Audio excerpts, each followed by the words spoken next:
Chapter 1. A world brimming with enchantment in a realm imbued with fantastical hues, nestled within the depths of a distant and enigmatic cosmos, exists a world reminiscent of a resplendent gem forsaken by time, radiating an enchanting and alluring glow that beckons countless intrepid adventurers and inquisitive explorers.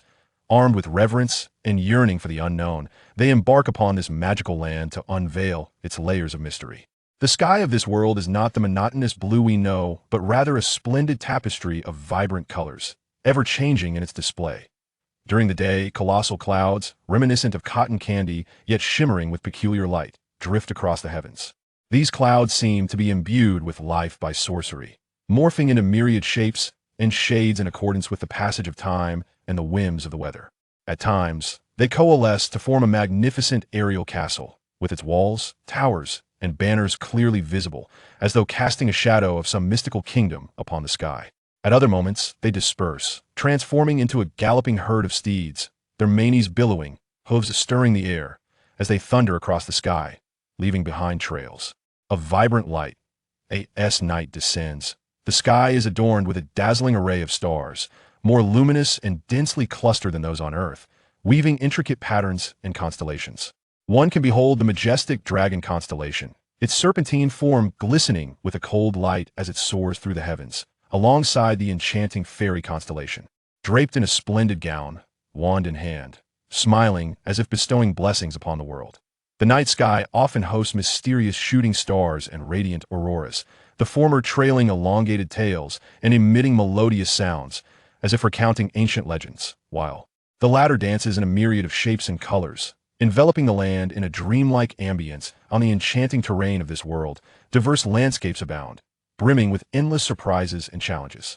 Vast forests stand as a vital component of this realm, with towering, ancient trees whose trunks are so robust that they require several individuals to encircle.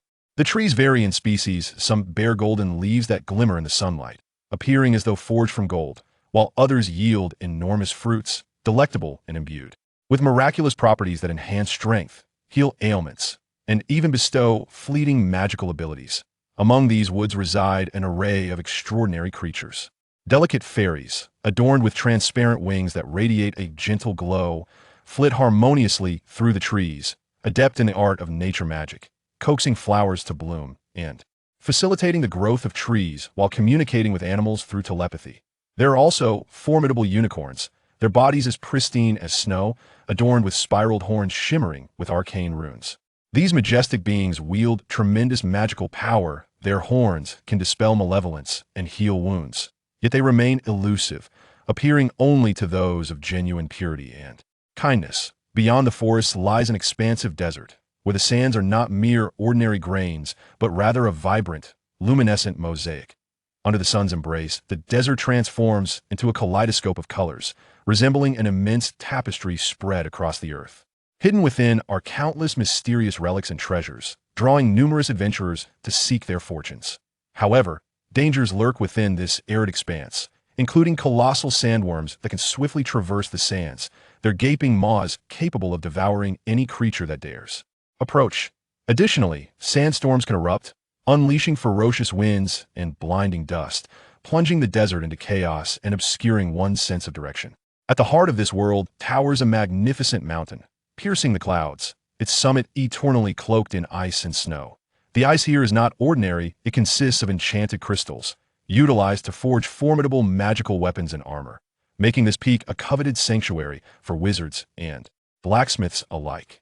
Yet, ascending this mountain is no simple feat. The climate is harsh and frigid, with fierce winds and perilous magical creatures guarding its heights. Among them is the Ice Phoenix, a creature forged from ice and snow, its wings spanning dozens of meters, capable of unleashing frigid gusts that freeze foes into icy sculptures. Snowmen, towering and immensely strong, roam in packs, launching colossal snowballs at adversaries or charging directly into them, posing formidable threats to unwary adventurers. In this world brimming with wonder, magic permeates every facet, manifesting as an omnipresent and omnipotent force. Varieties of magic abound, including elemental, mental, healing, and dark magics. Elemental magic, the most prevalent, encompasses fire, water, wind, earth, and lightning. Wizards harness these elements through incantations, magical circles, or enchanted artifacts to unleash potent attacks. Fire mages can conjure roaring flames, while water mages manipulate currents to create massive shields or tidal waves. Wind mages harness gales to achieve rapid flight or summon tornadoes, whereas earth mages wield the very ground to erect formidable fortifications or trigger earthquakes. Mental magic, more mysterious and formidable, delves into the manipulation of thoughts, emotions, and souls. Mentalists can read minds, control actions, and even enter dreams, fabricating illusions that blur the lines between reality and fantasy. Healing magic serves to mend wounds and restore vitality, capable of curing ailments and toxins.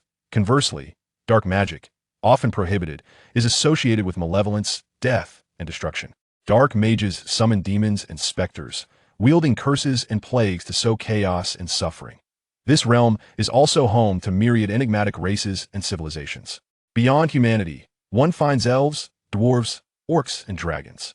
The elven folk, renowned for their elegance, keen senses, and mastery of nature magic, reside deep within forests, safeguarding tranquility. Dwarves, born artisans and miners, though diminutive in stature, possess immense strength, crafting exquisite weaponry and armor from precious ores. Orcs, fierce and warlike, inhabit plains and mountains, valuing strength and honor in battle. The dragonkin, among the most powerful and enigmatic of races, dwell in ancient mountains or hidden islands, guarding their treasures with fierce loyalty. In this vibrant world, numerous clandestine organizations and factions vie for influence. The most renowned is the Mage Guild, composed of spellcasters dedicated to regulating magic, nurturing young wizards, and unraveling its mysteries. The guild boasts academies, libraries, laboratories, and enchanted shops, providing a haven for study and collaboration. Within the guild, mages are stratified by their prowess, from apprentices to masters, each level conferring distinct rights and responsibilities. Beyond the Mage Guild, shadowy groups such as the Dark Council, Assassin's League, and Adventurers Guild exist. The Dark Council, composed of sorcerers and malevolent forces, seeks dominion over the world, employing dark magic to incite chaos. The Assassin's League specializes in covert operations, with nimble members adept in stealth and ambush. The Adventurers Guild provides quests and support for seekers of fortune, offering bountiful rewards and experiences for successful missions.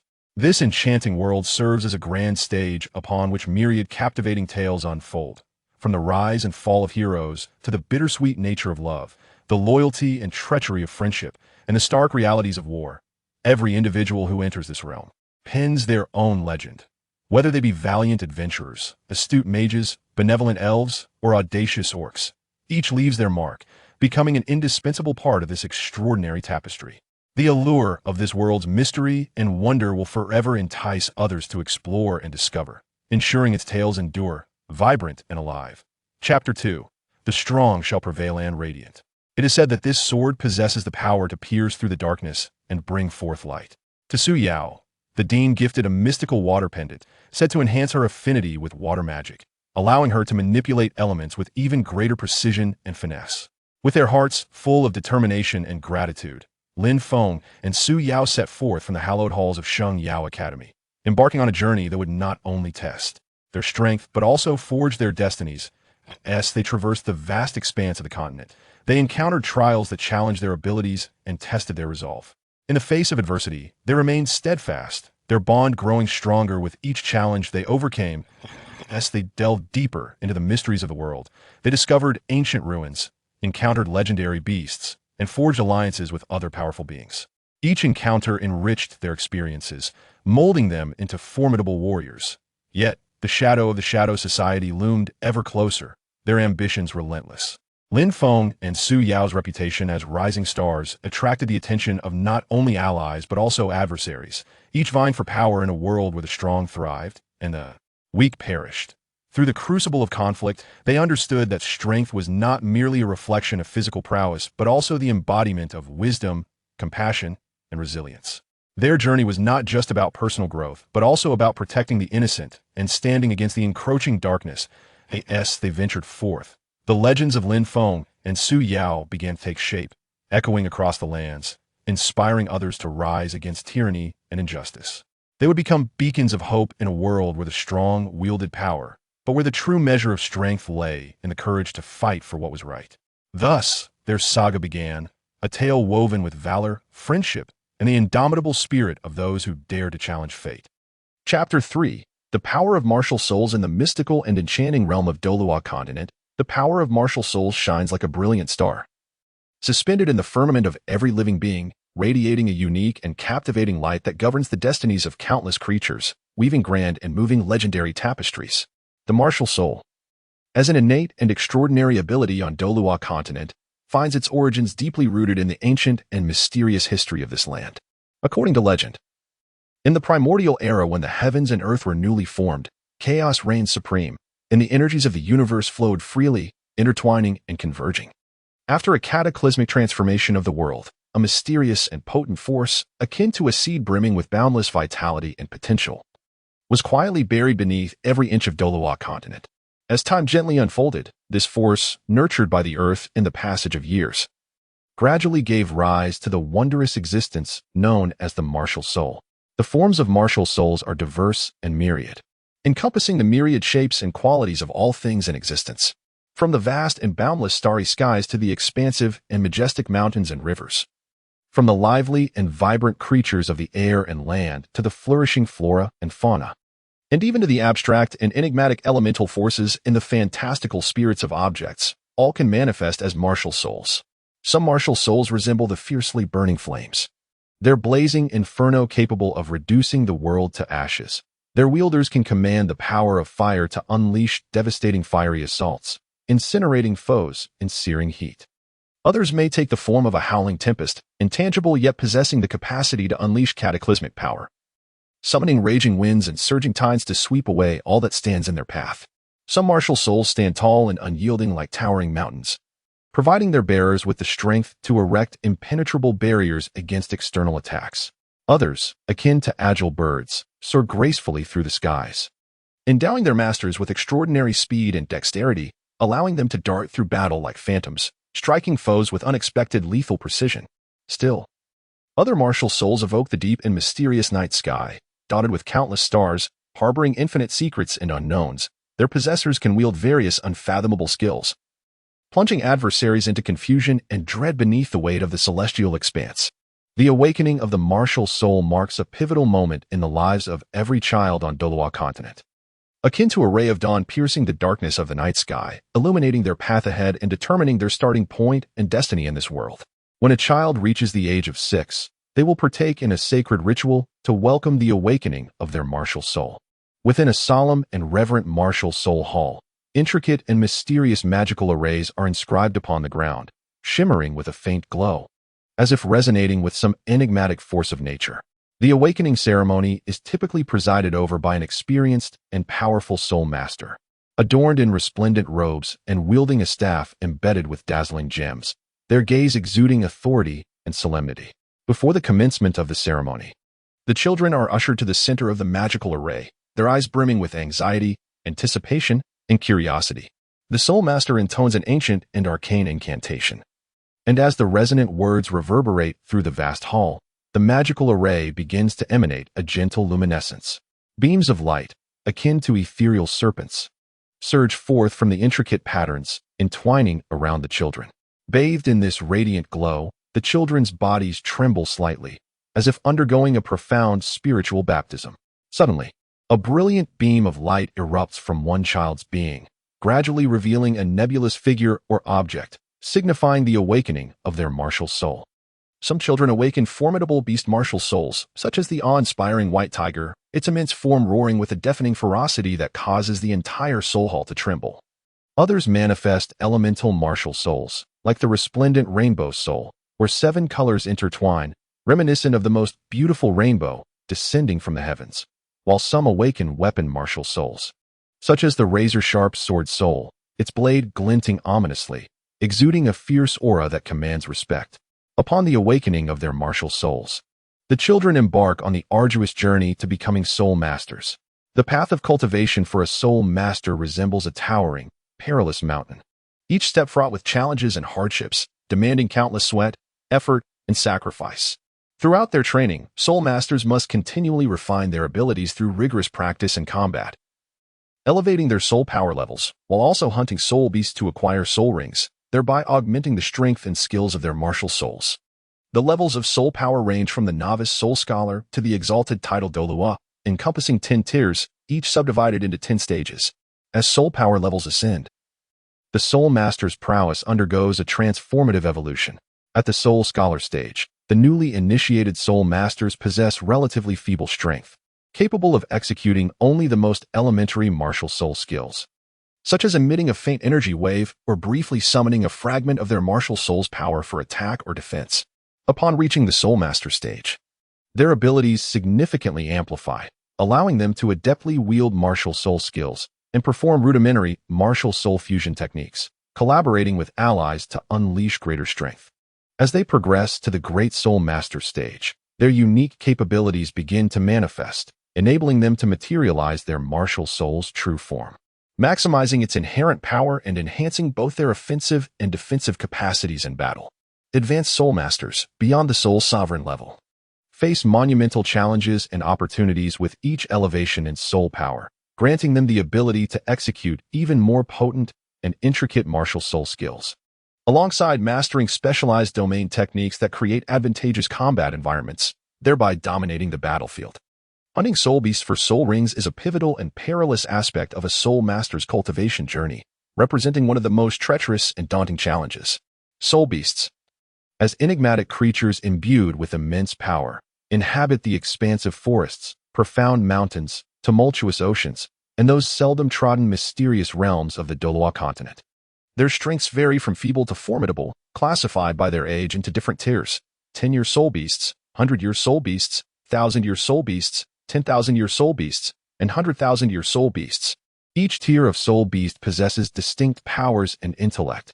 10-year soul beasts, while relatively weak, are abundant and widely distributed, serving as the primary targets for novice soul masters in their quest for soul rings.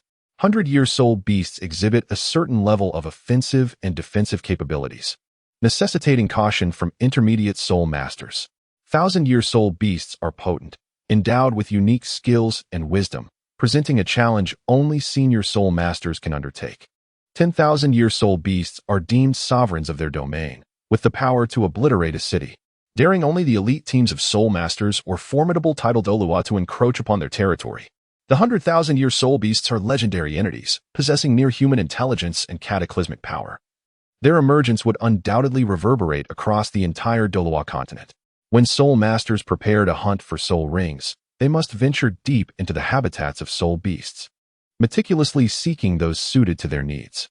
During this endeavor, they confront not only the soul beast's assaults, but also a myriad of unknown perils and challenges, such as harsh natural environments, competition from other soul masters, and ambushes from lurking malevolent forces.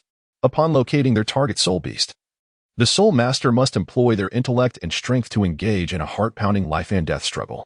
In combat, the soul master must accurately discern the soul beast's attack patterns and vulnerabilities, deftly utilizing their martial soul skills for both offense and defense. If the soul master triumphs in vanquishing the soul beast, in its final moments, a soul ring imbued with immense energy will be released. The hue of the soul ring corresponds to the age of the soul beast. 10-year soul rings are white, 100-year soul rings are yellow, 1,000-year soul rings are purple, 10,000-year soul rings are black, and 100,000-year soul rings are red. The soul master must swiftly absorb this soul ring, integrating it into their martial soul, thereby acquiring a fraction of the soul beast's power and skills, enhancing the quality and strength of their martial soul. However, the process of absorption is fraught with peril. The energy contained within the soul ring is vast and volatile. Should the soul master's strength and spiritual fortitude be insufficient, they risk being overwhelmed by the energy during the absorption, leading to severe injury or even death.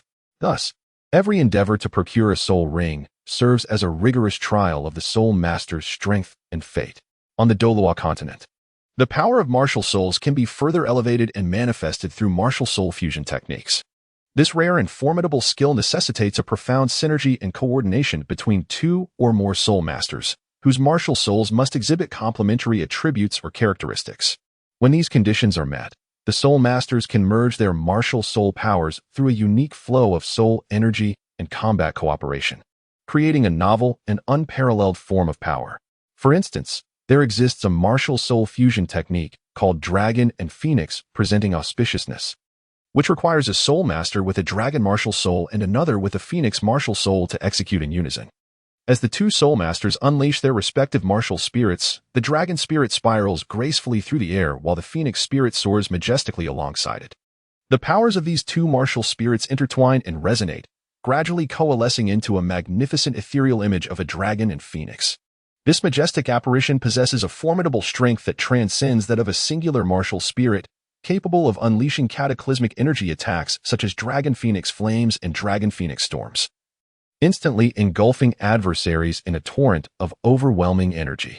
Furthermore, it boasts exceptional defensive capabilities, with its Dragon Phoenix scales providing robust protection against various types of assaults. In addition, there exists a unique martial spirit fusion technique known as the Judgment of Light and Darkness, executed by a soul master wielding a light spirit in concert with another possessing a dark spirit. When they invoke this skill, the light spirit radiates dazzling brilliance while the dark spirit exudes an aura of profound shadow. The interplay of light and darkness culminates in the formation of a colossal sword of duality. This sword encapsulates the potent forces of both light and darkness, capable of severing all malevolence and shadow, as well as penetrating the defenses of all that is luminous and just, rendering it a terrifying weapon of attack.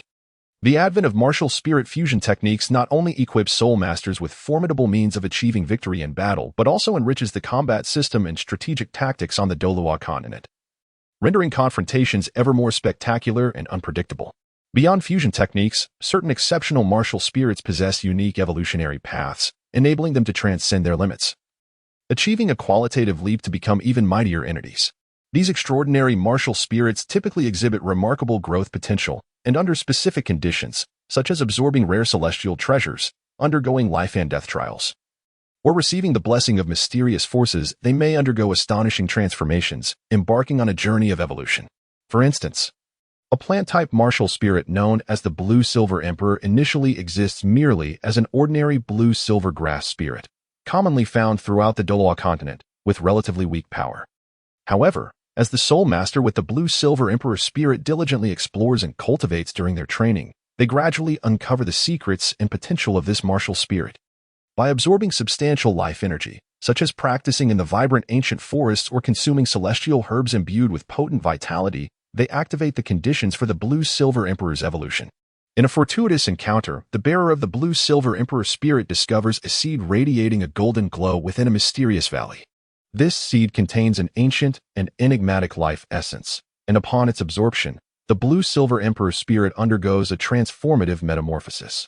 It evolves from the ordinary blue-silver grass into a tall and majestic golden blue-silver emperor, with more luxuriant foliage, robust vines, and significantly enhanced strength.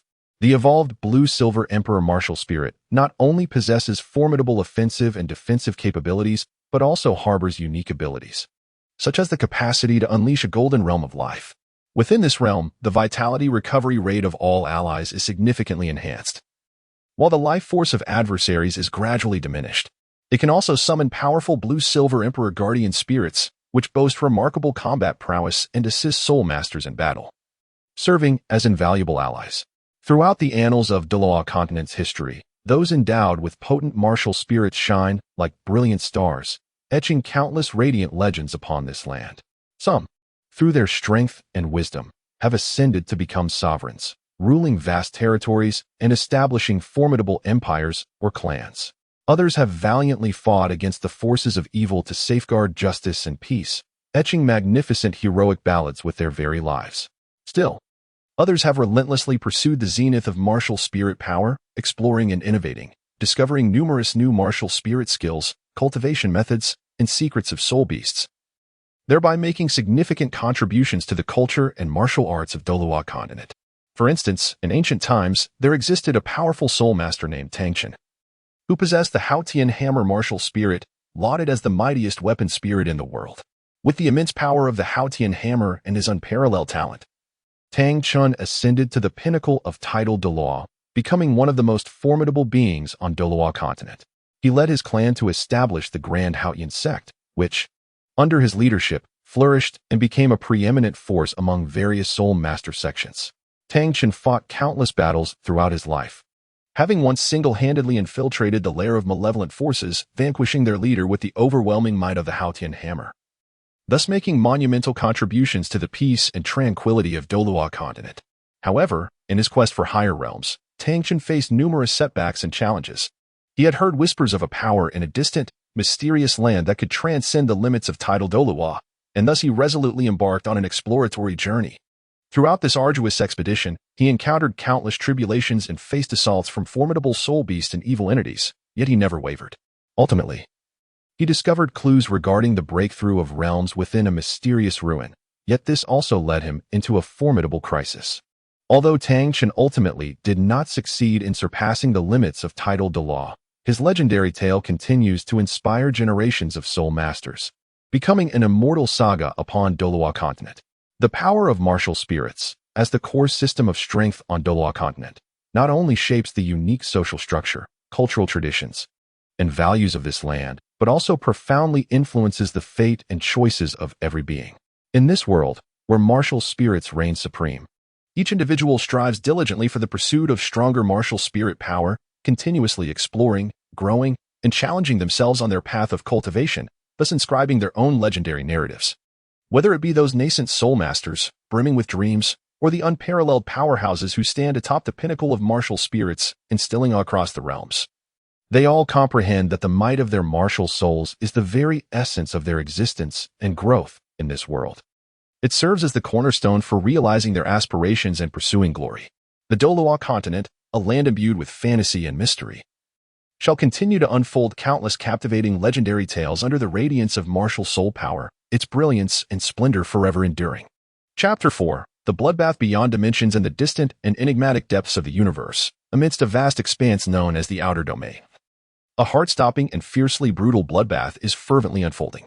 This outer starry sky, far removed from the familiar star systems and civilizations, is a realm shrouded in darkness, fraught with the unknown and peril. It appears to be a chaotic battlefield deliberately set aside by the cosmos at the dawn of creation, intended to test the will and strength of those brave enough to venture within. An expeditionary army, comprised of the elite warriors from various star systems, embarks on a noble mission to explore the mysteries of the outer domain, fend off unknown threats, and expand the horizons of civilization, united by a common purpose. Despite their diverse appearances, cultures, and beliefs, they forge an indomitable and resilient fighting force. Each of these formidable beings possesses extraordinary skills. Some excel in elemental manipulation, effortlessly summoning raging flames, torrential floods, fierce gales, or solid earth, transforming these natural powers into lethal weapons that unleash a tempest of destruction on the battlefield.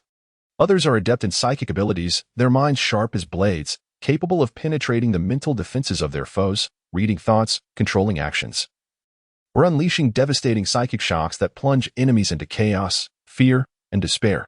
Still, others showcase unparalleled ferocity and strength in close combat.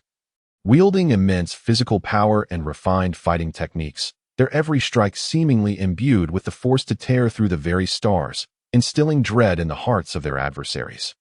The warships of the expeditionary force resemble colossal steel fortresses, glimmering with a cold metallic sheen against the darkened cosmos.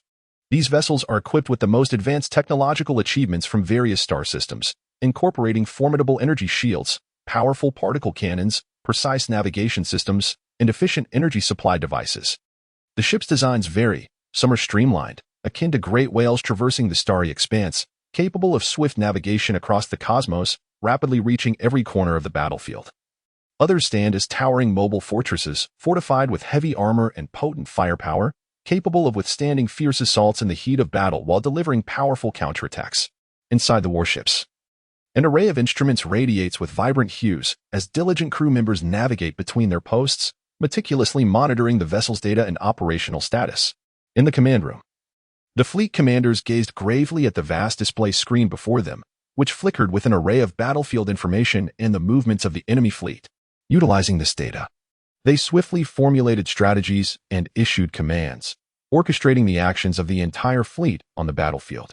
Shortly after the expeditionary force ventured into the depths of outer space, they encountered a mysterious and formidable hostile force. The origins of this power remained shrouded in secrecy, yet its exhibited might was sufficient to instill shock and vigilance in every member of the expedition. The enemy vessels, with their peculiar designs, emitted an eerie black luminescence, as if forged from the very essence of darkness. These ships moved with remarkable speed and agility, gliding through the cosmos like elusive phantoms. Moreover, their weaponry was exceptionally advanced. The energy beams they unleashed possessed immense destructive capability, effortlessly penetrating the energy shields of the expeditionary vessels and inflicting severe damage upon their hulls. At the moment of their initial clash, the entire cosmos was illuminated by dazzling energy bursts, intertwining the thunderous roars of the ships, the discharge of weaponry, and the battle cries of warriors into a symphonic cacophony of war. The soldiers of the expedition plunged fearlessly into battle, maneuvering their ships and wielding various weapon systems to launch fierce assaults against the adversary. Elemental manipulators stood upon the decks of their vessels, hands gesturing in complex motions as they chanted incantations, summoning powerful elemental forces to sweep towards the enemy ships. Fire elements coalesced into colossal serpents of flame, lunging at the foe, engulfing everything in their path with searing heat. The water elements surged forth as tumultuous waves, capable of capsizing enemy vessels in an instant. Wind elements transformed into razor-sharp blades, slicing through enemy ships and flesh alike. And earth elements solidified into massive boulders, plummeting like meteors, each rock brimming with tremendous force, capable of breaching the enemy's hull. Meanwhile, mental psychics closed their eyes, concentrating intensely to unleash their psychic energies in an attempt to disrupt the enemy's thoughts and actions. Some infiltrated the enemy ships, manipulating the minds of the crew to incite infighting, while others unleashed powerful psychic storms that engulfed the battlefield, plunging the enemy into chaos and panic. Those skilled in close combat boarded small combat vessels, charging toward the enemy ships wielding an array of melee weapons, such as lightsabers, energy axes, and particle hammers. Upon nearing the enemy, they swiftly boarded, engaging in fierce hand-to-hand combat. Each strike was imbued with strength and skill, carving a bloody path through the enemy ranks and inflicting substantial casualties. However, the adversaries were not to be underestimated. They quickly organized a counteroffensive, engaging the expeditionary force in a fierce tug-of-war. The enemy ships continually adjusted their tactics, utilizing their speed and agility to evade the expeditionary attacks while seeking opportunities to launch surprise assaults on the expeditionary's vulnerabilities. Their weapon systems exhibited formidable power, unleashing torrents of energy beams that rained down upon the expeditionary fleet's warships, inflicting catastrophic losses. In the chaos of battle, ship after ship was struck, their hulls erupting in explosions, transforming into mere cosmic dust. Countless warriors perished in the conflagration, their lives extinguished in that moment like shooting stars, leaving only an endless lament and tragic grandeur. Yet, even in the face of such grievous casualties, the soldiers of the expeditionary force did not falter. Their eyes shone with unwavering resolve and determination. For honor, for their mission, for the civilization they represented, they were prepared to pay any price.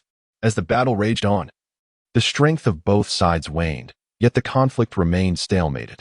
The expeditionary forces recognized that to achieve victory in this struggle, they must undertake more decisive and effective actions.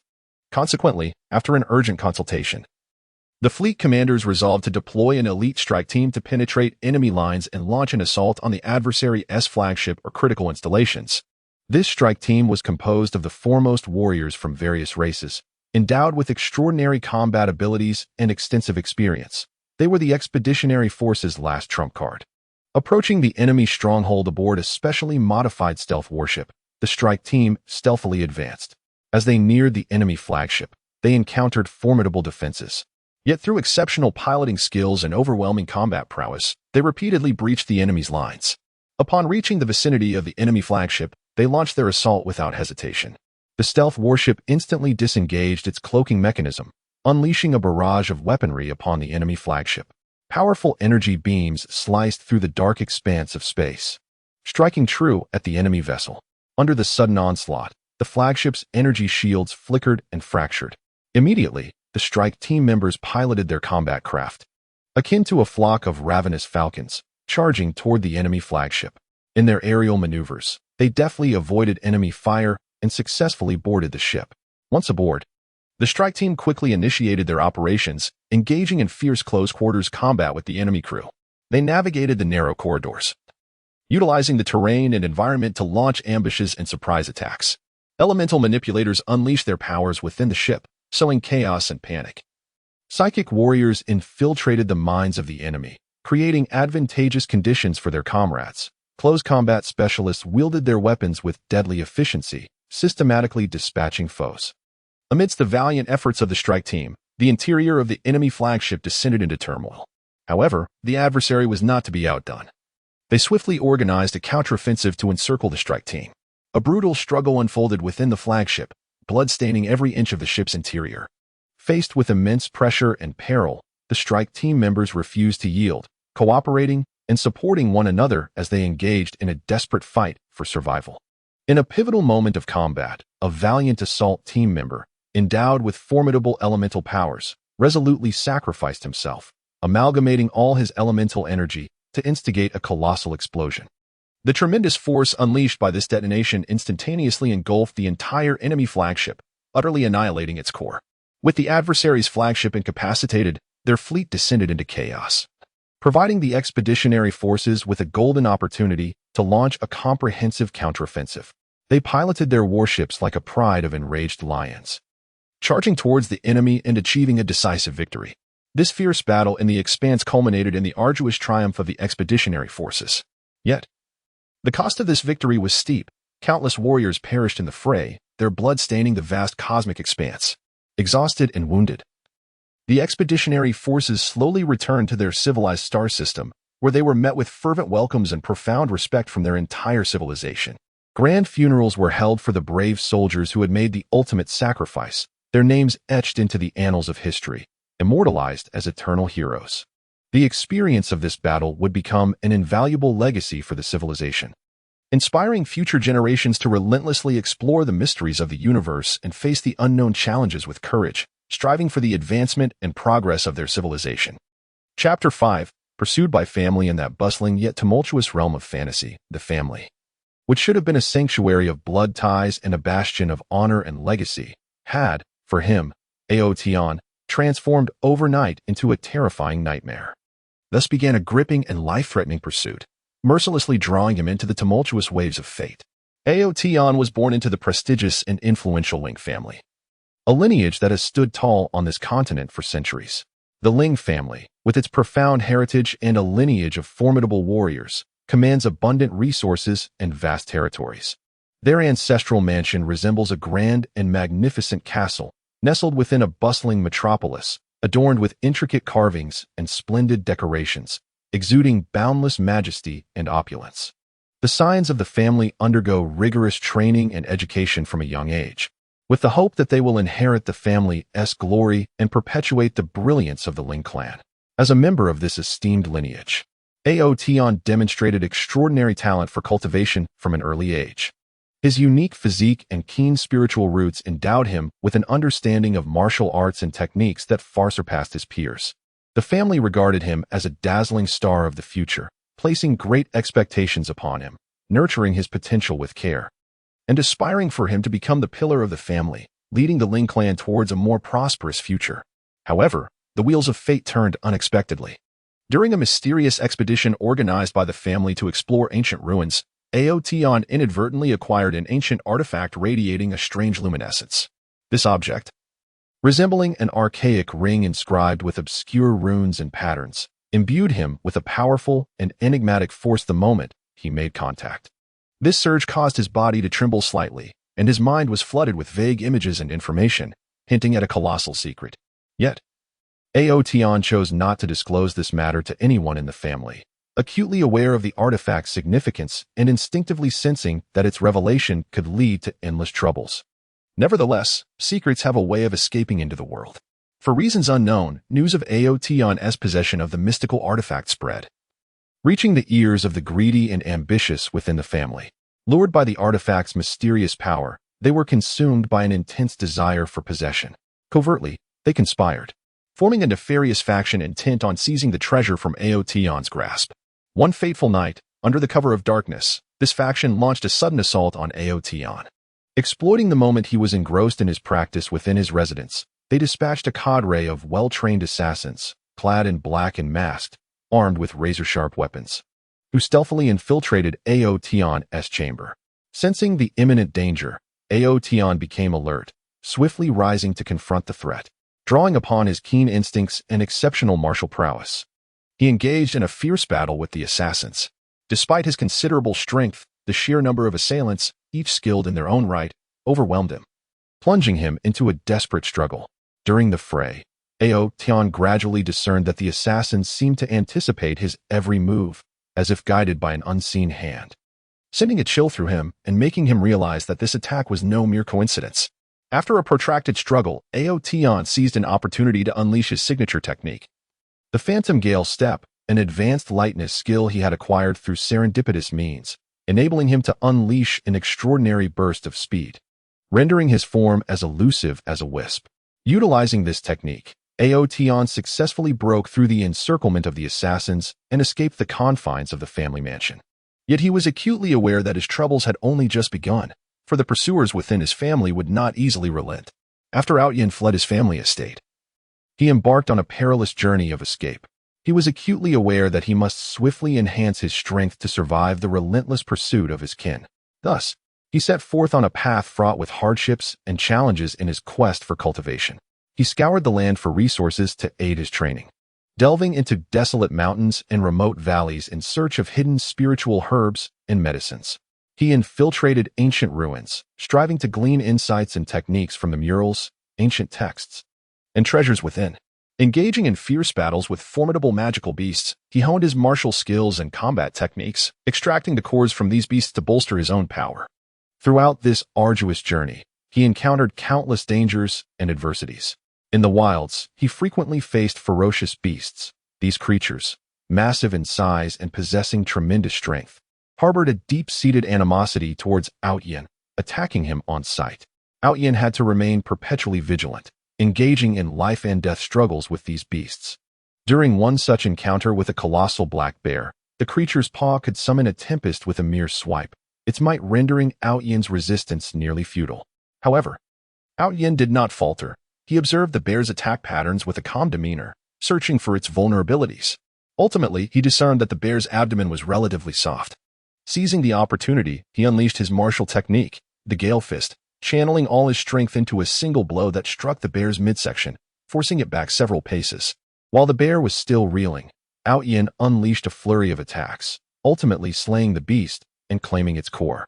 In addition to the threats posed by wild animals, Ao Yin also faced competition and encroachment from other cultivators. In this fantastical realm, cultivation resources were scarce and precious, with every practitioner yearning for more to elevate their abilities. Upon learning of Ao Yin's potential possession of a mysterious treasure, many turned their eyes upon him.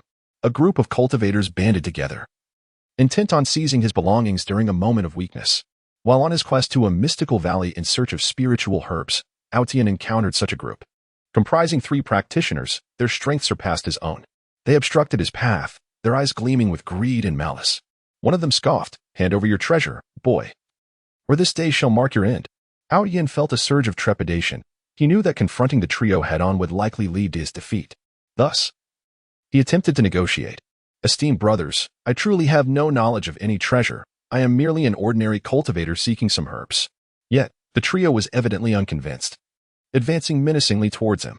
Sensing imminent danger, Ao Yin suddenly executed the Phantom Gale Step, darting into the nearby thicket. The 3 pursuers immediately gave chase. Utilizing the cover of the trees, Ao Yin skillfully distanced himself from them. He then paused, concealing himself behind a large tree, awaiting the opportune moment. As the trio drew near, he unleashed a sudden counterattack, employing his newly comprehended martial technique, the Spirit Shadow Sword, transforming his blade into ethereal phantoms that surged forth to pierce the trio. The 3 cultivators were caught off guard by Ao Yin's sudden assault, plunging them into chaos.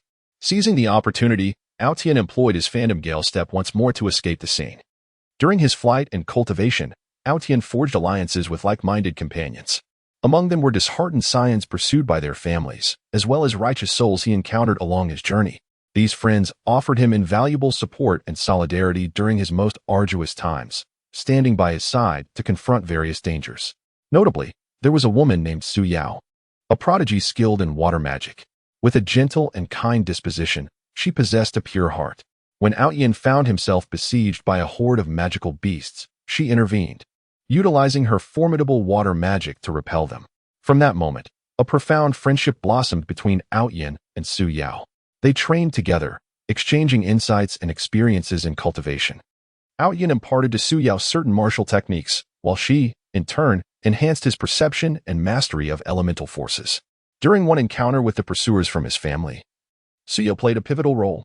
At that time, the family sent forth a powerful elder skilled in dark magic, whose formidable abilities could unleash dark energies that devoured all light and vitality. As Yin struggled against this formidable foe, Su Yao stepped forward. She invoked her most potent water spell, Tides of the Azure Sea, causing the surrounding air to instantly become humid as vast quantities of vapor coalesced into a tumultuous ocean. Commanding this ocean, Su Yao unleashed it upon the Dark Elder. Taken aback by the sudden onslaught, the Elder found his dark magic waning under the force of her water magic. Seizing the moment, Yin launched his own attack, ultimately succeeding in repelling the Elder. However, the family's pursuit did not cease. As time progressed, the relentless hunters grew increasingly frantic and unscrupulous. They dispatched more formidable adversaries and spread slanderous rumors across the continent, branding Yin a traitor who had betrayed his family, an evil cultivator seeking to turn all practitioners against him. This left Yin not only to evade his family's relentless pursuit, but also to contend with the misunderstandings and hostility from other cultivators. While passing through a small town, Yin was confronted by a group of practitioners who had fallen prey to the family's fabrications, believing him to be a villain. They glared at him with hostility, brandishing their weapons. Yin attempted to explain his innocence, yet his words fell on deaf ears. Left with no choice, he engaged in combat with them. During the skirmish, Yin endeavored to avoid inflicting harm upon these practitioners, merely using his martial skills to fend them off. Yet, this only solidified their conviction that he was indeed an evil cultivator, prompting them to spread tales of his supposed misdeeds, further complicating Yin's plight. Under the relentless pursuit of his family, Yin gradually came to realize that he could no longer remain in a passive state of flight. He must take the initiative to unmask the greedy individuals within his family, clear his name of wrongful accusations, and simultaneously seek a place where he can genuinely establish his existence. Thus, he embarked on a clandestine investigation into the identities and motives of those who pursued him. During this inquiry, he stumbled upon a staggering secret. It turned out that some high-ranking members of the family, in their relentless quest for control, had colluded with malevolent external forces. They sought to exploit the mysterious artifact in his possession to unlock a portal to a hidden world, rumored to conceal immense power and boundless treasures, with the audacious aim of using this power to dominate the entire fantastical continent. In this scheme, he was merely a pawn in their power struggle. Upon uncovering this revelation, he resolved to return to his family and confront these malevolent individuals head-on. Aware that this would be an exceedingly perilous battle, he felt he had no alternative. After conferring with his friends, they devised a meticulous plan. They first discreetly established defensive and offensive formations around the family estate, powerful arrays acquired during his explorations of ancient relics. Subsequently, they stealthily infiltrated the family residence. Within the estate, he encountered those family members who had relentlessly hunted him. Initially startled by his audacity to return, they soon revealed their sinister smiles. One high-ranking family member sneered, "You dare to come back, boy? Today marks your demise." He gazed at them, his eyes ablaze with fury and determination, declaring, "You greedy wretches, driven by your selfish desires, have conspired against me. Today, you shall bear the consequences of your actions." With that, he engaged them in a fierce battle. The confrontation was brutal, with the very structure of the estate crumbling under the force of their clash, clouds of dust billowing into the air. He and his friends fought valiantly side by side, unleashing their unique skills against the malevolent forces within the family. He continually evolved and surpassed the level of power he had when he fled the family, utilizing the combination of Phantom Gale Steps and Spirit Shadow Blade.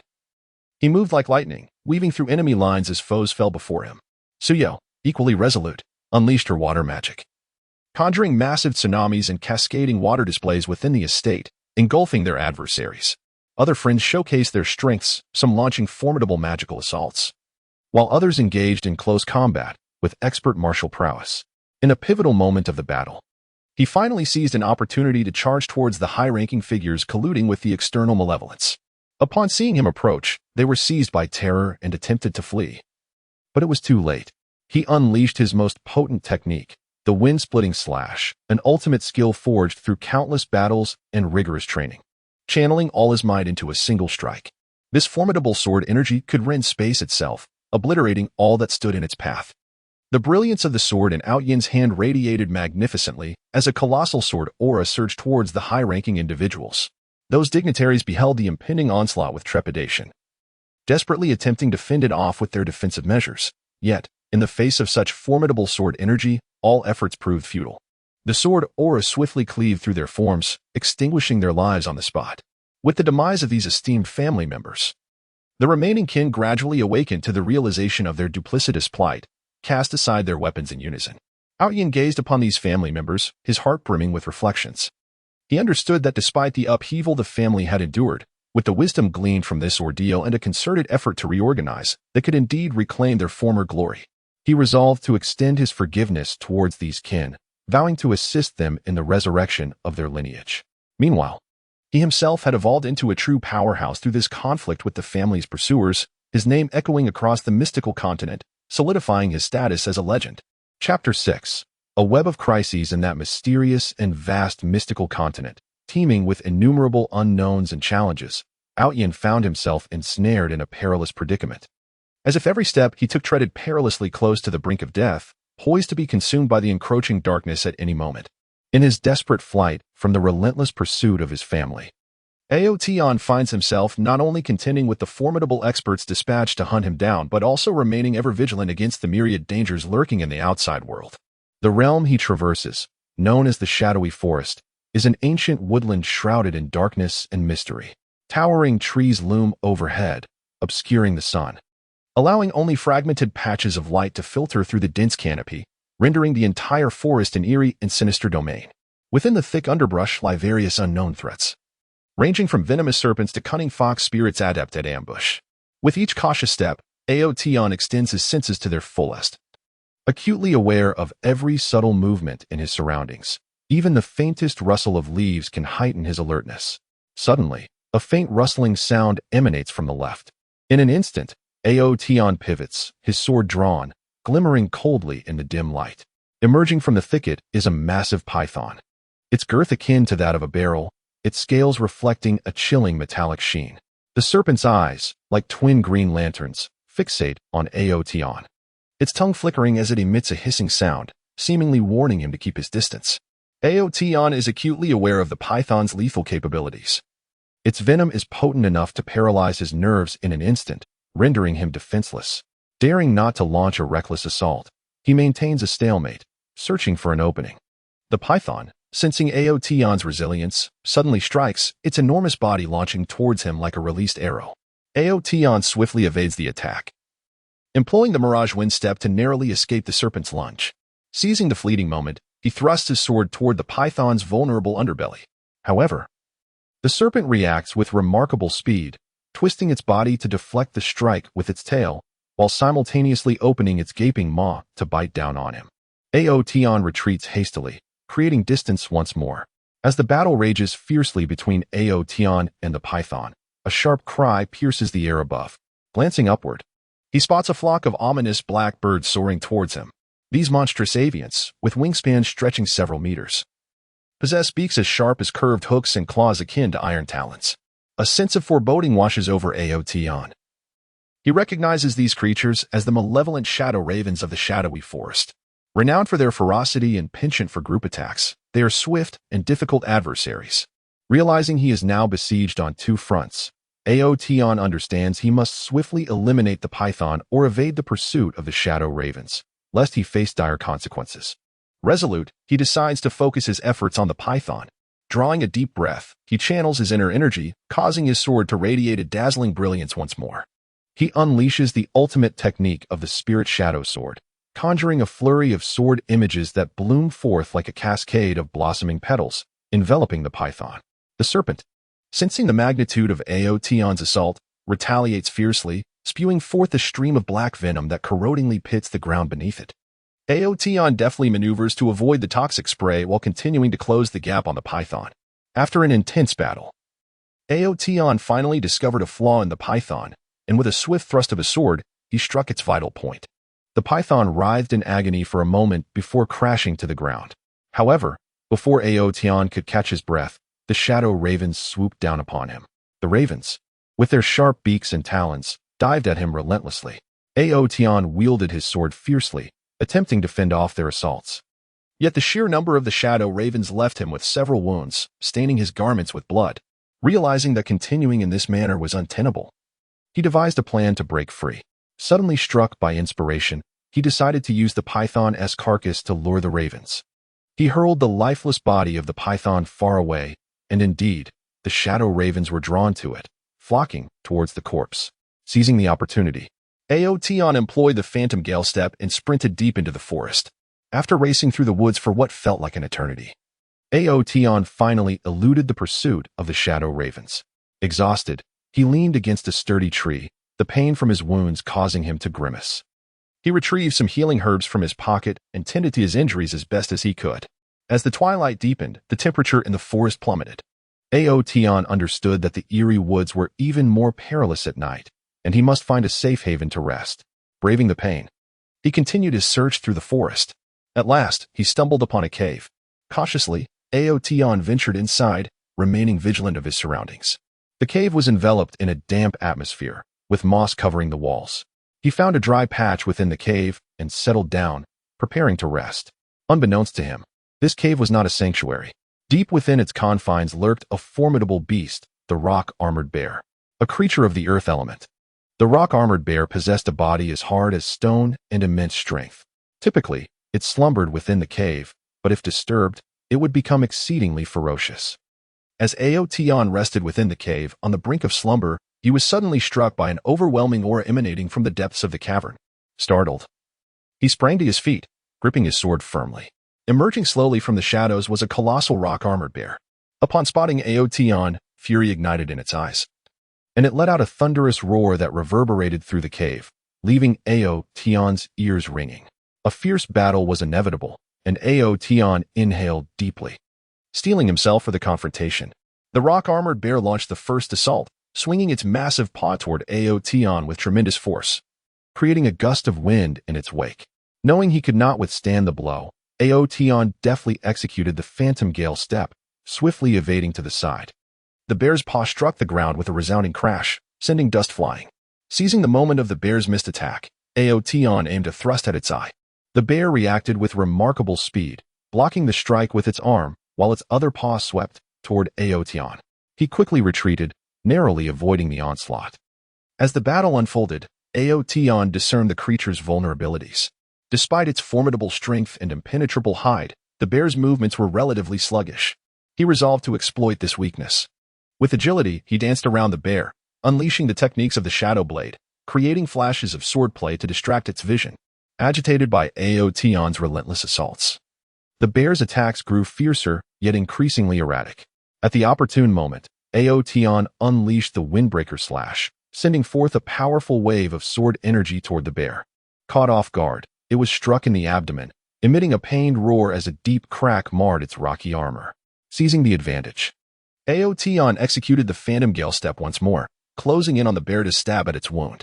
Though wounded, the bear fought back tenaciously, gripping Aotion's sword tightly with its paw and flinging him away with brute force. He crashed to the ground, blood spilling from his mouth. The rock-armored bear wasted no time, charging at Aotion once again. Struggling to rise, Aotion felt the weight of desperation. He was teetering on the edge of life and death. A resolute determination shone in his eyes as he prepared to risk it all. Concentrating all his spiritual energy into his sword, its brilliance intensified. With a mighty shout, he unleashed his most potent technique, the Celestial Blade Shadow. Countless sword shadows erupted from his blade, cascading like stars toward the bear. Overwhelmed by this formidable onslaught, the bear attempted to shield itself with its paw. But the sheer volume of attacks was insurmountable. The sword shadow struck fiercely, shattering its rocky armor into fragments. With a final, anguished cry, the rock-armored bear collapsed. Motionless upon the ground, Aotion collapsed wearily onto the ground, his body in a state of extreme weakness. The battle with the rock-armored bear had nearly depleted all his spiritual energy and physical strength. He was acutely aware of the perilous situation he faced. Should another enemy appear, he would be powerless to resist. Summoning his remaining strength, he extracted the crystal core from the bear's lifeless body. The crystal core of a magical beast is a rare and invaluable resource for cultivation, and Aotion hoped to harness its power to swiftly restore his capabilities. Clenching the crystal core in his hand, he began to circulate the energy within his body, absorbing the core's essence. As he drew in the energy, Yin gradually felt some vitality returning to him. However, unbeknownst to him, every movement he made was being observed by a pair of hidden eyes. In a shadowy corner of the forest, a mysterious figure clad in black stealthily approached the cave where Yin resided. This figure was a member of a nefarious assassin organization, perpetually searching for valuable targets within the shadowy forest. Upon witnessing Yin's struggle against the rock-armored bear, he sensed the potential for precious treasures in Yin's possession. Thus, he resolved to seize the opportunity while Yin was vulnerable. The cloaked figure crept closer to the cave, his steps light and soundless. Upon reaching the entrance, he beheld Yin absorbing the core's energy. A glimmer of greed flashed in his eyes as he slowly drew a dagger from his waist, its blade shimmering coldly. He prepared to stealthily infiltrate the cave and deliver a fatal blow to Yin. Just as the figure was about to step inside, Yin suddenly sensed a menacing presence. Startled, he halted his energy absorption and rose to his feet, warily observing the cave's entrance. Realizing that Yin had detected him, the figure ceased his concealment and charged into the cave. His speed was astonishing, akin to a streak of black lightning hurtling towards Yin. Reacting swiftly, Yin raised his sword to block the dagger's strike. The assassin possessed formidable strength, forcing Yin's sword to bend under pressure. With a determined push, Yin managed to shove the figure back a few steps. The assassin regained his balance and attacked once more, his strikes fierce, the dagger slicing through the air with chilling brilliance. Yin employed the Phantom Gale step, engaging in an intense close-quarters combat with the assassin in the cave. During the fray, Yin discerned that this cloaked figure was no ordinary assassin. His agility was remarkable, and his dagger appeared to be coated with a lethal poison. Yin dared not allow the assassin to close in. He had to rely on his speed and martial skills to keep the adversary at bay. The assassin, seemingly perturbed, had not anticipated that Yin could hold his ground for so long in such a weakened state. Determined, he resolved to unleash his ultimate technique. He suddenly leapt high into the air, thrusting his dagger towards Yin's chest. The dagger gleamed ominously, its speed blindingly swift. Yin had no time to evade. He could only raise his sword to parry the blow. In the fleeting moment before the dagger clashed with the sword, the assassin deftly twisted his wrist, redirecting the dagger towards Yin's arm. Yin's arm was slashed, blood gushing forth instantly. A numbing sensation coursed through the wound, and he realized he had been afflicted by the assassin's deadly poison. A sense of foreboding enveloped Yin as he realized the perilous nature of his current predicament. He understood that he must swiftly procure the antidote, otherwise his life would be in grave jeopardy. Enduring the excruciating pain from his wounds and the insidious effects of the poison, he unleashed the Shadow Blade technique, launching a fierce assault upon the cloaked figure. Taken aback by Yin's sudden onslaught, the dark-clad assailant stumbled backward. Seizing the opportunity, Yin pivoted and fled towards the cave's entrance, with the figure relentlessly pursuing him from behind. In the depths of the forest, Yin raced with fervor, yet his vision began to blur and his body grew increasingly feeble. He sensed that his endurance was waning. Just as despair began to envelop him, he unexpectedly beheld an ancient temple ahead. The grand entrance was firmly sealed, shrouded in an enigmatic aura. A flicker of hope ignited within Yin, compelling him to venture into the temple in search of an antidote. Summoning the last vestiges of his strength, he sprinted towards the temple. Upon reaching the threshold, he discovered that the massive door was adorned with an array of peculiar runes. As he reached out to graze the symbols, the door began to creak open. Without a moment's hesitation, Yin stepped inside the temple. A rich aroma of medicinal herbs permeated the air, and he was greeted by a hall lined with numerous cabinets, each brimming with a variety of herbs and elixirs. A surge of joy coursed through him. He realized salvation might be within reach. He eagerly began his search for the herbs and potions that could counteract the poison. At that very moment, a figure cloaked in black pursued him into the temple. Upon sighting the cabinets filled with medicinal treasures, a glint of greed intensified in his eyes. Disregarding Yin, he advanced directly towards the cabinets, intent on claiming all the temple's riches for himself. Recognizing the imminent threat posed by the intruder, Yin understood he must intervene. He swiftly grasped a pill, consuming it to temporarily suppress the toxin's effects, then seized his sword and approached the dark-clad figure with resolve. In the temple, Yin and the cloaked figure once again engaged in a fierce battle. This time, Yin was no longer passive as he had been before. Utilizing the environment of the temple to his advantage, he skillfully maneuvered against the cloaked adversary. He employed the medicine cabinet as a shield, intermittently unleashing the techniques of the Shadow Blade, striking at the cloaked figure. The movements of the cloaked figure within the temple were constrained, rendering his attacks less formidable. Seizing the opportune moment, Ao Tian executed the wind-splitting slash, a powerful wave of sword energy cleaving towards the cloaked figure. Caught off guard. The cloaked figure was struck on the shoulder by the blade's force, letting out a cry of agony as the dagger slipped from his grasp and clattered to the ground. Taking advantage of the moment, Ao Tian stepped forward and pressed his sword against the neck of the cloaked figure. He gazed coldly at the man and inquired, "Why do you pursue me?" The cloaked figure, filled with fear and resentment, replied, "You possess a precious treasure that I desire." Ao Tian scoffed disdainfully and said, "To covet a treasure, you would not hesitate to endanger the lives of others. Such a person is truly despicable." With that, he rendered the cloaked figure unconscious, leaving him sprawled on the ground. In the temple, Ao Tian discovered a herb and elixir capable of detoxifying him. After consuming the antidote, his body gradually returned to its normal state. He rested briefly within the sanctuary before resuming his flight. Aware that this perilous and fantastical land harbored numerous challenges and dangers yet to confront him, he no longer felt fear. His gaze was filled with unwavering determination and courage. He believed that he could survive in this realm and uncover the truth behind his family's secrets, thereby clearing his name. Chapter 7. A Desperate Flight in the Vast. Enigmatic realm of fantasy, Ao Tian's figure appeared strikingly solitary and distressed as he embarked on a heart-pounding journey of escape amidst overwhelming adversities. Akin to a leaf swaying precariously in a tempest, uncertain of where a safe haven might lie. Once a celebrated prodigy within his family, fate's relentless gears turned against him. Entangled in the power struggles and a formidable conspiracy within his clan, he was wrongfully branded a traitor, swiftly becoming the target of collective ire and compelled to tread this perilous path of flight. Initially, as he fled the confines of his family's territory, a cadre of elite warriors relentlessly pursued him. Each of them possessed formidable prowess, vowing to capture him and bring him back for judgment. Ao Tian understood that he could not afford a moment's respite. He summoned all his skills to navigate swiftly through the rugged terrain of hills and valleys. Wherever he passed, the vegetation rustled in response to the fierce winds he stirred, and the ground beneath him stirred up clouds of dust from his rapid strides. Upon traversing a dense forest, Ao Tian encountered his first formidable obstacle. An unusual mist enveloped the woods, obscuring vision and seemingly impairing his senses. Shortly after entering the forest, he felt the space around him warp, disorienting him. Yet, relying on his extraordinary willpower and acute awareness of danger, he endeavored to maintain his composure. He attempted to discern his bearings by observing the growth patterns of the trees, the distribution of moss, and the subtle differences in air currents. Simultaneously, he remained vigilant against potential threats lurking in the shadows. Suddenly, from the thicket, emerged several beasts resembling leopards but armed with sharp fangs. Their eyes glinted with a ghostly green luminescence in the mist, emitting deep, ominous growls, clearly perceiving Ao Tian as an intruder in their territory. In a flash, Ao Tian drew his sword, its blade slicing through the mist like a chilling ray of light.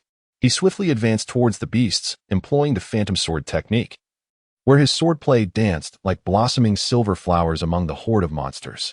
The creatures retaliated with agility, leaping and lunging, attempting to rend him with their fangs and claws. After a fierce struggle, Ao Tian managed to repel the beasts, though he sustained multiple wounds, his garments stained with blood. Having narrowly escaped the forest, Ao Tian found himself before a wide river. The waters surged tumultuously, the roar of the waves resounding like thunder, with whirlpools swirling ominously and treacherous currents lurking beneath the surface. The shouts of his pursuers grew alarmingly closer behind him. In a state of desperation, he searched for a means to cross the river. Not far from the bank, he spotted a dilapidated small boat, its hull riddled with the scars of time. Yet it represented his only glimmer of hope. Ao Tian dashed towards the boat, but just as he was about to board, a colossal aquatic monster erupted from the water. Its body resembled a small hill, covered in slippery scales, and its massive jaws were lined with sharp teeth, unleashing a powerful torrent of water aimed directly at Ao Tian. With no time to evade, he braced himself to withstand the force of the oncoming deluge. His feet firmly planted on the ground, he channeled his internal energy to its utmost limits, forming a shield that barely withstood the water monster's onslaught. Seizing the moment, he leaped into the air, executing the wind step technique to deftly evade the creature's attack range, landing securely on the small boat. Grasping the oar, he fervently paddled as the vessel rocked violently in the turbulent river, on the brink of capsizing. Gritting his teeth, he relied on his indomitable will and exceptional rowing skills to ultimately reach the opposite bank. Upon disembarking, he dared not relent, continuing his flight into the distance. He entered a desolate expanse of desert, where the blazing sun hung high, and the heat was unbearable. The scorching sand beneath his feet felt like walking on embers. Each step a trial of endurance. His stamina waned rapidly, yet he understood that halting could allow his family's pursuers to catch up. As he traversed the desert, he encountered a terrifying sandstorm. When the storm struck, howling winds and swirling yellow sand enveloped the world in an instant. He was swept into the tempest, the abrasive grains slicing at his skin. He could only shield himself with his energy, struggling to navigate through the storm. Fortuitously, he discovered an ancient cave concealed behind a sand dune amidst the chaos. Hurriedly, he took refuge within the cave, momentarily escaping the storm's fury. Even as he rested, he remained vigilant, aware that the seemingly tranquil desert concealed myriad hidden dangers. Soon, from the depths of the cave, he heard a faint rustling sound. Gripping the hilt of his sword, he cautiously approached the source of the noise. In a shadowy corner, he spotted a colossal sand snake. Its body blending seamlessly with the desert hues, almost imperceptible to the untrained eye. Sensing his presence, the sand snake launched a sudden attack, its form striking towards him like a flash of lightning. He swiftly sidestepped and slashed at the creature. The snake, agile and cunning, evaded his strike and coiled around him tightly, making it difficult for him to breathe. Summoning his focus, he concentrated his energy into his arms, forcing apart the snake's constriction before executing the wind-breaking sword technique, piercing the creature at its vital point. The sand snake writhed in agony for a moment before collapsing. After exiting the cave, he pressed onward through the desert. After days of arduous travel, he finally emerged into a bustling town. However, he was acutely aware that this locale was not devoid of danger. His family had eyes and influence in various places, and he could easily be discovered here. Disguising himself to conceal his identity, he mingled with the townsfolk, searching for means or allies to extricate himself from his predicament. In a tavern, he chanced upon whispers of a mysterious organization said to oppose the dark forces of prominent families, perhaps offering him sanctuary. Determined, he resolved to seek out this enigmatic group. However, in his quest for the organization, he encountered new troubles. Some local bullies had set their sights on the treasures he possessed. These bullies, notorious for their tyranny, roamed the town with impunity, committing heinous acts at will. They dispatched henchmen to secretly follow Outyin, ultimately cornering him in a secluded alley. Armed with various weapons and bearing menacing expressions, the bullies demanded that he surrender his valuables.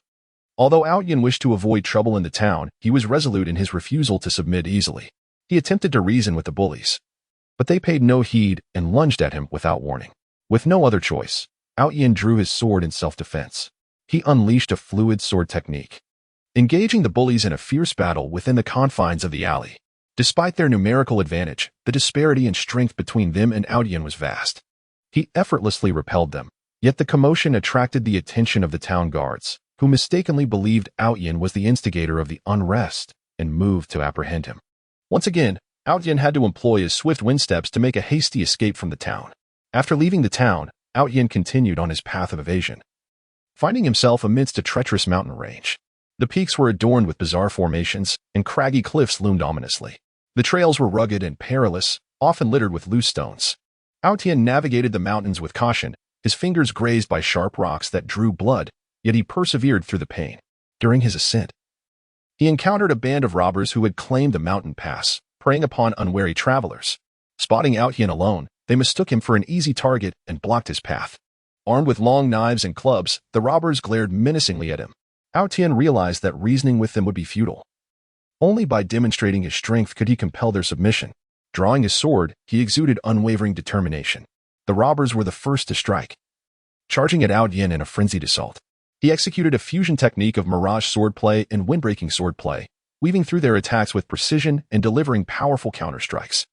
After a fierce confrontation, the robbers found themselves outmatched and fell to their knees, pleading for mercy. As Outyin pressed onward through the mountains, he stumbled upon a hidden relic nestled within a valley. The entrance to the relic was sealed by a formidable barrier. Intrigued by the mysterious structure, Outyin surmised that it might harbor treasures or secrets capable of enhancing his strength or aiding him in evading his family's relentless pursuit.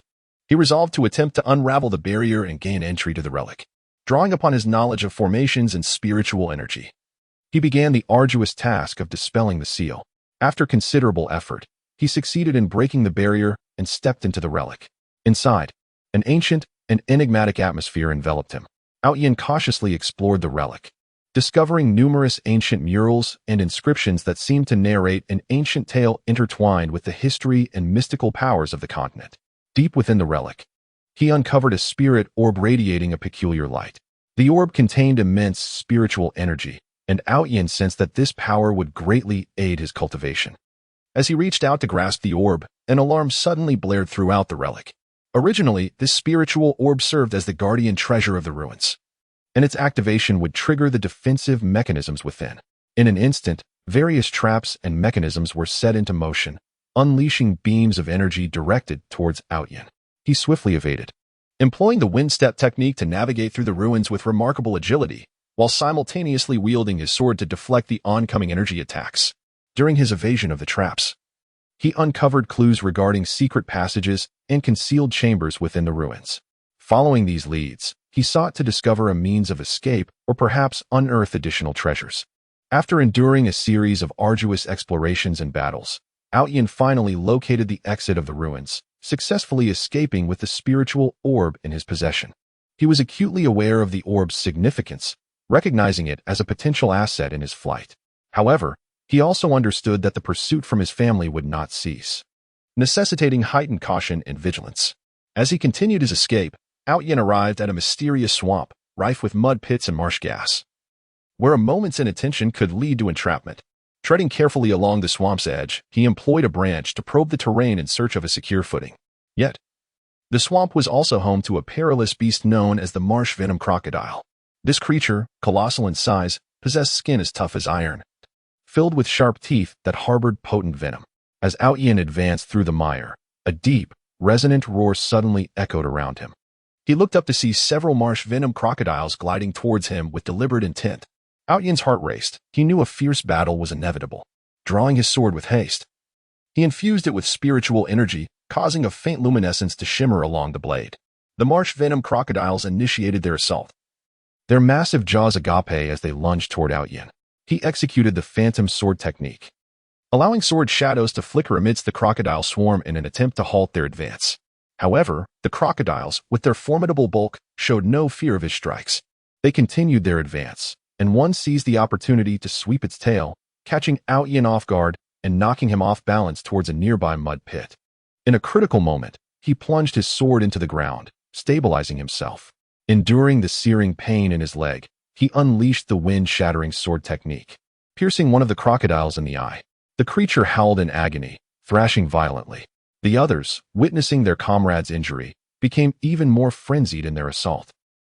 Yin found himself embroiled in a grueling struggle, his stamina rapidly depleting, yet he continued to resist with unwavering determination. Just as despair threatened to overwhelm him, he recalled the spiritual orb acquired within the ruins. He retrieved it, attempting to merge the powerful energy from the orb with his own. As he fused the energies, he felt his strength swell. Once more, he executed a combined technique of the phantom sword and wind-shattering sword. This time, his sword shadows became more formidable, and the power of his attack significantly amplified. He successfully repelled the marsh venom crocodiles and laboriously emerged from the swamp. Through countless perils, Yin roamed this fantastical continent. His experience is akin to a nightmare, yet each trial relentlessly forged his will and strength. He was unaware of the challenges that lay ahead, yet he harbored a steadfast conviction in his heart to unearth the truth behind the family conspiracy, to vindicate himself, and to reclaim the glory and dignity that rightfully belonged to him. With this belief guiding him, he resolutely traversed the uncertain path before him, undeterred by the looming darkness and dangers. Chapter 8. The Heartlessness of the Fiancé within the resplendent and intricately adorned hall of the Ling family. The atmosphere was as frigid and suffocating as the depths of winter. Ao Tian, once a prodigious talent upon whom the family had pinned their hopes, now stood in disarray. His clothes tattered, hair unkempt, and his visage marred by fatigue and the weight of experience. Yet, the fire of defiance still burned fiercely in his eyes. Opposite him stood his fiancée, Su Yao, who had once pledged eternal fidelity and love.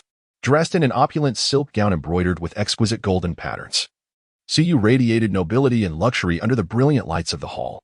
Her beauty remained celestial, yet her gaze was as frigid as an everlasting glacier, devoid of any trace of the tenderness and affection that once characterized her.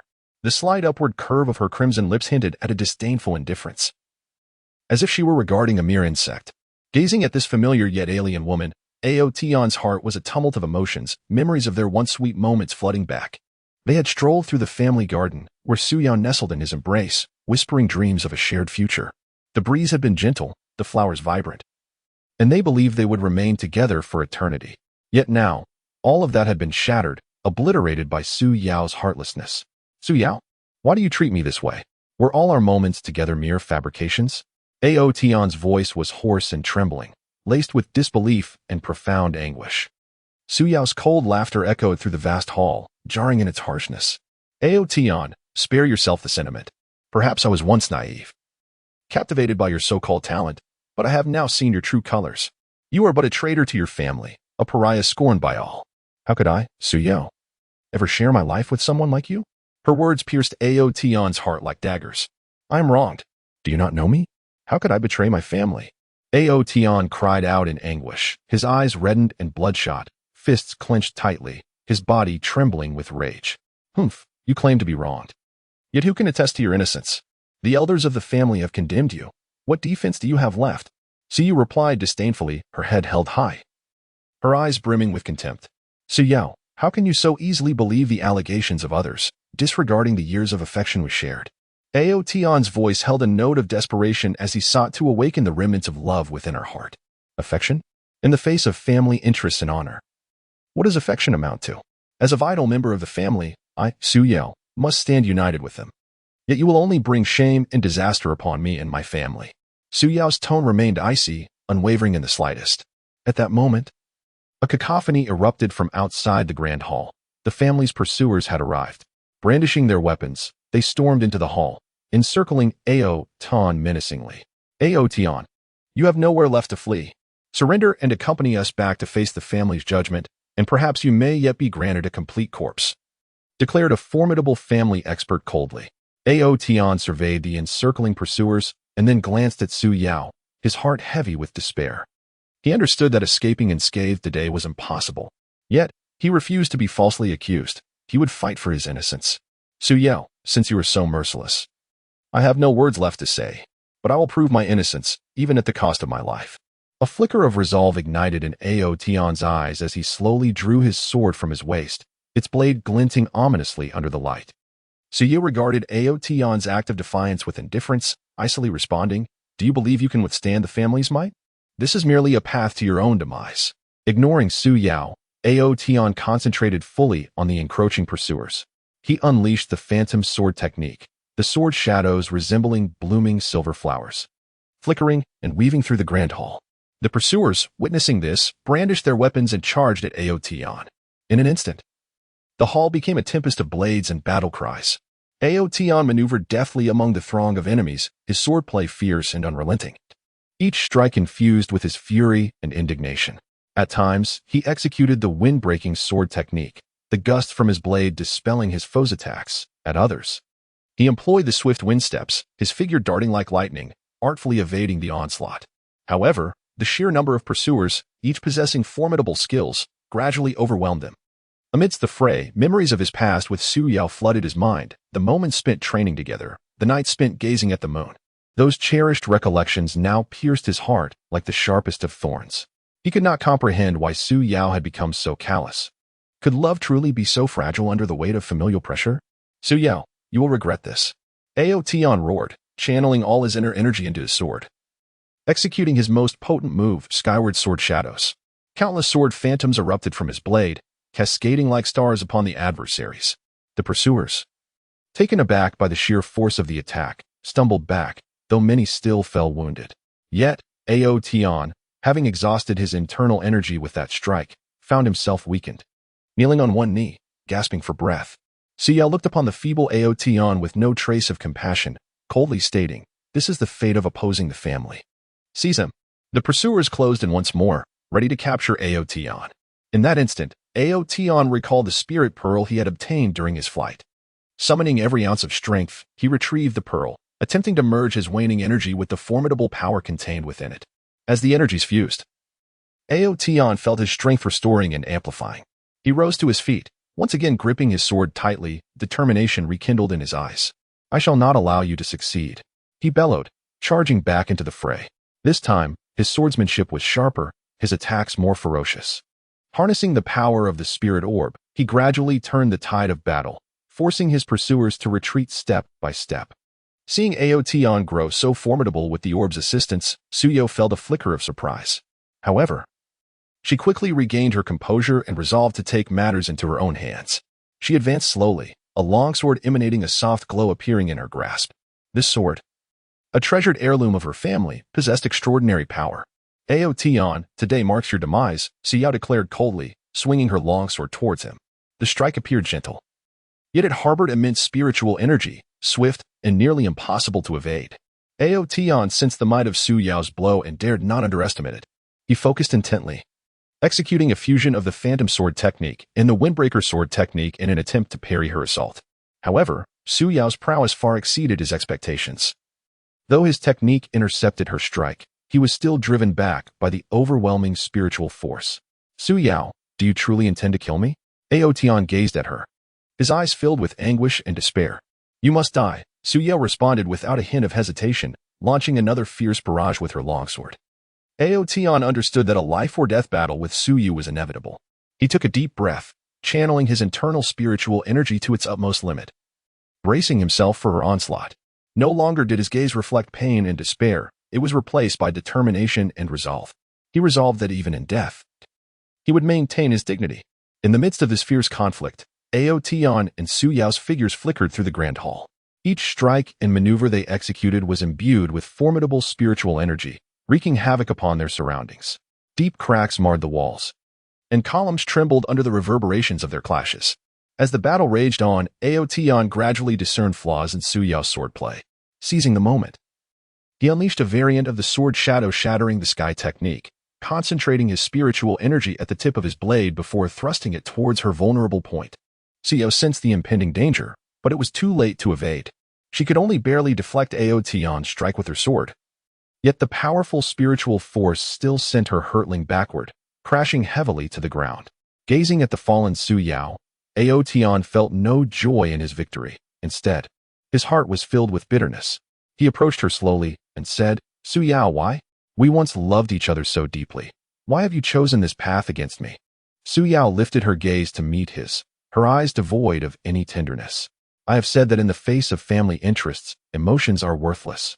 Aotion silently shook his head, aware that no words could sway Suyo's convictions. He turned his gaze toward the surrounding pursuers, a defiant glint in his eyes. "Come forth, for today, even if I perish, I shall take a few with me." The pursuers, momentarily daunted by Aotion's fierce aura, hesitated to advance. At that moment, an elder from the family arrived at the grand hall. The elder possessed formidable strength and commanded great respect within the clan. Observing the battlefield, he furrowed his brow. "Aotion, cease your obstinacy.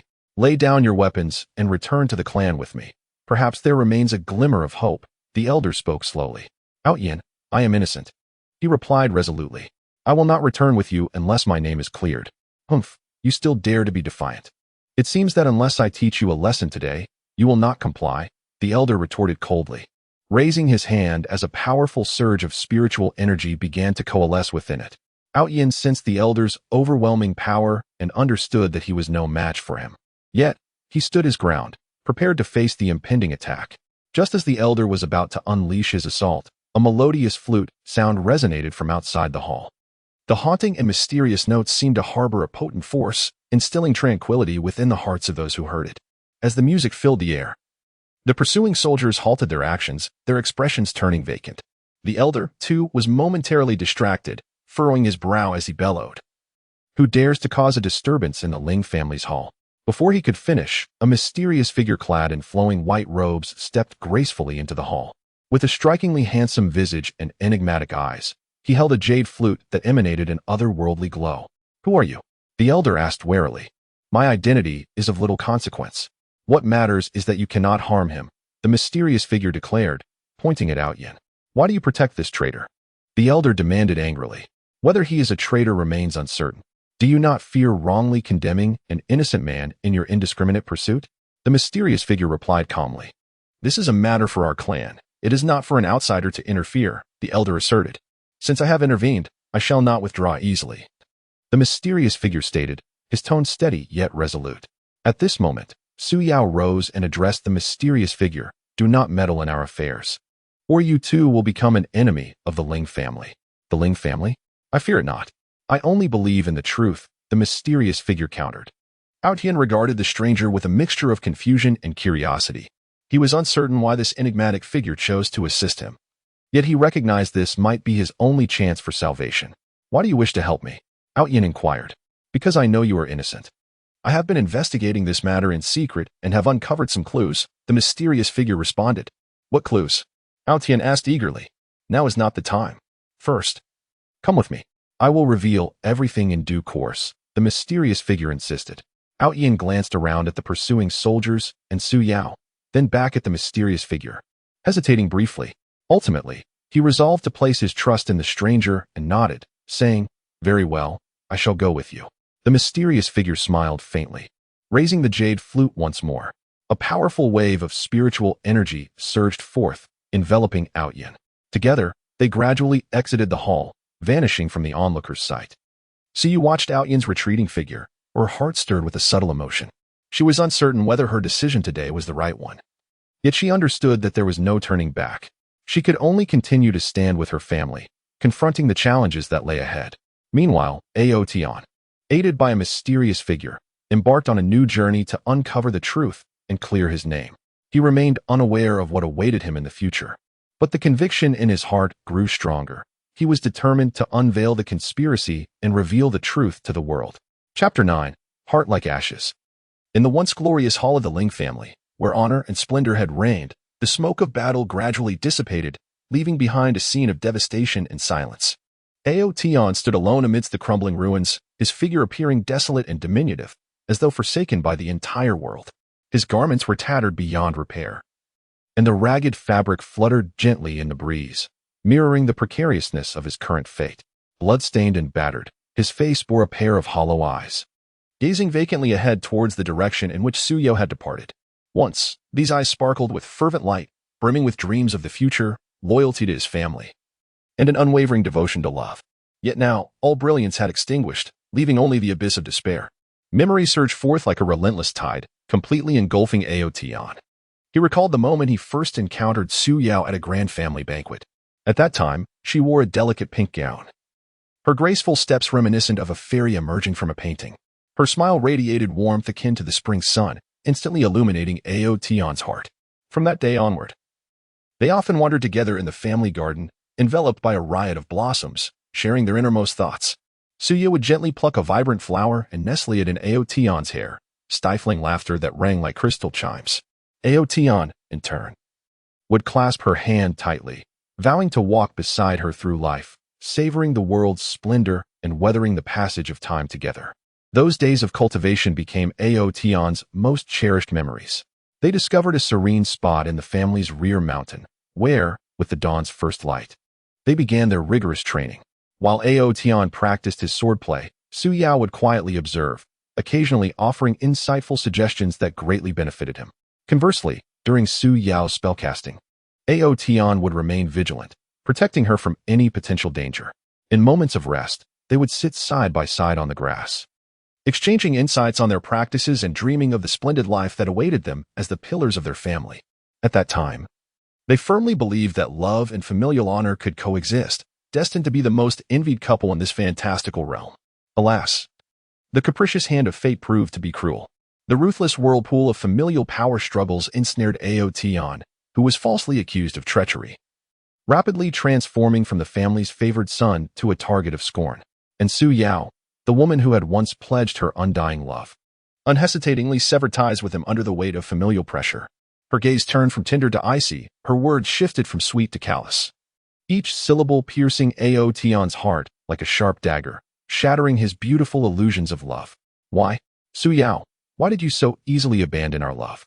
Ao Tian's lips trembled, his voice hoarse and dry, as though he had expended all his strength to utter those few words.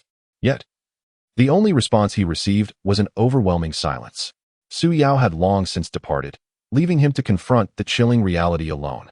At this moment, the cacophony of pursuing family members echoed once more in his ears, their shouts and footsteps like a death knell, inciting a profound sense of annoyance and fatigue within Outyin. Slowly, he raised his gaze to the blazing sun suspended in the sky, the glaring light causing him to squint. Beneath its radiance, he felt insignificantly small and powerless, akin to an ant, struggling in vain to escape the clutches of fate. Enough, enough, Outyin murmured to himself, his voice laden with resignation and despair.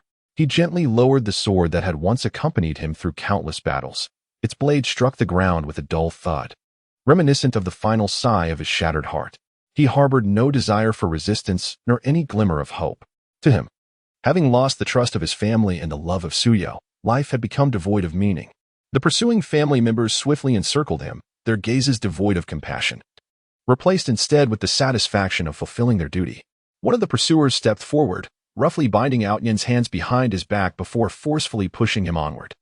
Outyin stumbled a few paces, offering no resistance, mechanically following their lead, step by step, toward the site of familial judgment. As he was escorted, Outyin's thoughts remained ensconced in the memories of the past. He recalled the illustrious feats he had accomplished for his family, the days spent bravely battling external foes, where he had never shown an ounce of retreat. He had once charged single-handedly into enemy lines, wielding his sword with unparalleled skill and indomitable will, slaying enemy leaders and securing victory after victory for his family. In those times, he had been the pride of his lineage, a hero revered by many. Yet now, all of that had turned to mere wisps of smoke. The family no longer remembered his achievements, only clung to unfounded accusations against him. He also reminisced about the tender moments with Su Yao, the gentle embraces, sweet kisses, and heartfelt gazes. He had believed those beautiful instances would last an eternity, that they would remain side by side until the end of time. Yet reality proved merciless. Love was rendered fragile and inconsequential before the interests of the family. Su Yao's heartlessness extinguished his faith in love. He no longer believed in the existence of true love. In his heart, the once warm and hopeful garden of affection had been reduced to a barren wasteland. As his steps continued onward, Outyin was brought to the family's judgment square. The area was already teeming with family members who regarded Outyin with cold, indifferent eyes, as if he were an irredeemable criminal. Outyin slowly lifted his head, surveying the crowd, yet found not a single familiar and friendly face among them. Those who had once called him brother now cowered in the shadows, afraid to meet his gaze. A profound sorrow welled up within him. It became clear that in his downfall, the so-called friendship had been but an illusory dream. Upon the judgment platform, the family elders sat high above, their expressions grave and solemn, their eyes exuding an undeniable authority. An elder rose to his feet, loudly proclaiming the transgressions of Outyin, each word striking like a hammer upon Outyin's heart. Yet, Outyin had long since lost the strength for anger or defense. He merely stood there, quietly gazing ahead with hollow eyes, as if all of this were of no concern to him. When the elder concluded his declaration, a chorus of demands for Outyin's severe punishment erupted in the square. Family members raised their weapons, chanting fervently for the execution of the traitor. Their voices surged like tumultuous waves, crashing relentlessly against Outyin's spirit. His body trembled slightly. He understood that his life was nearing its end. In that moment, he felt no fear, only an overwhelming weariness and disillusionment with the world. Just as the executioner raised the blade, a peculiar rumble resonated from the heavens. The crowd looked up, witnessing a magnificent auspicious cloud gracefully approaching, atop which stood a venerable old man with flowing white hair. His visage exuded kindness and serenity, and his eyes bore a hint of mysterious power. Slowly, he waved a feather duster, enveloping the entire judgment square in a gentle radiance. The family pursuers and the onlookers were awestruck by this sudden illumination, halting their actions in fear as they beheld the elder. The old man descended softly, approaching Outyin, and with a delicate sweep of his duster, the ropes binding Outyin's hands unraveled effortlessly. "Child, come with me." The elder's voice was soft and soothing, imbued with a magical quality that warmed Outyin's once cold heart. Outyin lifted his gaze to the elder, confusion swirling within his eyes. "Who are you? Why do you wish to save me?" he inquired. "Who I am is of little importance. What matters is that I know you were wrongfully accused." "You do not deserve to perish here," the elder replied with a smile. Outyin hesitated, casting glances at the family members surrounding him and then back at the elder, his heart a tumult of emotions. He was unsure whether to trust this mysterious figure, yet he found himself devoid of alternatives. Gradually, he nodded and said, "Very well. I will go with you." The elder smiled gently once more, waving his duster again, and a beam of light enveloped both him and Outyan. They ascended slowly into the sky, soaring toward the horizon. At that moment of departure, Outyan cast a final glance at the family judgment square, silently vowing, "Family, Xiao, from this moment forth, I sever all ties with you." As the distance between them widened, Outyan's heart sank deeper into despair. He realized that his life had irrevocably changed. The former glory of his family, the dreams of love, had all slipped away, leaving his future shrouded in uncertainty and confusion. Yet amidst this despair, a fierce determination surged within him. He silently vowed to uncover the true culprit behind his betrayal, to clear his name, and to ensure that those who had wronged him would face retribution. No matter how thorny the path ahead might be, or how daunting it was to confront the darkness of the world alone, he would not retreat. At this moment, although his heart lay in ashes, beneath that desolation, a flicker of vengeful flame stubbornly persisted. Chapter 10. The Enigma of Fate. In the depths of a distant and enigmatic fantastical realm, there existed a man named Aotian, who wandered alone amidst the desolate remnants of an ancient battlefield. The howling wind swept through, whipping up clouds of yellow sand and tattered battle flags that danced wildly around him. Aotian's figure appeared profoundly solitary, as if abandoned by the entire world, a forsaken soul adrift in the void. His countenance was haggard, his eyes reflecting a tumultuous blend of confusion and anguish. Once, he had been the most resplendent star within his family, endowed with enviable talent and boundless potential. From a young age, under the rigorous tutelage of his kin, he diligently practiced, mastering intricate martial arts and formidable techniques with an understanding that surpassed the ordinary. In every family competition and trial, he distinguished himself, becoming the focal point of admiration, with his elders nurturing great hopes for him to lead the family to unprecedented heights. Yet, the wheels of fate cruelly and unexpectedly shifted direction. A sudden upheaval within the family struck him like a bolt from the blue, shattering his world into fragments. Beneath the surface, a fierce struggle for power raged, as factions vied for the ultimate control, employing unscrupulous tactics. Aotian, an innocent pawn, found himself falsely accused of treachery against his own family. Overnight, he transformed from the cherished darling into a pariah, despised by all. Once adoring relatives now regarded him with scorn and loathing, and former comrades, with whom he had fought side by side, turned their backs on him, even drawing blades against him. He recalled the myriad moments spent within his family, those days of sweating alongside siblings in the training grounds. The laughter shared during family celebrations, now transformed into daggers that pierced his heart. Particularly painful was the memory of his love for his fiancée, Su Yao, which had once been so beautiful and unwavering. Under the moonlight, they had exchanged heartfelt vows of eternal unity. Her smile had been like the brightest bloom of spring, capable of dispelling all shadows from his heart. Her gentle companionship infused him with warmth and strength through the arduous path of cultivation. Yet now, all of that lay in ruins. Under familial pressure, Su Yao severed their emotional ties, her gaze shifting from deep affection to icy detachment. Her words, sharp as poisoned daggers, struck Aotian's heart, leaving him in unbearable agony. Why? Why must fate toy with me so? Aotian howled at the heavens, his voice laden with boundless sorrow and bewilderment. He could not comprehend why, having devoted himself entirely to his family without a trace of betrayal, he should suffer such an unjust fate. He found it equally unfathomable how a love once as steadfast as rock could crumble under the weight of familial interests. Was it a cruel design of destiny, or was it that true trust and genuine affection were mere illusions in this world? In the midst of this painful introspection and relentless questioning, Aotian's thoughts involuntarily drifted back to the day he uncovered the secrets of his family. It was an ostensibly ordinary afternoon when he stumbled upon an ancient tome, long forgotten, in the family's venerable library. This tome contained accounts of the dark truths underpinning the family's rise to power, seemingly implicating collusion with malevolent external forces and conspiracies against weaker clans. Aotian was acutely aware of the gravity of this revelation. He had initially intended to inform the honorable elders of his family, hoping to prevent them from descending further into the abyss of sin. However, before he could take action, the information inexplicably leaked, and the nefarious factions within his clan seized the opportunity to brand him a traitor, attempting to silence him to conceal their misdeeds. Is it truly my fate to suffer such calamity merely for knowing the family's secret? Aotian murmured, a flicker of despair mingling with a bitter smile in his eyes. He understood all too well that within this vast and intricate familial structure, the allure of power and profit could lead many to forsake their conscience and humanity. And he was but a sacrificial pawn in this ruthless struggle. During his days of flight, Aotian endured countless hardships and perils. He traversed the dense and treacherous misty forest, where eerie mists not only obscured vision but also harbored various toxins, with even a moment's inattention potentially leading to fatal poisoning. In the forest, he encountered packs of ferocious beasts, monstrous in size with razor-sharp fangs, launching frenzied attacks against him. Through sheer tenacity and remarkable martial prowess, Aotian repeatedly fought for survival at the precipice of death. He once found himself trapped for days before a surging river, its surface tumultuous and its currents treacherous, with lurking water monsters occasionally surfacing to eye him ominously.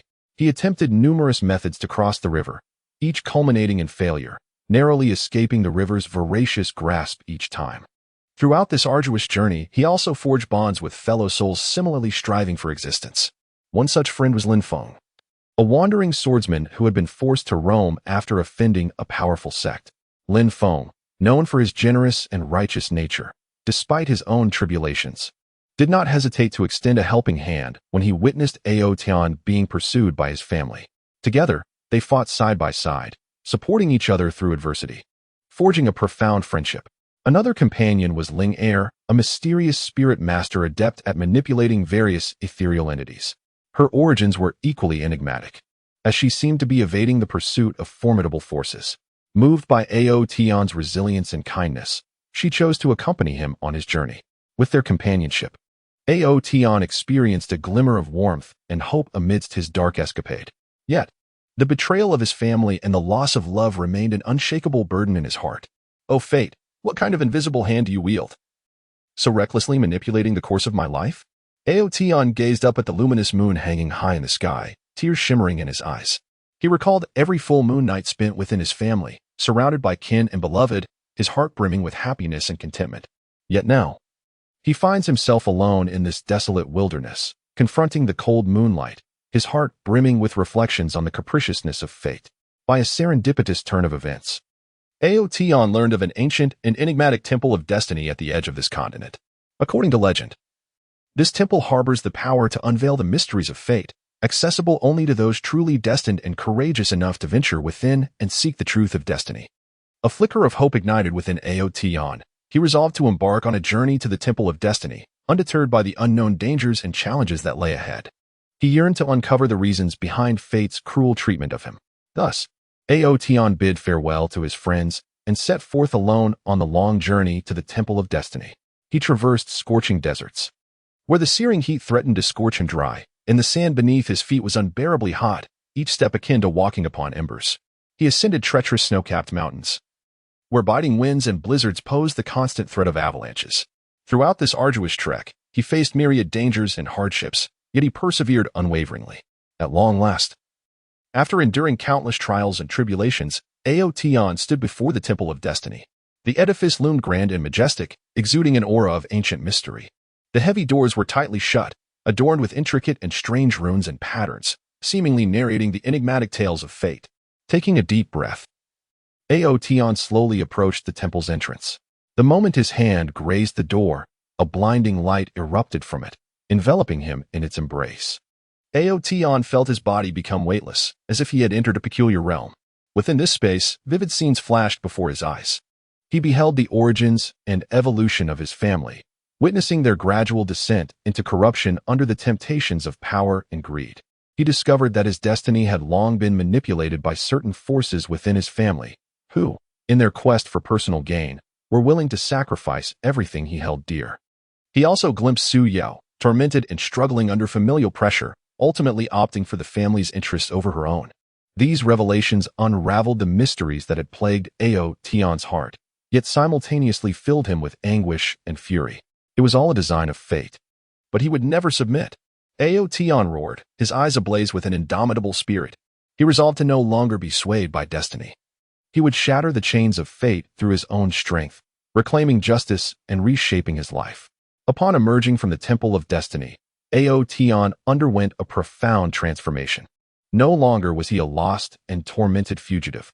He had become a vengeful spirit imbued with steadfast conviction and formidable power. He understood that the path ahead remained fraught with challenges, yet he was now unafraid. Because he comprehended the truth of fate, he resolved to challenge those who had once betrayed and harmed him, compelling them to bear the heavy consequences of their actions. Chapter 11. Injustice in the realm of the Ling family, where prosperity and glory intertwined. One would expect a sanctuary of order and justice. Yet for Outyin, it had transformed into a hell replete with endless darkness and injustice. Once a young prodigy who had emerged prominently within his clan through exceptional talent and relentless effort, Outyin was now ruthlessly cast into the abyss of destiny. Standing in the imposing and solemn assembly hall of his family, he was surrounded by a myriad of indifferent and disdainful gazes, each piercing his soul like daggers. The vaulted ceiling towered above, adorned with murals depicting the illustrious history of the family. Those very scenes that had once inspired him to forge ahead now served as the ultimate mockery of his plight. The elders of the family sat sternly upon their high dais, their expressions grave and unyielding, devoid of any semblance of compassion or fairness. Resolute in their condemnation of the so-called traitor. Outyin, the evidence of your transgressions is irrefutable. Do you dare to argue your case here? An elderly patriarch barked, his voice reverberating through the expansive hall, leaving Outyin's ears ringing. I am innocent. I have never betrayed the family. Outyin cried out in anguish, his eyes bloodshot and filled with fury, resembling a wild beast trapped in a dire predicament, yet fiercely struggling for survival. His hands were clenched into fists, nails digging deep into his palms, blood trickling through his fingers and pooling onto the polished marble floor, forming glaring crimson blossoms. However, to the elders, his defense was nothing more than the futile thrashing of a dying man. The origin of all this turmoil stemmed solely from Outyin's accidental discovery of sinister collusion between certain high-ranking members of the family and external malevolent forces during a covert family mission. Driven by loyalty and a sense of justice, he sought to inform the righteous elements within the family, only to be preemptively betrayed by those with ulterior motives. They fabricated a plethora of so-called evidence, portraying Outyin as a villain driven by selfish desires to betray his kin. Throughout the family's trial, Outyin profoundly felt the suffocating weight of injustice. Those family members with whom he had passed grievances eagerly stepped forward to testify, weaving absurd yet seemingly plausible lies. Meanwhile, his true friends, who genuinely understood his character, remained silent under the family's pressure, too fearful to utter a word in his defense. Even the brother he had once regarded as a confidant turned traitorous at a critical moment, choosing to sever ties with him to safeguard his own interests. Why do you malign me so? Is it merely because I have touched upon your vested interests? Outyin glared at those family members who accused him, the fire of rage in his eyes threatening to consume them. Yet, the only response he received was more venomous slander and mockery. His fiancée, Su Yao, who had once vowed eternal companionship, heartlessly abandoned him in the face of this familial tempest. She stood aloof, her gaze indifferent and detached, as if they had never shared any emotional entanglements. Outyin, you have brought this upon yourself. I cannot associate myself with a traitor. Su Yao's words were chilling, each syllable like a sharp ice blade, piercing deep into Ao Tian's heart and utterly shattering his beautiful aspirations about love. During his days of confinement by his family, Ao Tian endured inhumane torment. In the dim, damp cell, a foul stench permeated the air, while rats scurried in the corners, emitting spine-chilling squeaks. He was shackled with heavy iron chains that bit into his flesh, and every struggle brought excruciating pain. The family's jailers unleashed verbal abuse and physical assaults upon him, mercilessly lashing him with whips, leaving behind ghastly trails of blood. What you are doing is a violation of justice. One day, the truth will be revealed to the world. Even amidst agony, Ao Tian clung steadfastly to his beliefs. Though his voice was faint, it resonated with determination. Yet, his cries seemed powerless in that dark cell, as no one cared for the grievances of a traitor. By a serendipitous chance, Ao Tian learned that his family was about to engage in a significant transaction with external malevolent forces, a deal that, if fulfilled, would bring catastrophe not only to the family, but to the entire mystical continent. Aware that he must act, he resolved to prevent this disaster from occurring, even if it meant grasping at the thinnest thread of hope. Thus, fueled by tenacity and a lingering affection for his family, He broke free from the chains and escaped the cell. During his flight, Aotion faced countless hardships. He traversed dense thickets of thorns that tore at his clothing and skin, leaving him bloodied, yet he persevered. He crossed turbulent rivers, where the raging waters nearly swept him away, but he struggled to swim to the opposite bank, teetering on the brink of life and death. He also encountered various magical beasts that lunged at him with ferocity. Relying on his martial prowess and wit, he repeatedly turned peril into safety. Throughout this journey of escape and resistance, Aotion forged alliances with like-minded companions. One was a mysterious woman named Xing'er, who wielded formidable magical powers and could command the forces of the stars. Driven by her quest for justice and fairness, she was moved by Aotion's courage and determination, choosing to fight alongside him. Another was a boisterous man named Yin Feng, a powerful warrior skilled in the art of fire. Yin Feng was upright and chivalrous, unable to tolerate the injustices and evils of the world. Upon hearing Aotion's tale, he unhesitatingly joined his cause. However, the family's pursuit was relentless. They dispatched wave after wave of skilled assassins to hunt them down. In a fierce battle, Aotion and his friends found themselves surrounded by the family's elite. The air was thick with the smoke of combat, and the stench of blood was nauseating. The clashing of blades and the thunderous eruptions of magic intertwined, composing a brutal symphony of battle. Aotion, today marks your demise. You have nowhere to escape. One of the family's masters taunted with a cold laugh. Brandishing his sword towards Aotion, Outyin stood undaunted, unleashing his ultimate skill, the Outyin Divine Sword Technique. The sword shadows blossomed like a myriad of blooming lotus flowers, effortlessly neutralizing the enemy's assaults. At his side, Xing'e wielded her celestial magic, gathering countless starlit beams of energy that surged forth, striking the adversaries with formidable might. Yin Feng brandished his fiery blade, flames roaring around him as he charged into the fray, embodying a blazing warrior engaged in fierce combat. Despite their resolute resistance, the sheer number of formidable foes from their clan began to overwhelm them, plunging them into dire straits. In this moment of life and death, a surge of fierce indignation welled up within Outyin. Was there truly no justice in this world? They fought for righteousness. Why were they subjected to such persecution? He silently screamed within. Just as despair threatened to engulf them, an extraordinary beam of light descended from the heavens. Within this radiance appeared a venerable elder. His hair is silvery white. The elder's countenance exuded kindness and tranquility, his eyes reflecting profound wisdom. Cease this at once. His voice, though not loud, resonated with authority, compelling all to halt their actions. Who are you? Why do you intervene? The clan's experts inquired warily. My identity is not of consequence. What matters is that you are committing a grave error. Outyin has been wronged. What you pursue is but a conspiracy orchestrated by those who have truly betrayed the clan. The elder spoke slowly. The clan's experts exchanged wary glances, skepticism etched on their faces. Yet, the powerful aura emanating from the elder rendered them hesitant to act rashly. You claim I am wronged. What evidence do you possess? Outyin asked, a spark of hope igniting in his eyes. The elder smiled gently, waving his cane with a flourish. A radiant light flashed, revealing a series of scenes before the assembly. These images vividly depicted the intricate collusion between the clan's upper echelons and external malevolent forces, unveiling the truth of Outyin's entrapment. Upon witnessing the unfolding scenes, the clan's experts displayed expressions of shock and remorse. They realized they had been deceived, unjustly condemning an innocent soul. Outyin, we were mistaken. Please forgive us, they implored in unison. Outyin regarded them, his heart a tumult of emotions. He had endured immense suffering and injustice, and though resentment lingered, his predominant sentiment was concern for the clan's future. I can forgive you. But we must swiftly thwart the clan's dealings with these malevolent forces and rescue our family from peril, Outyin declared.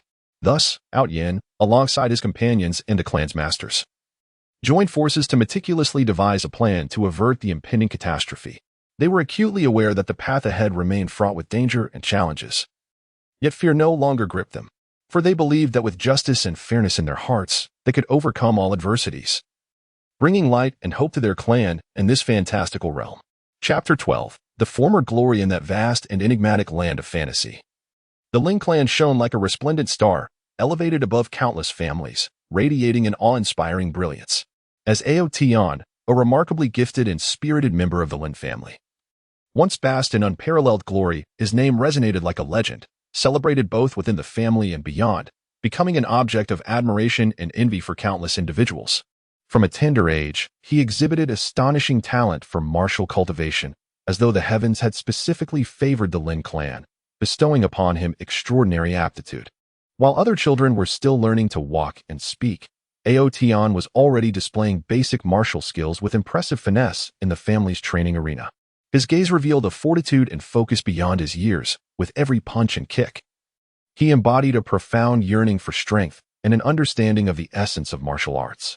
At the tender age of 5, he successfully condensed spiritual energy, becoming the youngest spiritual practitioner in the family, an achievement that sent ripples of excitement throughout the clan. The elders marveled at his prowess, viewing him as the beacon of hope for the family's future, placing boundless expectations upon his shoulders. In every martial arts competition organized by the family, Aotian rightfully emerged as the main protagonist. His physique was agile, akin to a cheetah racing across the arena. His movements were fluid and natural. Each technique seemed to merge seamlessly with the energies of heaven and earth. During a grand internal martial arts tournament, Aotian triumphantly overcame numerous formidable opponents with ease. His display of the Ao foam sword technique was mesmerizing, the sword's shadows reminiscent of blooming azure lotuses, shimmering enchantingly under the sun. The wind from his strikes howled, tearing through the air with piercing intensity. Opponents crumbled under his fierce onslaught, rendered powerless to counter. Ultimately, Aotian secured the championship title without a hint of doubt. As he stood upon the podium, cradling the trophy that symbolized the highest honor, the thunderous applause from the audience reverberated like a storm, with family members expressing their respect and admiration through heartfelt cheers. In that moment, Aotian's heart swelled with pride and fulfillment. He envisioned a future where he would traverse the mystical continent, achieving greatness and leaving an indelible mark. Beyond his exceptional martial prowess, Aotian also played a pivotal role in the management of family affairs. His quick wit and exceptional intellect enabled him to possess unique insights and sharp discernment regarding various family matters. Whenever the family faced significant decisions, Aotian consistently distinguished himself amidst a plethora of complex opinions, proposing the most reasonable and feasible solutions. In a negotiation over resource disputes with external forces, the opposing party sought to impose harsh conditions to suppress the Lin family and maximize their gains. The atmosphere at the negotiation table was tense and oppressive, with both sides at an impasse. At a critical juncture, Aotian stepped forward, leveraging his precise grasp of the situation and outstanding negotiation skills. Methodically, he analyzed the pros and cons, deftly responding to the adversary's challenges and provocations. His words were sharp and potent, each statement striking at the heart of the matter. Ultimately, through Aotian's efforts, the family successfully signed an agreement highly advantageous to the Lin clan, preserving their core interests while securing additional resources and opportunities for growth. This event elevated Aotian's prestige within the family to unprecedented heights. Family members were in awe of his leadership skills and wisdom, rendering him an indispensable figure in the family's decision-making hierarchy. In social gatherings, Aotian remained the center of attention, exuding an aristocratic charm through his graceful demeanor. His smile, akin to a gentle spring breeze, radiated warmth and approachability, effortlessly bridging the gap between himself and others. Whether at family feasts or in interactions with other clans, Aotian navigated the complexities of social etiquette and interpersonal relationships with remarkable ease. He was adept at listening to others' opinions and ideas, fostering communication and collaboration with individuals of varying personalities and backgrounds. At a recent social event with other esteemed families, Aotian captivated all present with his vast knowledge, witty repartee, and elegant comportment. He exchanged insights on cultivation with the younger generation of other clans and discussed family development, thereby establishing a positive image for the Ling family and laying a robust foundation for future collaborations with other families. However, fate's twists often arrive suddenly and unexpectedly. A tumultuous power struggle within the family surged forth, akin to a relentless tide of darkness, mercilessly dragging Aotian from the pinnacle of glory into the abyss of despair. Those who had once flattered and followed him, seduced by the allure of power and personal gain, swiftly turned against him, becoming his adversaries. Some malevolent forces within the family resorted to unscrupulous means to brand him a traitor, fabricating intricate lies to serve their ends. They forged evidence and bribed witnesses, inciting a storm of public opinion against Aotian within the family. Formerly close brothers, succumbing to familial pressure, felt compelled to sever ties with him. Their eyes, once filled with camaraderie, now bore the coldness of indifference and estrangement. Outyan, I do not wish to oppose the family. Take care of yourself. His brother's words struck him like a cold dagger, piercing his heart and ushering in an unprecedented wave of betrayal and anguish. His fiancée, Yi Suyao, the one who had once exchanged vows of eternal love with him, found herself lost amidst the familial tempest. Her gaze, once tender and affectionate, transformed into one of icy detachment. Her unwavering support turned into merciless abandonment. Outyan, you are no longer the favored child of the family. Our engagement is hereby dissolved. Su Yao's voice cut through him like the winter wind, dispersing the last remnants of warmth and hope within his heart. As he watched her retreating figure, a tumult of emotion surged within him. The sweet memories of their past felt like sharp blades, relentlessly tearing at his heart, bringing him to the brink of despair. In the family tribunal, Outyan faced numerous elders and relatives alone, his figure appearing so solitary and helpless. The familiar faces that once offered solace now seemed strange and cruel. The elders sat high upon the judgment seats, their gazes devoid of compassion or fairness, consumed only by their resolve to condemn the so-called traitor. Outyan, the crimes you have committed are unforgivable. The family shall show you no mercy. The elder's voice struck like a thunderclap on a clear day, shattering Ao Tian's final hopes. He attempted to defend himself, his voice trembling and hoarse from anger and despair. I am wronged. I have never betrayed my family. This is all a conspiracy by certain members of the family. Yet, to the eyes of his kin, his justifications were merely the desperate gasps of a traitor. No one was willing to believe him. No one wished to hear his plea. Under the overwhelming pressure from his family, he was sentenced to harsh punishment. Stripped of his identity as a family member, reduced to a mere captive within his own lineage. The glory he once held had dissipated like mist, leaving no trace behind. Confined within the dark, damp cell of his family, a foul stench permeated the air, while rats scurried in the corners, emitting chilling squeaks. His body was shackled with heavy iron chains, which dug deep into his flesh, causing excruciating pain with every struggle. Yet, within his eyes burned an indomitable flame. He firmly believed that one day, the truth would be revealed, and he would reclaim his lost honor and dignity. In the confines of his cell, Ao Tian continually reflected on his plight, seeking clues within the family's power dynamics and interpersonal relationships to uncover the conspiracy lurking behind. He recalled fragments of evidence he had once uncovered within the family, seemingly trivial details that now began to connect in his mind, forming a vague outline. He realized that the power struggle within the family was far more intricate and brutal than he had imagined, shrouded in immense interests and unspeakable secrets. By chance, Ao Tian met an elderly man, also imprisoned in the cell. The old man, with his snow-white hair and haggard features, exuded a profound wisdom and tranquility in his gaze. Claiming to know many family secrets, he felt compassion for Ao Tian's plight and resolved to assist him. Under the elder's guidance, Ao Tian began to cultivate an ancient and mystical technique, one that would enhance his strength amidst adversity while fortifying his spirit. Day and night, Ao Tian practiced relentlessly, disregarding the harsh conditions of his cell and the pain in his body. His spiritual energy steadily grew, and his comprehension of martial arts reached a new zenith. He learned to unleash powerful attacks within confined spaces and to utilize his surroundings to mask his presence and movements. Throughout his training, he gradually grasped many life philosophies, transforming his initial anger and despair into a more composed and serene demeanor. He understood that only by becoming sufficiently powerful could he survive in this cruel world and clear his name. As time passed, Ao Tian's strength significantly increased. He resolved to seek an opportunity to escape his cell and unveil the truth behind the family's machinations. At last, on a moonless night filled with ominous winds, Ao Tian seized the moment when the jailer changed shifts, employing the skills he had learned to break free from his chains and stealthily infiltrate the family's secret passage. The passage was dark and damp, suffused with an air of mystery. Outyan advanced cautiously, relying on his memory and keen intuition to evade the myriad traps within the secret passage. At the passage's end, he uncovered a hidden chamber. The door to this chamber was adorned with intricate runes and patterns, emanating a formidable aura of restriction. After considerable effort, Outyan successfully deciphered the door's enchantment and entered the chamber.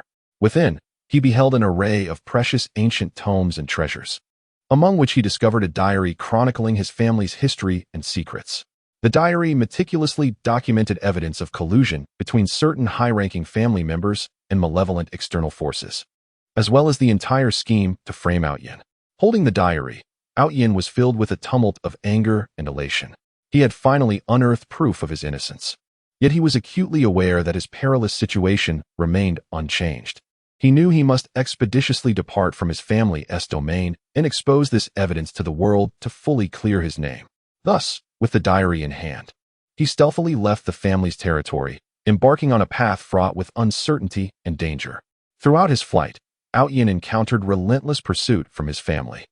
They dispatched wave after wave of skilled assassins to hunt him down. However, Outyin was no longer the same as before, bolstered by his training in captivity and unwavering resolve. He deftly navigated through perilous encounters. In the dense forest, he engaged in fierce battles with the family's elite, his figure darting like a streak of lightning among the trees.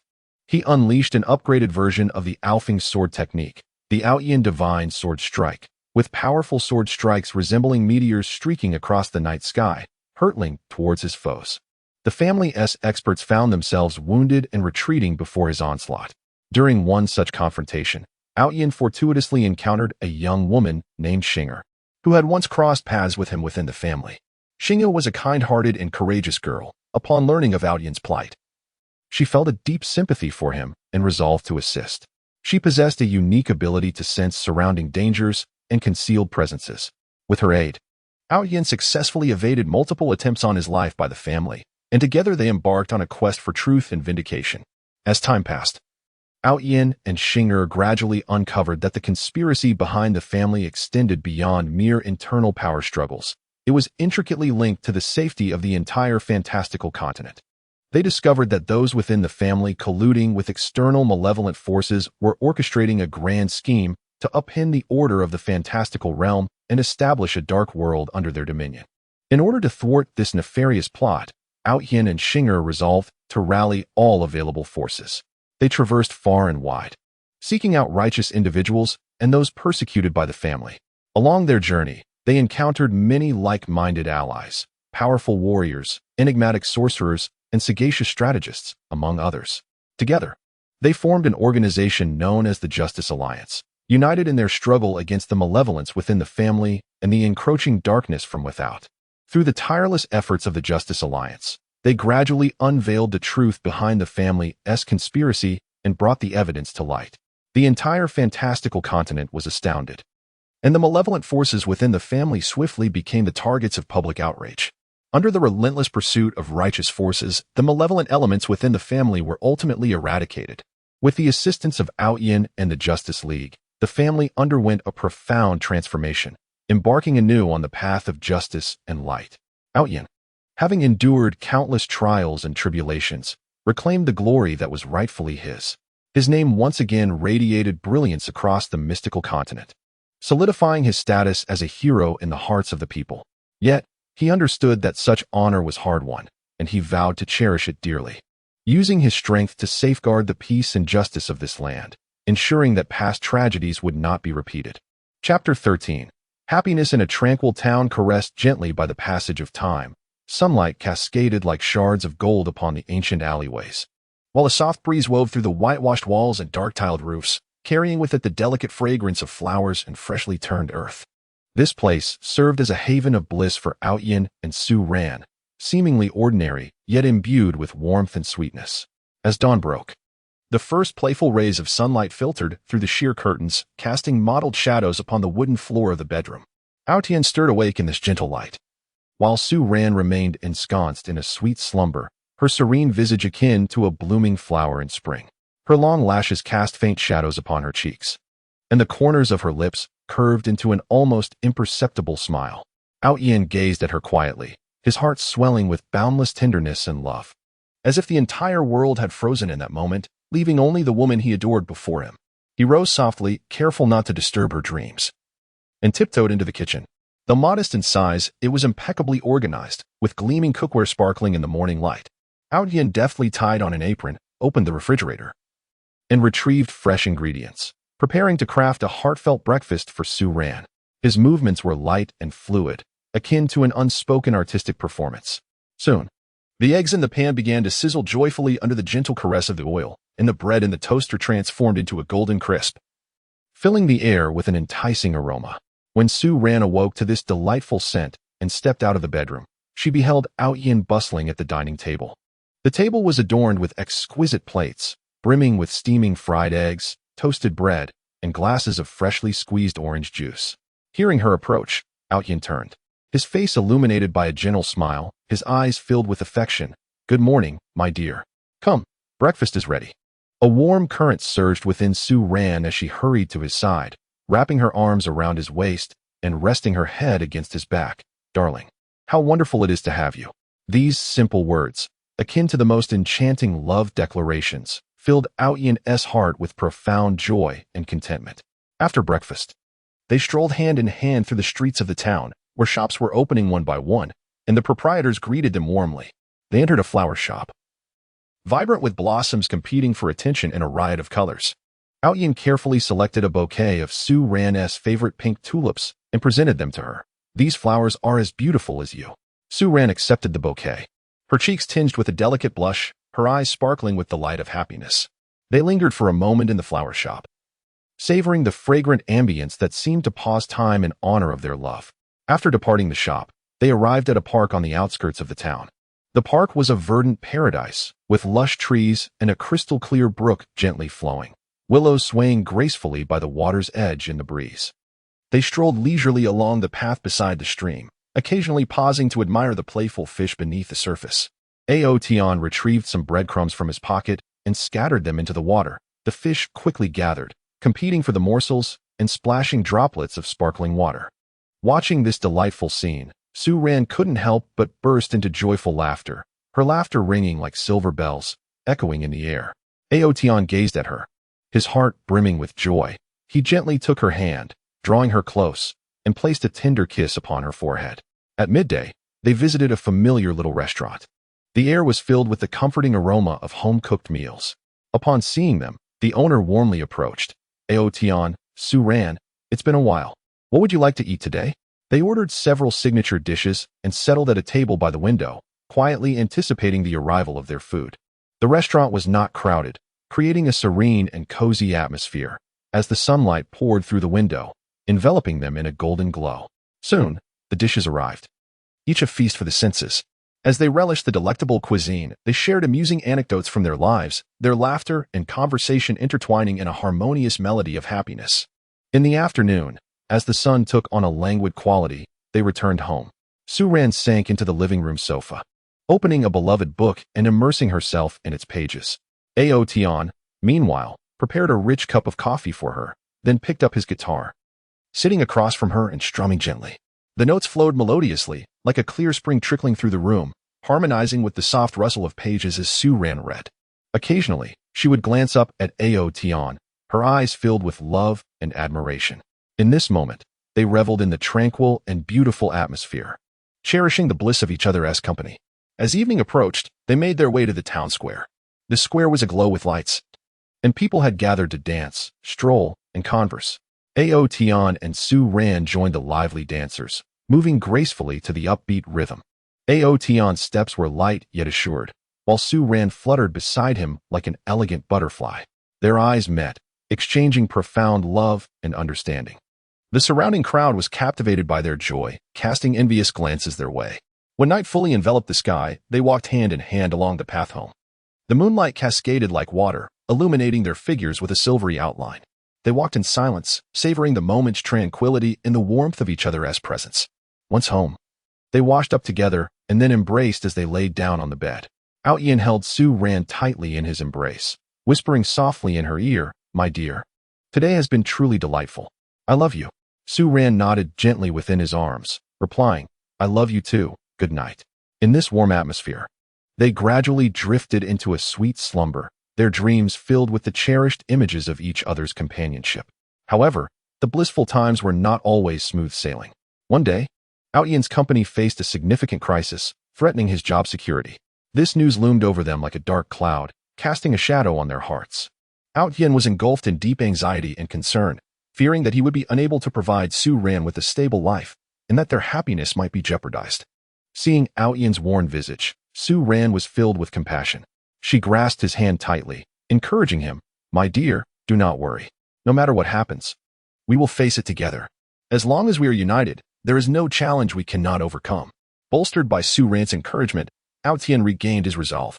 He diligently sought solutions, tirelessly collaborating with colleagues to devise strategies. During this challenging period, their lives became somewhat frugal, yet they never uttered a complaint. Su Ran learned to budget wisely, preparing delicious yet affordable meals for Out-Yin. They reduced their outings for entertainment, opting instead to spend cozy evenings at home. Together, they watched films, shared conversations, and played games, their bond deepening amidst adversity. After a period of perseverance, Out-Yin ultimately succeeded in helping the company navigate through the crisis.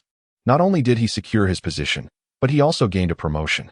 When he shared this wonderful news with Su Ran, she excitedly leaped into his arms, her eyes sparkling with tears of joy. "My dear, I knew you could do it." In that moment, they experienced a happiness akin to a rainbow after a storm. This joy felt even more precious and unforgettable.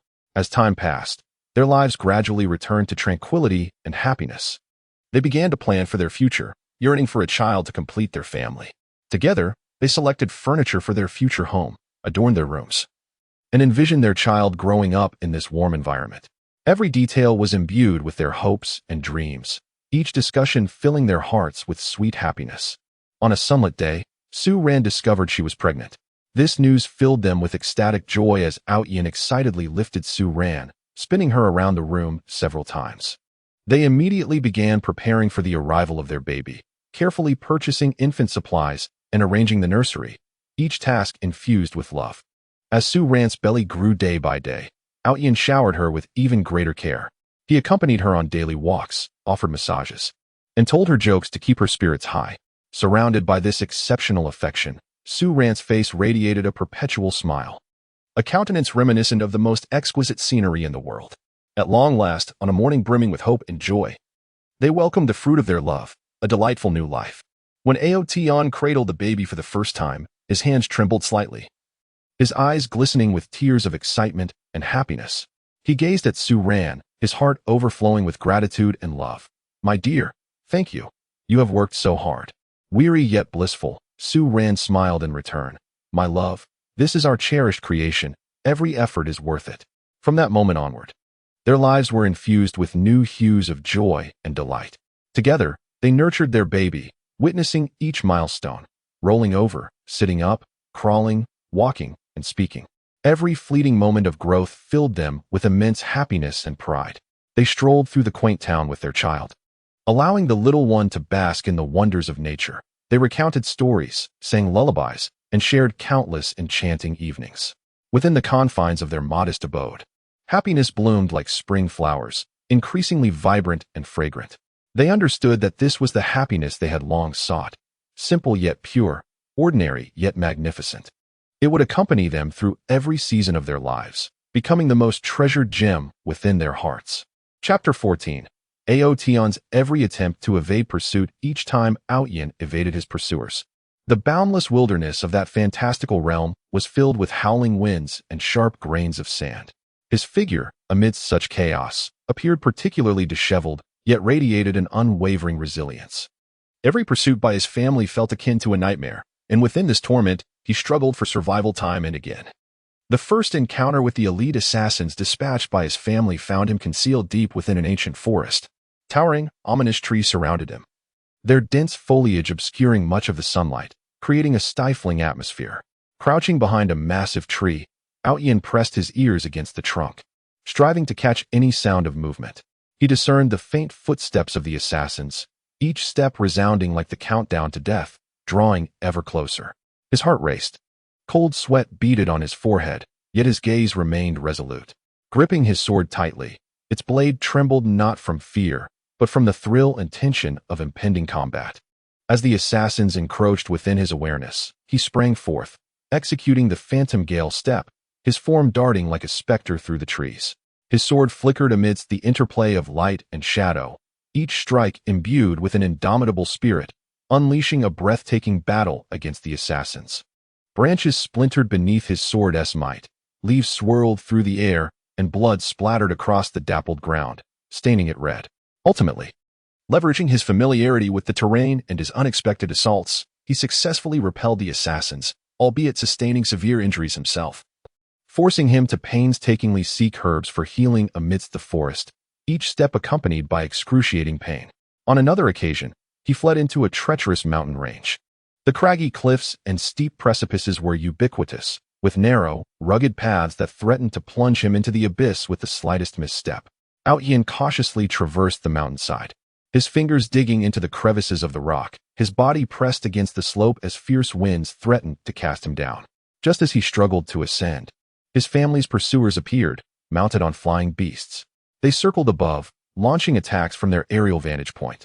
Lethal beams of magic rained down like a torrential storm, detonating against the mountainside and sending shards of stone flying.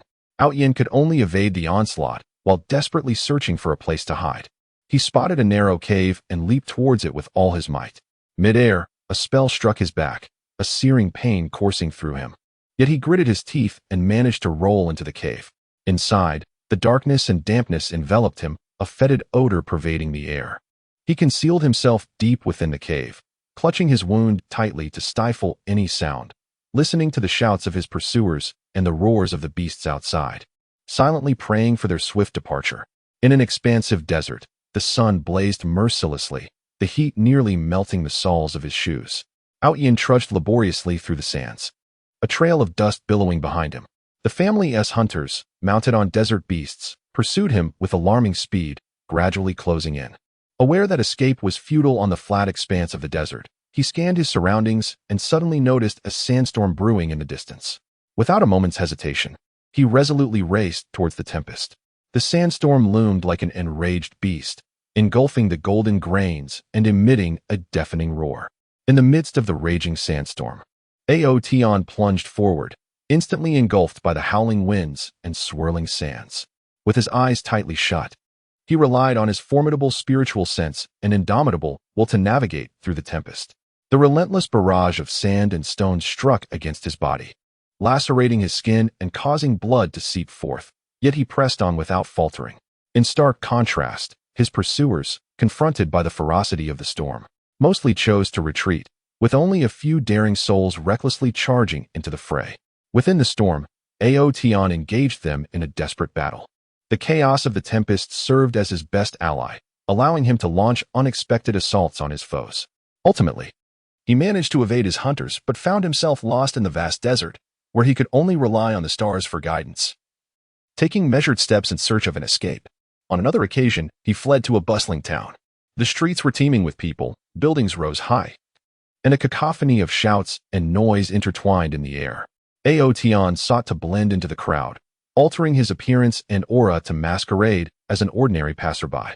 He entered a tavern, seated himself in a corner, and vigilantly observed his surroundings. However, the family he sought to escape from had eyes in the town. Soon, a cadre of their elite surrounded the tavern, the atmosphere inside turning tense as patrons panicked and fled in disarray. Rising to his feet, Aotion drew his sword, its blade glinting ominously. He knew that a fierce battle awaited him. He charged at the adversaries at the entrance, unleashing the windbreaker sword technique, the sword's gusts forcing the foes back. Yet, they continued to surge forth, and he fought while retreating, using the tavern's furniture as obstacles to maneuver against his attackers. Amidst the chaos, he toppled a barrel, the spilled liquor mingling with blood, rendering the floor treacherously slippery. In this tumultuous environment, he sought a glimmer of hope and suddenly spotted a small door in the tavern's rear courtyard. He fought his way through, bursting forth from the tavern. However, the town was riddled with traps laid by the family, and he continuously encountered ambushes on the streets, forcing him to break through time and again, darting through the alleys like a trapped beast, desperately searching for an escape route. Each evasion brought him perilously close to death, subjecting both his body and spirit to immense torment. Yet, these experiences only served to fortify him. His swordsmanship became increasingly lethal, his perception of danger sharpened, and his desire for survival blazed within him like an unquenchable flame. Chapter 15. On the edge of life and death in the depths of the ancient forest. Shrouded in darkness and mystery, sunlight struggled to penetrate the dense foliage, casting faint and mottled beams of light. akin to the feeble hand of a dying man reaching out for salvation. Ao Tian, once the pride of his family, now resembled a wounded lone wolf. Fleeing desperately through this eerie environment, each step perilously poised on the brink of life and death. His garments were soaked with perspiration, clinging to his back, stained with splotches of blood, his own and that of his enemies. Disheveled strands of hair cascaded down the sides of his face, obscuring his once handsome features. Now etched with exhaustion and resolve, his breathing was rapid and labored, reminiscent of a windbag, resonating acutely within the stillness of the forest. Each gasp was accompanied by sharp pangs of agony in his chest, remnants of the fierce battle with his family as pursuers. Behind him, the cacophony of shouts and cries from his relentless pursuers echoed ominously, each sound a chilling incantation of impending doom. Their footsteps reverberated through the ground, shaking it slightly. And the crackling of broken twigs underfoot was, to Ao Yan's ears, a countdown to death. He was acutely aware that should they catch up, he would plunge into an abyss from which there would be no return. He fought against the pain and fatigue, propelling himself forward with fervor, his gaze betraying a fierce resolve and defiance. The thick layer of decaying leaves beneath his feet made each step somewhat unsteady, yet driven by sheer willpower. He maintained his balance, showing no sign of halting. Suddenly, a wide and turbulent river emerged before him. The water surged like a frenzied beast, roaring relentlessly as it rushed eastward. The surface was tumultuous, with white-capped waves crashing against the rocky banks, producing a deafening roar. Ao Yan's heart sank. He recognized this river as a formidable barrier on his escape route. However, the footsteps of his pursuers were drawing ever closer. Leaving him no time to seek an alternative crossing, he resolved to take the plunge. Ao Yan mentally shouted, gritting his teeth, and without hesitation, he dashed towards the riverbank. The moment he stepped into the frigid water, a bone-chilling cold enveloped him, inducing an involuntary shiver. The rapacious current felt like invisible hands gripping his legs tightly, pulling him backward, intent on dragging him to the riverbed. Ao Yan struggled to take a step forward, only to be pushed back by the relentless flow. Each advancement required Herculean effort. His body swayed precariously in the water, teetering on the brink of being swept away. As Ao Yan wrestled against the current, his pursuers arrived at the river's edge. Spotting him laboriously making his way through the water, they halted, drawing their bows. In an instant, a flurry of arrows rained down upon him. With no refuge in sight, Ao Yan could only wield his sword, desperately fending off the incoming projectiles. The clanging of metal reverberated across the river, sending up small splashes of water. Despite his valiant efforts, several arrows grazed his body, slicing through his skin and causing blood to seep out, staining the surrounding waters crimson. In that critical moment, Ao Yan felt his foot land on a solid stone beneath the surface. Elation surged within him as he pushed off with all his might, leveraging this newfound strength to swim vigorously toward the opposite bank. After an arduous struggle, he finally reached the shore. Once ashore, Ao Yan wasted no time resting, dragging his exhausted body forward in a frantic sprint. He knew he had not yet escaped danger and must swiftly find a safe haven to conceal himself. After traversing deeper into the forest, he stumbled upon a cave hidden within a valley. The entrance was obscured by dense vines and underbrush, making it nearly imperceptible without careful observation. Cautiously, Ao Yan parted the vines and stepped into the cave. The cave was suffused with a damp atmosphere, its walls adorned with glistening droplets that fell rhythmically, forming tiny pools upon the ground. Ao Yan sought refuge in a secluded corner, settling down to regulate his breath and tend to his wounds. He retrieved some herbs from his pocket, chewed them into a paste, and applied them to his injuries. The bitter taste of the herbs spread across his palate, causing him to grimace. After dressing his wounds, Ao Yan leaned against the cave wall, closed his eyes, and endeavored to regain some strength. Yet, his nerves remained taut, ever vigilant to the sounds outside the cave.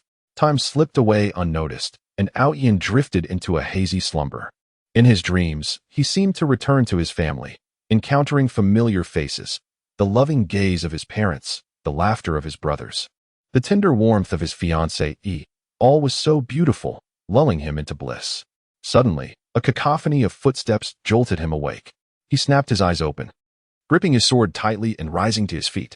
"Search this cave," commanded a voice from outside, belonging to the pursuers of his family. Ao Yan's heart leapt into his throat. He realized he had once again fallen into a desperate situation. He scanned the cave, discovering no other exits.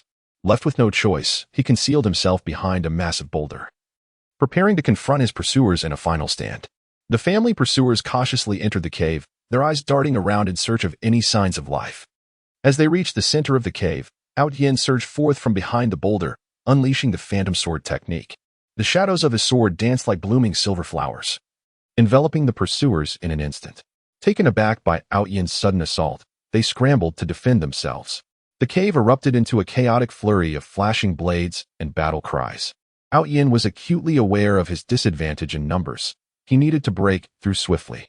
Seizing an opportunity, he employed the Gale Step, darting toward the cave's entrance like a bolt of lightning. However, the family pursuers were not to be underestimated. They quickly regrouped, encircling him and trapping him in their midst. Out Yin, you have nowhere to escape. Come back with us willingly, one of the family masters declared coldly. I will not return. I am innocent, Out Yin retorted vehemently, his eyes reflecting unwavering determination. Both sides found themselves at an impasse, each hesitant to make a reckless move. At that moment, a faint buzzing sound resonated through the cave.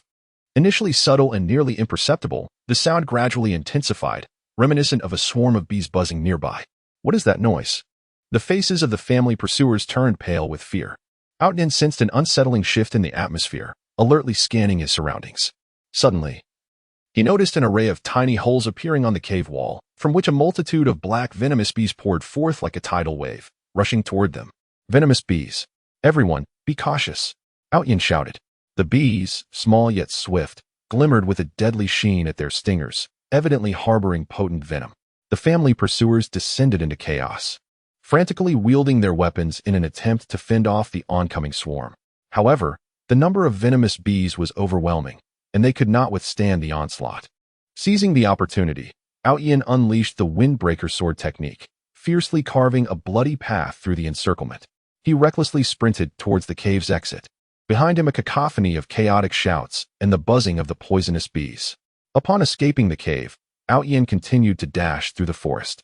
His body was severely weakened, yet a singular conviction burned within him: to survive, to uncover the truth, and to clear his name. He was uncertain how much longer he could endure, each step akin to a tug-of-war with death. During his frantic flight, he approached the edge of a marshland. A pungent odor wafted from the swamp, which appeared deceptively tranquil on the surface, yet Out Yin understood that countless dangers lurked beneath. He hesitated momentarily, glancing back to see the silhouettes of his family's pursuers re-emerging in his line of sight. He could afford no more hesitation. Gritting his teeth, Out Yin cautiously stepped into the marsh. The instant his foot touched the swamp surface, an immense force yanked him downward. He swiftly pulled his foot free and continued to advance with great difficulty. With each step, he cautiously probed the ground, terrified of sinking into the depths of the mire. As the family pursuers reached the marsh's edge, they too halted. Observing Out Yin's arduous struggle within the swamp, a flicker of doubt crossed their minds. Yet, under their leader's command, they resolved to venture into the marsh. Follow me, but tread carefully, the captain shouted. The family pursuers entered the swamp, their movements more deliberate than Out Yin's. However, peril was omnipresent within the mire. Suddenly, one of the pursuers unwittingly sank into a quagmire, desperately thrashing about, only to find himself sinking deeper with each struggle.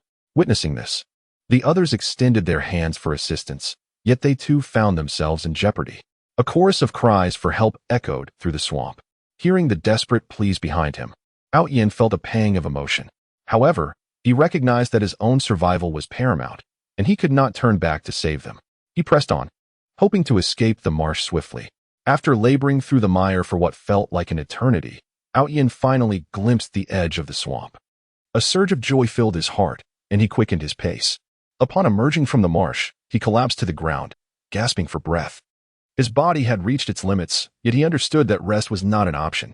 Summoning his remaining strength, he stood and continued onward. By this time, dusk had begun to settle, casting an eerie shadow over the forest. Out Yin's vision was severely impaired, forcing him to navigate by instinct and memory. Suddenly, his foot slipped, and he tumbled down a steep hillside. His body rolled down the slope, crashing against stones and trees, pain radiating through every fiber of his being. When he finally reached the bottom, he was battered and bruised, his consciousness wavering. Am I destined to perish here? Out Yin mused silently, a glimmer of despair flickering in his eyes. Just as he was on the brink of losing consciousness, he spotted a faint glimmer of light in the distance. With a surge of determination, he summoned his last vestiges of strength and crawled towards the illuminating beacon. As he ascended into the light, he discovered a hunter's cabin. The door was firmly shut, yet warm light emanated from within. Struggling to his feet, Aotian knocked gently on the door. After a brief moment, it swung open to reveal a bearded hunter standing at the threshold. Upon noticing Aotian's battered state, a look of astonishment crossed the hunter's face. "Who are you? How did you end up like this?" he inquired. "I am a fugitive pursued by my family. I implore you to save me," Aotian weakly replied. The hunter hesitated for a moment before guiding Aotian inside the cabin. The interior was simply furnished, yet exuded a cozy warmth. The hunter gestured for Aotian to lie on a bed, then retrieved herbs and tools to tend to his wounds. Under the hunter's attentive care, Aotian's injuries gradually began to heal. After resting for several days in the cabin, he regained some strength and expressed his gratitude, saying, "Thank you. Were it not for you, I might have perished." The hunter chuckled softly. It was but a trifling effort. "However, why are you being hunted by your family?" Aotian sighed and recounted his harrowing tale in detail. The hunter frowned upon hearing it and remarked, "It appears you have been wronged. What do you intend to do?" "I seek the truth to clear my name," Aotian declared resolutely. "That will not be easy.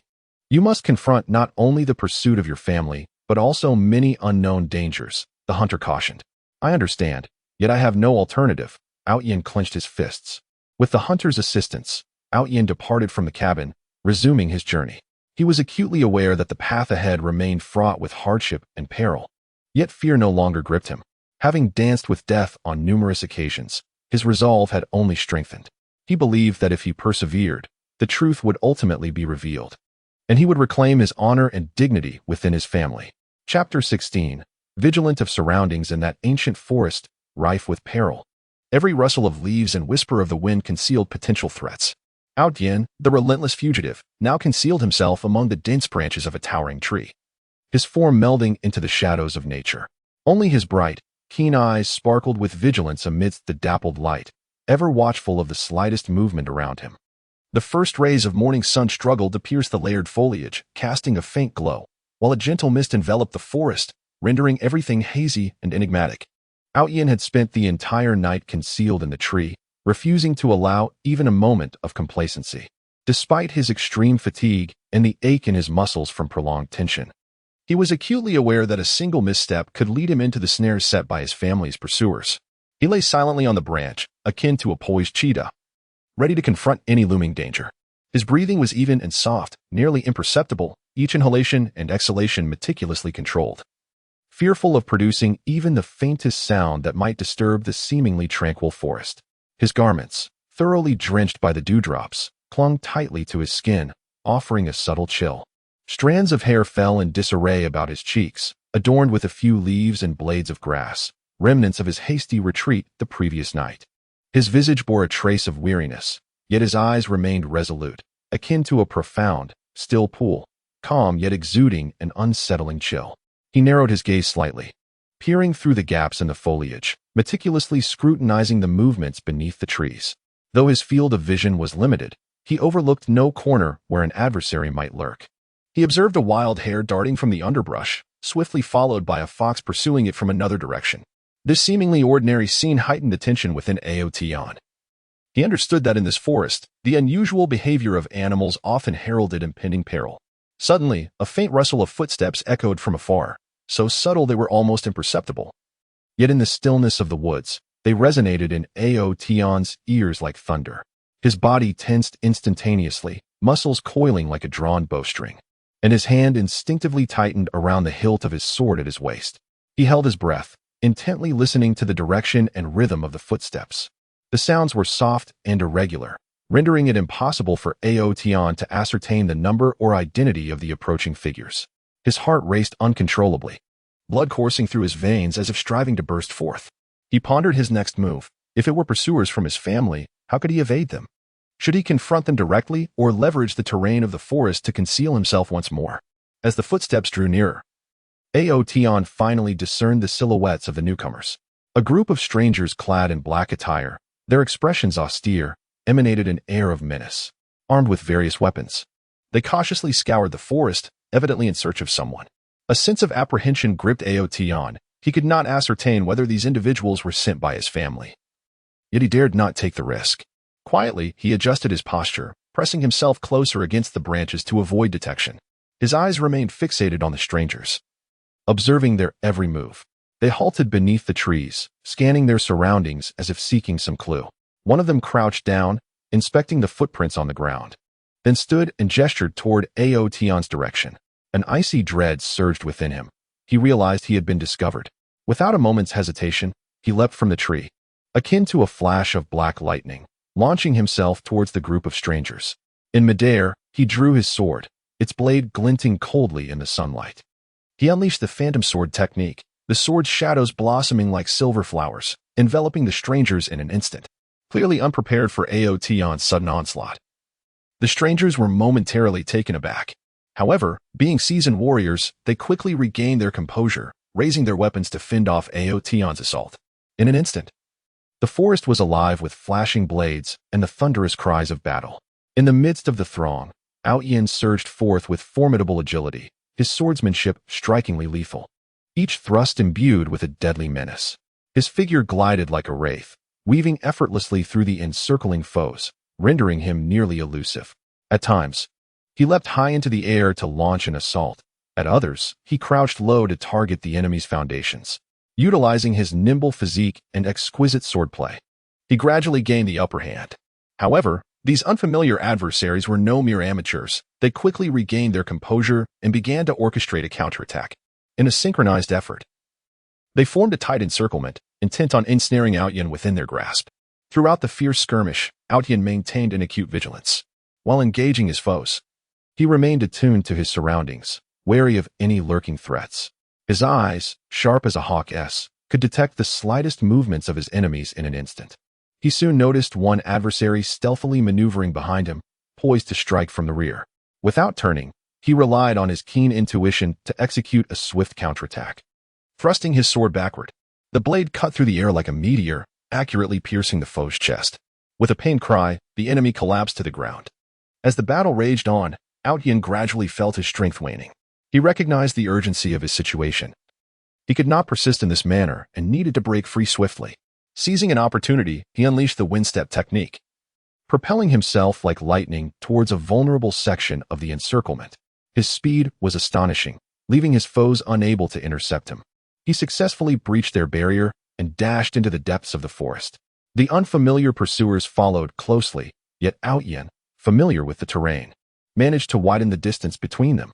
He sprinted through the forest for an extended period, only pausing once he was certain he had evaded his pursuers. Leaning against a grand tree, he gasped for breath, his body utterly exhausted, drenched in sweat. His wounds throbbed painfully from the exertion, yet he disregarded the discomfort. Aware that danger still lurked nearby, he retrieved some herbs from his cloak and hastily tended to his injuries before resuming his journey. As night fell, the forest grew increasingly ominous. Darkness enveloped the surroundings like a vast shroud, concealing all within its grasp. Ao Tian navigated cautiously through the shadows, his eyes adjusted to the dimness. Yet he remained alert and wary. He relied on the faint light of the moon and stars to discern his path, each step measured and tentative. Testing the ground for safety, he listened intently to the sounds around him, fearing the presence of hidden enemies in the obscurity. Suddenly, a faint buzzing filled the air. Initially subtle, the sound crescendoed, reminiscent of a swarm of bees circling his ears. Alarmed, Ao Tian realized this was no ordinary swarm. It was a breed known as the shadow bees, venomous creatures known for their potent sting, small in size yet intensely toxic. A single bite could induce paralysis or even death. He halted abruptly, scanning his surroundings with heightened caution. A cloud of dark, venomous bees approached, their bodies glinting with a chilling metallic sheen under the moonlight. Without hesitation, Ao Tian pivoted and fled in the opposite direction. The venomous bees relentlessly pursued him from behind, their speed astonishing and their numbers overwhelming. As he ran, Ao Tian swung his sword in an attempt to fend them off, but the bees showed no fear of his weapon. Continuing their aggressive advance, Ao Tian felt a surge of desperation. He knew he must swiftly find a safe refuge from the relentless swarm. Scouring the forest, he finally stumbled upon a cave. The entrance was small, barely large enough for a single person to enter.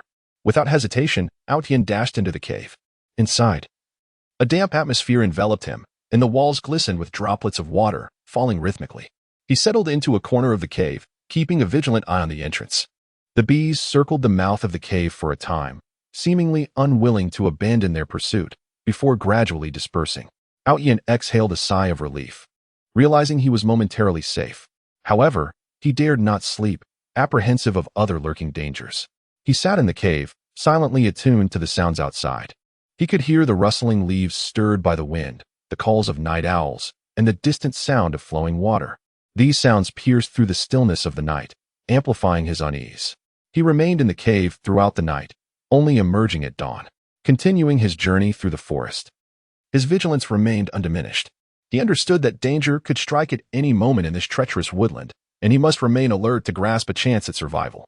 He was uncertain how long he would be trapped in this forest, nor could he foresee if he would ultimately escape his family's relentless pursuit. Yet, a steadfast belief resided in his heart: to survive, uncover the truth, and clear his name. Chapter 17. No room for complacency in the enigmatic forest shrouded in twilight. Each breath of air seemed thick with tension and peril. Outyin, the fugitive mercilessly hunted by his family, moved like a startled bird through the dense foliage. Each motion as light as a feather, unwilling to show the slightest sign of complacency, for he feared that any misstep could lead to his doom. Lurking like a shadow, clad in a tattered black robe stained with blood, what once symbolized honor and status now embodied the tragic narrative of his existence. The robe fluttered in the night breeze, producing a faint rustling sound that echoed ominously in the silence, further tightening his frayed nerves. His visage was gaunt yet resolute, his eyes reminiscent of a profound, icy pool, reflecting endless fatigue while still shimmering with a vigilant light, akin to the brightest star in the night sky, ceaselessly observing the movements around him. Strands of hair, damp with sweat, clung to his forehead and the sides of his face, yet he remained oblivious, focusing all his attention on the seemingly tranquil yet treacherous environment surrounding him. The ground beneath his feet was soft and damp, carpeted with layers of decaying leaves. With each step, it felt as though his foot would sink deeper into the earth. Outyin relied on the exquisite lightness of his years of training, skillfully managing his body as center of gravity and the rhythm of his steps, striving to avoid making any sound. He was acutely aware that in this forest, even the sound of a single leaf falling could reveal his whereabouts, inviting a lethal strike from his family's pursuers. His breathing was measured and slow, nearly imperceptible. Each inhalation and exhalation seemed meticulously calculated, as if he feared that even the slightest fluctuation in breath might create ripples in the tranquil woods. Suddenly, a gentle breeze swept through, causing the branches to sway lightly, and the leaves to rustle against one another, producing a soft, whispering sound. In an instant, his body tensed like a drawn bowstring, and he halted, dropping to one knee, concealing himself behind a sturdy tree. His right hand instinctively grasped the hilt of his sword, trembling fingers resting lightly upon it, ever ready to draw the blade in response to any imminent threat. His eyes, sharp as a hawk's, scanned the surroundings through the gaps in the foliage, vigilant for any potential hiding place of an enemy. The tension and focus in his gaze seemed capable of piercing the shroud of darkness, revealing all unseen dangers. In this forest, time appeared to lose its significance. Each minute of waiting felt like an eternity of torment. He remained crouched silently behind the tree, resembling a statue frozen in time, with only the restless movement of his eyes betraying his alertness. His ears were finely tuned, capturing the faintest sounds around him. Even the slightest chirp of an insect or the hoot of an owl was sharply detected and analyzed by his keen senses. At that moment, a wild rabbit darted from the nearby underbrush, bounding swiftly past and disturbing a flurry of fallen leaves. His heart raced at the sudden movement, fingers tightening around the hilt, knuckles whitening from the force. However, he soon recognized it as a mere false alarm, gradually releasing his grip and exhaling a sigh of relief, though his vigilance remained unwavering. Moments later, a faint sound of footsteps echoed from a distance. The footsteps were so light they resembled the sound of leaves brushing against the ground.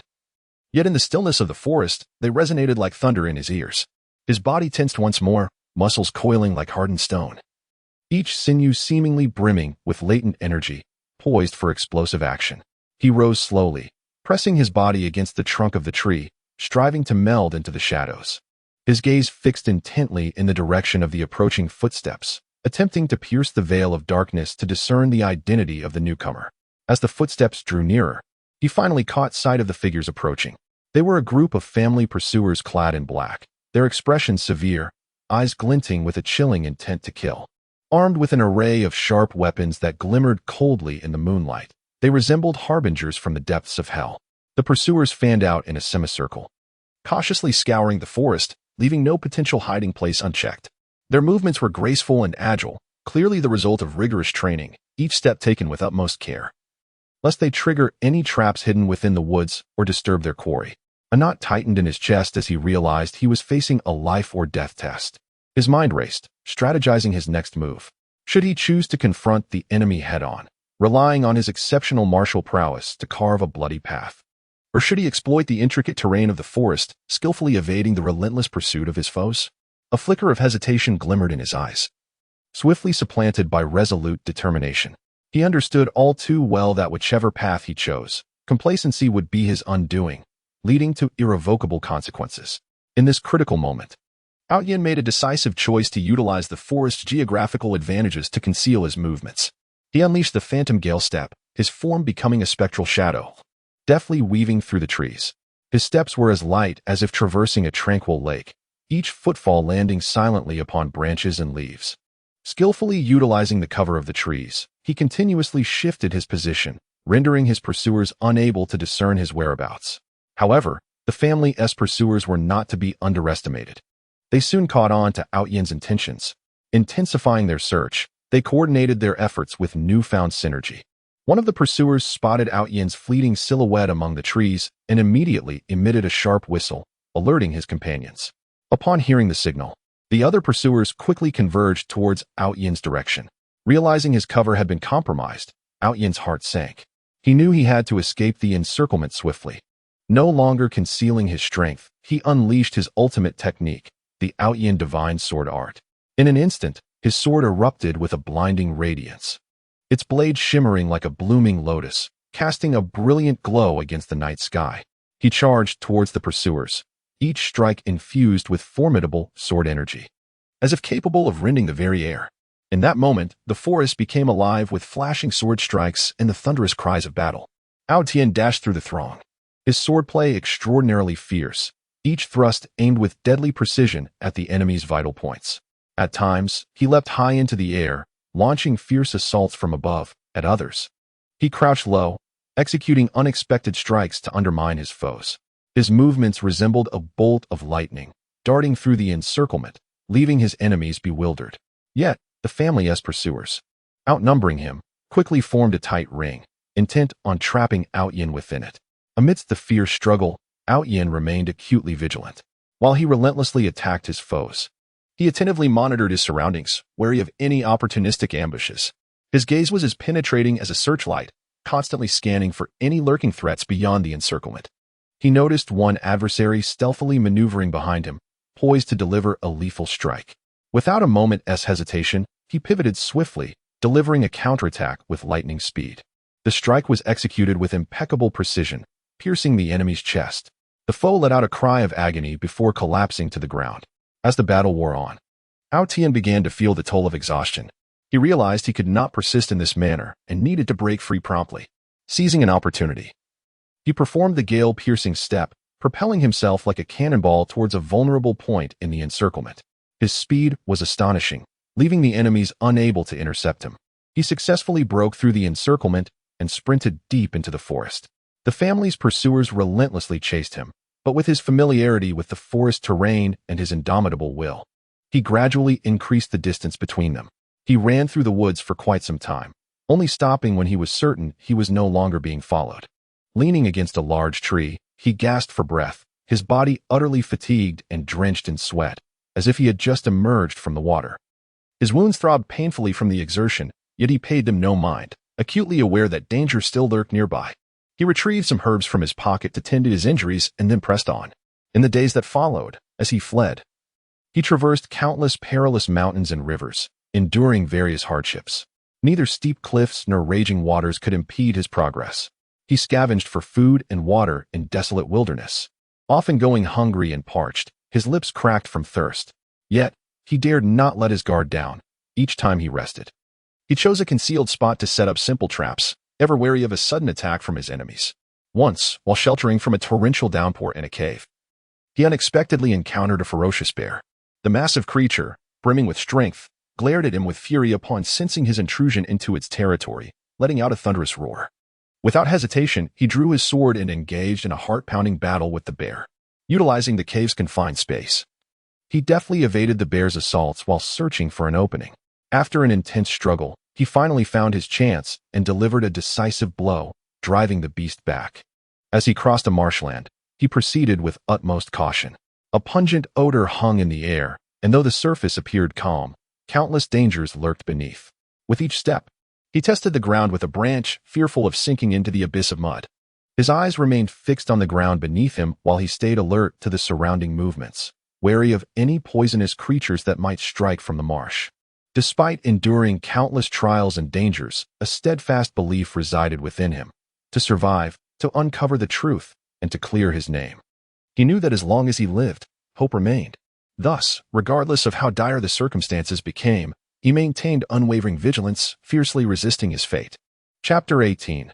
Crisis. In that ancient continent shrouded in mystery and peril, crisis loomed like an omnipresent shadow, poised to devour life at any moment. Outyin, once the pride of his family, now found himself mercilessly cast into an abyss of endless danger, each step seemingly teetering on the brink of death. Heart-stopping and fraught with tension, the tale begins in the solemn chamber of the family council. Beneath the towering dome, the elders gathered, the atmosphere thick with gravity. What was once a symbol of family honor and legacy had transformed into the courtroom of Outyan's fate. Outyan, you stand accused of betraying your family and colluding with external enemies, with irrefutable evidence against you. What defense can you possibly offer? The voice of the family's elder resonated with a somber authority, his gaze cold and unyielding. Outyan's eyes widened in disbelief and fury. Elder, I have been unwaveringly loyal to the family. I would never betray it. Someone must be scheming against me. Please see the truth. His voice echoed through the hall, tinged with a desperate cry. Yet, the surrounding family members cast scornful and disdainful glances in his direction. Those who once flattered him had now become accomplices to his downfall. Whispering among themselves, their words laced with contempt. How duplicitous he is, masquerading as a paragon of virtue, only to reveal a heart so treacherous.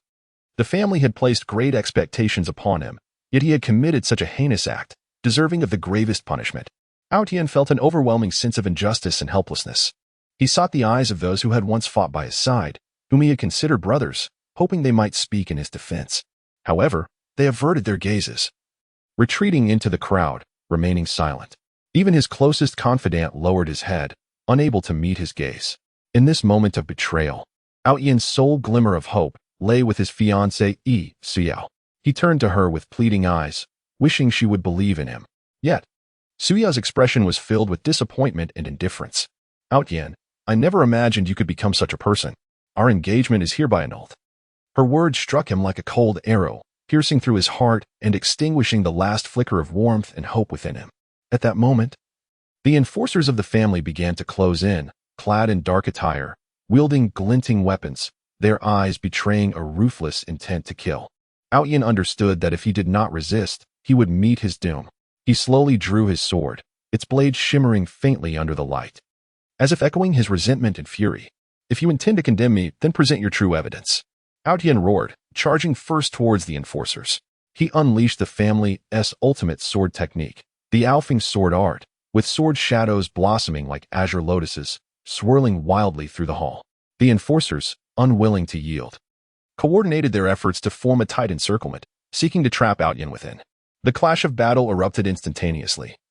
Cries of combat and the clatter of weapons entwining in a cacophony that reverberated through the hall. Outyan darted among the throng, his swordplay fierce and unyielding, every strike infused with his rage and despair. He leaped high, attacking from the air in an attempt to breach the encirclement. At other times, he crouched low, targeting the enemy's lower defenses to disrupt their formation.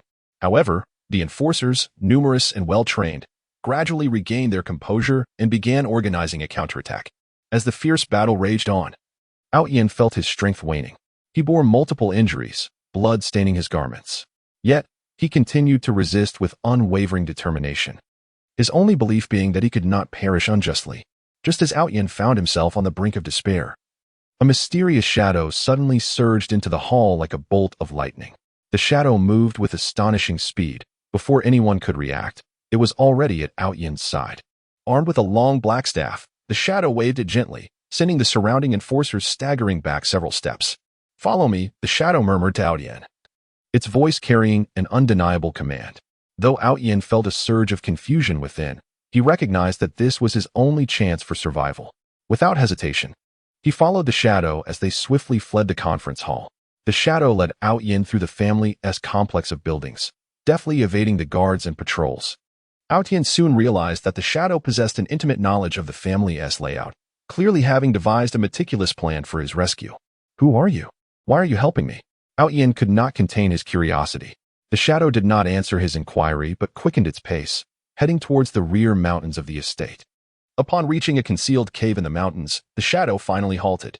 It slowly turned, removing the black mask from its face to reveal a countenance marked by age yet resolute. I am an old subordinate of your father, the shadow stated softly. Your father once showed me kindness. I cannot bear to watch you be wrongfully condemned to death. Outyen felt a jolt of surprise. He had not anticipated that this individual was connected to his father. A rush of complex emotions surged within him, a blend of nostalgia for his father and gratitude towards this stranger. But why has the family suddenly framed me? Who is orchestrating this? Outyen pressed. The shadow furrowed its brow, a hint of concern glimmering in its eyes. This matter is intricate. It seems to conceal a vast conspiracy. As far as I know, some within the family are willing to collude with external malevolent forces to vie for the position of clan leader, and you are merely a pawn in their game. They fabricated evidence to accuse you of betraying the family, seeking to eliminate opposition and clear their path to power. Upon hearing the shadow's words, Outyen experienced a revelation. Clenching his fists, he felt flames of anger ignite within him. I must uncover the truth, clear my name, and ensure those who conspired against me face the consequences. The shadow nodded in agreement. I believe in you, but your current situation is perilous. The family will not relent. They will dispatch more skilled assassins to pursue you. You must leave this place promptly and seek a safe haven. Outyen recognized the wisdom in the shadow's words. Taking a deep breath, he replied, I understand. I shall depart at once. The shadow produced a map, along with provisions and medicine, handing them to Outyen. This map marks safe routes and hidden locations. You can navigate according to its guidance. Take these supplies with you, and be cautious on your journey. Gratefully accepting the map, provisions, and medicine, Outyen gazed at the shadow with appreciation. Thank you. Your kindness shall not go unacknowledged. Once I have cleared my name, I will return to repay your generosity. The shadow smiled faintly. Go now, child, and may success be with you. Outyen bade farewell to the shadow and, following the map's directions, ventured deeper into the mountains. He understood that the road ahead was fraught with uncertainty and peril, yet retreat was no longer an option. He must confront everything with courage in order to seek a glimmer of hope amidst the overwhelming crises. During his traverse of the back mountain, Aotion encountered various dangers. Initially, he was confronted by a pack of ferocious wolves. Under the moonlight, their sharp fangs glistened as they encircled him, growling menacingly. Swiftly drawing his sword, Aotion remained vigilant, surveying his surroundings. The wolves launched their assault first, surging towards him in a coordinated attack, attempting to bring him down. Aotion unleashed the Gale sword technique, his blade flickering as he engaged in a fierce battle with the wolves. Though his swordplay was formidable, the sheer number of wolves and their cunning tactics left him somewhat overwhelmed. Amidst the fray, one wolf bit into his arm, drawing forth a stream of blood. Yet, he endured the pain and continued to fight. After a grueling struggle, he finally repelled the wolves, but he was left utterly exhausted and wounded in multiple places. Soon after, he stumbled upon a trap. As he crossed a grassy patch, the ground gave way beneath him, plunging him into a bottomless pit. The pit was littered with sharp wooden stakes, and as he fell, his body was scraped by them. He landed heavily at the bottom, feeling as if all his bones might shatter. Struggling to rise, he sought an escape. The walls of the pit were exceedingly smooth, making it difficult to climb. As he groped around, he eventually discovered a concealed passage in one corner of the pit. Cautiously navigating through the passage, he lost track of time, but at last, he emerged from the trap. After enduring considerable hardship, Aotion finally exited the back mountain of his family estate, finding himself in a dense forest. An air of mystique pervaded the woods, with towering trees blocking out the sun, casting the interior into shadow. Treading carefully, he was acutely aware that this place might harbor even greater dangers. Within the forest, he encountered a mysterious elder, clad in a flowing white robe. With hair as white as snow and deep, wise eyes, he sat beneath a grand tree, quietly meditating. Young man, Why do you intrude upon this forest in such disarray? The elder slowly opened his eyes and inquired regarding Aotian. Startled, Aotian was uncertain whether the elder was friend or foe. Nevertheless, he resolved to speak candidly. Senior, I have been wrongfully accused by my family and pursued, which is why I fled here. The elder nodded slightly. I can sense the aura of injustice surrounding you. However, this forest is not a safe haven either. It is home to many formidable beasts and mysterious forces. If you are not cautious, you may easily find yourself in peril. A sense of urgency gripped Aotian. Senior, what should I do? The elder rose and approached Aotian. I can assist you, but you must agree to one condition. What condition? Aotian asked. I need you to help me locate a lost spirit pearl. This pearl is of great significance to me, concealed deep within this forest. If you can aid me in retrieving it, not only will I help you evade your family's pursuit, but I shall also assist you in enhancing your strength, empowering you to uncover the truth and clear your name, the elder declared. Aotian hesitated momentarily. Acutely aware that the quest for the spirit pearl would undoubtedly be fraught with peril, yet he found himself with no alternative. Gritting his teeth, he declared, very well. I shall comply. The elder smiled slightly.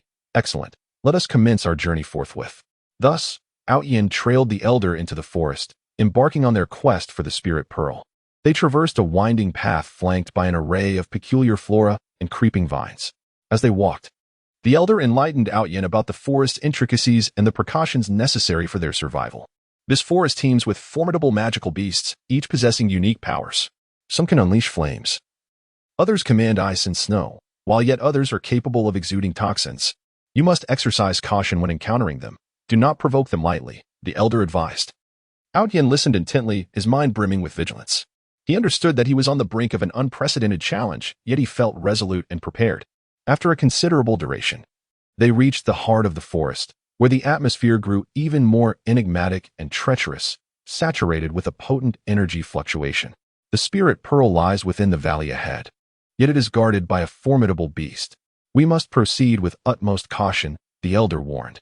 Aotian nodded, gripping his sword tightly as they cautiously advanced into the valley. The valley was eerily silent, save for the echoes of their footsteps.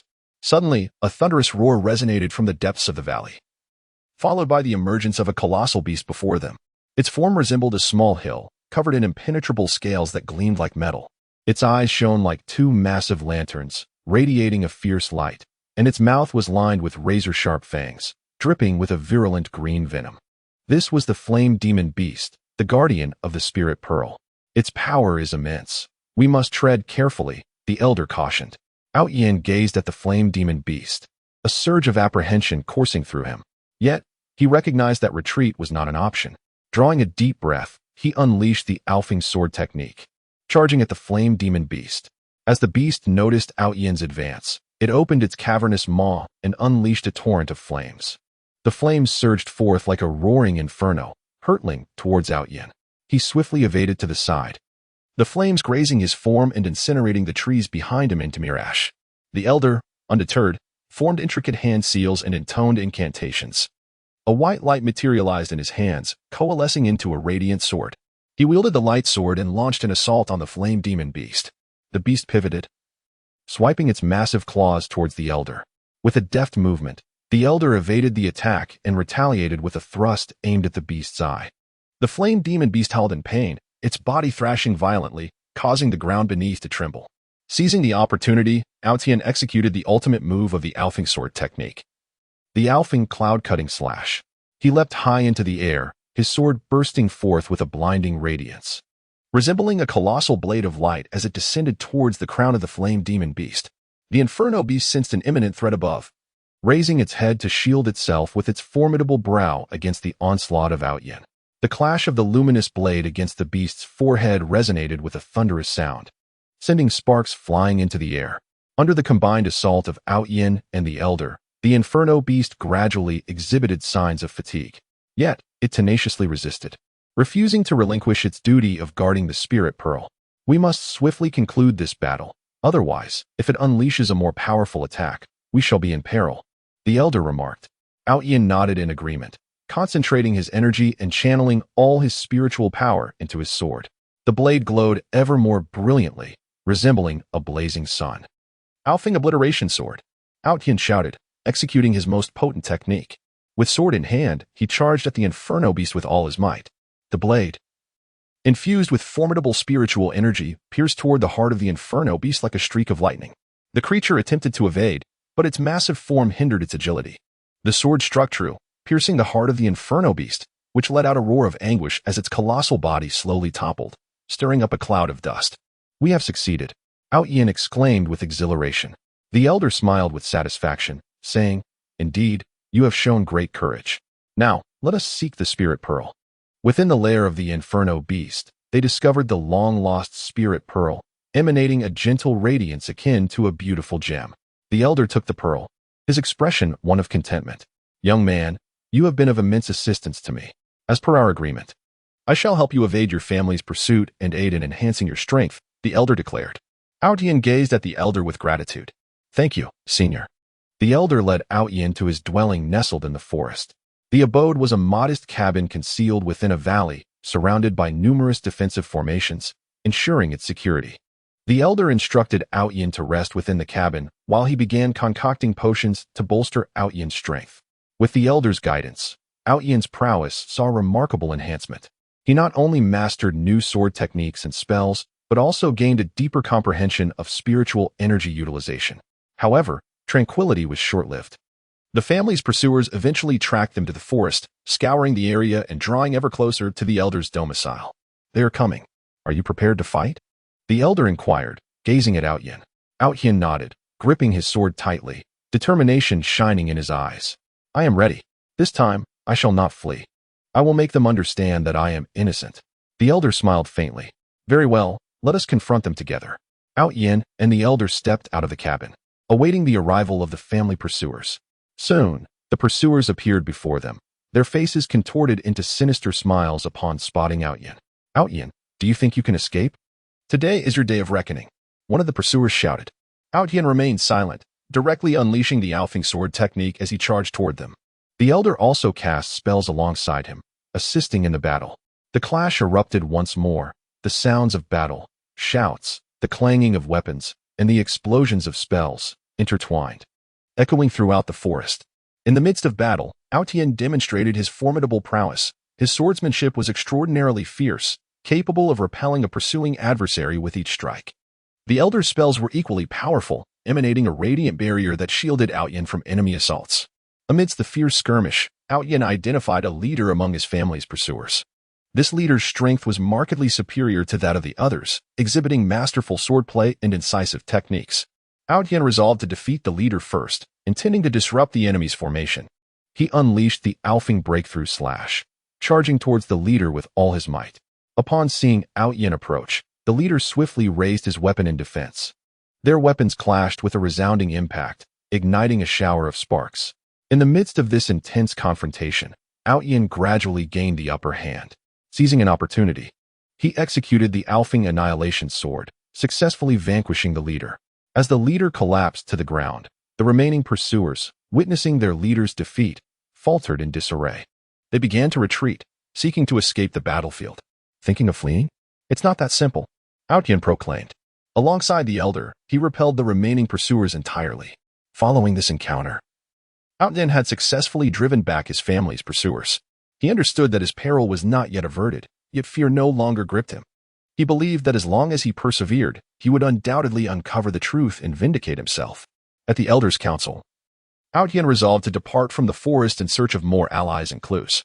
He bid farewell to the elder and embarked on a new journey. Uncertain of what lay ahead, he felt a profound sense of hope and courage. He trusted that he would emerge from the looming crises, welcoming the brilliance that was rightfully his. Chapter 19, The Vast Power of the Family in the Expansive and Enigmatic Realm of the Fantastical Continent. The Ling family undoubtedly stands as a titan, its influence akin to a towering ancient tree, deeply rooted in every inch of the land. Its branches and leaves flourishing to the extent of overshadowing half the sky. The family's power is staggering, wielding significant sway over numerous affairs within this continent. The history of the Ling family stretches back millennia, tracing its origins to an ancient era. Legend has it that the family's progenitor was an extraordinary being endowed with unparalleled abilities, with transcendent strength. He carved out a territory for the Ling family on this primordial continent, establishing the initial framework of the family through iron-fisted methods and exceptional wisdom. Over the ensuing ages, each generation of the Ling family adhered to ancestral teachings, diligently striving to expand the family's dominion and influence. They either conquered weaker families and factions through military might or forged alliances with other powerful forces through astute diplomatic maneuvers, fostering mutual growth and cooperation. Geographically, the Ling family's territory spans majestic mountain ranges, vast plains, and ever-flowing rivers. The family's stronghold, Lingfeng City, is situated in the heart of a fertile plain, resembling a brilliant jewel that radiates endless majesty and honor. The towering walls of Lingfeng City are formidable and robust, constructed from a resilient mineral known as Xian iron rock. These walls are adorned with various defensive structures and magical barriers, capable of withstanding relentless assaults for months on end. Within the city, the architectural style exudes solemnity and grandeur, with wide, pristine streets flanked by a multitude of shops, bustling with merchants from across the continent. Here, one can discover an array of rare treasures, formidable weapons, and precious materials. Beyond Lingfeng City, the Ling family governs numerous towns and villages within their territory, overseen by officials and skilled guardians dispatched by the family. The populace enjoys a peaceful and prosperous life, steadfastly loyal to the Ling family. The family's economic strength is astonishingly formidable, as they control several rich mineral veins across the continent, abundant in gold, silver, jewels, rare ores, and various precious magical materials. The wealth extracted from these mines annually is sufficient to elevate a small nation to opulence in an instant. Moreover, the Ling family has extensive investments in agriculture, commerce, and handicrafts. They possess vast tracts of fertile farmland, employing advanced farming techniques and magical irrigation methods, yielding a bountiful harvest each year. This surplus not only satisfies the family's internal needs, but also allows for trade with distant regions, generating substantial wealth. In terms of commerce, the Ling family's caravans traverse the continent, engaging in a wide array of trade, from everyday necessities to exquisite luxury items. Their commercial network is vast and intricate, interwoven with various factions across the continent. Through commercial endeavors, the Ling family not only reaps considerable profits, but also effectively controls the economic lifelines of numerous regions. In the realm of handicrafts, the Ling family boasts a plethora of highly skilled artisans and mages, adept at crafting superior quality weapons, magical items, and exquisite artworks. The weapons produced by the Ling family are renowned for their razor-sharp blades, sturdy build, and potent magical properties, making them highly sought after by warriors and adventurers throughout the continent. These armaments not only serve the family's internal forces but are also extensively exported, yielding significant profits. Militarily, the Ling family commands a fearsome and powerful army. The family's forces are divided into multiple branches, including infantry, cavalry, magical units, and specialized troops. The infantry forms the backbone of the army, equipped with finely crafted heavy armor forged by family blacksmiths, wielding sharp spears and broadswords. They are well-trained and disciplined, excelling in close combat and positional warfare, capable of forming impregnable phalanxes to withstand fierce enemy assaults. The cavalry serves as the army's striking force, riding magnificent war horses, with riders clad in lightweight scale armor, armed with lances or bows.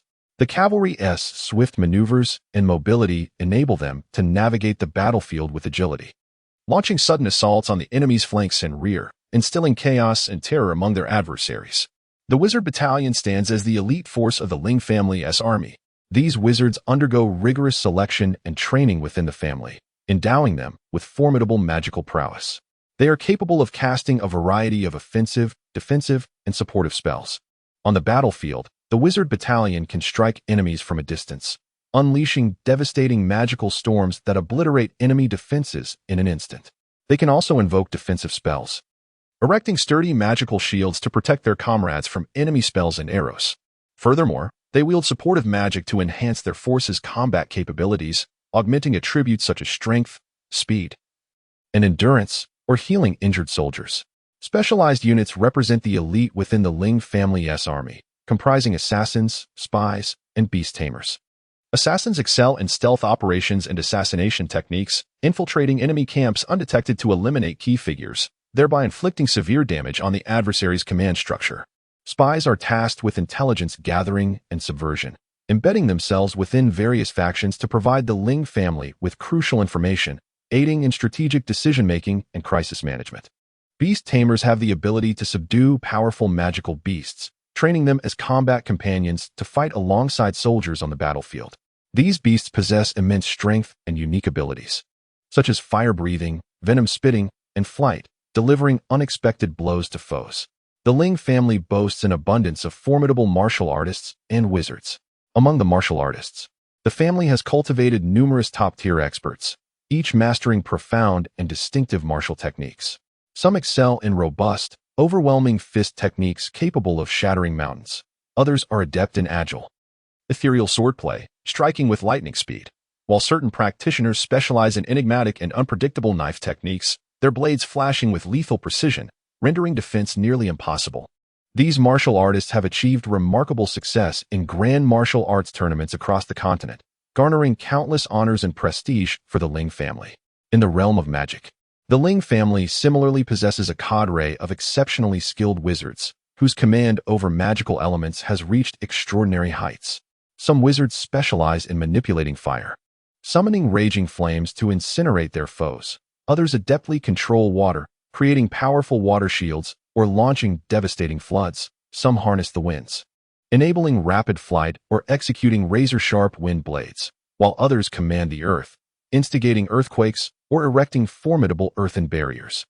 These wizards have also made remarkable strides in magical research and innovation, continually probing the mysteries of magic and developing new spells and magical artifacts, significantly enhancing the Ling family's magical prowess.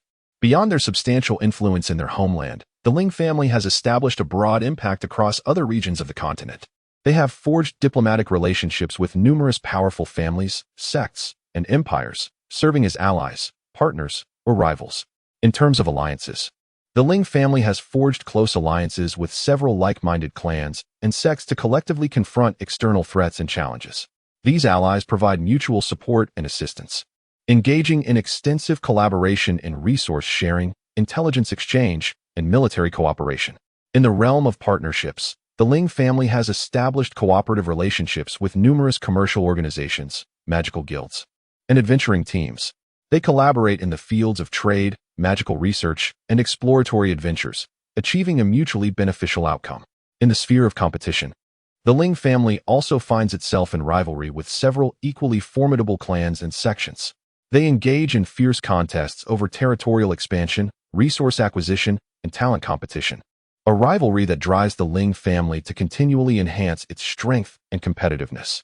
The family system of the Ling family is both comprehensive and stringent, with a clear hierarchy and division of responsibilities within the clan.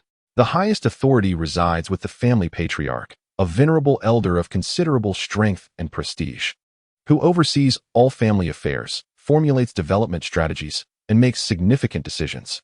Beneath the patriarch lies the Council of Elders, composed of senior members who act as advisors and decision-makers, assisting the patriarch in managing various clan matters and reviewing major family decisions.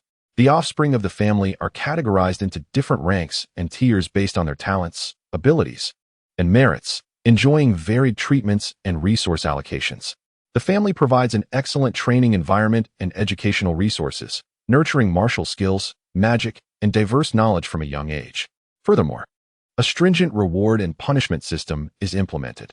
Those who excel and contribute to the family are generously rewarded and given opportunities for advancement, while those who violate family regulations or harm its interests face severe penalties, including expulsion from the clan.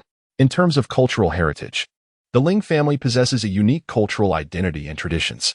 The family emphasizes the cultivation of moral character and a sense of familial honor among its members, instilling values of loyalty to the family, respect for elders, care for the young, and unity.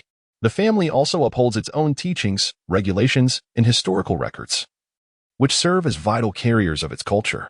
The teachings and regulations govern the behavior and moral standards of the younger generation, while the historical records document the family's development, glorious achievements, and the heroic deeds of ancestors, enabling the younger members to understand their heritage and inherit the family spirit. Moreover, the Ling family has made distinctive advancements and contributions in the fields of arts, literature, and music. Many exceptional artists, writers, and musicians have emerged from the family, their works widely celebrated across the continent. adding a vibrant hue to the cultural influence of the Ling family. However, the family's considerable power has also engendered certain issues and challenges. As the clan continues to grow and expand, internal power struggles have intensified. Various branches and factions within the family often engage in overt and covert conflicts to vie for more resources and authority, consuming substantial energy and resources and affecting the unity and stability of the family. During the course of its external expansion, the Ling family has amassed numerous adversaries, forging enmities with various other clans and factions.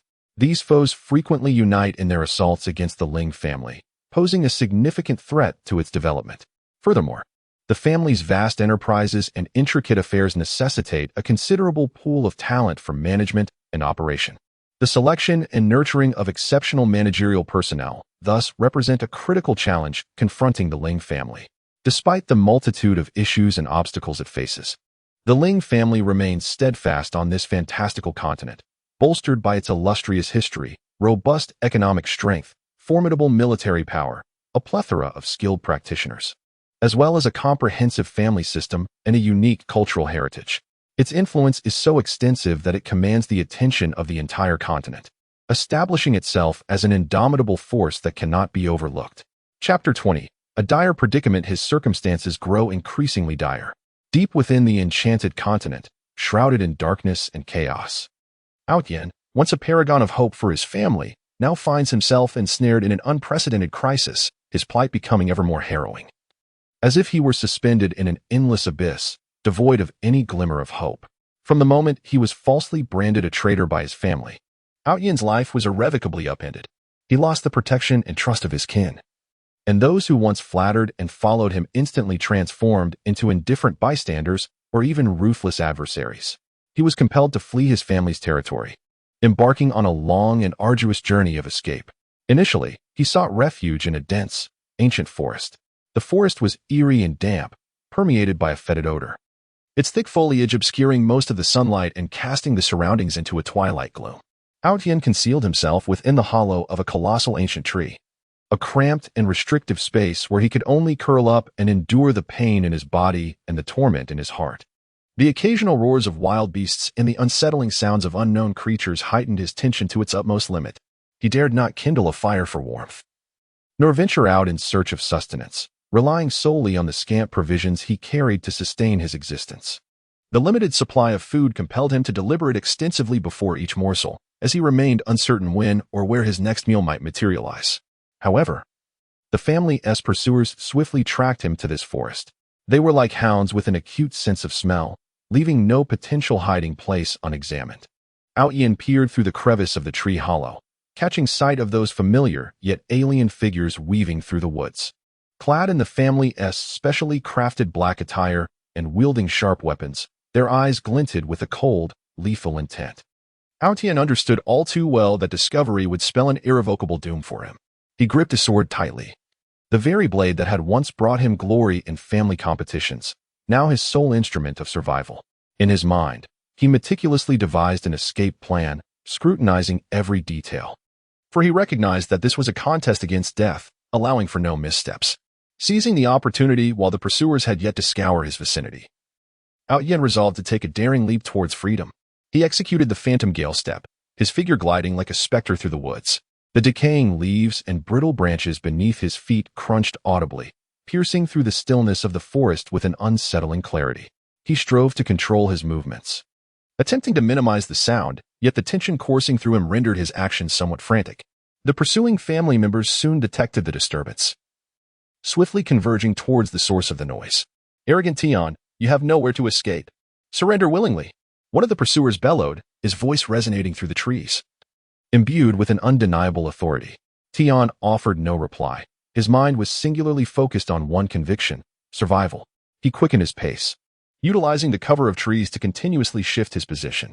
At times, he would leap high, grasping branches to propel himself through the air. At other moments, he crouched low, crawling through the underbrush.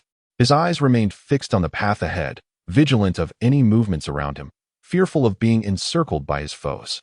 In the midst of this intense chase, Tian inadvertently stumbled into a marshland.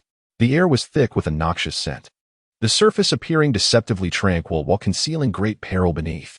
As soon as one foot touched the marsh, he felt a powerful suction drawing him downward.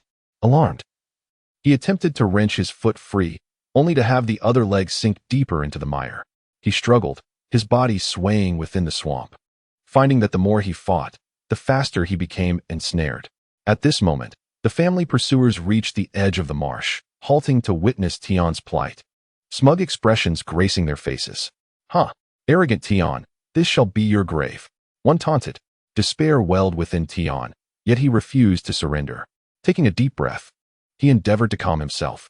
He recalled an ancient tome on survival in marshy terrains that he had perused in the family library, which detailed methods for escaping such traps.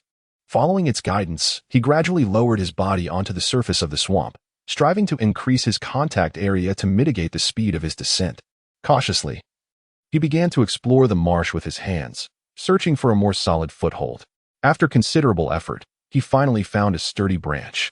Grasping it tightly, he summoned all his strength, gradually pulling himself from the mire. Emerging from the swamp, caked in mud and utterly exhausted, Tion knew he could not afford to rest.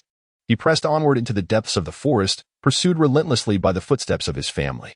His clothes were torn by branches, his skin lacerated by thorns, blood streaming from his wounds. Yet he paid no heed to the pain. His only thought was to evade his pursuers. Days passed as he fled through the woods. His provisions long since depleted, and the specter of hunger loomed ominously. He was compelled to seek wild fruits and vegetables to stave off starvation. However, many plants in the forest were toxic, and he dared not sample them recklessly.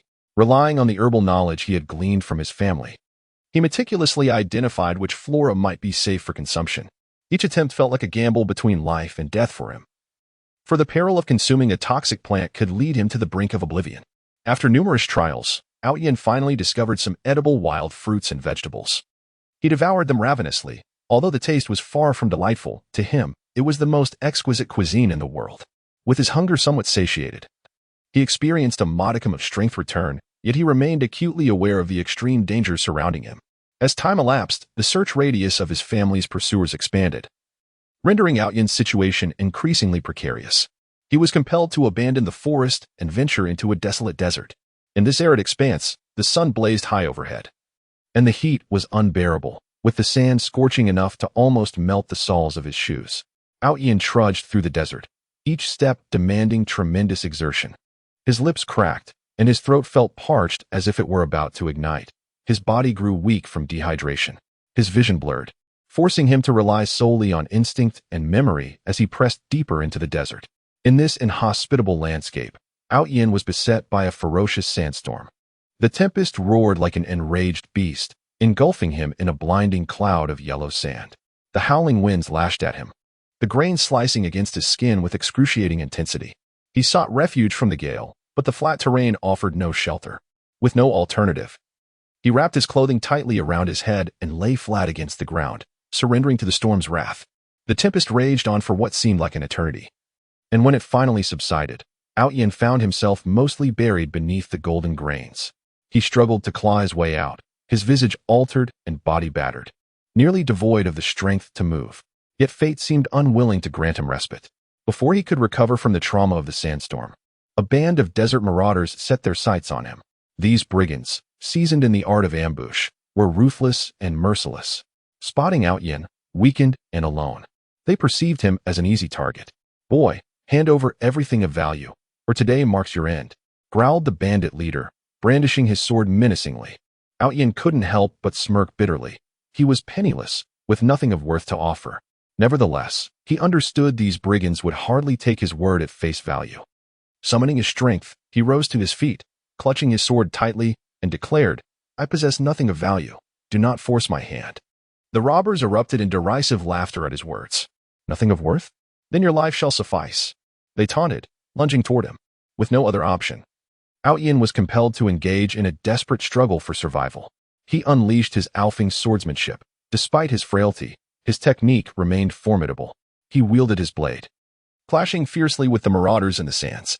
However, he was outnumbered and still recovering, gradually succumbing to the onslaught. Their attacks intensified, and his wounds multiplied. Just as Yin was on the brink of collapse, a distant sound of galloping hooves echoed through the air. The bandits were alarmed by the sound of galloping hooves. fearing it might be an army or another formidable force traversing the desert. They hastily abandoned their assault on Outyin, mounting their camels and fleeing the scene.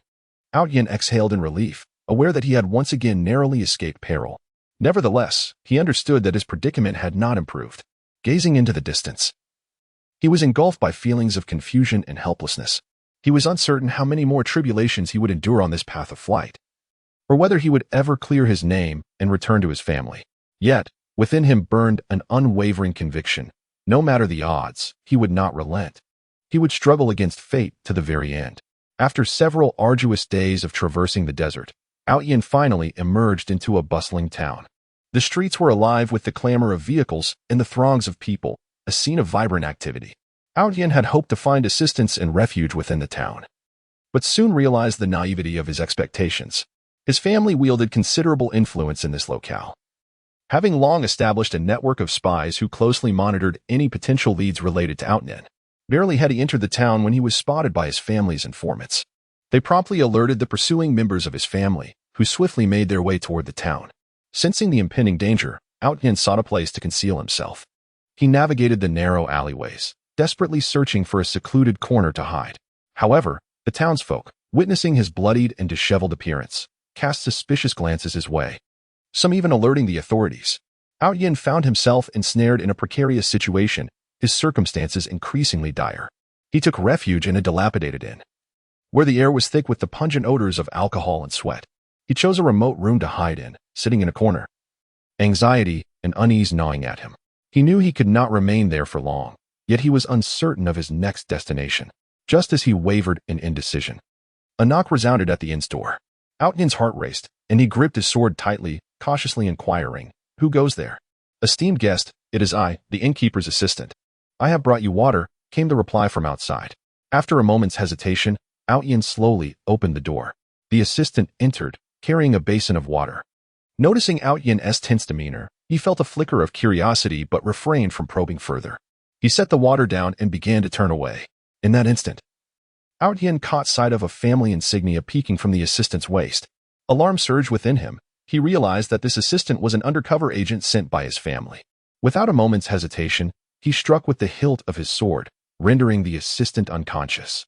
Outyin then swiftly exited the inn, knowing he must vacate the town post-haste to avoid greater peril. Under the cover of night, he quietly slipped away from the town and resumed his flight.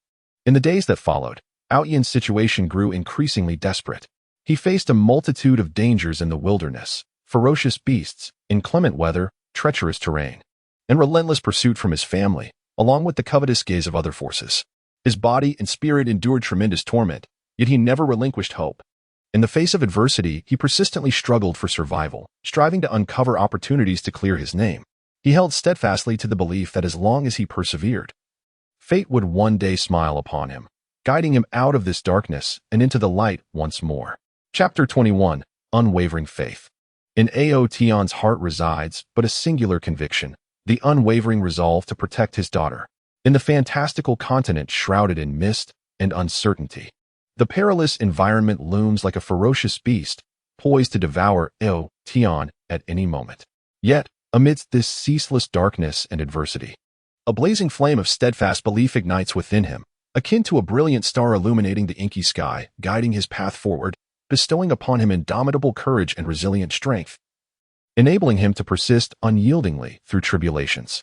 Born into the Ling family, a lineage once adorned with illustrious status and unparalleled glory in the realm of fantasy, Aotion's family domain sprawled endlessly, its castles towering majestically, populated by masters of martial arts and magic, their influence extending far and wide. From a tender age, Aotion underwent rigorous training under the family's strict tutelage, showcasing extraordinary talent and keen comprehension of martial arts and sorcery. Quickly becoming the focal point of attention within the clan, his elders placed immense expectations upon him, hoping he would one day inherit the family legacy and elevate the Ling family's honor to unprecedented heights. Within the family's training grounds, Aotion labored tirelessly day after day. Regardless of the scorching summer sun or the biting winter winds, one could always see his figure drenched in sweat. He diligently practiced various martial techniques, from fundamental hand-to-hand combat to intricate swordsmanship and boxing, meticulously refining each movement in pursuit of perfection. He cultivated his spiritual energy, striving to communicate with the myriad elements of nature, feeling their power and integrating it into his own martial arts. Through his remarkable performances in numerous family tournaments and training assessments, Aotion distinguished himself, his name gradually echoing throughout the clan, establishing him as a paragon among the younger generation and filling him with confidence and aspirations for the future. However, fate's wheel, unbeknownst to him, cruelly turned toward the abyss of darkness. The internal power struggles within the family surged like a tumultuous undercurrent, silently eroding the foundation of their lineage. Some members, harboring ulterior motives, colluded with external malevolent forces in a bid for the position of family head, resorting to cunning schemes to eliminate dissenters and seize control of the entire clan. Aotion, the family's beacon of hope, became an obstacle to their nefarious plans due to his integrity and exceptional abilities. In a meticulously orchestrated conspiracy, Aotion was falsely accused of betraying the family. Overnight, he transformed from the cherished darling of the clan to a pariah, vilified by all. Those who once greeted him with smiles and flattery now wore masks of contempt and disdain, hurling insults in his direction. The family enforcers pursued him mercilessly. No matter how he pleaded his innocence, none would lend credence to his claims. During his flight from the family's pursuit, Aotion faced countless hardships and perils. He fled through dense forests, the sounds of his pursuers' footsteps and shouts echoing ominously behind him. The thorns of the underbrush tore at his garments and skin, leaving him bloodied, yet he paid no heed to the pain, propelling himself forward with desperate resolve. He traversed treacherous mountains where the steep paths offered little purchase, and a moment's lapse could lead to a plummet into the abyss below. The howling winds roared past his ears, threatening to hurl him into the abyss below. Yet, he clung tenaciously to the jagged rocks of the cliff, ascending step by arduous step. In the frigid darkness of night, he curled up in the corner of a cave, enduring hunger and cold, yet his heart remained steadfast in the belief of vindicating his name. During a fierce confrontation, Aotion found himself encircled by the formidable masters of his clan. They unleashed a torrent of powerful martial techniques and spells, launching a relentless assault against him. Alone and undaunted in the face of overwhelming adversaries, Aotion invoked the pinnacle of his swordsmanship, the Aotion divine sword technique, creating a flurry of sword shadows that blossomed around him like resplendent lotus flowers. His gaze was resolute and focused, singularly driven by one conviction: to break through the encirclement and survive. He adeptly weaved through the onslaught of enemies, evading blows and countering with fierce retaliation. Each strike was infused with his rage and unyielding spirit. Despite numerous injuries, he refused to surrender. And through sheer tenacity and unparalleled swordplay, he ultimately carved a path through the enemy's ranks, achieving a successful escape. On his flight, Aotion encountered kindred spirits: Linyu, an adept assassin skilled in stealth, who had forsaken his family due to its malevolent forces; Su Yao, a compassionate healer, always ready to mend Aotion's wounds; and Hu Li, a mighty warrior of the barbarian tribes, whose robust character and loyalty were stirred by Aotion's plight, leading him to pledge his allegiance in battle. Together, they wandered the continent, facing myriad dangers and challenges. During an expedition to ancient ruins, they stumbled upon a mysterious stele, inscribed with archaic runes and symbols that seemed to conceal a monumental secret. Utilizing his knowledge gleaned from his clan, Aotion undertook a meticulous study of the stele's inscriptions. After considerable effort, he deciphered fragments of information, revealing that at the edge of this continent lay a legendary temple, within which resided crucial evidence that could exonerate him. However, the path to the temple was fraught with peril, guarded by formidable beasts and ensnared with enigmatic traps and restrictions. Yet, Aotion was undeterred by these challenges. His resolve only grew stronger. He addressed his companions, stating, "No matter the trials that lie ahead, I must reach that temple. This is my singular opportunity and the hope of clearing my name. I believe that as long as we unite our efforts, we can overcome any adversity." Inspired by his unwavering conviction, his friends readily agreed to accompany him on this quest. Thus, they embarked on their journey to the temple. As they traversed a scorching desert, the sun blazed overhead, the heat unbearable, with the sand nearly hot enough to melt their soles. Their water supply dwindled swiftly, leaving them weakened by dehydration. Yet Aotion continuously encouraged his companions. "Hold on. We will surely find our way out of this desert."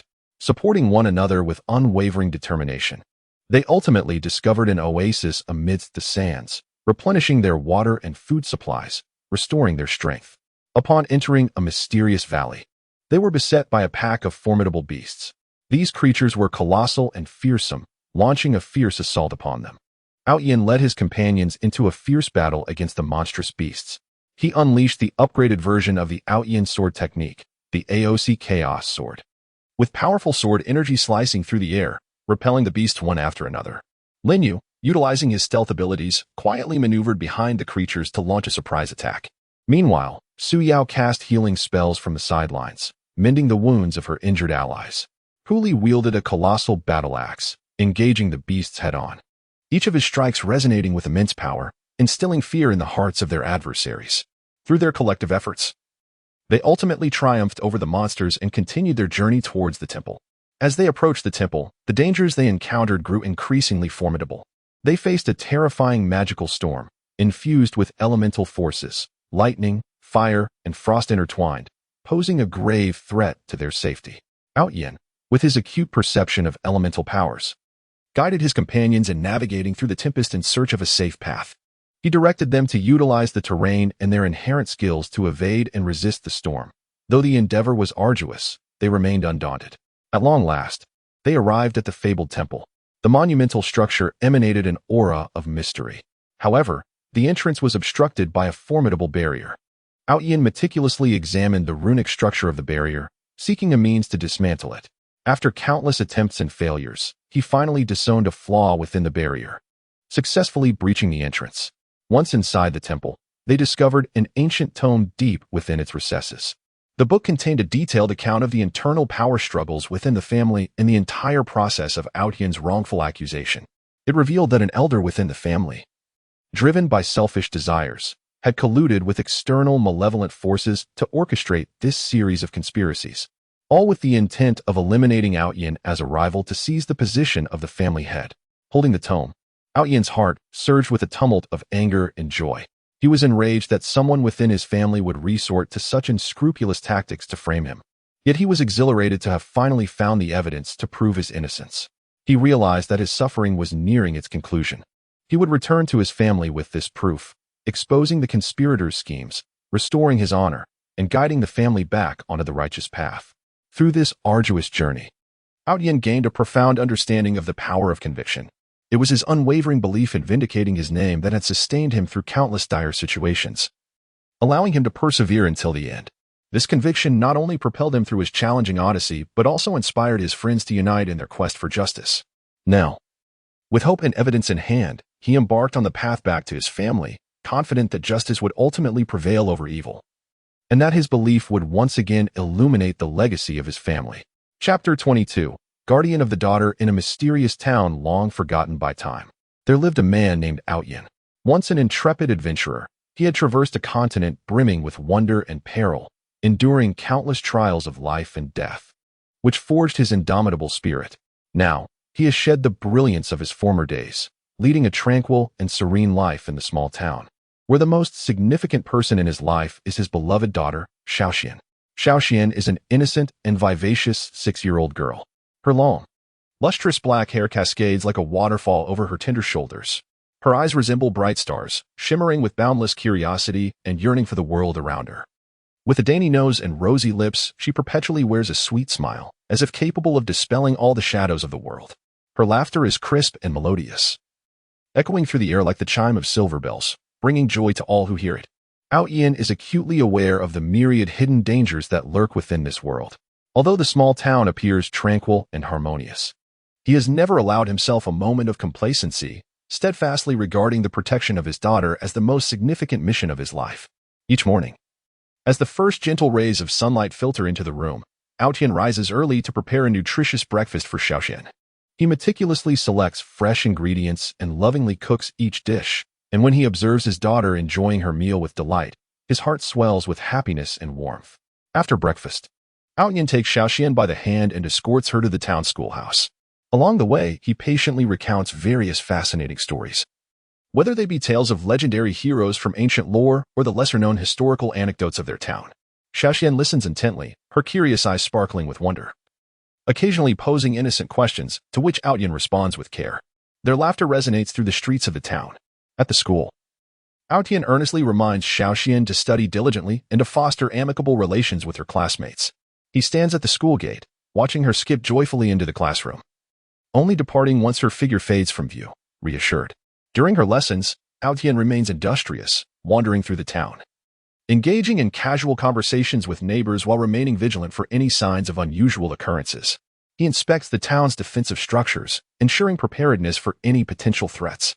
As dusk descends, painting the town in golden hues, Tian appears punctually at the school entrance, awaiting Xiaoxuan's release. Upon spotting her, she exuberantly rushes into his embrace. Tian gently lifts his daughter, savoring the warmth and reliance emanating from her small frame, and together they return home. Once home, Tian dedicates time to assist Xiaoxian with her homework. He patiently guides her through her studies, helping her navigate challenging problems. When Xiaoxian encounters setbacks and contemplates giving up, Tian encourages her, imparting the wisdom that perseverance will ultimately lead to overcoming difficulties. Under his patient tutelage, Xiaoxuan's academic performance flourishes, and she grows increasingly confident and resilient. Beyond academics, Tian places great importance on nurturing Xiaoxuan's interests and hobbies. Noticing her profound passion for painting, he procures an array of artistic supplies and invites a talented local artist to mentor her. Xiaoxian displays remarkable talent in her artwork, which brims with imagination and creativity. Often earning accolades from Tian and her instructors, he meticulously preserves her creations, hoping they will serve as cherished memories along her journey of growth. On weekends, Tian takes Xiaoxian to explore the natural beauty surrounding their town.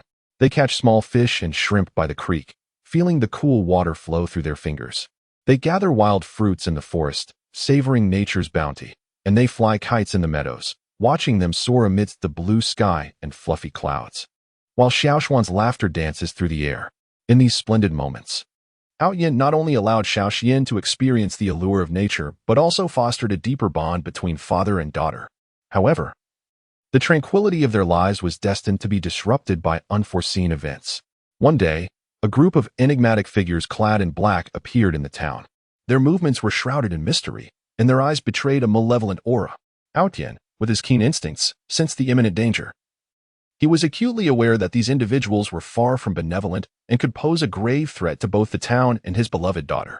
Tian swiftly brought Xiaoxian back to their home, securing all the doors and windows with utmost care and setting up a few simple defensive mechanisms. He reassured Xiaoxian not to fear, for her father would protect her.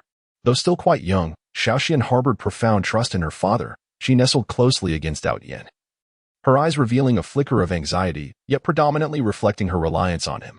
Meanwhile, the group of men clad in black commenced their search throughout the town, scouring every household and leaving no corner unchecked.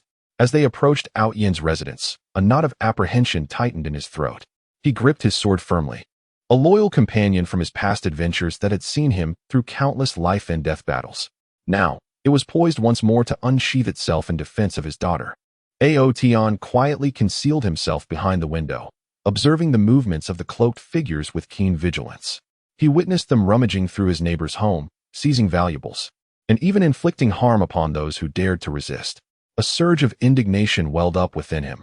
However, he recognized the necessity of restraint. He must navigate this perilous situation with composure to ensure the safety of Xiaoxian.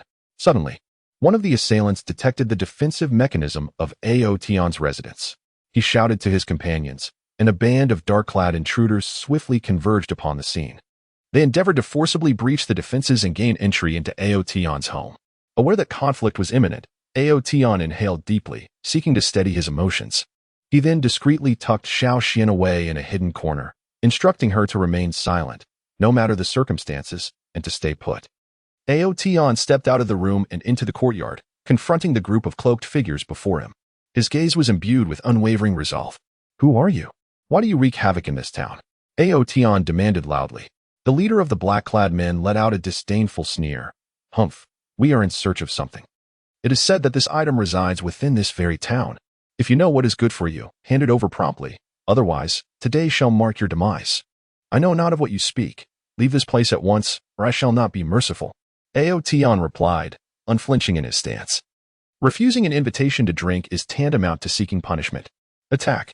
With a wave of his hand, the leader commanded, and a swarm of dark figures surged toward Tian.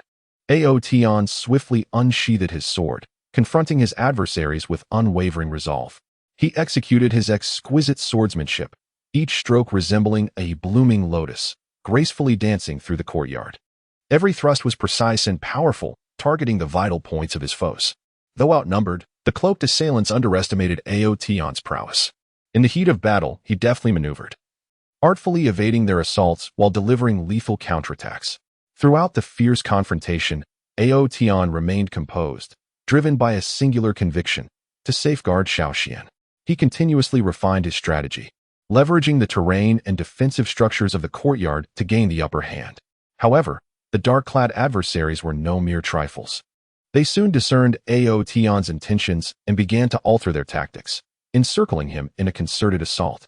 Aoyan gradually felt a sense of exertion, yet he steadfastly resisted. His body bore numerous wounds, blood staining his garments, yet his gaze remained resolute. At that moment, a figure cloaked in black stealthily circled behind him, poised to launch a surprise attack. "Father, be careful."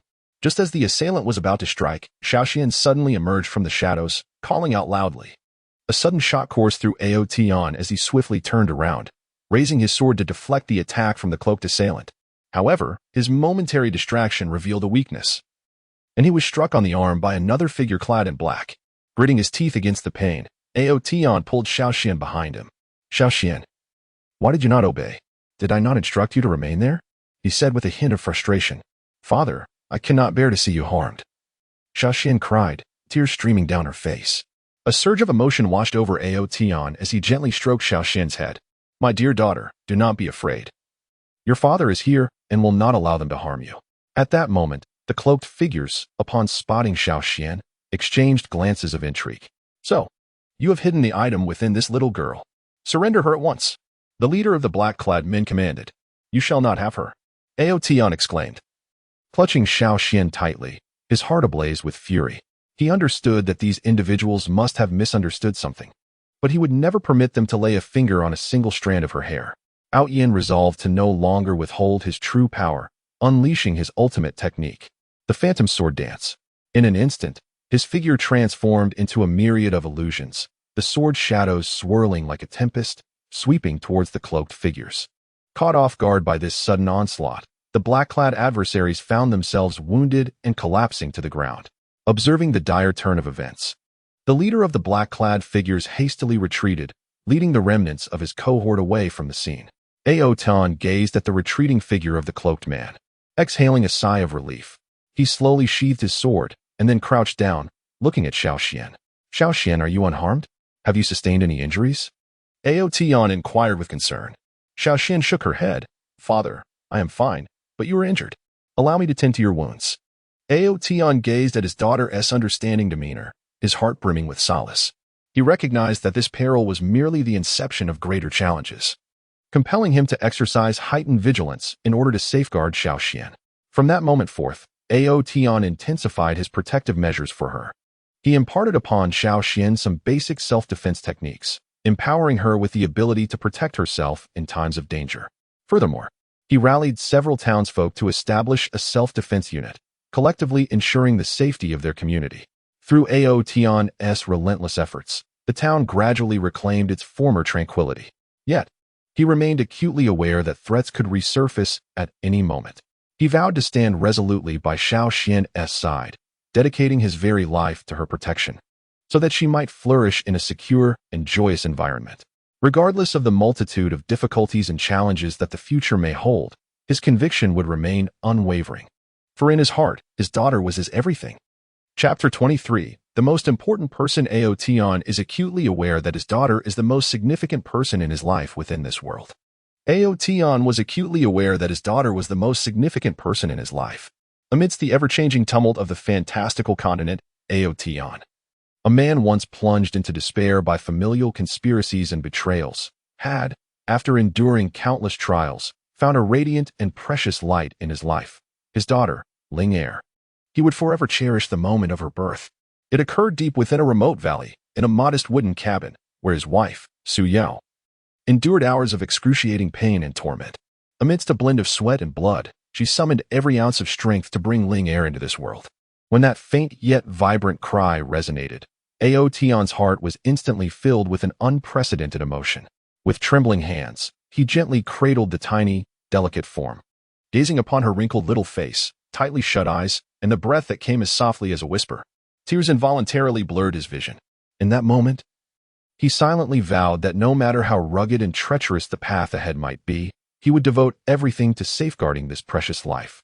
For she was his most treasured gem in this world, the only dawn in his dark existence. From an early age, Ling Er exhibited remarkable intelligence and vivacity. As soon as she learned to toddle, she could keenly sense the subtle changes in her surroundings. Whenever a stranger approached, a flicker of caution would flash in her bright eyes, prompting her to instinctively hide behind Ao Tian, clutching the hem of his garment as if her father were her most steadfast support, assuring her that as long as he was present, no harm could befall her. Yet, when alone with Ao Tian, she transformed into a lively and charming little angel, joyfully running across the lush green meadow, chasing vibrant butterflies, her laughter ringing like silver bells, echoing throughout the valley. Each time she stumbled, she would resolutely rise, dusting off her clothes, continuing to laugh and play. Her indomitable spirit and optimism stirred a mix of pain and pride within Ao Tian. As she grew older, Ling Er's curiosity about the world intensified. She often begged Ao Tian to narrate the legendary tales of the fantastical continent. Ao Tian would settle beneath the old tree in front of their wooden cabin, gently cradling Ling Er in his arms, and with a deep, soothing voice, recount the glories and downfalls of ancient families, the daring escapades of valiant heroes amidst perilous mountains, and the wondrous sights of mysterious sorcerers wielding elemental powers. Ling Er listened intently, her eyes sparkling with curiosity and yearning, her mind filled with boundless imaginings of the world beyond. Occasionally, she would pose innocent yet thought-provoking questions that left Ao Tian pondering, such as why the virtuous suffer misfortune or why conflicts arise within families. These inquiries often left him at a loss for words. But he understood that they marked the beginning of Ling Er's contemplation of life and her grasp of the world around her. He knew he must guide her in establishing a sound value system and worldview. When Ling Er turned 5, a sudden, severe illness nearly claimed her fragile life.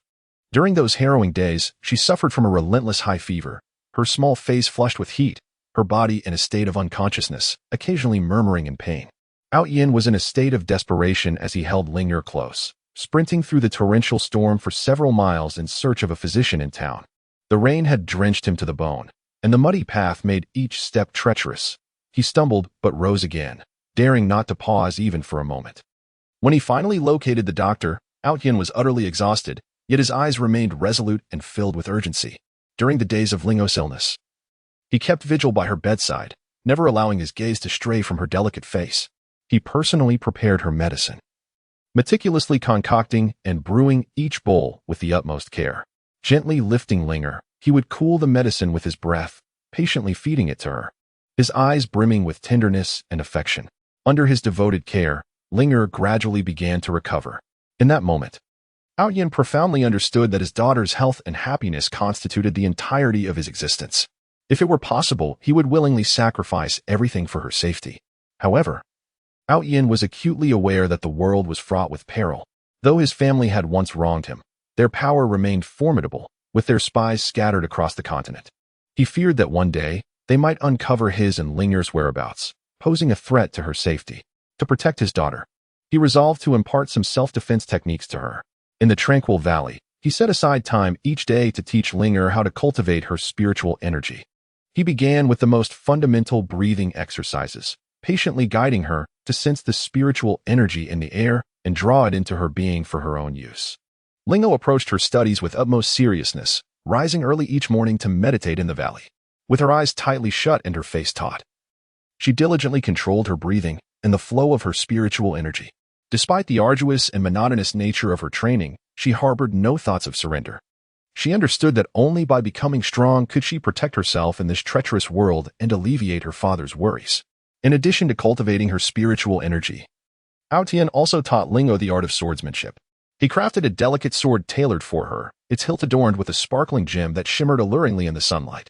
With the sword in hand, Ao Tian demonstrated the fundamental movements of swordplay, while Ling Er, wielding her petite sword, mimicked his actions with focused determination, though her movements were still inexperienced. Each stroke was imbued with strength and resolve. Ao Yin observed her attentively, correcting her mistakes as they arose. He emphasized that swordsmanship is not merely a combat skill, but also a form of spiritual cultivation. In the face of an adversary, one must possess a calm mind, unwavering conviction, and fearless courage. Ling etched her father's words deeply into her memory, practicing relentlessly, never ceasing even when her arms ached and her clothes were soaked with sweat. In daily life, Yin attended to Ling with meticulous care. Each morning, he would lovingly comb her silken hair into an exquisite bun, adorning it with a vibrant flower.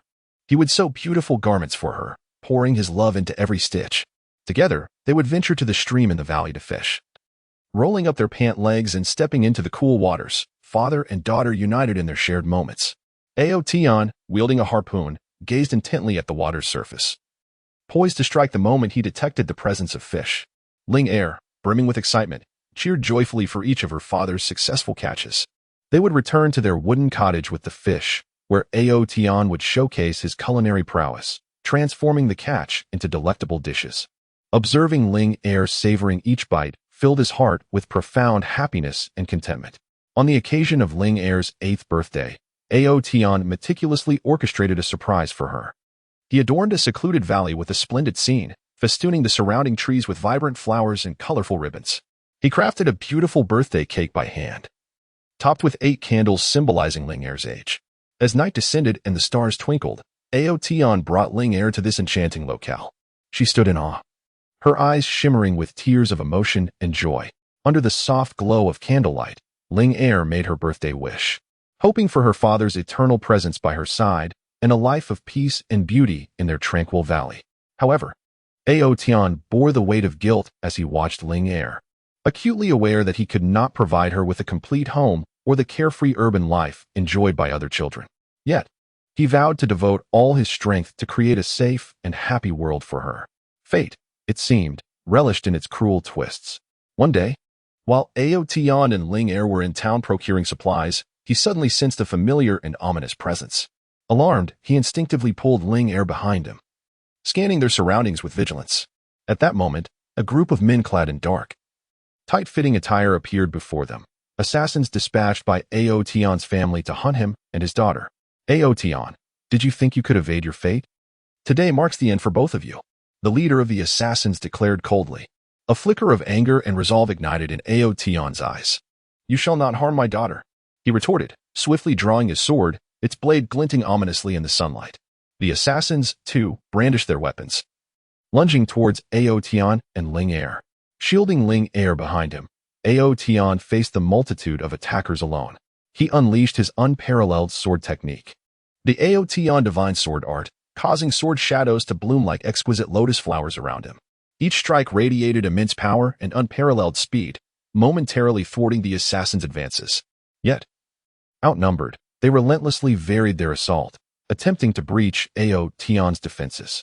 As the fierce battle raged on, Tian began to feel the strain. Realizing that if the fight continued, both he and Ling would be in grave danger, he knew he had to devise a way to break free. Seizing an opportune moment, he executed the swift wind step, his form darting like lightning towards a vulnerable gap in the encircling assassins. Taken aback by Tian's sudden maneuver, the attackers created an opening. Seizing the chance, he grasped Ling hand, and they sprinted towards the outskirts of the town, the assassins hot on their heels, their speed closing the distance with alarming rapidity. In the depths of his heart, Tian felt a profound urgency. He understood that should the assassins catch up to them, the consequences would be dire. At that moment, they arrived at the outskirts of a dense forest. Without a moment's hesitation, Tian grasped Ling hand and plunged into the woods. The forest was thick with towering trees and a complex terrain, providing them with a measure of concealment.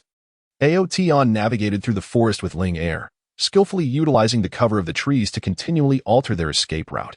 The assassins, losing their target within the forest, could only search aimlessly.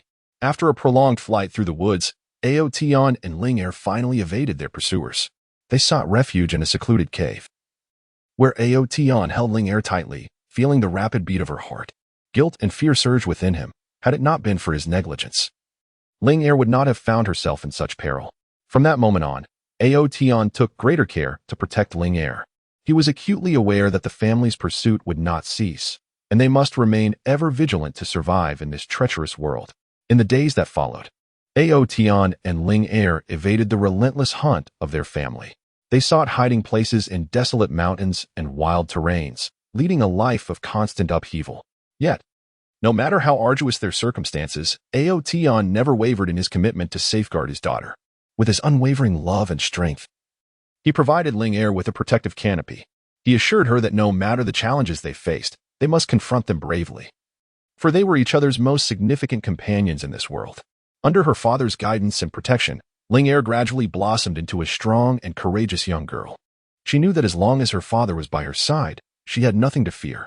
In this perilous and challenging fantasy realm, the bond between Ao Tian and Ling Er shone like brilliant stars, illuminating the dark night sky with an eternal glow, becoming their most steadfast support during tumultuous times. Chapter 24. Who dares to harm her in that realm shrouded in mystery and danger? Ao Tian, a resilient man who had endured countless trials and tribulations, found his sole precious beacon of hope amidst the shadows of life, his daughter, Xiaoyu. Her birth was like a radiant star quietly illuminating his dark world. From that moment on, she became the softest and most cherished presence in Ao Tian's heart, representing all his warmth and hope in this frigid existence. From a young age, Xiaoyu displayed a brightness and innocence akin to the warm sun of spring. Her large, expressive eyes resembled the clear waters of a pristine lake, reflecting the beauty of the world around her, filled with endless curiosity and kindness. Whenever she laughed, her melodious giggle echoed like silver bells through the air, seemingly capable of dispelling all gloom and darkness.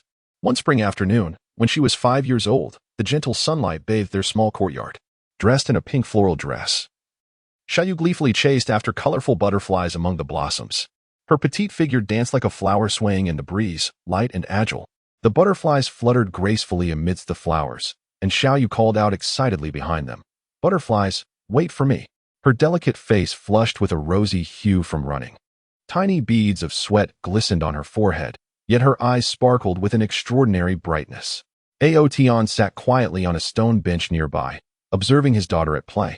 His lips involuntarily curling into a smile, his gaze filled with affection and tenderness.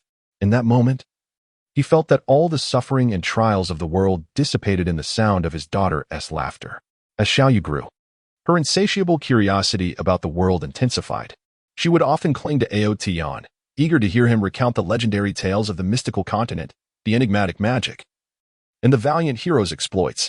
Thus, on tranquil nights, when the moonlight cascaded like water through the window, Ao Tian would gently hold Xiaoyu in his embrace. Sitting by the warm hearth, and with a deep, resonant voice, he would weave stories.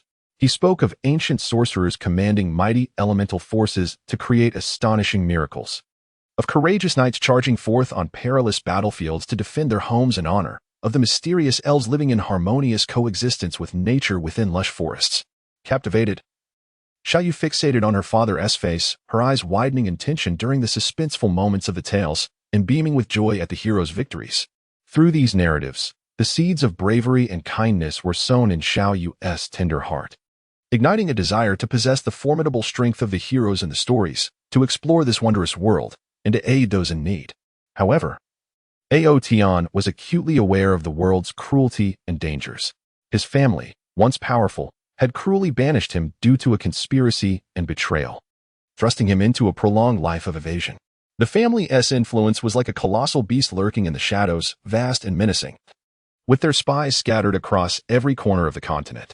Ao Tian constantly feared that his family would uncover his and Xiaoyu's whereabouts, posing a threat to her safety. To protect his daughter, he resolved to impart self-defense skills and survival techniques to her. In the serene valley, each morning as the first rays of sunlight pierced the mist, Ao Tian would bring Xiaoyu to an open field to commence their training. He began with the basics of physical conditioning, teaching her how to enhance her strength and agility through running, jumping, and climbing. Though still young, Xiaoyu was incredibly diligent, earnestly completing every task her father assigned. She gritted her teeth, persevering through lap after lap, never once complaining even as her clothes became drenched in sweat. In addition to physical training, Ao Tian meticulously instructed Xiaoyu in the cultivation of spiritual energy. He patiently elucidated the mysteries of spiritual power, guiding her on how to perceive the ethereal energy in the air and channel it within herself. During her training, Xiaoyu often encountered various challenges and setbacks. At times, she would feel disheartened and despondent when unable to successfully sense the spiritual energy. Yet Ao Tian was always there to encourage her, assuring her not to lose heart. For every practitioner traverses such phases, and with perseverance, success is assured. Bolstered by her father's encouragement, Xiaoyu regained her resolve, dedicating herself even more fervently to her training. Every day, she would rise early and retreat to a tranquil corner of the valley, calming her mind to attune herself to the presence of spiritual energy. After extensive efforts, Xiaoyu finally succeeded in summoning the spirit into her body. In that moment of triumph, she joyfully dashed before Outyin, her eyes shimmering with tears of excitement. "Father, I did it. I can feel the spiritual energy." Outyin gazed at his daughter, his heart swelling with pride and contentment. On the occasion of Xiaoyu's 8th birthday, Outyin meticulously prepared a special gift for her. He took her to a mysterious ancient ruin, enveloped in an aura of enigma and antiquity. The walls were adorned with an array of peculiar runes and patterns, seemingly narrating tales of bygone eras and legends. Outyin informed Xiaoyu that within these ruins lay concealed a formidable magical power, which, if she could discover and comprehend, would significantly enhance her abilities. Xiaoyu's eyes sparkled with excitement and anticipation as she eagerly commenced her exploration of the ruins. Deep within, she stumbled upon a tome emanating a faint glow, a magical manuscript. The moment she grasped it, a surge of potent energy coursed through her veins, and her mind was flooded with a myriad of mysterious spells and incantations. Following the manuscript's guidance, she began to practice the magic. Closing her eyes to concentrate, she murmured incantations. Suddenly, a gentle radiance blossomed from her hands, illuminating the entire ruin. Outyin beamed with satisfaction as he witnessed his daughter successfully casting magic. He recognized her gradual growth and burgeoning strength, yet he understood that with her development came an increasing array of dangers. One day, Outyin accompanied Xiaoyu to the bustling town to procure daily necessities. The marketplace was alive with activity, thronged with people and vibrant stalls. Xiaoyu darted through the crowd, her curiosity piqued by everything around her. However, Outyin remained vigilant, his gaze scanning the surroundings for any potential threats. Suddenly, he sensed a familiar and ominous presence drawing near.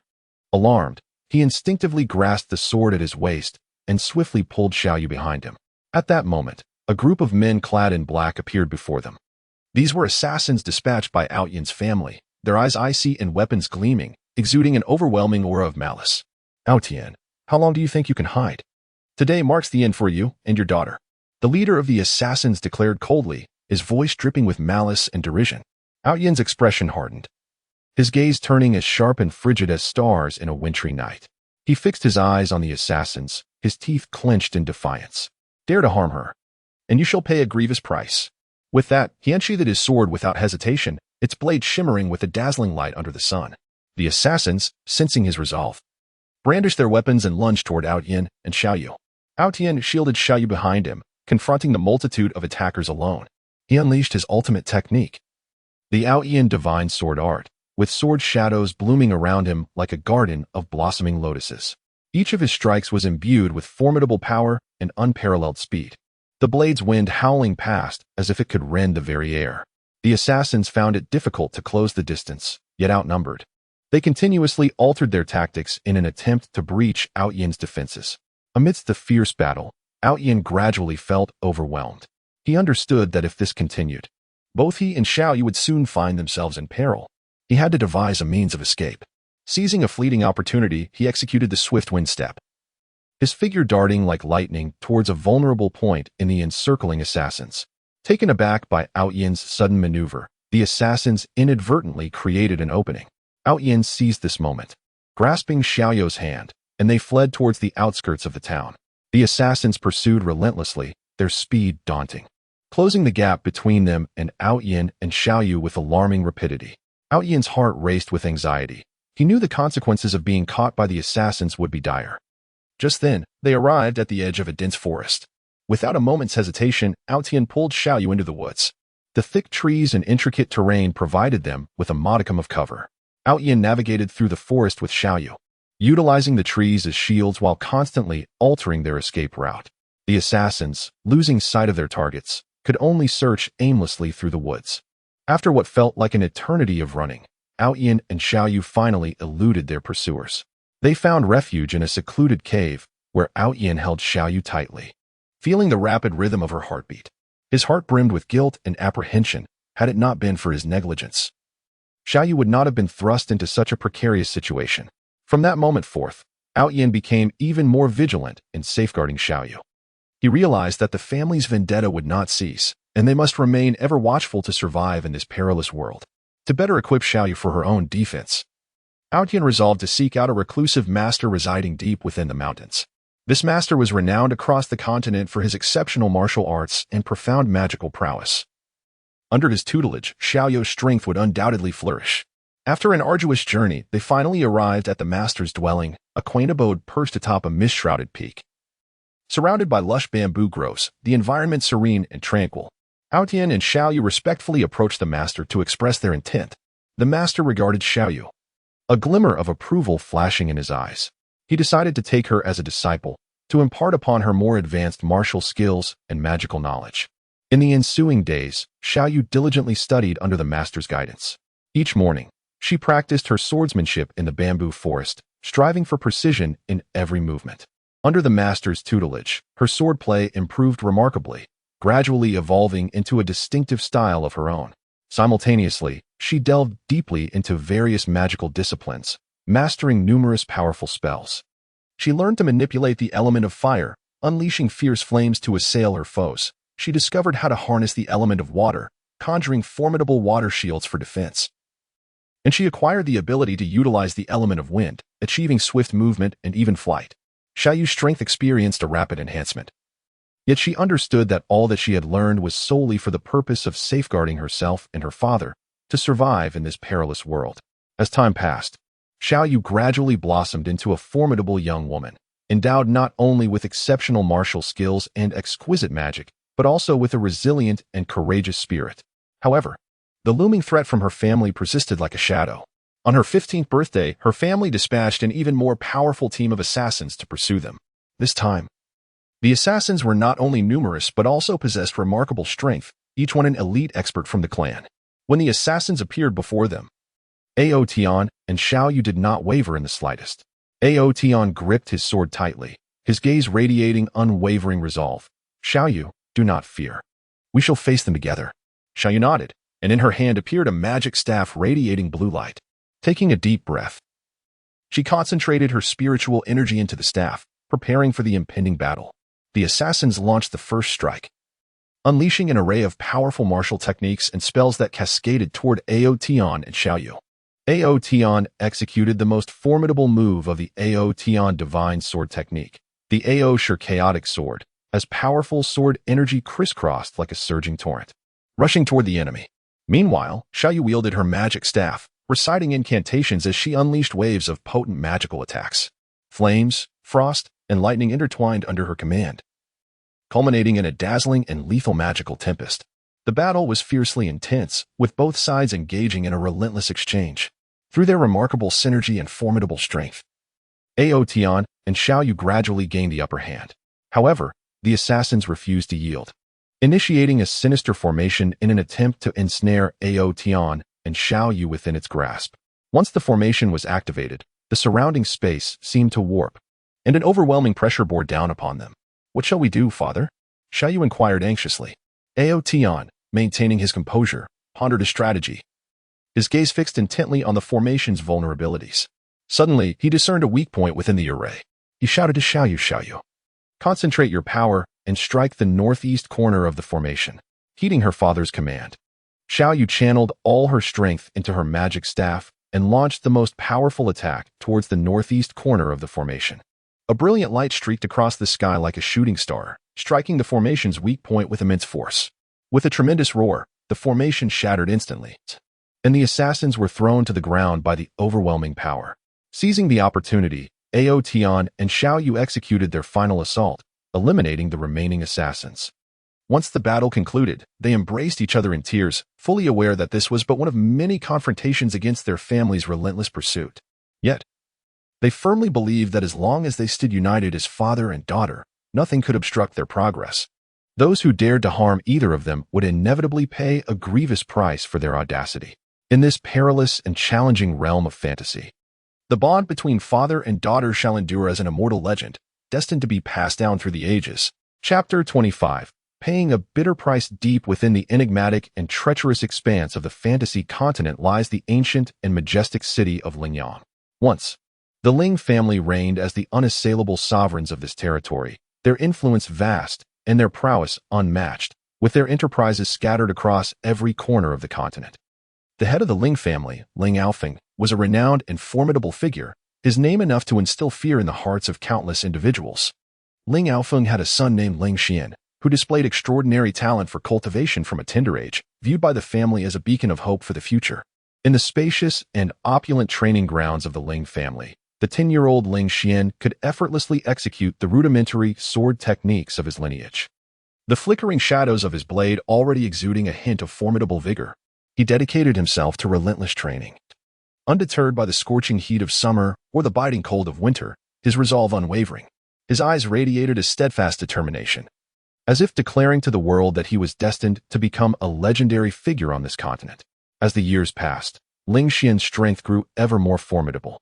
During a martial arts competition organized by the family for the younger generation, he navigated through formidable opponents with ease, ultimately claiming victory. Standing at the center of the arena, sword in hand and posture proud, his confident smile gleamed brilliantly in the sunlight. The elders of the family nodded in approval, placing even greater expectations upon him. Yet, unbeknownst to him, the wheels of fate had begun to turn, ushering in a sinister conspiracy. An elder of the Ling family, Ling Zhentian, long coveting the position of patriarch, secretly colluded with malevolent external forces. They devised a treacherous scheme, falsely accusing Ling Xian of plotting to betray the family and steal the sacred Lingyuan crystal, a treasure passed down through generations that was said to possess mysterious and potent powers capable of aiding one in breaking through the barriers of cultivation to reach higher realms. Overnight, Ling Xian transformed from the pride of his family into a universally condemned traitor. The family enforcers pursued him mercilessly. Upon learning of the accusations against him, Ling Xian's heart brimmed with fury and indignation. He endeavored to clarify the misunderstanding to the family elders, yet none would lend credence to his pleas. As he fled, he faced relentless obstacles from the family's elite warriors. In a dense forest, Ling Xian was cornered by the enforcers. Towering trees surrounded him, their canopies allowing only fragmented rays of sunlight to dance upon the forest floor. The enforcers spread out in a fan formation, encircling Ling Xian. Each bore a stern expression, their eyes glinting with cold malice. Ling Xian gripped his sword tightly, vigilant as he surveyed his surroundings. Ling Xian, your treachery has been exposed. Surrender quietly, bellowed one of the enforcers. I have not betrayed my family. I am being set up. Ling Xian shouted in anger. At this juncture, you still dare to argue. Charge, commanded the leader of the enforcers, and the group lunged toward Ling Xian. Ling Xian unleashed the swordsmanship of the Ling family, engaging in a fierce battle with the enforcers.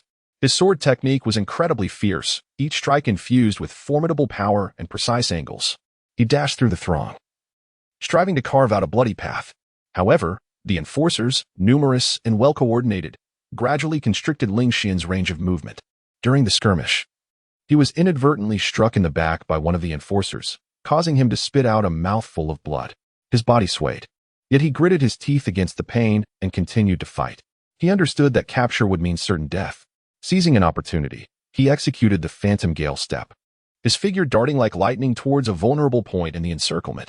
The enforcers were taken aback by a sudden maneuver, and Ling Xian successfully broke through the encirclement, fleeing deeper into the forest. In the course of his escape, Ling Xian encountered a woman named Yizi. Yizi was a compassionate and courageous healer, adept in the use of various herbs and spells for treating injuries and ailments. Upon seeing the wounded Ling Xian, a surge of compassion welled up within her. Undeterred by his identity and the associated risks, she resolutely decided to aid him in his recovery. Under Yizi's meticulous care, Ling Xian's injuries gradually improved. Why are you saving me? Aren't you afraid of being implicated by my family? Ling Xian asked gratefully. I trust my own eyes and heart. I can see that you were wronged. I cannot stand by and watch a good person suffer, Yizi replied gently. Ling Xian was deeply moved by her words, a warm current flowing through his heart. From that moment, he silently vowed to uncover the truth, clear his name, and protect Yizi from any harm. As time passed, Ling Xian and Yizi wandered across the continent, evading the pursuit of the Ling family. They sought evidence to prove Ling Xian's innocence while striving to enhance their own strength. By chance, they learned of an ancient ruin hidden deep within the distant Misty Mountains. It was said that this ruin concealed a mysterious power capable of revealing all truths of the world. Thus, Ling Xian and Yi Zi resolved to venture into the Misty Mountains in search of the ruins.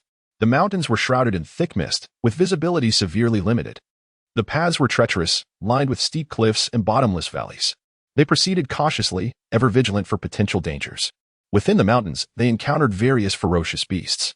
There were colossal rock giants, whose every step sent tremors through the ground, flame demons that could spew fiery breath, their flames hot enough to reduce anything to ashes, and shadow leopards, swift and adept at ambush, elusive in the mist, making them difficult to defend against. Ling Xian and Yi Zi fought side by side against these beasts. Utilizing his formidable swordsmanship and combat skills, Ling Xian drew the beast's attention, creating opportunities for Yi Zi to heal and cast supportive spells. Yi Zi, stationed at the rear, cast various enhancement spells to bolster Ling Xian's combat prowess and promptly treated his wounds. During a confrontation with a flame demon, the creature's fiery attacks proved exceptionally fierce. As Ling Xian evaded the flames, he was inadvertently struck on the leg by a burning boulder, inflicting severe injury that rendered him immobile.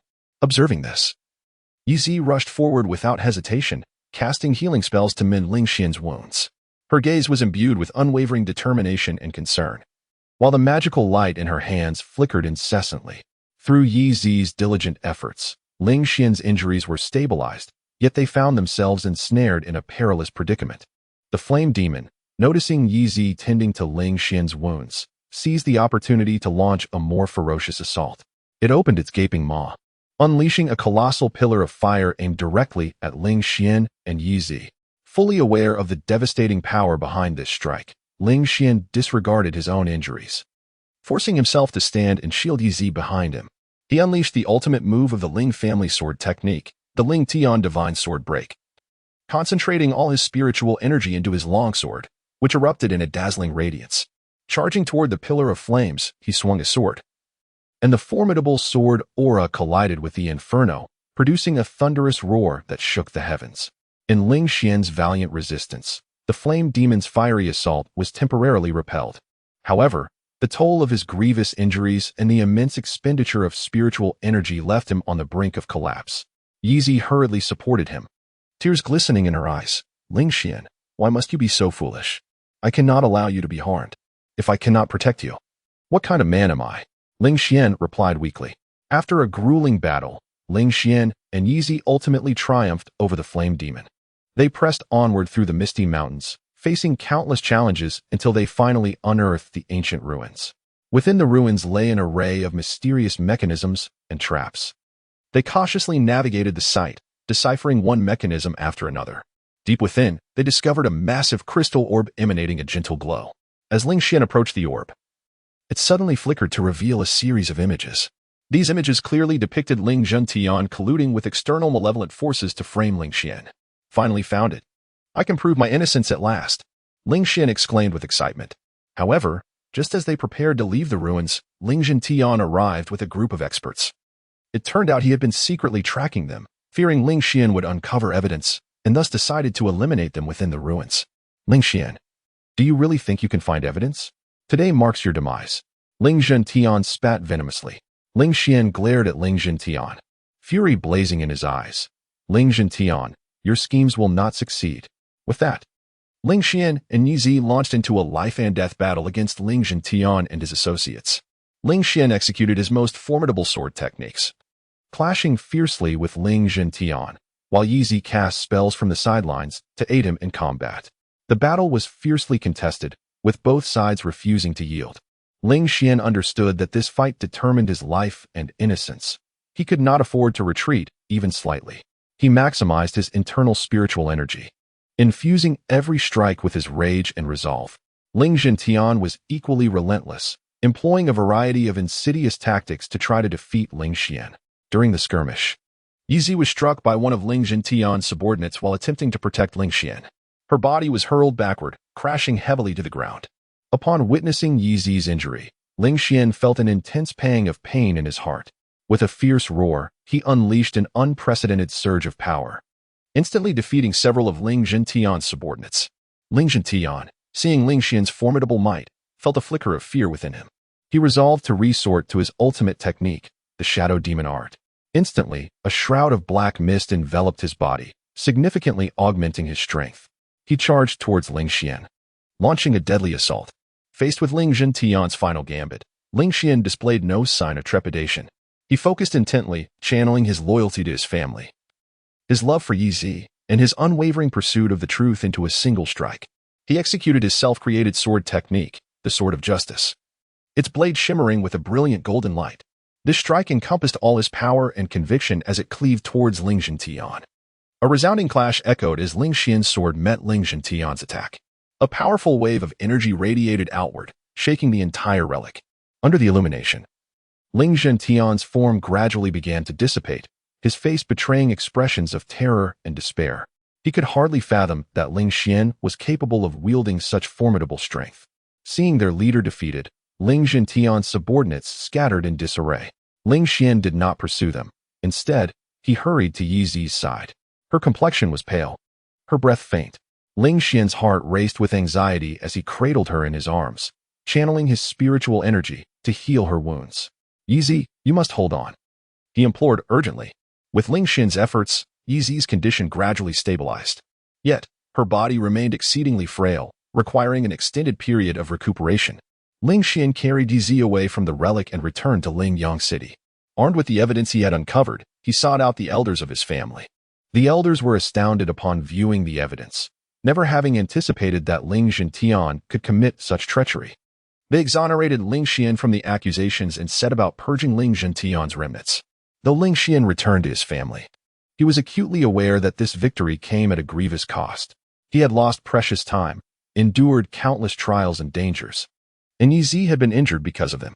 He silently vowed to protect Yi Zi with utmost diligence and to strive to strengthen his family, ensuring that such conspiracies would not arise again. In the days that followed, Ling Xian devoted himself to caring for Yi Zi while diligently honing his own abilities. He actively engaged in family matters, devising strategies for their development. He understood that only by becoming stronger could he better safeguard his loved ones and his family. Meanwhile, those who had conspired against him faced severe repercussions for their actions. Some were expelled from the family, while others were imprisoned in the family dungeon to atone for their misdeeds. The tale of Ling Xian has spread throughout Lingyang City and across the vast expanse of the mystical continent, becoming a legend in the hearts of the people, instilling the belief that justice will ultimately triumph over evil, and that those who seek to harm others will inevitably face grave consequences. Chapter 26. The fiery belief in that enchanting and boundless mystical continent, there exists a mighty realm known as the Starry Empire. In a quaint border town of this empire resided a young adventurer named Yan Feng. He was tall and robust, his physique resembling a statue imbued with boundless strength. His facial features were sharply defined, akin to those sculpted by a master artisan, exuding determination and valor. His long, ebony hair danced in the wind, catching the sunlight and shimmering with a subtle luster. His eyes, deep and bright, mirrored the twinkling stars of the night sky, ablaze with a fervent flame, a powerful yearning for the unknown, and an unwavering resolve to explore. Born into a humble family, Yan Feng harbored a profound fascination for adventure stories from a young age. Whenever the village's seasoned adventurers returned, recounting their exploits across the continent, he listened with rapt attention, entranced by their tales. Stories of mysterious ruins, formidable beasts, and extraordinary magic took root within him, like seeds planted deep in his heart, gradually sprouting into an insatiable longing for a life of adventure. At the age of 10, fate smiled upon him when he stumbled upon an old adventure journal at a dusty bookstall in the town. The pages were yellowed and the writing somewhat faded. Yet to Yan Feng, it was a treasure beyond measure. With his hard-earned pocket money, he purchased the journal and hurried home, eager to delve into its contents. The entries chronicled the author's escapades in an ancient forest, where talking elves and hidden treasures awaited, alongside treacherous traps and fierce beasts. These enchanting narratives captivated Yan Feng, igniting a silent vow within him to become a great adventurer, to explore uncharted territories, and to unveil the mysteries of the world. To realize his dreams, Yan Feng dedicated himself to rigorous training from a young age. Each dawn, he rose early to ascend the hills outside the town, engaging in physical conditioning. He sprinted along steep slopes, his clothes drenched in sweat, yet he never wavered in his resolve. He also undertook strength training, lifting heavy stones to build his muscular endurance. Throughout his training, Yan Feng encountered numerous challenges and setbacks. His family's modest means offered him little in terms of training resources. He lacked expensive weapons and gear, practicing instead with a worn iron sword. Moreover, the town offered no skilled mentors, leaving him to rely solely on his own exploration and understanding to refine his training methods. However, Yin Feng's indomitable spirit and steadfast belief propelled him forward, step by step, toward his aspirations. When Yin Feng turned 16, he finally embarked on his adventure. Bidding farewell to his family and friends, he shouldered a simple pack, wielding that old iron sword, and departed the town, venturing into the depths of the continent. His first destination was a dense forest, a place steeped in the mystique of the Starry Empire's legends, rumored to conceal numerous formidable beasts and precious herbs. The moment Yin Feng stepped into the forest, he was enveloped by a rich essence of nature. Towering trees loomed overhead, filtering the sunlight into dappled patterns that danced upon the forest floor. A gentle mist pervaded the air, rendering everything shrouded in an alluring haze of mystery. Yin Feng tread cautiously through the woods, his eyes vigilant, scanning for any signs of movement, while his ears attuned to the faintest sounds. Within the forest, Yin Feng encountered various perils. He stumbled upon a pack of ferocious wolves, their eyes glinting with an eerie green light, bearing sharp fangs as they lunged at him. With swift determination, Yin Feng unsheathed his iron sword and engaged in a fierce battle. Although his swordsmanship was somewhat rudimentary, he relied on his agility and indomitable spirit to repel the wolves. During the fray, one of the beasts bit into his arm, but he merely bandaged the wound and pressed onward, understanding that retreat was not an option in this treacherous realm. In addition to the threats posed by the beasts, Yin Feng faced various traps hidden within the forest. He inadvertently triggered a snare trap, which clamped tightly around his foot, inflicting excruciating pain. Yet, rather than succumbing to panic, he remained composed, employing both his intellect and strength to extricate himself from the trap. Amidst his exploration, Yin Feng also discovered several rare herbs. Drawing from the knowledge gleaned from his adventure journal, he carefully harvested these botanical treasures, knowing they could serve to heal injuries or be exchanged for gold coins to fund his journey. As Yin Feng delved deeper into the forest, he confronted an even graver challenge. He stumbled upon a mysterious cave concealed within a valley, emanating a potent surge of magical energy. A wave of intense curiosity washed over him, prompting his decision to enter the cave and uncover its secrets. Upon stepping inside, he found the atmosphere dimly lit, with walls adorned by flickering, enigmatic runes. An acrid scent pervaded the air, causing him some discomfort. At the heart of the cave, Yin Feng encountered a colossal spider beast. Its massive form was covered in a tough exoskeleton, and its 8 eyes glimmered with a sinister glow. Upon spotting Yin Feng, it immediately launched an assault, spitting resilient webs in an attempt to ensnare him. Fully aware of the spider beast's formidable nature, Yin Feng focused his energy and unleashed his most advanced swordplay. His blade gleamed with cold light in the darkness, severing the webs as he advanced toward the beast. The creature retaliated with sharp claws, lunging at him with ferocity. Yin Feng deftly evaded its strikes while seeking an opening. In the heat of battle, he gradually discerned that the spider beast's abdomen was its vulnerability. Seizing the moment, he leaped high into the air and thrust his sword with all his might toward the creature's underbelly. The spider beast let out an anguished roar, its immense form crashing to the ground. Yin Feng triumphed over the spider beast and continued his exploration within the cave, where he discovered a gem radiating a mysterious luminescence. This gem, imbued with formidable magical energy, coursed through him, and he recognized its potential to significantly aid his adventurous endeavors. He carefully secured the gem and departed from the cave. Upon exiting the forest, Yin Feng arrived at a bustling city, the commercial heart of the Starlight Empire, where the streets thrummed with the movement of vehicles and throngs of people, creating an atmosphere of vibrant activity. In the city, Yin Feng encountered an array of sights previously unknown to him: towering edifices, exquisite merchandise, and a diverse tapestry of humanity. He lingered for a time, exchanging the herbs and gem he had gathered in the forest for gold coins and superior weaponry. During his stay, he forged friendships with like-minded adventurers, engaging in the sharing of tales and experiences from their quests. While in the city, Yin Feng learned of a legend surrounding the Flame Mountains. It was said that this region, engulfed in flames and magma, served as a sanctuary for fire elements, concealing a potent source of fiery power. Yet, the treacherous terrain, extreme heat, bubbling magma, and formidable fire beasts deterred many adventurers. Nevertheless, the flame of exploration burned brighter within Yin Feng's heart, compelling him to seek out the legendary firepower. Upon reaching the base of the Flame Mountains, he was met by a scorching wave of heat.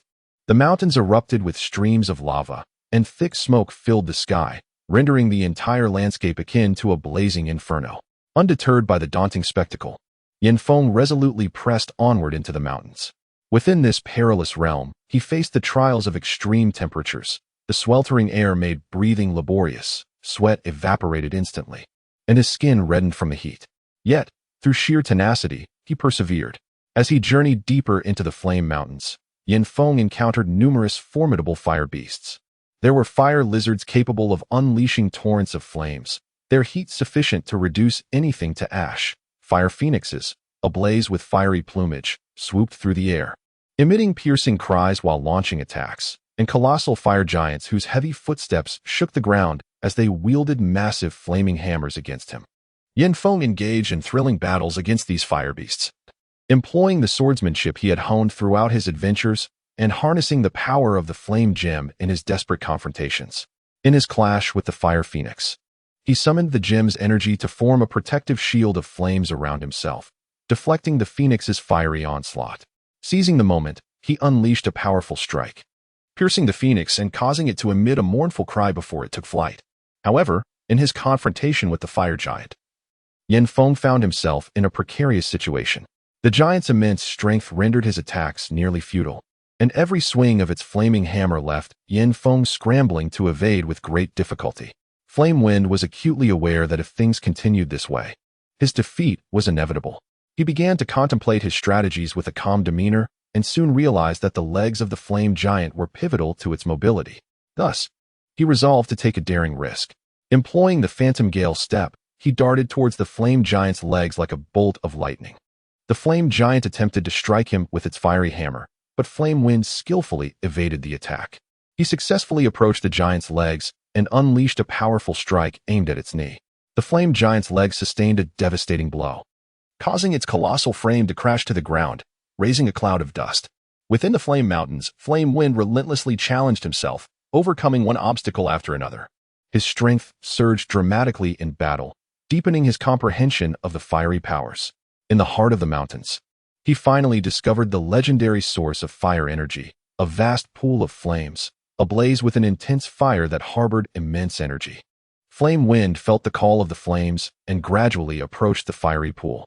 As he stepped into the flames, a torrent of fiery power surged into his being. His body felt as though it had been ignited, and his blood simmered with an unprecedented intensity. He endured excruciating pain. Yet the fervent belief in exploration and the pursuit of strength ignited within him, propelling him to persevere. In the pool of flames, he diligently practiced, merging the fiery energy with his body and sword techniques. After extensive training, Flame Wind successfully mastered the fire energy.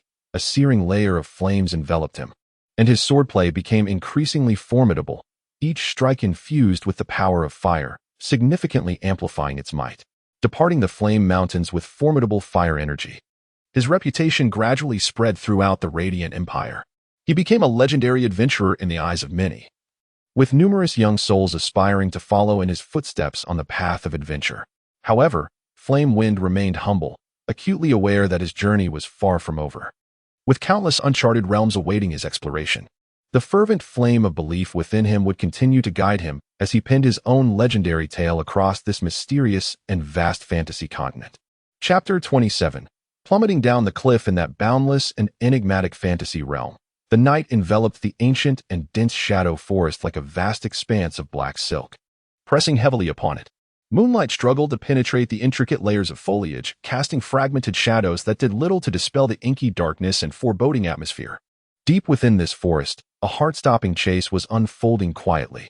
Out Yen, a young swordsman of striking stature and an aura of icy composure, donned in a dark, form-fitting attire, clutched a razor-sharp sword emanating a chilling blue luminescence as he fled with desperation. His visage, marked by profound tension and fatigue, bore a pallid hue. Yet, within the depths of his soulful eyes blazed an indomitable flame.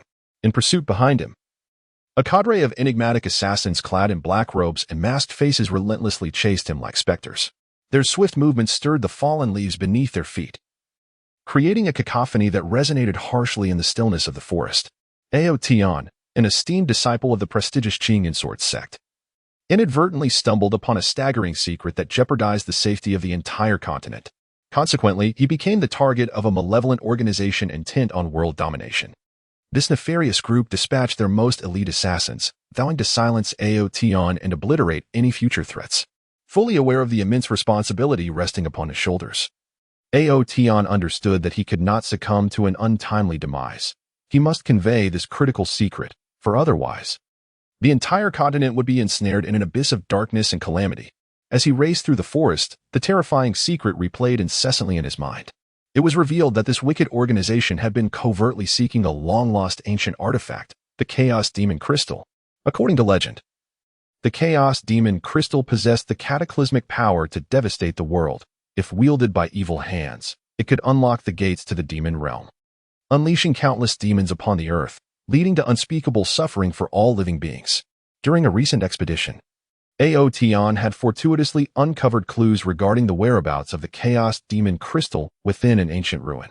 Recognizing the gravity of the situation, he prepared to return to his sect to report to the sect leader, only to be discovered by the organization's spies, thus precipitating this deadly calamity.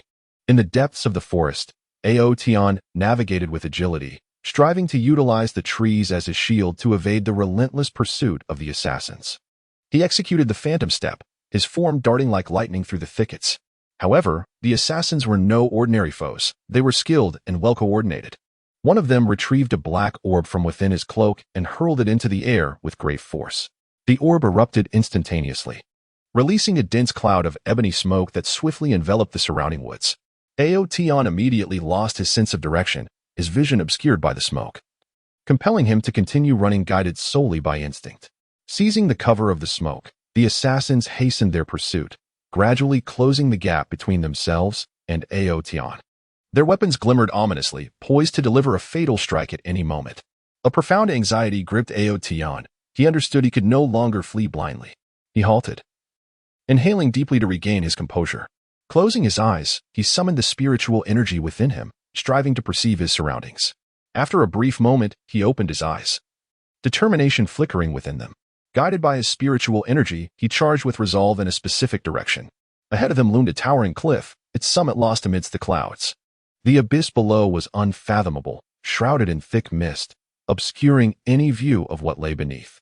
As Aotion reached the cliff's edge and gazed downward, despair washed over him. Yet, he swiftly regained his focus, turning to confront the oncoming assassins. At that moment, they burst forth from the smoke, surrounding him at the precipice. Aotion, you have nowhere left to escape. Surrender the secrets you hold regarding the chaotic demon crystal, and we may grant you a swift demise. The leader of the assassins coldly proclaimed, his voice laced with cruelty and triumph. Aotion grasped the sword tightly in his hand, gritting his teeth as he declared, "You vile miscreants shall not extract any information from my lips. Even in death, I shall not allow your nefarious schemes to succeed." Humph. Foolish and unaware of your impending doom. Do not blame us for being merciless then. With a wave of his hand, the leader of the assassins commanded the horde to surge towards Aotion. Aotion unleashed the profound techniques of the Qingyun sword sect, wielding the Qingyun sword art with dazzling precision. The sword shadows blossomed around him like resplendent azure lotuses. His swordsmanship was exceedingly fierce, each strike infused with formidable spiritual power, directed towards the assassins. The assassins, undeterred, countered with an array of intricate martial arts, engaging Aotion in a fierce battle for survival. Despite Aotion's extraordinary swordplay momentarily fending off their onslaught, he was acutely aware of his disadvantage in numbers, and the prolonged escape had drained much of his stamina. His movements gradually became sluggish, and his sword technique lost its initial intensity.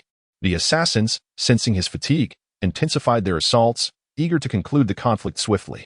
One assassin seized the opportunity, launching an attack from the side.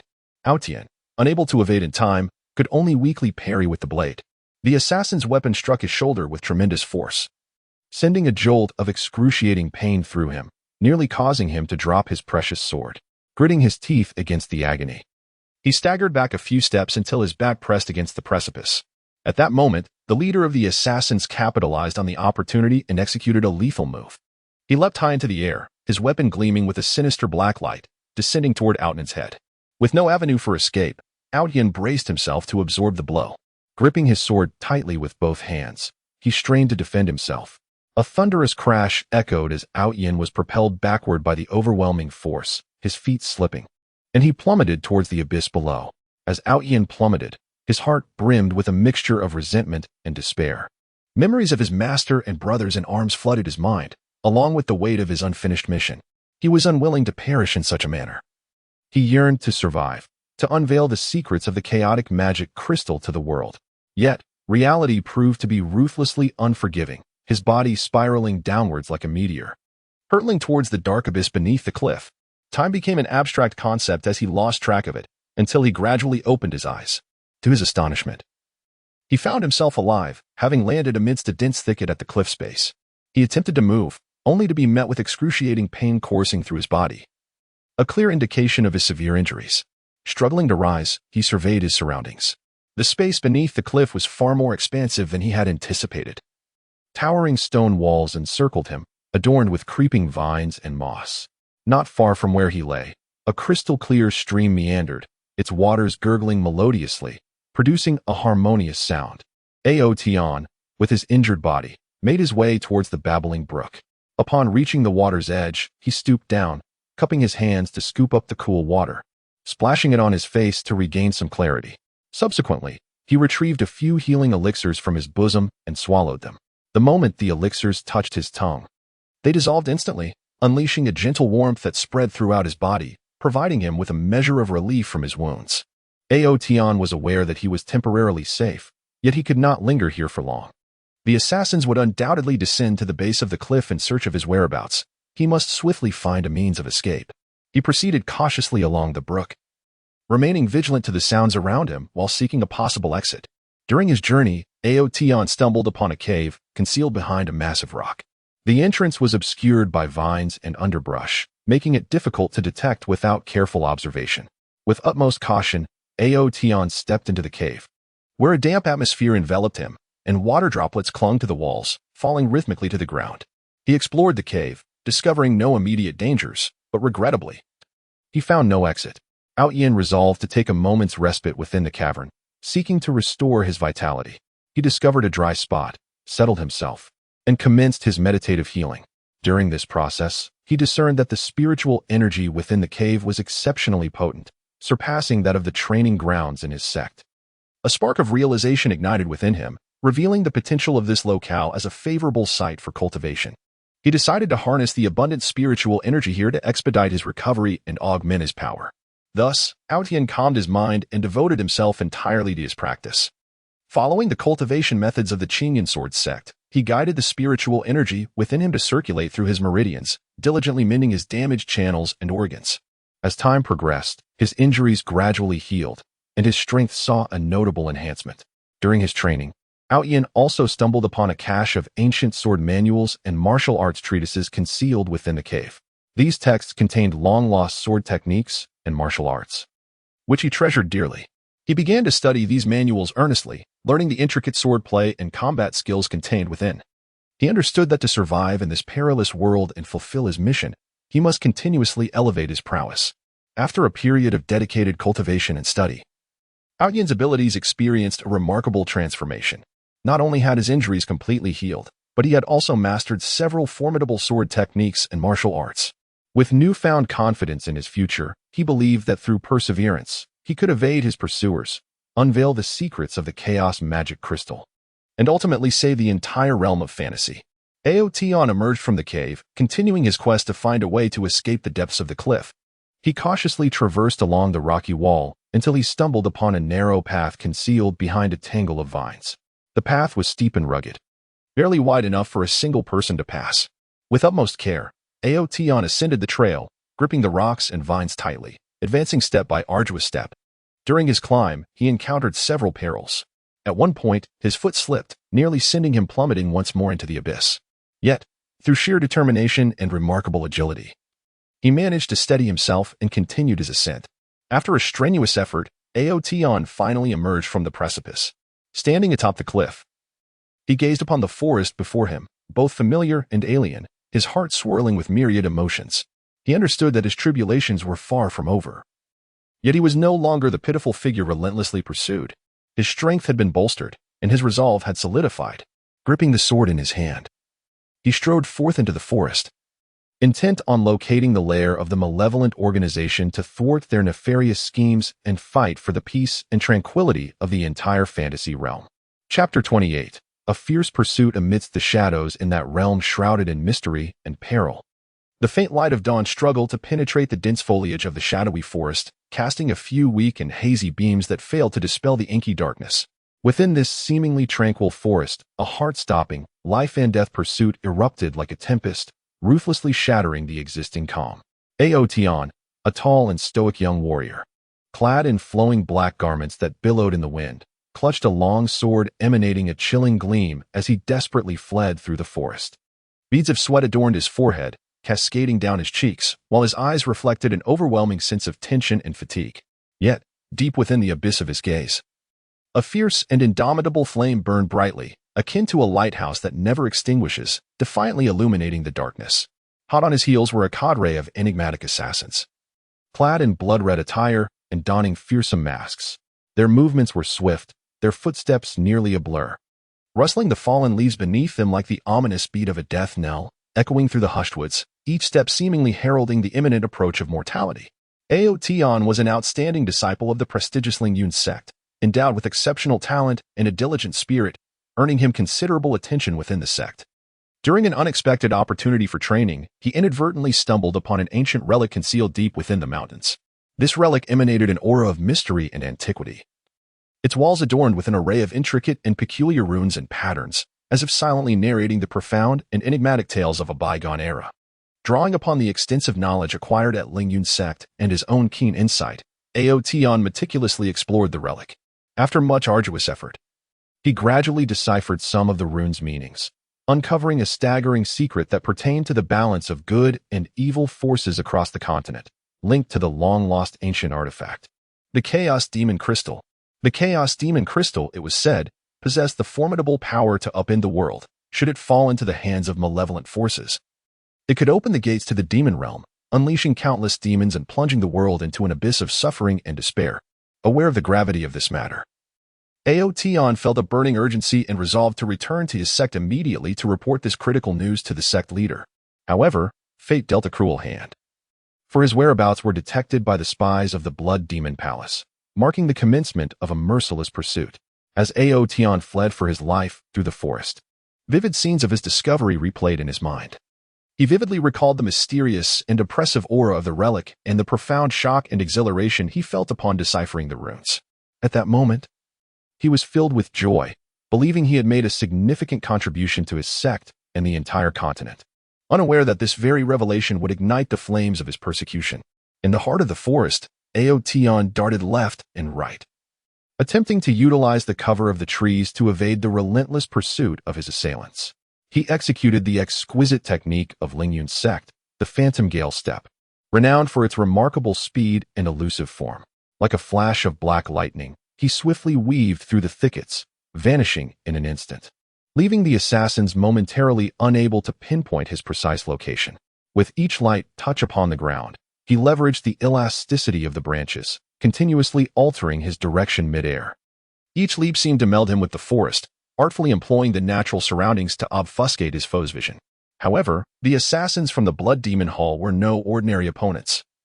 Each was meticulously trained, operating in seamless coordination, seasoned by countless battles.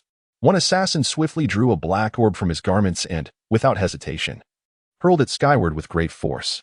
The orb erupted instantaneously, releasing a dense cloud of black smoke that surged forth like a tempest, swiftly enveloping the surrounding woods.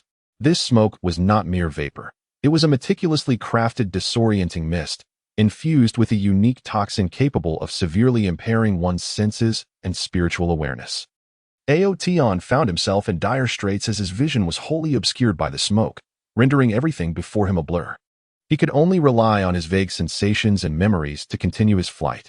His breath quickened and grew labored, each inhalation filled with a sharp, acrid scent that pierced his lungs like a dagger, making it increasingly difficult to breathe and move. Seizing the cover of the smoke, the assassins hastened their pursuit, akin to a pack of ravenous wolves, gradually closing the gap between themselves and Aotian, their weapons glinting ominously, eager for blood. Anxiety surged within Aotian. He understood that he could not continue fleeing blindly, for it would surely lead to his demise. In a moment of decisive clarity, he halted his flight. Striving to regain his composure, he tightly closed his eyes, focusing all his mental energy to summon the spiritual power within him. Attempting to pierce through the disorienting haze and sense his surroundings, though his spiritual energy surged within him. The formidable barrier of the disorienting mist allowed him only a vague awareness of the assassin's general positions, preventing him from accurately determining their exact locations, plunging him into a state of utter vulnerability. After a fleeting pause, Aotion suddenly opened his eyes, a glimmer of determination flashing within them. Guided by the faintest traces of his spiritual energy, he charged recklessly in a singular direction.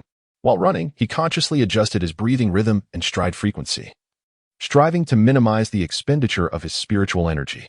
He was acutely aware that, in this life and death struggle, his spiritual energy was the very essence of his existence. Should it be depleted, he would lose all capacity for resistance, becoming nothing more than a lamb to the slaughter. Before Aotion lay a broad river, its waters tumultuous and murky, littered with debris. Occasionally, one could observe massive whirlpools swirling violently within, resembling gaping maws eager to consume, exuding a chilling aura. As Aotion reached the riverbank and gazed downward, a wave of despair surged within him. However, he swiftly emerged from despair, turning abruptly to face the approaching assassins with his back against the river.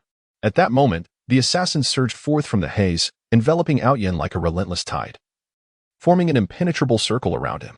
Aotion, you have exhausted all avenues of escape. Surrender the secrets you possess regarding the Chaos Demon Crystal, and we may grant you a merciful end, the leader of the assassins declared coldly, his voice laced with cruelty and triumph. As if Aotion were already the prey upon their chopping block, awaiting his fate. Aotion gripped his sword tightly, his teeth clenched as he declared, "You wicked scoundrels shall not extract a single word from me. Even in death, I shall not allow your nefarious schemes to succeed." His gaze reflected an unwavering resolve, as steadfast as iron. "Humph, a fool unaware of his impending doom. Do not blame us for being unmerciful." With a wave of his hand, the leader of the assassins commanded his henchmen to charge at Aotion like ravenous wolves. Aotion unleashed the Qingfeng sword technique of the Lingyun sect, his sword's shadows blooming like azure lotuses in the darkness, shimmering brilliantly around him.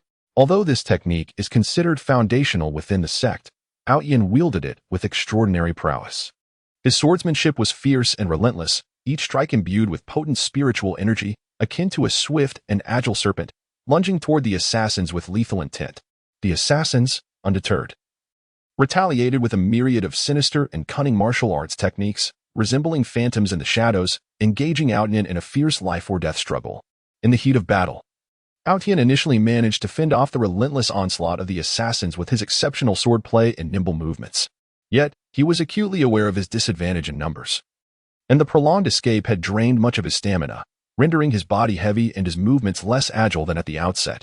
The assassins, sensing his fatigue, exchanged knowing glances, their eyes glinting with ruthless determination as they increased the ferocity of their attacks, intent on swiftly concluding the fight and sealing Aotion's fate. One assassin, seizing the opportunity, approached Aotion from the side with ghostly swiftness. Overwhelmed by exhaustion, Aotion's reactions faltered, leaving him unable to evade the strike, and he could only feebly parry with his sword. The assassin's weapon struck Aotion's shoulder with a resounding thud, sending a jolt of excruciating pain coursing through his body, nearly causing him to lose his grip on the longsword. Gritting his teeth against the agony, he staggered back several steps, his back pressing firmly against a towering tree by the riverbank. At that moment, he found himself with nowhere to retreat, trapped in a dire predicament. In that critical instant, the assassin leader seized the moment to unleash a lethal maneuver. He leapt high into the air, resembling a cannonball as he hurtled towards Aotion, his weapon glowing with a sinister crimson light, akin to a scythe of death from the depths of hell, aimed ruthlessly at Aotion's head. With no means of escape, Aotion recognized the magnitude of the impending strike and braced himself to confront it head-on. Gripping his longsword tightly, he summoned all his strength to mount a desperate defense. A thunderous crash resonated, as if thunder had erupted beside his ears, and Aotion was violently thrust backward by the overwhelming force, his footing slipping as he found himself uncontrollably plummeting into the river below. As Aotion plummeted, his heart brimmed with unwillingness and despair. Memories of his master's teachings, the camaraderie with his brothers, and the unfinished mission surged through his mind.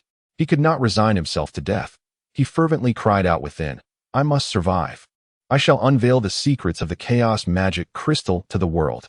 Yet, reality proved to be cruel, as his body descended like a falling meteor, hurtling towards the tumultuous waves of the river, gradually engulfed by the dark water.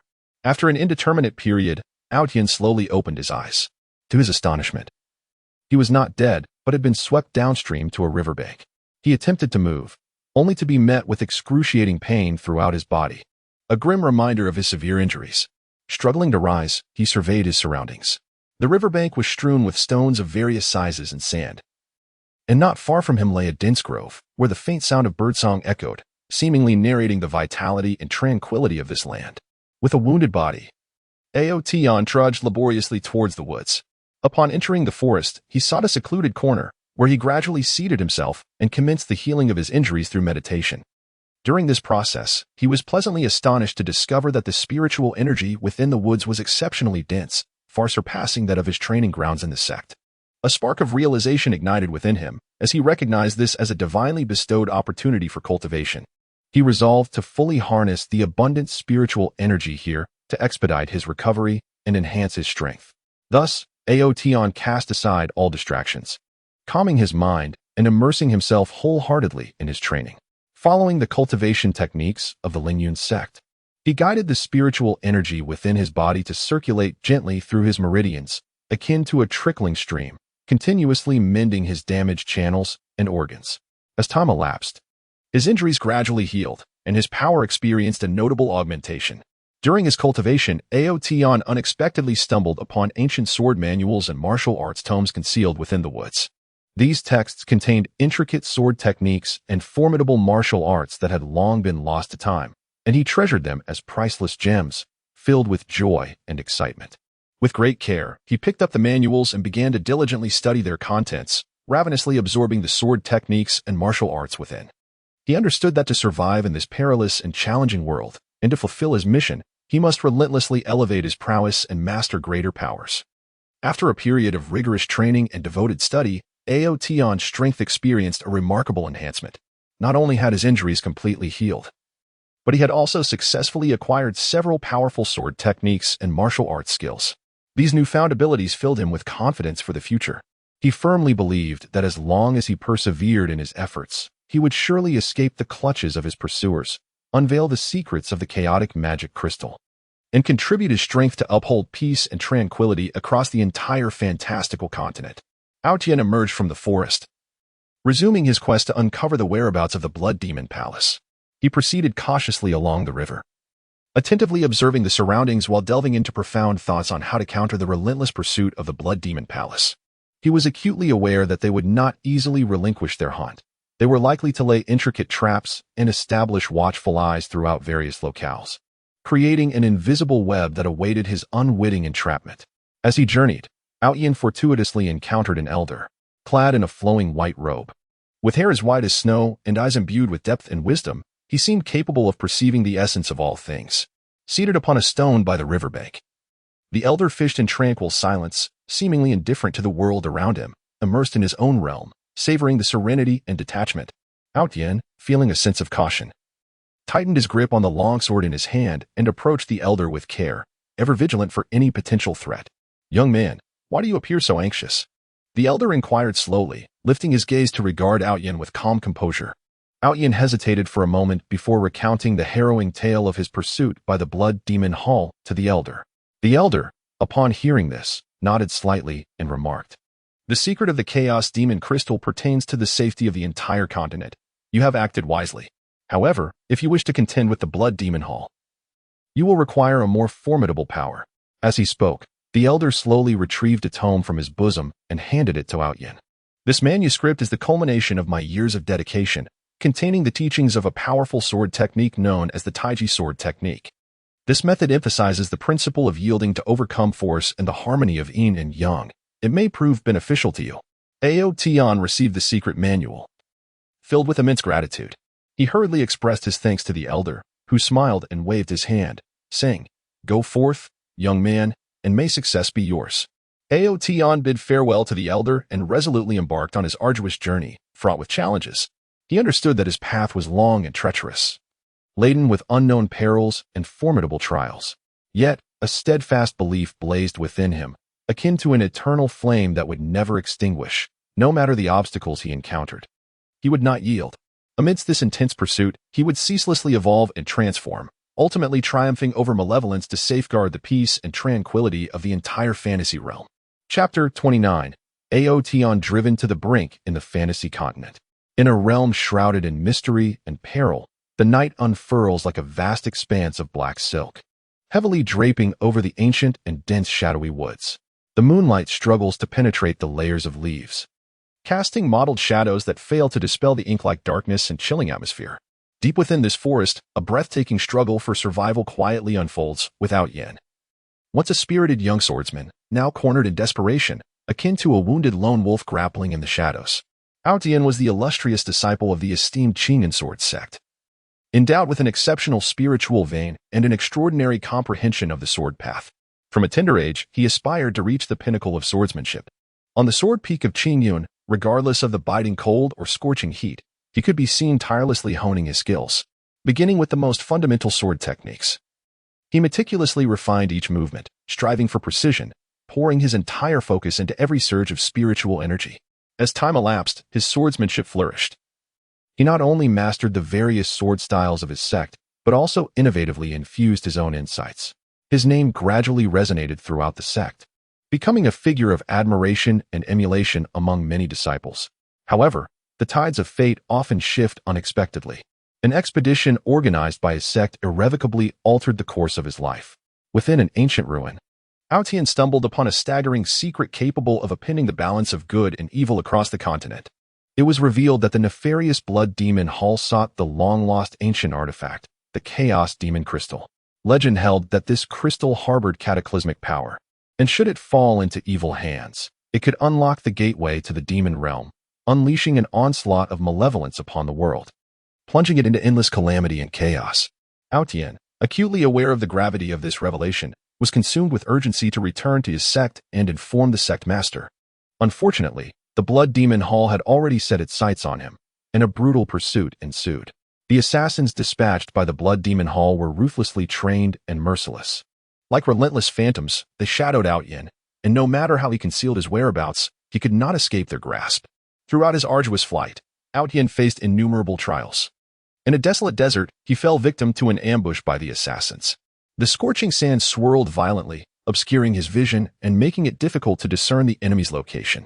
The assassins surged forth from all directions, their glinting blades emanating a chilling light, resembling a pack of ravenous wolves lunging at him.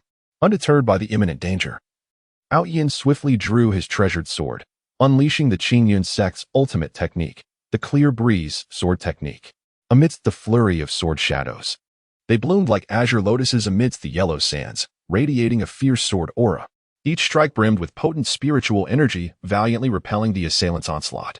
Yet, the sheer number of assassins, working in perfect harmony, gradually encircled him. In the heat of battle, despite his relentless resistance, Yin sustained multiple injuries. His garments stained crimson with blood. At a critical juncture, gritting his teeth against the pain, he employed the illusionary steps, leveraging his exceptional agility to pinpoint the weaknesses in the encircling foes, and with the swiftness of lightning, he broke free from their grasp, continuing his desperate flight. Later, amidst the treacherous mountains, he was once again intercepted by assassins. The steep peaks pierced the clouds, and the rugged paths were fraught with peril. With sheer cliffs on one side that threatened to shatter one into oblivion with the slightest misstep, Yin trudged along the narrow mountain trail, pursued relentlessly by his assailants. Suddenly, a massive rockfall obstructed his path, forcing him to halt. At that moment, the assassins closed in from behind, driving him to the precipice. The chasm below was unfathomably deep. Shrouded in mist, exuding an air of chilling death. Yin, you have nowhere to escape, the leader of the assassins declared coldly, his voice laced with cruelty and arrogance. Hand over the secret of the chaos magic crystal, and we shall grant you a swift end. Yin gripped his sword tightly, his eyes reflecting unwavering determination and resolve. You vile miscreants shall not succeed. Even in death, I shall not utter a single word. Unaware of your impending doom. Don't blame us for being merciless. With a wave of his hand, the leader commanded the assassins to charge at Yin. In an instant, Yin unleashed the advanced sword technique of the clear wind swordplay. The Ling Yun sword technique. The sword's shadows flashed like silver lightning across the night sky, his swordplay more formidable than ever. Each strike infused with his profound understanding of the sword and his fearless courage in the face of mortality. The assassins, undeterred, unleashed a barrage of sinister and cunning martial arts, engaging Outyin in a fierce battle to the death.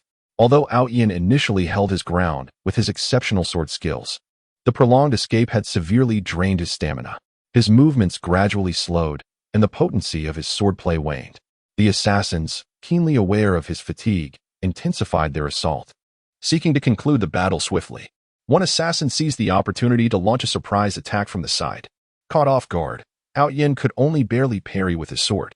The assassin's weapon struck his shoulder with a heavy blow, sending a wave of excruciating pain coursing through him, nearly causing him to lose his grip on the sword.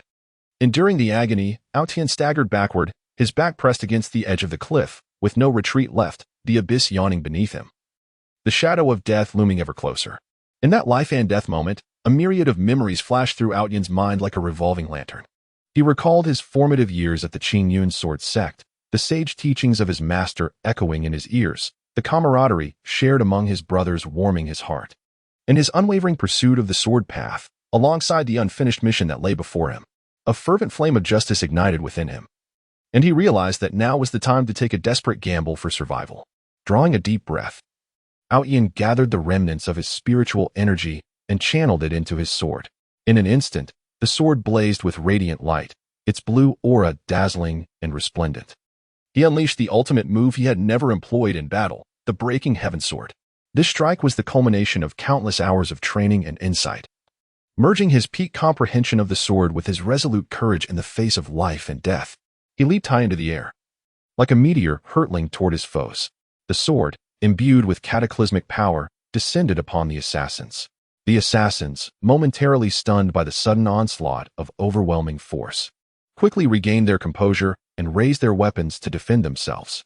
However, Outyin's strike was too formidable. As the sword passed through the air, it seemed to rend the very fabric of reality, emitting a sharp, piercing howl. In an instant, the weapons of the assassins shattered upon contact with the sword, their bodies flung away by the sheer might of the blow. Although Aotian successfully repelled the assassin, he found himself on the brink of collapse due to the excessive depletion of his spiritual energy. Like a drifting leaf, he slowly descended from the edge of the cliff. As he fell, a tumult of emotions surged within him, resentment and despair intertwined with a flicker of relief. He was uncertain of his destination. Would it be the abyss of death at the valley's bottom or the possibility of a new beginning? Resigned to fate, he surrendered his destiny to this enigmatic land. After a considerable time, Aotian gradually opened his eyes, realizing he had not perished but had instead landed in a dense thicket at the base of the cliff. As he attempted to move, a searing pain coursed through his body, a testament to his grievous injuries. Struggling to rise, he surveyed his surroundings. The space beneath the cliff was more expansive than he had anticipated, with towering stone walls adorned with vines and moss. Not far away, a crystal-clear stream babbled gently, its melodious sound a soothing balm. Dragging his wounded form toward the stream, Aotian knelt at its edge, cupping his hands to splash the cool water on his face, which offered a modicum of clarity. He then retrieved a healing elixir from his robe and consumed it. The potion dissolved instantly, sending a warm current coursing through him, slightly alleviating his injuries. He understood that this place was only a temporary sanctuary. The assassin would surely come searching. He had to find a means of escape swiftly. As he followed the stream, he remained vigilant, keenly observing for any signs of a possible exit. Along the way, he stumbled upon a cave, concealed behind a massive boulder and obscured by creeping vines and weeds, making it difficult to discern without careful examination. Aotian cautiously entered the cave, noting its dampness and the rhythmic drip of water from the walls. After ensuring no immediate danger lurked within, he found no exit. Deciding to rest in the cave and recuperate, he located a dry spot to sit and began to cultivate his energy for healing.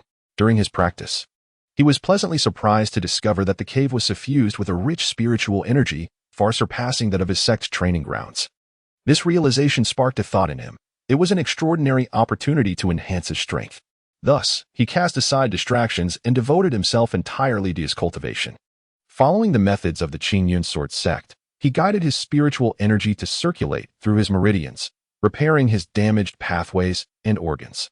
As time passed, his injuries gradually healed, and his strength began to rise. During his training, Aotian unearthed ancient sword manuals and martial arts texts deep within the cave. These tomes contained the long-lost intricacies of sword techniques and formidable martial skills, treasures he cherished dearly.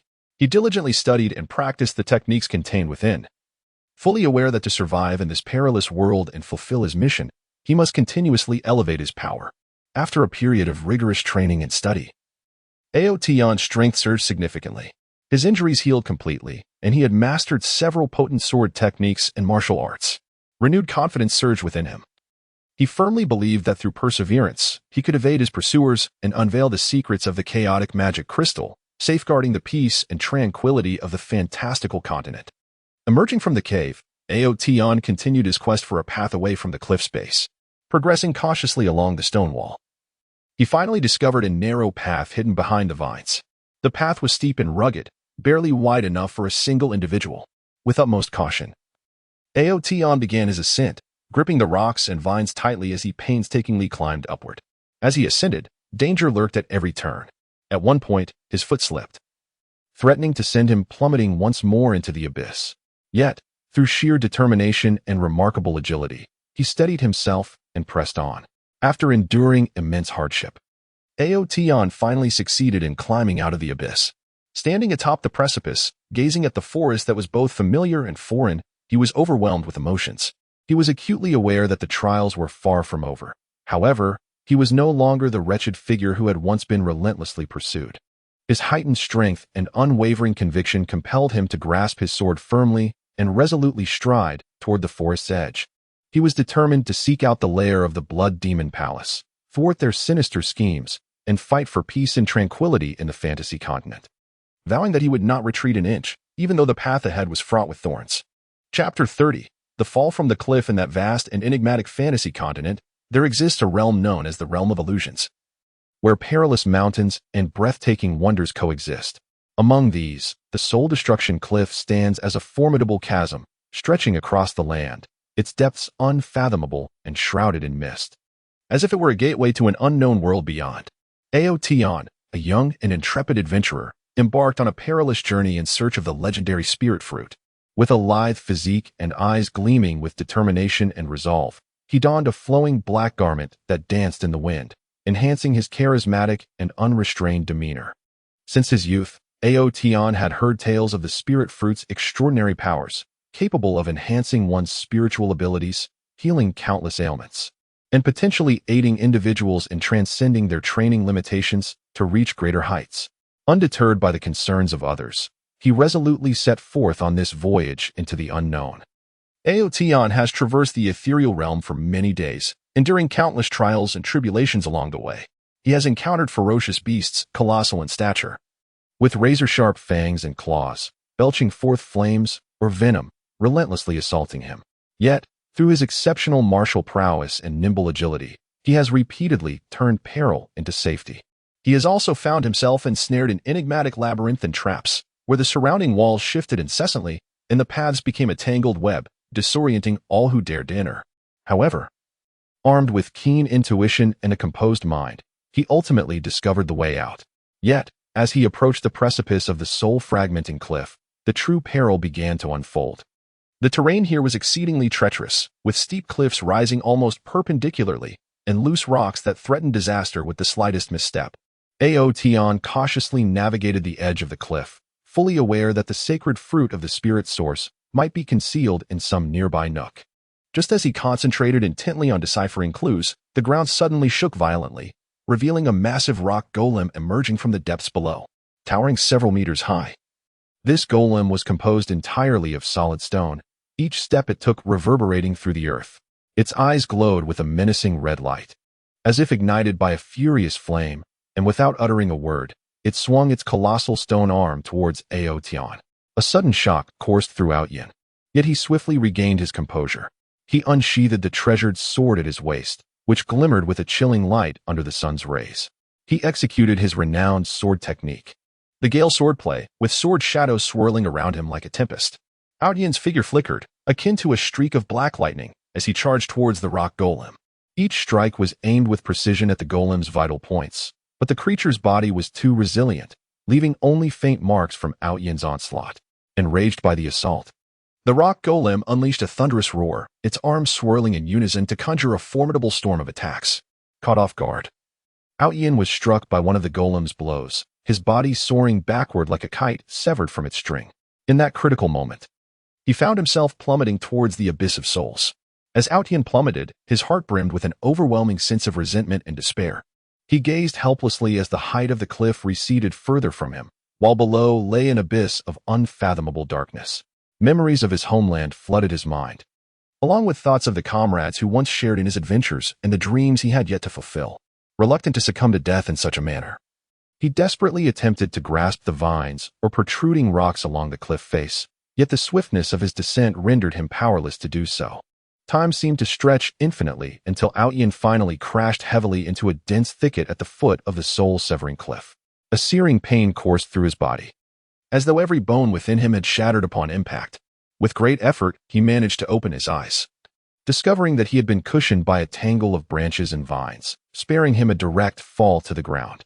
Nonetheless, he was acutely aware that his predicament remained perilously precarious. A moment's carelessness could lead to another fall. Aotion endured the pain and began to assess his physical condition. He discovered that his left leg was fractured, his right arm severely injured, and his body marred with numerous abrasions and bruises. From his bosom, he retrieved a selection of healing herbs and elixirs, which he had gathered throughout his adventures. He chewed the herbs into a paste and applied them to his wounds, subsequently swallowing the elixirs to initiate his healing process. During his meditative recovery, Aotion realized that the jungle was suffused with a rich spiritual energy, far more potent than what he had experienced in the outside world. A spark of inspiration ignited within him as he recognized this might be an auspicious place for cultivation. Despite his grievous injuries, he resolved to harness the abundant energy around him to expedite his healing and enhance his strength. Thus, Aotion calmed his mind and devoted himself entirely to the practice of cultivation. He guided the spiritual energy within him to flow gradually through his meridians, restoring the damaged pathways and organs. As time passed, his injuries began to mend, and his power experienced a notable augmentation. In the course of his cultivation, Aotion also stumbled upon ancient ruins and treasures concealed within the jungle. These remnants and artifacts were imbued with formidable magical powers and invaluable resources for cultivation. With great caution, he explored these relics and treasures, uncovering ancient tomes of magic and weapons. The tomes contained long-lost spells and cultivation techniques, while the weapons boasted impressive offensive capabilities and unique attributes. With a sense of newfound treasure, Aotion began to diligently study the arcane tomes, immersing himself in the intricate spells and cultivation techniques they contained. He understood that to navigate the perils of this treacherous world and fulfill his adventurous aspirations, he must perpetually enhance his prowess. Devoting considerable time and energy, he ultimately mastered several formidable spells and cultivation methods. Concurrently, Aotion delved into the research and modification of ancient weaponry. Utilizing his intellect and craftsmanship, he maximized the performance of these weapons to their fullest potential.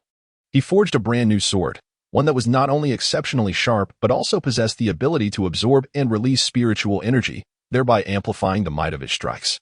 After a period of rigorous training and preparation, Aotion experienced a significant elevation in his capabilities. His injuries had completely healed, and he had acquired several powerful spells and cultivation techniques, along with a formidable weapon. Filled with confidence about his future, he believed that with relentless effort, he would inevitably emerge from the depths of the jungle, continue his adventurous journey, and one day discover the sacred fruit of spiritual source, thus realizing his dreams. Outyan commenced his quest to escape the jungle, embarking on an exploration that led him to a concealed passage hidden behind a cascading waterfall. This passage was narrow and treacherous, fraught with myriad dangers and challenges. Yet, Outyan did not waver. With resolute determination, he ventured into the tunnel. Within the passage, Outyan encountered an array of traps and formidable creatures. There were mechanical snares that launched toxic darts, magical traps capable of unleashing potent spells, and diminutive yet ferocious beasts. Armed with his intellect and prowess, Outyan deftly navigated each peril, overcoming traps and vanquishing foes with unwavering resolve. After a grueling ordeal, Outyan finally emerged from the tunnel, finding himself on the opposite side of the soul fragment cliff. Gazing at the vista before him, he was overwhelmed with emotion. He understood that he had endured a trial of life and death, yet emerged with profound growth and insight. Gripping the hilt of his sword tightly, he set forth into the distance, continuing his adventurous journey in pursuit of the legendary spirit source sacred fruit, along with countless unknown mysteries and challenges that awaited him. Chapter 31. The End of Life in the Vast and Enigmatic Realm of Fantasy, where battles rage and smoke fills the air. Various factions are embroiled in ceaseless conflict and slaughter, all vying for scarce resources and supreme power. Aotian, once a formidable force renowned across the land, now finds himself trapped in dire straits, perceiving the inexorable approach of death in this territory shrouded by shadows. Born into an ancient and illustrious martial arts lineage, Aotian exhibited extraordinary talent from a tender age. While other children indulged in playful pursuits, he diligently honed his skills in the family's training grounds, day after day. Neither the sweltering heat of summer nor the biting cold of winter could deter his unwavering quest for martial excellence. Mastering a plethora of weapons, his prowess in unarmed combat, swordsmanship, and spear techniques was unparalleled, yet his greatest strength lay in the fierce and rapid blade of the wind technique, a treasured family legacy. This art, characterized by its swift and varied moves, seemed capable of slicing through the very fabric of reality, unleashing howling winds that instilled terror in the hearts of his foes. Through his remarkable gifts and relentless dedication, Aotian forged a formidable reputation in the martial world at a young age. He single-handedly infiltrated the lairs of malevolent forces, vanquishing numerous villains and liberating countless persecuted citizens. His name became synonymous with justice and strength, celebrated far and wide. Heroes from all corners sought his companionship, eager to learn from his martial wisdom. Generously, Aotian imparted his knowledge and experience, inspiring a cadre of young warriors who upheld righteousness and chivalry, collectively safeguarding the tranquility of their realm. Alas, such glory was not to last. As Aotian's fame burgeoned, it caught the attention of a mysterious and malevolent organization known as the Shadow Sect. This sinister force, lurking in the depths of darkness, aspired to dominate the entire fantasy realm, subjugating all existence under their control. Aware that Aotian posed a significant obstacle to their ambitions, they meticulously orchestrated a nefarious plot to eliminate him. The Shadow Sect conspired with Aotian's enemies and envious rivals, spreading insidious rumors that he harbored treasonous intentions, inciting animosity from various factions. Simultaneously, they dispatched a cadre of elite assassins, launching a relentless series of assassination attempts against him. Each assassin, skilled in the arts of stealth and murder, was ruthless and unscrupulous, laying intricate traps along Aotian's path, employing poisons, concealed weapons, and ambushes to snuff out his life. Initially, Aotian dismissed these assassination attempts, relying on his exceptional martial skills and keen intuition to evade danger time and again. However, as time progressed, he discerned an alarming increase in the frequency and treachery of the attacks. Gradually, he came to realize that he was ensnared in an elaborate conspiracy, one that concealed an immensely powerful and malevolent force lurking in the shadows. During a distant journey, Aotian found himself ensnared in a meticulously orchestrated ambush laid by the Shadow Sect. At that moment, he was traversing a dense forest when suddenly, a chilling laughter echoed ominously around him. In an instant, countless shadows sprang forth from the trees, encircling him completely. The assassins, clad in black garments and veiled to conceal their faces, revealed only their cold, piercing eyes. Armed with various sharp blades, they glinted menacingly under the moonlight. "Today marks your demise, Aotian," declared the leader of the assassins coldly, a hint of cruelty and triumph lacing his voice. A shiver ran down Aotian's spine as he tightened his grip on the long knife, warily surveying the surrounding foes. He understood that this would be an exceedingly arduous battle, yet he felt no fear. His gaze ignited with the flames of indignation, a denouncement of the enemy's despicable actions and a steadfast belief in his commitment to justice. "Do you truly believe that you, mere rodents, can take my life?" Aotian proclaimed with audacity, his voice resonating like a thunderclap through the forest. With that, he launched the first strike, summoning the initial stance of the Gale Blade technique. A tempest surged forth as he swung his long knife, unleashing a fierce blade aura that swept towards his assailants like a whirlwind. The assassins, upon witnessing this, scattered in haste. However, they swiftly regrouped, converging upon Aotian from every direction, employing various sinister martial arts techniques. Some skilled in close combat attempted to close in on Aotian for a lethal blow, while others proficient in ranged attacks unleashed hidden weapons upon him like a torrential downpour. Aotion navigated through the onslaught with agility, his knife techniques flowing seamlessly like water. He deftly parried the close-range assaults with his blade while deflecting the incoming projectiles with his blade aura. His figure flickered through the moonlight like a streak of black lightning, leaving a trail of blood in his wake. Yet, the sheer number of his adversaries and their coordinated efforts gradually constricted Aotion's space for movement. Amidst the fierce battle, Aotion began to feel the weight of exhaustion. His stamina waned, and he bore multiple injuries. He realized that if this continued, he would inevitably be worn down by his foes. He needed to devise a means of escape. Seizing an opportunity, he executed the illusory steps, a profound lightness technique he had acquired through a fortuitous encounter. His form became ephemeral, akin to a wisp of smoke, as he surged towards a weak point in the encirclement of his assailants. Caught off guard by Aotion's sudden maneuver, a gap momentarily appeared. Aotion seized this chance and bolted away, fleeing deeper into the forest. However, the assassins of the Shadow Sect were relentless in their pursuit. They followed closely behind, with reinforcements arriving from all directions. As Aotion desperately fled through the forest, his heart swelled with anger and indignation. He could not comprehend why they pursued him with such ruthless determination. A mere warrior upholding justice, he sought only to protect the weak and innocent with his strength. Yet he found himself the target of such deadly wrath. In the course of his escape, Aotion arrived at the base of a steep mountain. He looked up to see the peak soaring into the clouds, shrouded in mist above the waist of the mountain, obscuring the view of its summit. He understood that he had no retreat left. If he continued to run forward, it was likely that the enemy would catch up if he turned to confront them. In his current state, he would be no match for them. After a moment's hesitation, he ultimately decided to ascend the peak. He hoped to find a concealed place atop the mountain to momentarily evade the enemy's pursuit, or perhaps discover a new path to escape.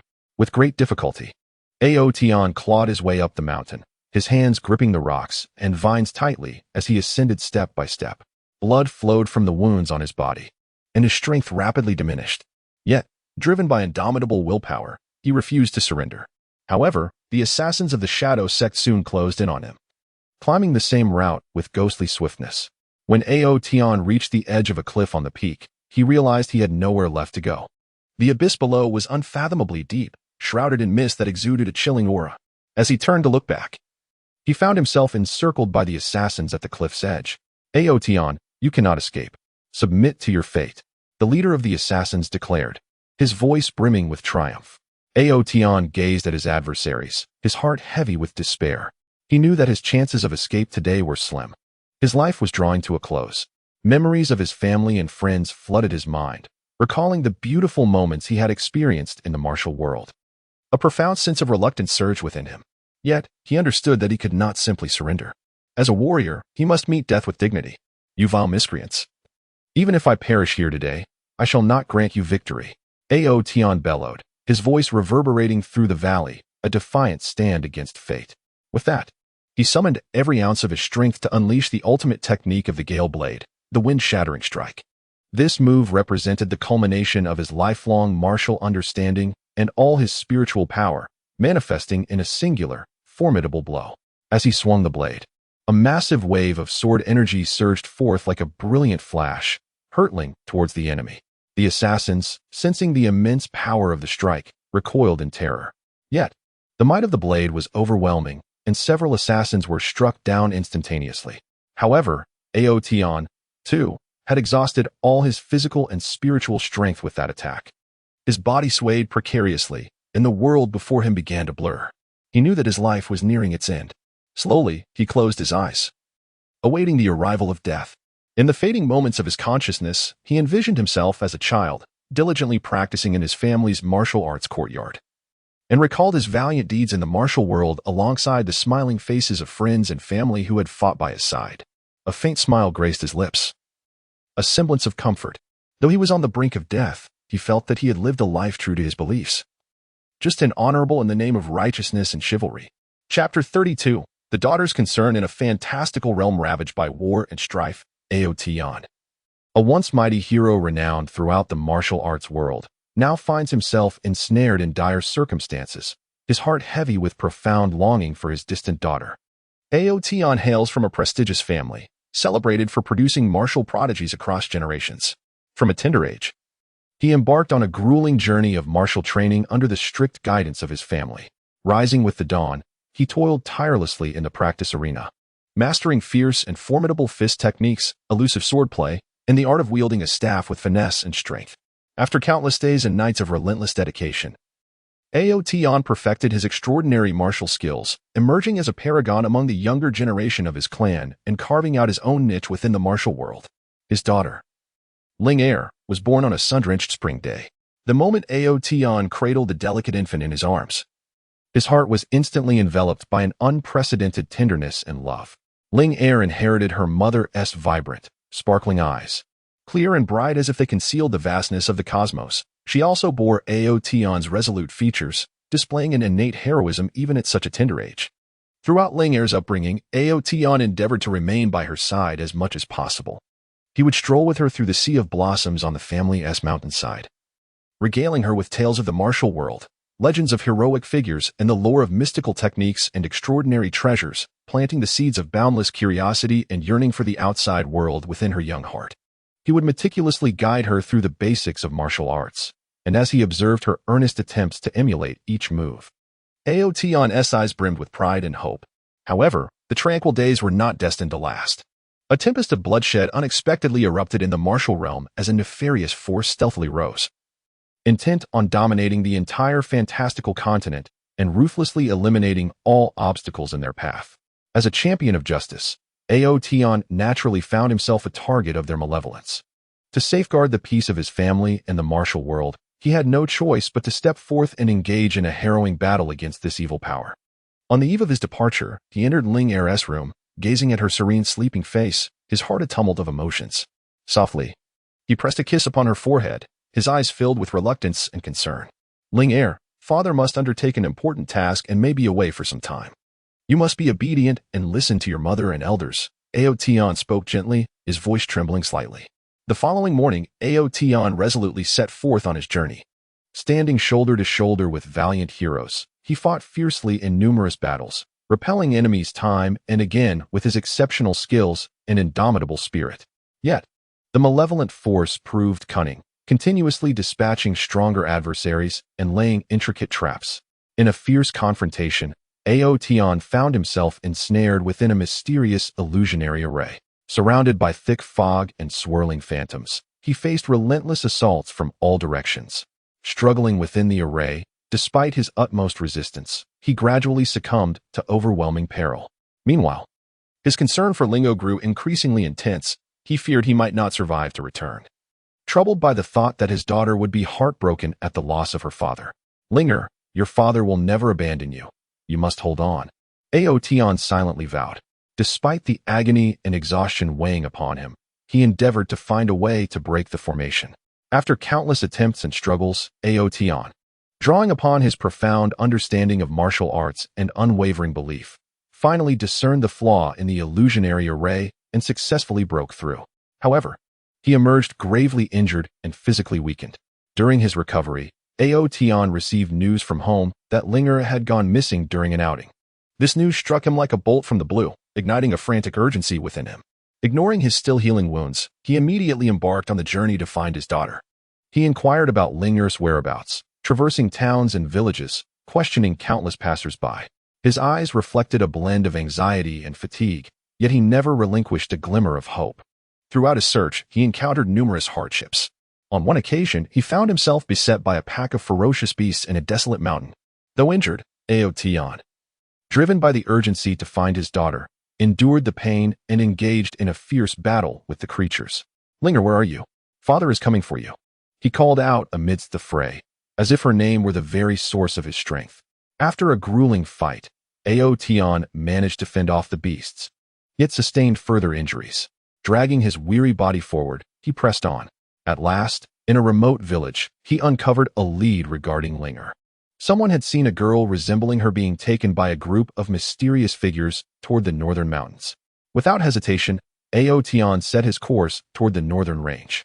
The mountains loomed perilously, with harsh climates, howling winds, and snow blanketing the landscape. Yet, a singular thought consumed Aotion: to find his daughter.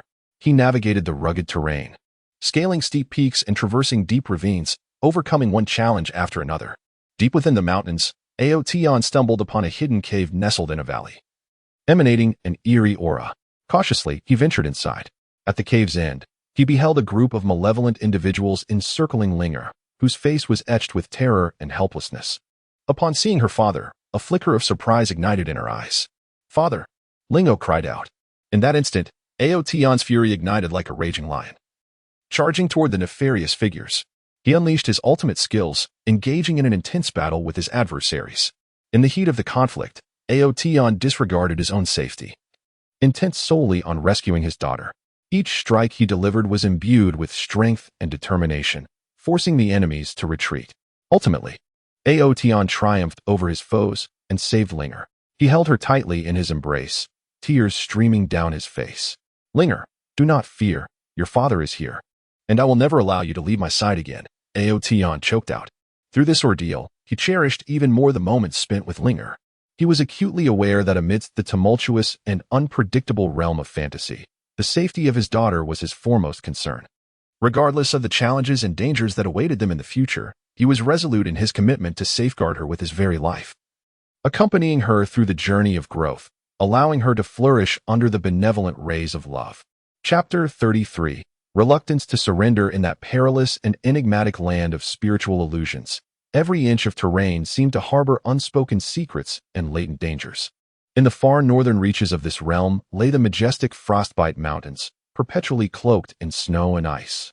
This region was not only characterized by its harsh climate, where the biting winds sliced through the skin like sharpened blades, but also by its treacherous topography, with towering peaks piercing the clouds and bottomless gorges resembling the gaping maw of a colossal beast, ready to devour any who dared to venture too close. Furthermore, formidable and ferocious ice beasts roamed freely in this frigid expanse, becoming the nightmares of countless adventurers. Linyu, a young and resilient adventurer, embarked on a quest to explore the Frostbite Mountains, driven by an insatiable thirst for the unknown and an unwavering pursuit of glory. He stood tall, like a solitary pine enduring the storm, with deep-set eyes ablaze with fervent passion for adventure.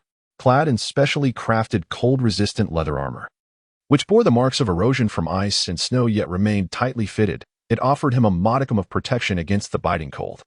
The intricate patterns on the armor seemed to narrate tales of the countless hardships it had witnessed alongside its master. Hailing from a humble mountain village, Linyu had always been captivated by the vast world beyond. He would listen, enraptured, as the village elders recounted mysterious legends and tales of adventure from distant lands, their words igniting a spark of yearning in his eyes. However, when calamity struck his village at the tender age of 10, everything changed. A band of malevolent bandits ravaged the village, seizing the villagers' provisions and valuables, mercilessly slaughtering many innocent lives. Linyu watched helplessly as his loved ones suffered, vowing in that moment to become strong enough to protect all that he cherished. To fulfill this vow, Linyu dedicated himself to arduous training. Each morning, he would rise early to practice swordsmanship in the woods beyond the village. He started with the most fundamental techniques, repeating each movement until they were executed with precision and fluidity. He employed the trees as obstacles, honing his agility and reflexes. Throughout this rigorous training, he persevered ceaselessly. Even when his arms ached unbearably and his clothes were soaked with sweat, the thought of surrender never crossed his mind. As he matured, Linyu's abilities continued to grow. He ventured beyond the village to nearby towns in search of more formidable opponents to challenge and learn from. In these towns, he encountered many like-minded adventurers, sharing experiences and insights, learning from one another, and offering mutual encouragement. During one fortuitous encounter, Linyu learned of the legends surrounding the Frostbite Mountains. It is said that deep within the mountains lies a mysterious ice crystal, harboring immense power of the ice element. The possessor of this crystal can wield the formidable ability to manipulate snow and ice, and may even transcend their own cultivation limitations, reaching an entirely new realm. This legend captivated Linyu profoundly, prompting him to embark on a quest to the Frostbite Mountains in search of the enigmatic ice crystal. Despite being fully aware of the perils and challenges that lay ahead, the flame of adventure burned fiercely within his heart, inextinguishable. The moment Linyu set foot in the Frostbite Mountains, he was enveloped by an overwhelming sense of oppression. A frigid breath surged towards him like a relentless tide, threatening to encase his body in ice. Yet, he did not falter. Gripping his sword firmly, he resolutely pressed onward. Within the mountains, Linyu faced numerous dangers. He encountered ferocious ice bears, colossal beasts clad in impenetrable ice armor, With a single swipe of their massive paws, they could shatter enormous blocks of ice. As the ice bears spotted Lin Yu, they let out a thunderous roar and charged towards him. Lin Yu swiftly regained his composure, unleashing his signature Gale Sword technique, creating a whirlwind of sword shadows that whirled around him. He adeptly evaded the ice bear's onslaught while searching for their vulnerabilities. Amidst the fierce battle, Lin Yu discerned that the bear's underbellies were their Achilles' heels. Seizing the moment, he leapt high into the air, channeling all his strength into a decisive strike aimed at the ice bear's abdomen. The bear emitted a pained roar as its massive form collapsed, sending a cascade of ice and snow into the air. In addition to the ice bears, Lin Yu also encountered snow spirits capable of casting ice magic. These ethereal beings, graceful in form and strikingly beautiful, possessed hearts as cold and unyielding as ice itself. They danced gracefully in the air, brandishing azure wands while chanting incantations. In an instant, a multitude of sharp ice spikes rained down upon Lin Yu. Without hesitation, he executed the phantom step, his figure transforming into a fleeting shadow as he deftly navigated through the barrage of ice. As he drew closer to the snow spirits, Lin Yu unleashed his Windbreaker sword technique, the formidable sword energy shattering their magical shields. The snow spirits shrieked in terror, attempting to flee. But Lin Yu would not let them escape so easily. He struck with relentless precision, dispatching the spirits one by one. As Lin Yu delved deeper into the mountains, he encountered an even graver challenge. He stumbled upon a hidden ice cave nestled within a valley, radiating potent waves of ice magic. A surge of intense curiosity welled within him, compelling him to explore the cave. Upon entering, he found himself in dim light, with bizarre azure runes flickering upon the walls. At the cave's depths lay a magnificent ice crystal, glowing radiantly, exactly what he had been tirelessly seeking. However, as Lin Yu approached the crystal, a formidable ice guardian suddenly materialized. Towering in stature and composed entirely of ice, the guardian's eyes gleamed with a chilling blue light, wielding a colossal ice sword. Upon spotting Lin Yu, the guardian charged at him without uttering a word. Lin Yu was acutely aware of the formidable prowess of the guardian. With unwavering focus, he summoned his most advanced sword techniques. His blade glimmered with a chilling luminescence within the icy cavern, clashing repeatedly against the guardian's frost-forged sword, resonating with a crystalline sound. Amidst the fierce skirmish, Lin Yu gradually discerned that while the guardian's assaults were powerful, his movements were somewhat sluggish. Capitalizing on his speed, Lin Yu deftly maneuvered behind the guardian, launching his attacks. The guardian, vexed by Lin Yu's relentless strikes, unleashed a potent ice magic that swiftly enveloped the entire cave in a blanket of snow and ice, partially encasing Lin Yu in its frigid grasp. He felt his movements growing increasingly sluggish, his strength waning. Yet, Lin Yu refused to surrender. He continuously encouraged himself in his mind, channeling his inner spiritual energy. He endeavored to break free from the icy confinement. After considerable effort, he finally succeeded in liberating himself from the frozen bonds. Revitalized, he launched a more ferocious onslaught against the guardian. He executed a self-created sword technique, the Icebreaker sword art, which merged his understanding of ice energy with his mastery of swordsmanship. Each strike left profound gashes upon the guardian's form. The guardian, unwilling to relent, intensified his attacks, wielding his ice sword with greater ferocity. At a pivotal moment in the battle, Lin Yu discerned that the guardian's head was its critical weak point. Resolving to take a risk, he employed the phantom footstep technique, darting swiftly towards the guardian's head. The guardian attempted to counter with his ice sword, but Lin Yu nimbly evaded. He successfully closed the distance to the guardian's head and unleashed a powerful thrust aimed directly at it. The guardian emitted a thunderous roar as its body began to disintegrate. Lin Yu had triumphed over the guardian. He approached the ice crystal, his heart swelling with joy. He extended his hand, yearning to touch the crystal, yet as his fingertips neared, an unforeseen force erupted from the crystal, propelling him backward. He crashed heavily to the ground, a sharp pain coursing through his body. Struggling to rise, Lin Yu gazed at the ice crystal, his heart brimming with frustration. He could not comprehend why. After enduring countless hardships to find the crystal, he was unable to claim it. Unwilling to concede defeat, he resolved to make another attempt. Regaining his composure, he advanced once more towards the crystal. As he approached, the crystal unleashed another surge of power in an attempt to thwart him. However, this time Lin Yu was prepared. He employed a defensive sword technique to deflect a portion of the crystal's force. He pressed onward, each step fraught with immense pressure. Throughout this ordeal, Lin Yu's body had reached its limits, yet his gaze remained resolute.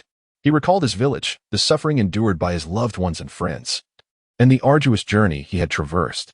He reminded himself that he could not afford to give up. After a grueling struggle, Lin Yu finally succeeded in touching the ice crystal. He felt a surge of potent ice energy coursing into his being, transforming his very essence. His spiritual power has been greatly enhanced, and his mastery over ice magic has become even more formidable. Lin Yu departed the ice cave, a look of contentment gracing his features. He understood that his efforts had not been in vain. He had successfully surmounted numerous obstacles to achieve his goals. He firmly believed that in his future adventures, regardless of the challenges he might face, he would never easily surrender.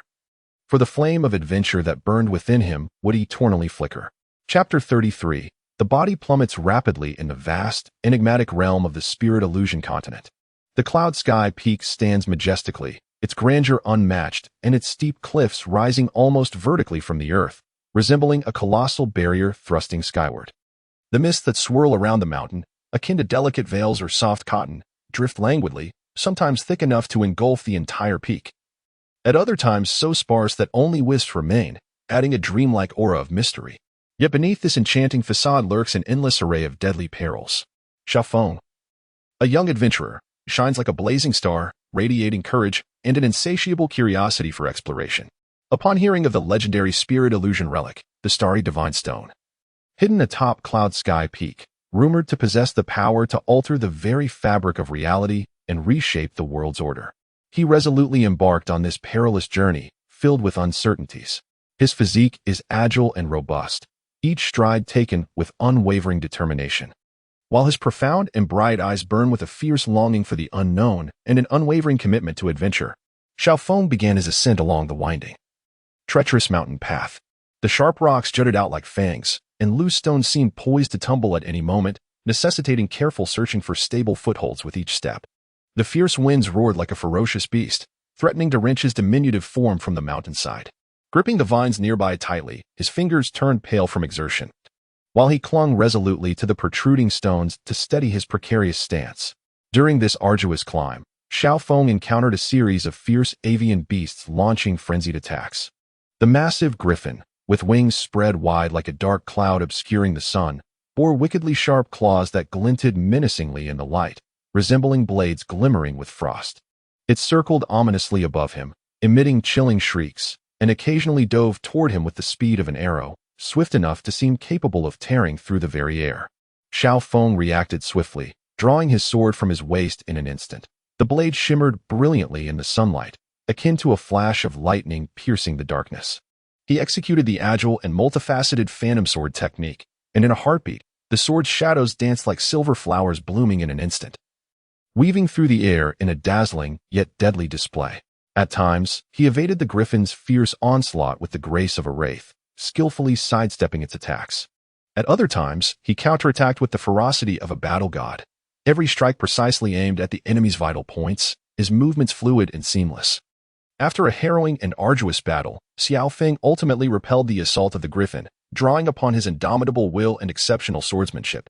Exhausted, he leaned against the mountainside to catch his breath, allowing his chaotic breathing to stabilize before he pressed onward toward the summit. As the altitude increased, the air grew increasingly rarefied, each inhalation a struggle against the thinness of the atmosphere. The biting cold intensified, like a chilling specter weaving through his garments, mercilessly piercing his very marrow. Yet, there was no hint of retreat in Xiaofeng's gaze. He gritted his teeth, resolutely advancing step by step toward the aspiration that burned within him. As he approached the pinnacle, a precarious suspension bridge loomed before him. This bridge spanned a bottomless chasm, beneath which a tumultuous sea of clouds roiled, the mist swirling like relentless waves, obscuring any glimpse of the abyss below, as if it were a passage to another terrifying realm.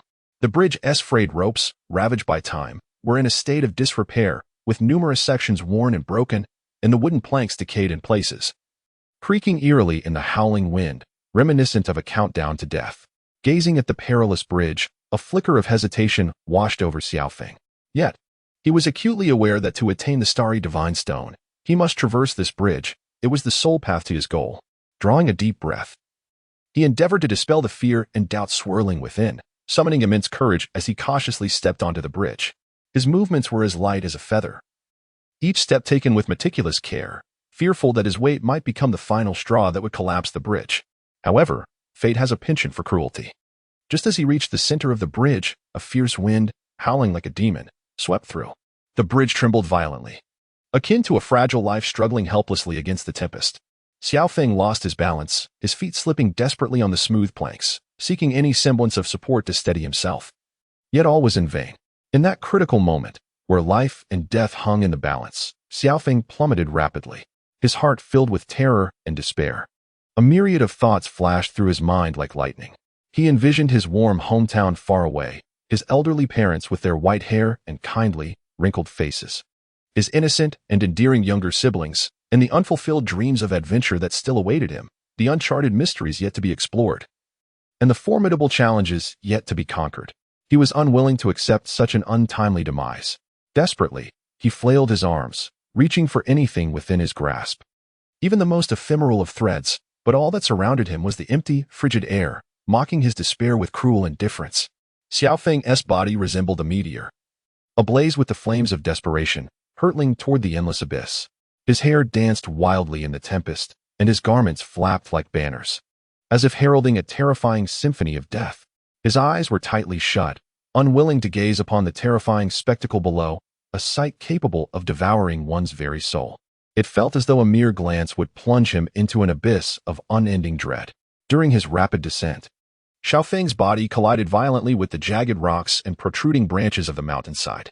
His skin was lacerated by the sharp stones, blood oozing forth like a trickling stream, while waves of pain surged over him relentlessly, threatening to engulf his consciousness.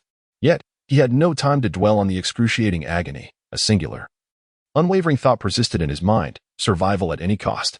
Time seemed to stretch interminably, akin to a century, until Xiao Feng's body finally crashed into a dense thicket. An overwhelming pain coursed through him, as if every bone had been mercilessly shattered and every muscle torn asunder. Struggling to open his eyes, he found himself ensnared by branches and vines, spared from a direct fall to the ground. However, he was acutely aware that his predicament remained perilous. A single misstep could send him careening back into the depths of death. Enduring the nearly faint-inducing pain, Xiao Feng commenced a painstaking examination of his injuries. He discovered his left leg was fractured, the broken bone piercing through flesh in a grotesque manner, while his right arm was gravely injured, hanging limply by his side. Numerous abrasions and bruises marred his body, and splotches of blood stained his garments. Trembling, he retrieved from his bosom a collection of healing herbs and precious elixirs, painstakingly gathered during his arduous journey. He laboriously chewed the herbs and applied them to his wounds, the bitter taste mingling with the sharp pain, contorting his visage. Then, he swallowed the elixir and began to cultivate his healing. During this process, Xiao Feng was pleasantly surprised to discover that the forest was suffused with an almost palpable aura of spiritual energy, far denser than that which he had encountered in the outside world. A spark of realization ignited within him. This could be a fortuitous opportunity, an exceptional sanctuary for cultivation. Despite his grievous injuries, he resolutely decided to harness the energy of this place to expedite his recovery and enhance his strength. Thus, he cast aside all distractions, calming his mind and immersing himself in the practice of cultivation. Following the techniques he had learned, he guided the spiritual energy within him to flow gently through his meridians, nourishing the damaged pathways and organs, gradually mending his physical wounds. As time passed, his condition improved, and his strength began to rise. In the course of his cultivation, Xiao Feng unexpectedly stumbled upon ancient and mysterious relics and treasures hidden within the woods. These artifacts were imbued with magical powers potent enough to astonish the world and invaluable resources for cultivation. With a blend of reverence and curiosity, he cautiously explored these remnants. In a secluded corner, he discovered ancient tomes of magic and weaponry. Within these tomes of magic lie long-lost incantations and unique cultivation techniques, their words seemingly imbued with an enigmatic power that beckons Xiao Feng to delve deeper. The weapons, radiating formidable might and distinct attributes, inspire both trepidation and longing. Like a precious treasure, Xiao Feng eagerly immersed himself in the study of these magical texts, dedicating himself fervently to mastering the spells and cultivation methods contained within. He understood that in this perilous world, only by continually enhancing his strength could he survive and pursue his adventurous dreams. After expending considerable time and effort, and enduring countless trials and setbacks, he finally mastered several potent spells and cultivation techniques. Simultaneously, He applied his intellect and craftsmanship to conduct thorough research and meticulous modifications on the ancient weapons. Through his unique comprehension of weaponry and exquisite artistry, he maximized their potential. He forged a brand new sword, its blade glinting coldly and remarkably sharp, capable of easily severing steel, while possessing the extraordinary ability to absorb and release spiritual energy, significantly augmenting his attack power in combat. After a period of diligent training and careful preparation, Xiao Feng experienced a profound enhancement in his abilities. Not only had his injuries fully healed, restoring him to his former state, but he had also acquired several powerful spells and cultivation techniques, along with an extraordinary weapon. Renewed hope and confidence for the future ignited within him, as he firmly believed that through relentless effort, he could emerge from this forest and continue his adventurous journey, ultimately discovering the Stellar God Stone and fulfilling his grand aspirations. Xiao Feng began actively seeking a way to escape the woods, exploring every nook and cranny. At last, behind a waterfall, he uncovered a concealed secret passage. This narrow and rugged tunnel flickered with eerie lights along its walls, fraught with various dangers and challenges. Yet, undeterred by the obstacles ahead, he resolutely ventured into the passage. Within the tunnel, Xiao Feng encountered an array of traps and monsters. There were mechanical traps that launched poison needles, shimmering with a sinister green light, clearly laced with deadly toxins, magical traps capable of unleashing powerful magical assaults, where, once triggered, torrents of magical energy surged forth, and some small yet ferocious monsters, agile in their movements, with razor-sharp teeth and claws, darting through the darkness to launch unexpected attacks. With his wisdom, courage, and increasingly potent abilities, Xiao Feng calmly navigated the traps and defeated the monsters with his exceptional swordsmanship and formidable magic. After an arduous and extraordinary effort, Xiao Feng successfully emerged from the passage, arriving at the other side of Cloud Peak. Standing on this new land and gazing at the scenery before him, he was filled with profound reflections. He recognized that he had just endured a severe trial of life and death, yet emerged with immense growth and invaluable rewards. He gripped the sword, imbued with formidable power, and with unwavering determination, he strode toward the horizon, embarking once again on his adventure fraught with the unknown and challenges, in pursuit of the legendary Starstone, as well as the myriad mysteries and arduous trials concealed within the depths of this ethereal continent. Chapter 34. The Whispers of the Wind. In that distant and enigmatic realm of fantasy, there lies a place known as Gale Valley. This area is characterized by its elongated terrain, flanked by towering peaks that pierce the clouds. These mountains, adorned with peculiar stones, bear jagged rocks that resemble the fangs of colossal beasts, thrusting skyward. Within the valley, fierce winds rage incessantly, never relenting, as if nature itself were unleashing its boundless wrath. Outyen, a young and intrepid adventurer, had heard whispers of a rare treasure known as the Heart of the Spirit Wind, concealed deep within the Gale Valley. It is said that the heart possesses extraordinary powers, granting its bearer the ability to manipulate the elemental forces of wind, while simultaneously elevating the practitioner's spiritual prowess, enabling remarkable advancements on the path of martial arts. Driven by an insatiable thirst for formidable strength and an adventurous spirit eager to explore the unknown, Outyen resolutely stepped into the Gale Valley. The moment he entered, a powerful gust of air struck him, nearly toppling him over. He quickly steadied himself, firmly planting his feet on the ground and leaning slightly forward to counter the force of the tempest. At that moment, the howling winds surged around him, their sound sharp and piercing, reminiscent of countless blades slicing through the air, akin to the roar of a demon, striving to shatter his resolve. Outyen progressed slowly along the valley, each step proving to be exceedingly arduous. The relentless gales battered his body, making him feel as though he were rowing against a fierce current, requiring immense exertion to advance even a mere inch. His garments flapped wildly in the wind, while his hair danced uncontrollably, obscuring his vision. To discern the path ahead, he was compelled to intermittently brush aside his hair, only for the tempestuous winds to swiftly return it to its previous disarray. As he journeyed onward, Outyen encountered numerous perils. The tumultuous winds rendered the trail through the valley exceptionally treacherous. The ground was strewn with stones of various sizes and numerous depressions, and a moment's inattention could lead to a tumble. On one occasion, his foot plunged into a deep pit, sending a jolt of pain through his ankle. Yet, he grit his teeth against the agony and forcefully extricated his foot, resolutely continuing on his way. In addition to the challenging terrain, Tian remained ever vigilant of the stones that might cascade from the peaks flanking the valley. The howling winds incessantly assaulted the rocks, causing loose stones to threaten to plummet at any moment. These stones fell from great heights, carrying tremendous force. Being struck by one would yield dire consequences. Tian treaded carefully while remaining alert to the sounds above. Whenever he heard the ominous clatter of falling rocks, he would swiftly seek refuge in a secure location. As he ventured deeper into the valley, the wind's roar intensified, nearly drowning out his hearing. He relied solely on his sight and keen instincts to gauge his surroundings. The disturbances from the gale significantly hampered his perceptual acuity, making it increasingly difficult to detect any hidden dangers, thereby heightening his perilous situation. Suddenly, Tian sensed a formidable presence emanating from ahead. Startled, he halted and gazed intently forward. Amidst the howling winds, he faintly discerned the emergence of a colossal figure. It was a wind-element beast, the Gale Lion. Towering in stature, its body was cloaked in a layer of gray fur that seemed to blend seamlessly with the tempest. Its eyes glimmered with a green luminescence, exuding an aura of ferocity and savagery. Its claws were razor-sharp, leaving deep marks upon the ground with every scratch. Upon spotting Tian, the Gale Lion let forth a thunderous roar, reverberating through the turbulent winds, causing Tian's ears to ring. Without hesitation, it lunged at him. Tian swiftly drew his sword, which glimmered with a chilling light amidst the gusts.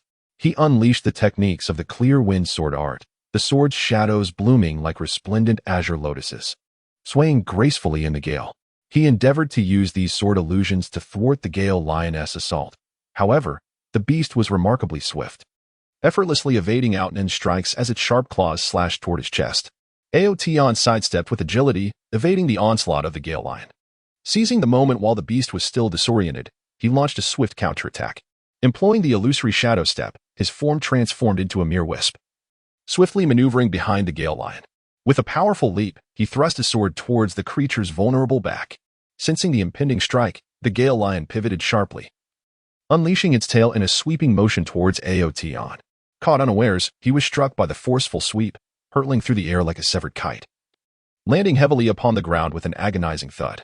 Pain radiated through his body as he struggled to rise, only to discover blood seeping from the corner of his mouth. At that moment, the Gale Lion lunged at him once more. Tian understood that he could not simply resign himself to fate. Drawing a deep breath, he summoned the inner energy within him, channeling it to coalesce upon his sword. Instantly, the blade blazed with resplendent brilliance, exuding an aura of formidable power. He unleashed his ultimate technique, the Windbreaker Sword. This strike embodied his profound mastery of swordsmanship and the entirety of his spiritual energy. With a radiant arc, the sword cleaved toward the Gale Lion. The creature, sensing the overwhelming force of the blow, attempted to evade, but it was already too late. The sword struck with tremendous impact against the Gale Lion, eliciting a pained roar as its massive frame began to collapse slowly. Tian successfully vanquished the Gale Lion. Yet this triumph came at the cost of substantial spiritual and physical energy. Exhausted, he sank to the ground, gasping for breath. The sound of the wind continued to howl in his ears, as if celebrating his victory while simultaneously warning him of the perils that lay ahead. After a brief respite, Tian rose and pressed onward into the depths of Gale Valley. With each step he took, the winds intensified, their fierce howls threatening to scatter his very soul. He felt his body grow heavier, every movement demanding tremendous effort. Nevertheless, his yearning for the heart of the spirit wind remained unwavering. He understood that surrender was not an option. At last, Tian arrived at the heart of Gale Valley. In an expansive clearing, he beheld a crystal emanating a radiant blue glow, the heart of the spirit wind. Suspended in midair, it was encircled by a formidable current of energy that shielded it securely. Tian approached the heart of the spirit wind with caution, but just as he was about to make contact, a powerful force erupted from the crystal, sending him hurtling away. Tian fell heavily to the ground, his heart brimming with confusion and resentment. He could not comprehend why. After enduring so much to find the heart of the spirit wind, he was unable to claim it. Rising to his feet, he once again approached the heart of the spirit wind. Yet, each time he drew near, he was repelled by an overwhelming force.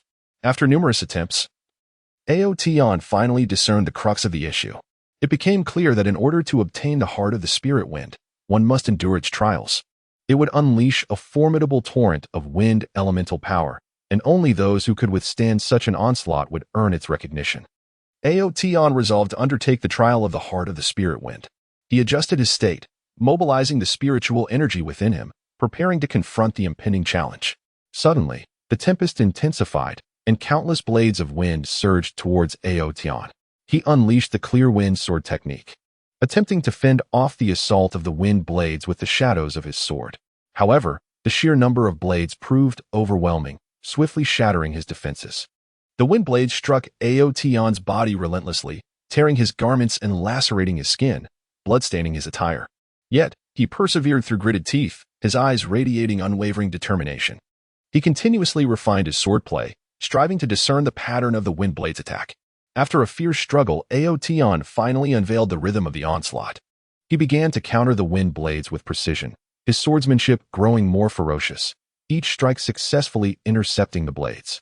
As time elapsed, the assault gradually waned, and Aotion sensed that success was near.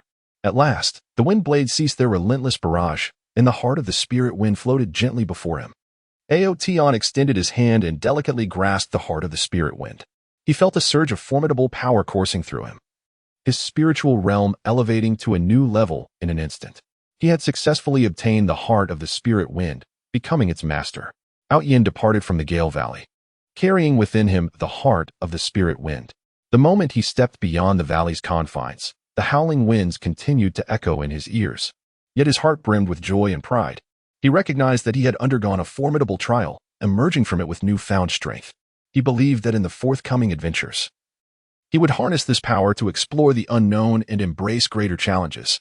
Chapter 35. Despair and Reluctance. His heart was heavy with despair and reluctance amidst a desolate wasteland shrouded in darkness and chaos. Once thriving cities had crumbled into ruins, and the dilapidated structures teetered precariously in the swirling sands, as if they could collapse entirely at any moment. The sky was cloaked in dense, ominous clouds, allowing no sliver of sunlight to penetrate. Only the occasional eerie lightning would briefly illuminate this lifeless realm before plunging it back into obscurity. Lin Yin, a resilient survivor harboring dreams of rebuilding a homeland, led a small band of equally brave companions in a relentless struggle for survival in this treacherous wasteland. Tirelessly seeking hope and resources that could herald humanity's resurgence, they endured countless brutal battles, engaging in fierce combat against terrifying mutated creatures and wresting precious supplies from the clutches of thieving brigands. Each victory was shadowed by the injuries and even sacrifices of their comrades, yet they never wavered in their determination. This time, they had heard whispers of a high-tech research facility from before the war, hidden within the distant shadow ruins. It was said to contain vital technological data capable of purifying radiation and restoring Earth's ecology. Lin Yin understood that this could be humanity's last hope for salvation, and thus he resolutely embarked on the journey to the Shadow Ruins. The path to the Shadow Ruins was fraught with hardships and trials. They traversed the vast Death Desert, where the scorching sands, whipped by relentless winds, cut like sharp blades against their skin. Water was exceedingly scarce. Each drop was invaluable, and they often endured the torment of thirst, their lips cracked and peeling, their throats burning as if aflame.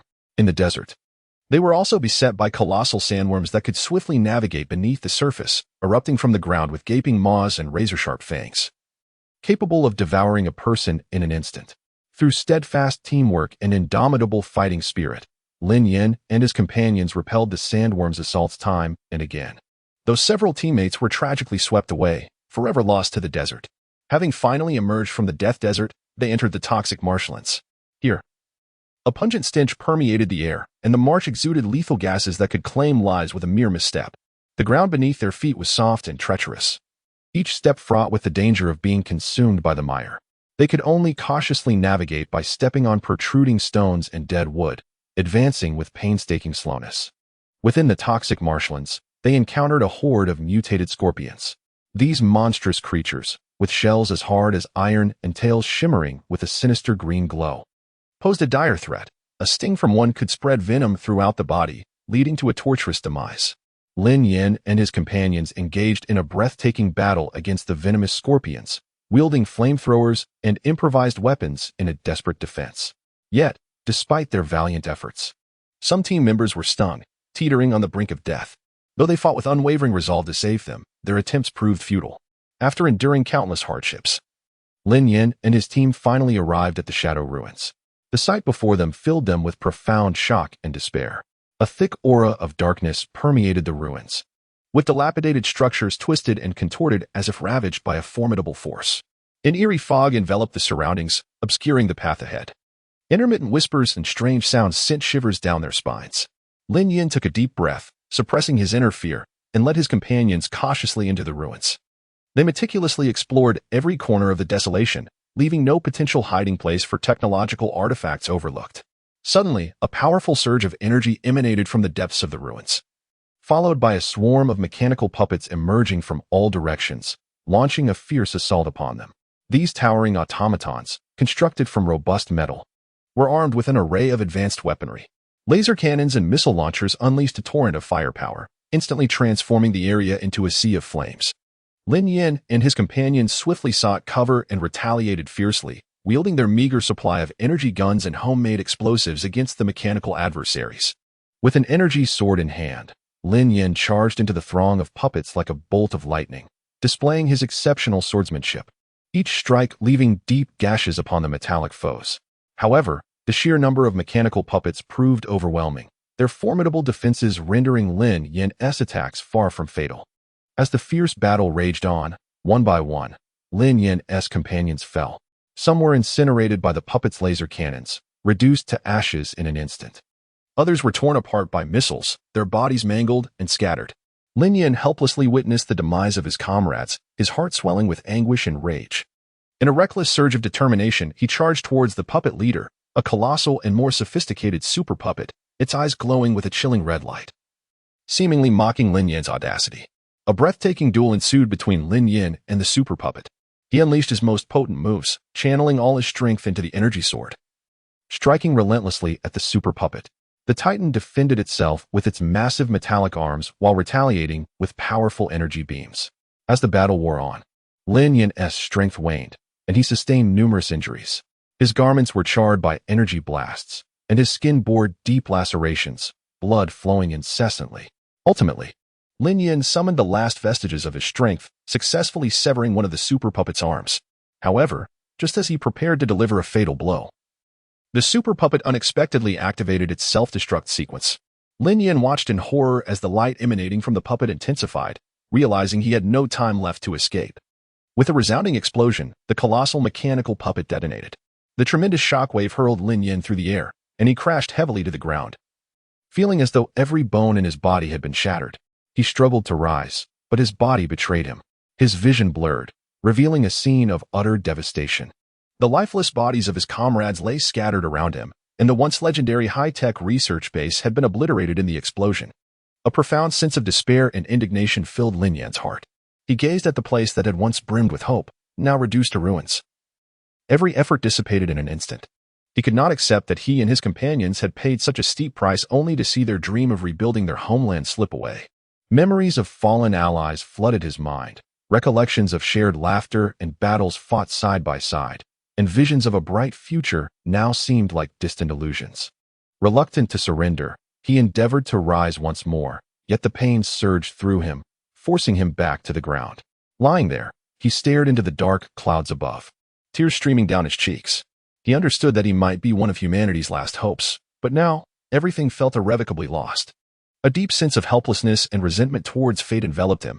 He could not comprehend why destiny had dealt them such a cruel hand, robbing them of everything just as they glimpsed the light of hope. In the final moments of his life, vivid images of the once beautiful earth flooded his mind. The blue skies and white clouds, the verdant mountains and flowing waters resembling a distant dream. He wished that even in death, humanity would not face total extinction, and that someday, someone would discover the true means to save the earth, rejuvenating this land with life and vitality. Chapter 36. A flurry of white in that distant, far northern land. There exists a mysterious realm ruled by ice and snow. This is the Kingdom of Frost, where the biting winds gallop like untamed stallions across the boundless expanse, emitting a chilling wail. The sky looms like a massive leaden slab, perpetually shrouded in gloom, barring the sunlight from reaching the ground. The landscape is an unbroken expanse of silver white. Towering snow-capped mountains rise majestically, resembling a slumbering white dragon. Its vast form sprawled between heaven and earth, with steep peaks piercing the sky, their sharp summits appearing somewhat sinister under the relentless assault of the wind. The snow upon the mountains remains eternally frozen, layered upon itself, each snowflake a meticulously crafted work of art by nature, clustering together to form a hard yet smooth ice sheet that glistens with a cold light under the faint illumination. The vast ice field stretches endlessly like a colossal mirror, extending in all directions without a hint of impurity, its purity evoking a profound sense of solitude. The snow on the ice field is swept by fierce winds, sculpting it into various shapes. Some resemble enormous mushrooms, while others mimic serpentine forms scattered artfully across this monotonous white world, adding an element of peculiar beauty to the scene. In this frigid expanse of ice and snow resides a resilient tribe of ice dwellers. Towering in stature and robust in physique, their skin is as pale as snow, and their eyes reflect a fierce determination and valor. They sustain themselves through hunting and fishing, struggling to survive in this harsh environment. Among them is a young and courageous warrior named Aktu. From a tender age, he has apprenticed under the elders of his tribe, mastering the arts of hunting and survival. Honing remarkable skills, he wields an ice spear, a weapon he meticulously crafted from the hardest ice of the tundra. Its tip razor-sharp and glimmering with a piercing blue light under the sun. One day, as was his custom, Aktu embarked on a hunting expedition. Clad in a heavy fur coat and armed with a bow and his ice spear, he ventured alone into the vast, icy wilderness. The fierce winds cut across his face like a knife, yet he had long grown accustomed to such conditions, his steps resolute and powerful. After a prolonged search across the tundra, he finally discerned the tracks of a herd of snow deer. These creatures are among the swiftest in the frozen expanse, their lithe forms and rapid pace enabling them to blend seamlessly with the snow, rendering them nearly undetectable. Cautiously, Aktu approached the herd, concealing himself behind a snowdrift. His gaze fixed intently upon his quarry, gripping his spear tightly, scarcely daring to breathe. As he drew near enough to strike, he sprang to his feet and hurled the ice spear with all his might. The spear soared through the air like a bolt of lightning, aimed at a larger snow deer. However, the deer seemed to sense the impending danger. At the moment of impact, it gracefully leapt aside, evading the lethal thrust. Undeterred, Aktu swiftly knocked an arrow to his bowstring, drawing it taut before releasing it with a swift motion. The arrow zipped through the air like a shooting star. Yet the deer's speed was overwhelming, and it narrowly evaded the projectile, which thudded harmlessly into the snow beside it. The herd, startled, scattered in all directions. But Aktu was unwilling to return empty-handed. He pursued them relentlessly. He sprinted across the snow, the surface crunching beneath his feet. His figure appeared diminutive against the vast whiteness of the tundra, yet his eyes shone with unwavering resolve. As he chased the fleeing deer, Aktu unwittingly ventured into an unfamiliar region. Here, the snow was thicker, the winds harsher, and the sky gloomier.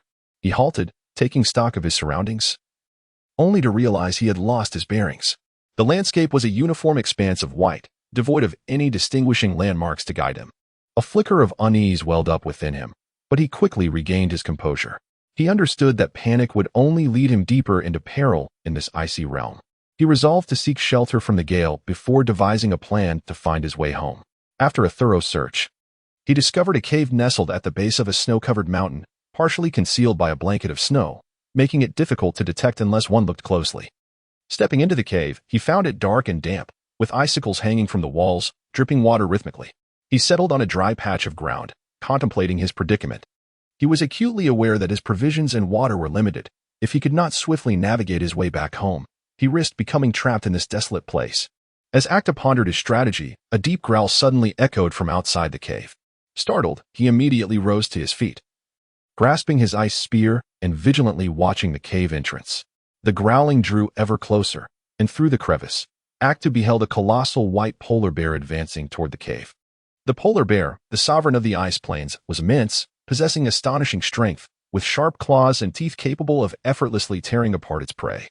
Aktu recognized the grave predicament he faced. Clutching the ice spear tightly, his body trembled slightly, not from fear, but from exhilaration. As a warrior, he never shrank from challenges. Silently, he bolstered his resolve, preparing for a life-and-death struggle with the polar bear. Upon entering the cave, the polar bear locked eyes with Aktu, a flicker of wariness evident in its gaze. It opened its cavernous maw and unleashed another roar, attempting to intimidate Aktu. Unfazed, Aktu shouted defiantly, brandishing his ice spear and launching an assault on the bear. Provoked by Aktu's audacity, the polar bear lunged ferociously at him. Aktu sidestepped just in time, narrowly evading the bear's attack. Seizing the moment, He thrust the ice spear toward the bear's abdomen, but the bear's thick fur merely yielded a superficial scratch. The polar bear pivoted and charged once more. This time, Acta did not evade. He gripped the ice spear with both hands and forcefully jabbed it toward the bear's chest. With a swipe of its paw, the bear knocked the spear away and then delivered a powerful slap to Acta, struck by the bear's massive paw. Acta was sent sprawling backward, crashing violently against the cave wall. He felt a surge of pain, yet he gritted his teeth and struggled to rise. As the polar bear lunged again, he realized he was now weaponless and could only confront the creature with his own body.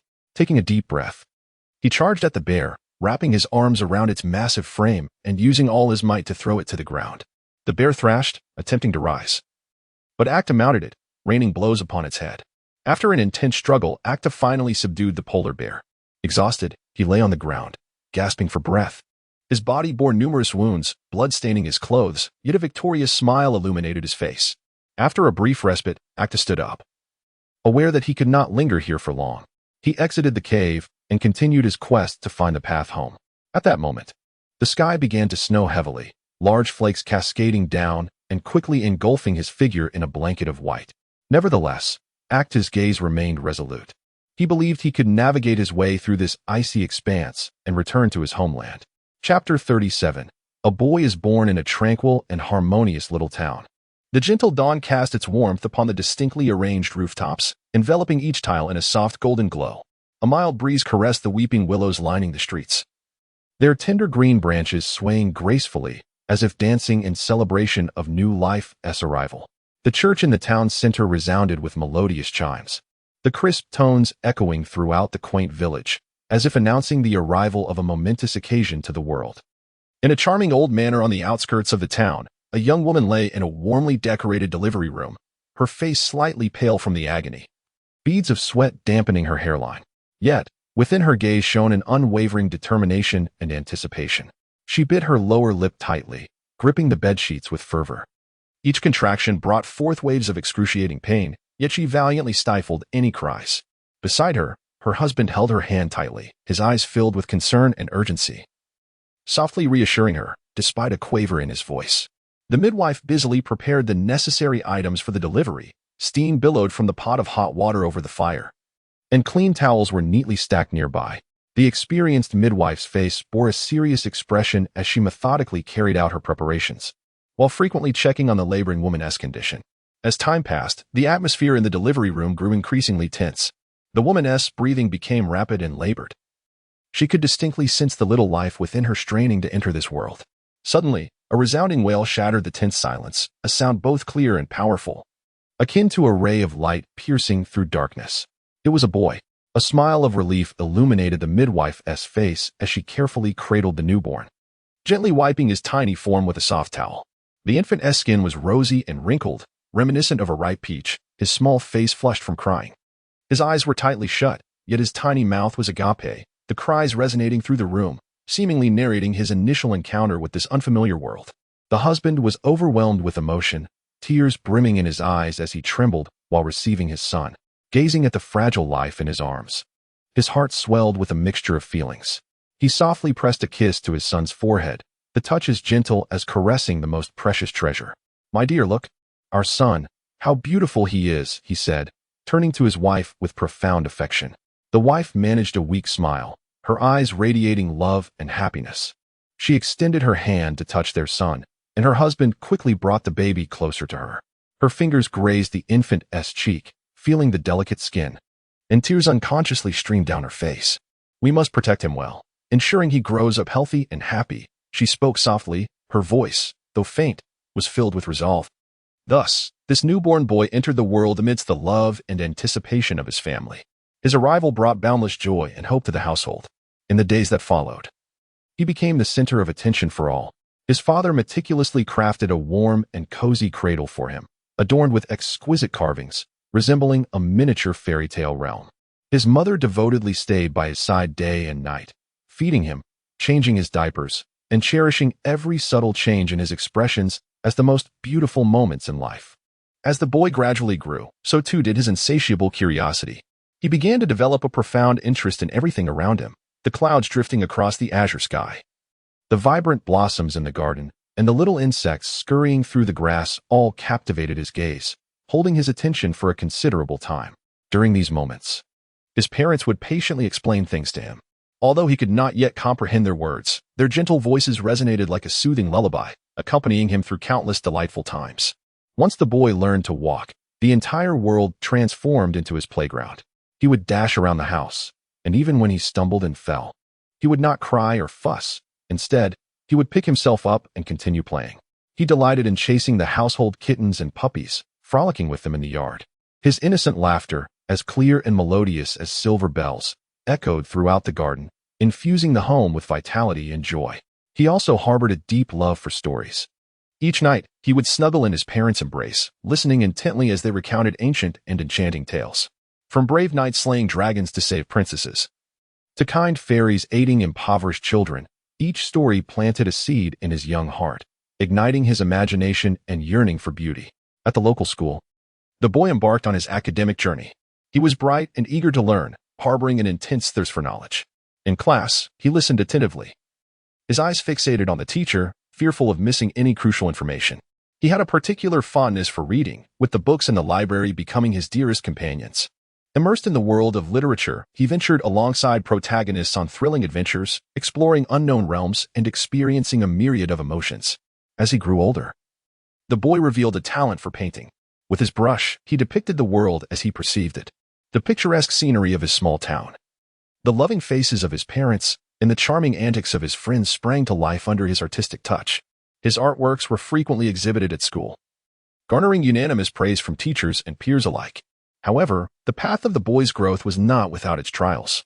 At the age of 10, the town faced an unprecedented flood. The deluge surged like a ferocious beast, submerging streets and homes, trapping many in its wake. The boy's family was not spared. They were forced to evacuate to a safer location. During this disaster, he witnessed the helplessness and fear of the townsfolk, as well as the bravery of rescue workers who risked their lives to save those in danger. In that moment, a seed of courage and responsibility was sown in his heart. In the aftermath of the flood, the town lay in ruins. The boy voluntarily joined the efforts to rebuild, assisting his friends in clearing the mud from the streets and transporting relief supplies. Though his strength was still limited, his enthusiasm and determination inspired everyone around him. When the boy turned 15, his family faced another upheaval. His father was injured in an accident, losing his ability to work, and the weight of the household responsibilities suddenly fell upon his mother. Observing her increasingly weary countenance filled him with sorrow. He resolved to study even harder, aspiring to shoulder the family's burdens in the future and ensure his parents could lead a happy life. Thus, the boy became increasingly diligent in his studies. Each day, he rose early, diligently reciting vocabulary and texts, and after completing his homework in the evening, he continued to study late into the night. His academic performance consistently placed him among the top of his class, yet he remained unsatisfied. He actively participated in various extracurricular competitions, continually challenging himself to enhance his abilities. In addition to his studies, the boy also utilized his spare time to work part-time. He assisted in a local grocery store, helping to transport goods and organize shelves. Despite the arduous nature of the work, he never complained. He meticulously saved every penny he earned, hoping to alleviate some of the burdens on his family. Throughout the boy's journey of growth, he also faced trials in friendship. He had a very close friend with whom he attended school, played, and shared everything. However, during an examination, the boy discovered that his friend had cheated. He found himself in a dilemma. On one hand, he did not wish to lose this friend. Yet on the other, he felt that cheating was wrong. After much contemplation, the boy ultimately chose to report the incident to their teacher. Consequently, his friend harbored resentment towards him and severed their friendship. Although the boy felt sorrowful, he did not regret his decision. He understood that true friendship should be founded on honesty and trust. As time passed, the boy gradually matured into a handsome and upright young man. Through his hard work and talent, he gained admission to a prestigious university. There, he was exposed to a broader world, acquiring a wealth of knowledge and skills. He joined the university's volunteer association, frequently participating in various charitable activities to assist those in need. His kindness and enthusiasm earned him the recognition and respect of his peers. And in this process, he forged many friendships with like-minded individuals. After graduating from university, the young man faced a significant crossroads in life. He received a lucrative job offer from a big city, while also having the option to return to his hometown and contribute to its development. After careful consideration, he ultimately decided to return to the small town. He felt his roots were there, surrounded by family, friends, and the memories of his upbringing. He aspired to use the knowledge he had acquired to contribute to the town's progress. Upon returning to the small town, the young man actively engaged in various developmental initiatives. He applied the knowledge he had gained in university to promote specialty agriculture, introducing advanced planting techniques and management practices, thereby enhancing the yield and quality of agricultural products. He also organized various cultural events, enriching the spiritual and cultural lives of the town's residents. Through his efforts, the town gradually blossomed with new vitality and vigor. In matters of the heart, the young man encountered his true love. She was a gentle and kind girl, teaching at a local school. They met during a cultural event and fell in love at first sight. They strolled through the town's streets, sharing their dreams and joys. With the blessings of family and friends, they stepped into the sacred bond of marriage. Today, the young man has evolved into a mature and composed individual. He and his wife have been blessed with a lovely daughter, and he pours all his love into nurturing her. He yearned for his daughter to flourish in an environment brimming with love, embodying the virtues of bravery, kindness, and responsibility, much like himself. Gazing upon her innocent smile, his heart swelled with happiness and contentment. He understood that despite the setbacks and hardships he had faced in life, it was also infused with love and hope. He resolved to persevere, striving to create a brighter future for his family and their quaint town. Chapter 38. Reborn as a boy in that chaotic and enigmatic realm of reincarnation, time and space intertwined in disarray, and the soul drifted like a solitary vessel amidst the endless void. In Xian, a soul burdened by the trials of his past life and riddled with regret, unexpectedly found himself granted a chance at rebirth by the whims of fate. His spirit, amidst a tumultuous whirl, was drawn by an inexplicable force, racing towards a brand new world. When Xian regained consciousness, he discovered himself in an exquisitely adorned room. The faint scent of sandalwood permeated the air, and the walls were adorned with exquisite calligraphy and paintings. He lay upon an intricately carved bed, in the form of an infant. Instinctively, he attempted to move, only to find this new body small and feeble, capable only of emitting faint cries. Xian's heart brimmed with shock and confusion. He vividly recalled the myriad experiences of his past life, its pains and joys, failures and triumphs, as if they had transpired just yesterday. Yet now, he was reborn into an entirely new existence, with everything starting anew. He endeavored to recollect the process of his rebirth, seeking to uncover the reasons behind it. But his mind was shrouded in a haze of indistinct images, as if a mysterious force hindered his deeper exploration. In this unfamiliar world, Xian gradually came to understand that he was born into the prestigious Yin family, renowned for its profound heritage and formidable influence on this continent. The scions of the Yin family were all exceptionally gifted, excelling in martial arts and scholarly pursuits alike. His father, Yin Tianxiao, was a formidable martial artist whose prowess was both profound and enigmatic, earning him great renown in the martial world. His mother, Lin Wanqing, was a graceful and gentle lady from a distinguished lineage, well-versed in the arts of music, chess, calligraphy, and painting, who showered Xian with affection. Xian recognized this as a precious opportunity bestowed by fate, and he resolved to seize this life to rectify the regrets of his past, aspiring to forge a brilliance uniquely his own. Even as an infant, he exhibited extraordinary intelligence and sensitivity. Whenever his family playfully engaged with him, he adeptly sensed the emotional fluctuations of those around him, responding with his lively eyes as if he comprehended their words.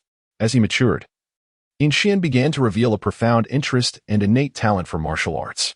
On his third birthday, his father, Yin Tianxiao, held a modest apprenticeship ceremony to formally accept him as his disciple, imparting the ancestral martial arts of the Yin family. Each morning, Xian would rise early, accompanying his father to the family's martial arts training grounds. The training ground was spacious, its floor crafted from sturdy bluestone, surrounded by various weapon racks showcasing an array of weaponry. From blades and spears to halberds and hooks, everything was available. Under his father's guidance, Xian commenced his training with the most fundamental stances and boxing techniques. The stance of Zama, seemingly simplistic, in truth demands remarkable endurance and unwavering focus. In the heart of the training ground stood the diminutive figure of Xian, his feet planted shoulder-width apart, knees slightly bent, and his center of gravity lowered, with fists clenched at his waist. Initially, he could only endure for a few minutes before his legs trembled uncontrollably. Yet, A steadfast conviction within him compelled him to persevere. As time elapsed, his stamina gradually improved, allowing him to sustain his position for longer durations. During the practice of martial arts, Xian meticulously emulated every motion of his father's technique. His father's style was vigorous and forceful, each punch slicing through the air with a resounding whoosh. Although Xian lacked strength, he compensated with agility and keen reflexes, striving to execute the techniques with precision and fluidity. He understood that a solid foundation was essential for advancing further along the path of martial arts. In addition to martial training, Xian did not neglect the pursuit of cultural knowledge. His mother, Lin Wanqing, personally guided him in reading, writing, poetry, and painting. In the study, Lin Wanqing held a scroll, patiently elucidating the principles contained within its text. Seated at the desk, Xian focused intently on the scroll, absorbing his mother's teachings and often posing insightful questions. His quick intellect and exceptional capacity for comprehension often allowed him to draw connections, bringing great satisfaction to his mother. At the age of 6, Xian fortuitously stumbled upon an ancient manual, the Wind Spirit Technique, within the family library. This tome detailed a profound internal cultivation method, reputed to enable the practitioner to harness the power of wind elements, greatly enhancing both speed and strength. Captivated by the potential it offered, Xian recognized this as an unparalleled opportunity to elevate his abilities. However, the cultivation of the Wind Spirit Technique was notoriously challenging, demanding both acute perception and unwavering determination from its practitioners. Undeterred by the daunting task, Xian resolved to undertake the cultivation of the Wind Spirit Technique. Each night, he stealthily ventured to a secluded cave on the family's rear mountain, diligently following the manual's instructions to practice the internal arts. The process was arduous, requiring him to channel his breath along a specific path. Each cycle brought excruciating pain. Yet, he gritted his teeth, enduring the discomfort as he persisted in his training. Simultaneously, he remained committed to refining his family's martial arts. By integrating the family's techniques with the Wind Spirit Technique, he forged a unique martial skill of his own. His prowess steadily increased, allowing him to emerge prominently among the younger generation of his family. However, Xian's path of growth was fraught with challenges. At the age of 10, the family faced an unforeseen crisis. A mysterious and malevolent force had set its sights on the Yin family, intent on seizing their treasures and martial manuscripts to dominate the martial world.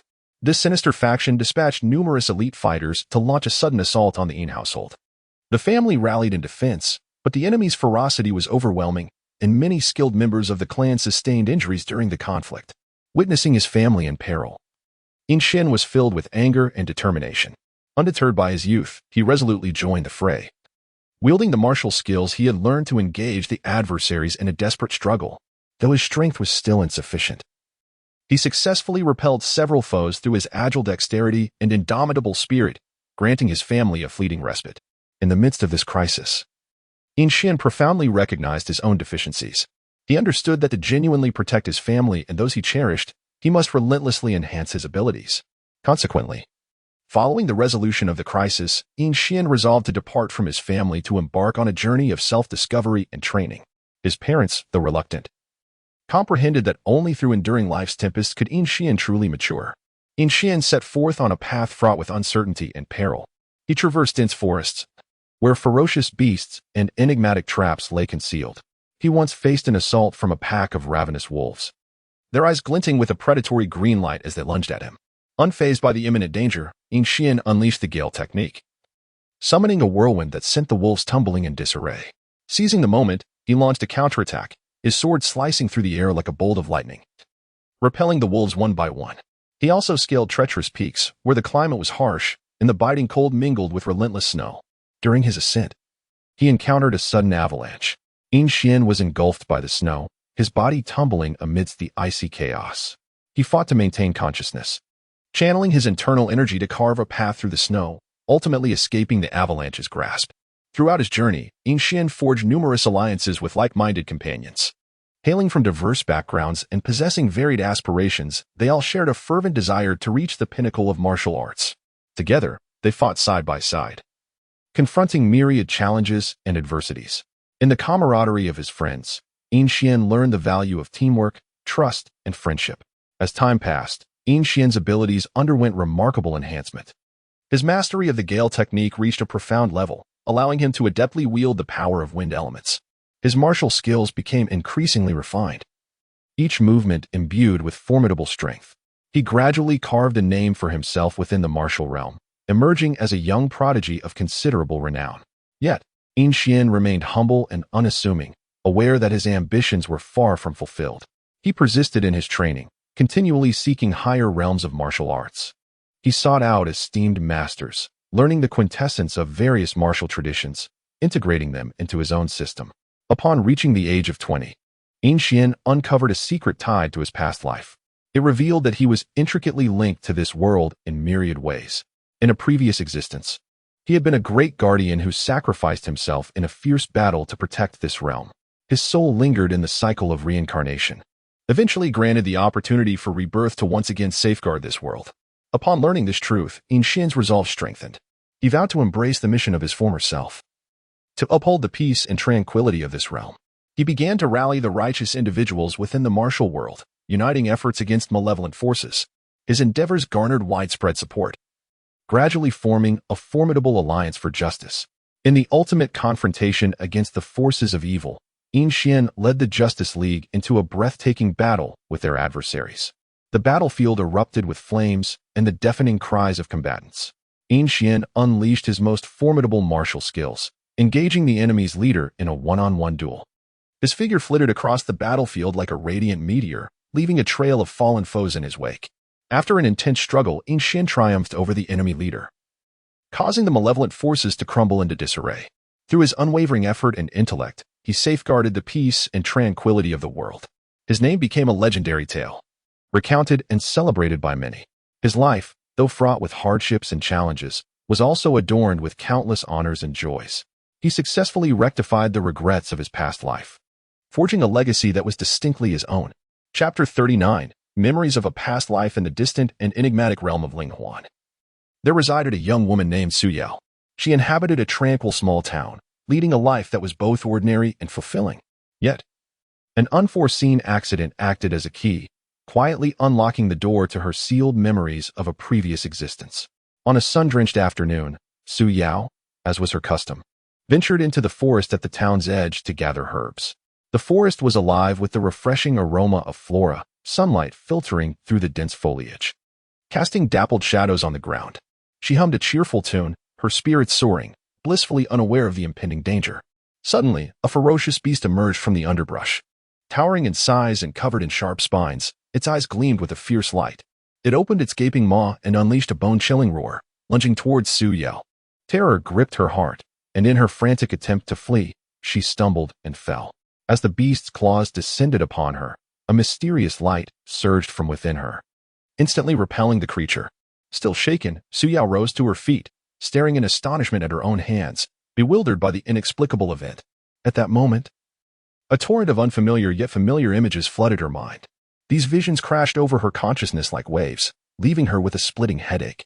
She beheld a prosperous ancient dynasty, where she adorned resplendent attire, standing within a grand palace. In this past life, she was a princess, possessing noble status and boundless wealth. However, her existence was not as blissful as it appeared. The court was rife with intrigue and treachery, compelling her to navigate daily perils with utmost caution. Among her memories was a man named Ling Yu, a gifted general of striking stature and handsome visage. He had known Su Yao since childhood, and their bond grew ever deeper as they matured. They often strolled through the palace gardens, sharing their innermost thoughts. Ling Yu would pluck a blooming flower for Su Yao, gently placing it in her hair, watching her with a smile that radiated affection. As they grew older, the connection between Su Yao and Ling Yu blossomed into love. They secretly vowed to one another, yearning for a lifetime of togetherness. However, their love was met with jealousy and opposition from others within the court. Some treacherous ministers falsely accused Ling Yu of treason, and the emperor, swayed by their slander, ordered Ling Yu to be imprisoned. Su Yao, frantic with worry, disregarded all risks to plead for Ling Yu's release. She knelt before the emperor, tears streaming down her face as she recounted Ling Yu's loyalty and innocence. Yet, the emperor remained unmoved, believing Su Yao was blinded by love and had lost her reason. During the days Ling Yu languished in prison, Su Yao visited him daily, bringing food and clothing, urging him not to lose hope. Seeing Su Yao's waning beauty, Ling Yu was filled with guilt and emotion. He assured her that no matter what transpired, he would never regret loving her. However, their fates did not change. On a dark night, Lingyu was secretly executed. When Suya learned of this tragic news, her heart shattered. She felt as though her world had crumbled, and life had lost all meaning. She kept vigil at Lingyu's grave for 3 days and nights, refusing food and water, eventually collapsing in front of the tomb. Upon awakening, Suyao found herself back in the modern world. She thought it was merely a nightmare. But the vivid memories of her past life confirmed the reality of what had transpired. Her heart brimmed with regret and bitterness for her previous existence, unable to comprehend why fate had been so cruel to them. From that moment on, Suyao's life underwent a profound transformation. No longer carefree, she became taciturn, often lost in deep reflection. She began to diligently seek out every clue regarding her past life, hoping to unravel the mysteries that haunted her. She delved into numerous historical texts and ancient manuscripts, striving to uncover traces of that bygone dynasty. During her research, she met a historian named Lingyu, who possessed a profound understanding of history. Captivated by Suyao's tale, he resolved to assist her in uncovering the truth of her past life. Together, they traveled to various museums and archaeological sites, hoping to find artifacts and remnants related to the ancient kingdom. During one excavation, they unearthed an ancient jade pendant. The pendant bore strange symbols and patterns, which Suyao immediately recognized as identical to markings she had seen on certain items within the palace in her previous life. Overwhelmed with excitement, she picked up the pendant and examined it closely, as if she could glimpse her former self alongside Lingyu. Lingyu, too, became deeply intrigued by the pendant and took it back to his laboratory for further study. After meticulous analysis, he discovered that the symbols and patterns represented an ancient script chronicling a legend of love and fate. According to the legend, a pair of lovers were separated by the whims of destiny, yet their love transcended, moving the heavens. The heavens decided to grant them a chance at rebirth, allowing them to reunite in a future life. Upon hearing this legend, a flicker of hope ignited within Suyao's heart.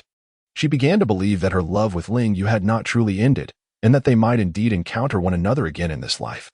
Resolving to release the pain and regret of the past, she embraced life with renewed vigor. She firmly believed that as long as she persevered in her search, there would come a day when she would find Lingyu. In the days that followed, Suyo continued to explore the secrets of her past life alongside Lingyu. Their relationship gradually deepened during this process. Lingyu was moved by Suyao's strength and determination, while Suyao developed a special dependence on him. However, the memory of Lingyu lingered in Suyao's heart, leaving her uncertain whether her feelings for Lingyu were rooted in love or friendship. One fateful day, by a serendipitous chance, Suyao encountered a man who bore an uncanny resemblance to Lingyu. This man, named Chunyu, possessed the same gaze, smile, and demeanor as her former lover. At the moment she laid eyes on him, it was as though she had reunited with her beloved from a past life. Her heart brimmed with exhilaration and joy, yet it was also clouded by confusion and unease. Suyao began to draw closer to Chunyu, eager to uncover everything about him. Chunyu, too, found himself captivated by Suyao's beauty and gentleness. They embarked on frequent dates, sharing many delightful moments together. However, as time passed, Suyao realized that although Chunyu resembled Lingyu, their personalities differed greatly. Chunyu was an optimistic and cheerful soul, fond of jesting, while Lingyu was composed and reserved, always quietly safeguarding Suyao. Conflicted emotions began to stir within Suyao. She grappled with whether to continue her relationship with Chunyu or to relinquish him in pursuit of the true Lingyu. She found herself engulfed in profound anguish, feeling ensnared once more in the complexities of love. During one of their dates, Suyao could no longer contain herself and divulged her past life memories and feelings for Lingyu. Upon hearing her revelations, Chunyu was taken aback. Yet he did not react with anger or leave her side. He assured Suyao that he understood her feelings and was willing to grant her the time and space needed to seek her own answers. Grateful, Suyao looked at Chunyu, recognizing that she had encountered someone who genuinely loved her. However, the shadow of her past love continued to haunt her, prompting her decision to temporarily part ways with Chunyu to embark on a solitary quest for Lingyu. She was resolute in her belief that as long as her heart was filled with love, she would ultimately find him. Suyao set forth on a protracted journey, traversing the nation and even venturing abroad. She faced numerous challenges and setbacks, yet she remained undeterred. At last, in a remote town, she stumbled upon a clue connected to Lingyu. In this quaint town stood an ancient temple, housing a statue that bore a striking likeness to Lingyu. As Su Yao entered the temple and gazed at the statue, tears streamed down her face uncontrollably. She felt she had finally found Ling Yu. Though he was no longer the same as in her past life, she believed their love still endured. Kneeling within the temple, Su Yao prayed silently, hoping that Ling Yu could feel her longing and affection.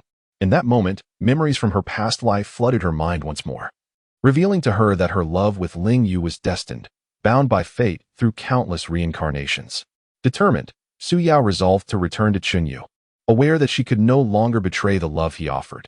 She believes that a unique fate binds her to Chunyu, and together they can forge a happiness that is uniquely theirs. When Su Yao returned to Chunyu's side, he embraced her with palpable excitement, expressing how he had been waiting for her return, confident she would ultimately discover her answers. Su Yao gazed at Chunyu, her eyes brimming with love and gratitude. She realized that she had relinquished the anguish and regrets of her past life, welcoming a new beginning. From that moment onward, Su Yao and Chunyu embarked on a blissful life together, sharing countless beautiful moments and confronting numerous challenges side by side. Although remnants of her former life lingered in her memory, she was no longer shackled by the past. Instead, she bravely ventured toward the future. Chapter 40. The obsession with his daughter in the bustling metropolis. Towering skyscrapers loomed like a forest of steel, slicing the sky into irregular shapes. The streets teemed with a ceaseless flow of people, each individual engrossed in the relentless pursuit of life. Tucked away in a corner of the city stood an aging apartment building, home to a man named Lin Chong. His face bore the marks of weariness, and his eyes reflected profound fatigue and sorrow, all stemming from his deep-seated obsession with his daughter. Lin Chong once enjoyed a blissful family life. His wife was gentle and virtuous, and his daughter, sweet and endearing, embodied his hopes and aspirations. However, fate dealt him a cruel blow when, on a summer evening, as the sunset painted the sky a blood-red hue, an ominous portent of impending misfortune, he took his daughter to the park. The park, adorned with verdant trees and vibrant flowers, echoed with the laughter of children. His daughter flitted about like a joyful little bird, chasing colorful butterflies across the grass. Lin Chong sat on a nearby bench, a smile gracing his lips, filled with happiness and contentment. In a fleeting moment of distraction, however, his daughter's figure vanished from his sight. A jolt of panic gripped his heart as he sprang to his feet, frantically scanning the area. He called out her name, his voice reverberating through the park, but received no reply. Beads of cold sweat formed on his brow, and his heartbeat quickened, enveloped by an unrelenting terror. He searched every corner of the park and each grove with fervor, leaving no potential hiding place unchecked. Yet, as time slipped away, darkness descended, and his daughter remained lost to him. From that day forth, Lin Chong's life spiraled into an abyss of despair and anguish. He reported her disappearance to the police, who launched an extensive search operation, distributing missing person flyers, reviewing surveillance footage, and interviewing witnesses, all to no avail. Lin Chong remained glued to the phone, yearning for any news of his daughter, even the slightest hint. He found no solace in food or sleep, his mind perpetually haunted by her smiling face and the image of her last disappearing silhouette. Often, in the dead of night, he wandered alone in the park where she vanished, calling out her name into the darkness, as if his pleas could summon her back. As time wore on, Lin Chong's wife, unable to bear the agony of their loss and the pressures of life, ultimately chose to leave him. For Lin Chong, this was undoubtedly adding insult to injury. He had lost his daughter and then his wife, leaving his once warm home in ruins. Yet, his unwavering obsession with finding his daughter remained unshaken. In pursuit of her, Lin Chong relinquished his formerly stable job. He traversed the country, his footsteps echoing across various locales. He ventured into remote mountain villages where transportation was scarce and information was limited, yet he persistently knocked on doors, leaving no stone unturned in his quest to find anyone who might have seen his daughter. He spent nights in dilapidated inns, enduring the bites of mosquitoes and the harshness of his surroundings.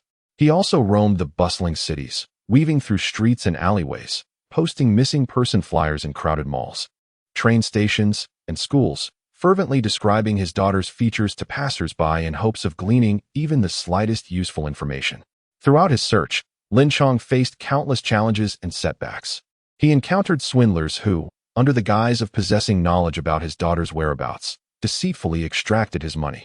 He was also misunderstood by many, perceived as a deranged madman, pointed at, and even chased away. Yet he bore it all in silence. As long as there was a glimmer of hope, he would not relent. On one occasion, He received a lead indicating that a girl resembling his daughter had been seen in a border town. Without hesitation, Lin Chang embarked on the journey to the town. He endured days and nights on a long-distance bus, the journey fraught with jolting discomfort and physical exhaustion. Upon reaching the town, he found the atmosphere tumultuous, the security chaotic, and danger lurking everywhere. Nevertheless, he pressed on, inquiring and searching throughout the town. Wandering its unfamiliar streets, the language barrier posed a significant challenge. Yet he endeavored to communicate with the locals using simple gestures and drawings. After several days of searching, he finally found the girl believed to bear a resemblance to his daughter. However, the moment he laid eyes on her, hope crumbled within him. Although the girl shared some similarities, she was not his daughter. Dejected, he sat on the roadside, tears streaming down his face. Overwhelmed by despair and helplessness, he understood he could not simply surrender. For years, Lin Chang's life revolved solely around the search for his daughter, leaving little room for anything else. His physique gradually weakened, and his health deteriorated. Yet, a singular belief resided in his heart. He must find his daughter, regardless of the cost. He carried her photograph with him everywhere, often taking it out to gaze upon it, as if it could fortify his resolve. With the advancement of technology, Lin Chang learned to leverage the internet in his search. He posted information about his daughter on various social media platforms and missing person websites, hoping to harness the power of the web to raise awareness about her plight. He devoted countless hours each day to scouring information online, responding to messages and leads from netizens.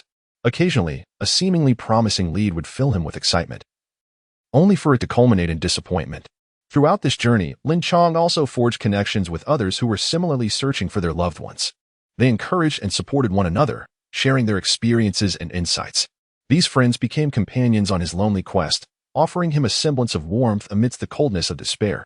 Despite the deep wrinkles etched on Lin Chang's face by the passage of time, and his hair now flecked with gray, his unwavering obsession with his daughter burns like an unquenchable flame. He understands that the path to finding her may be long and fraught with disappointment.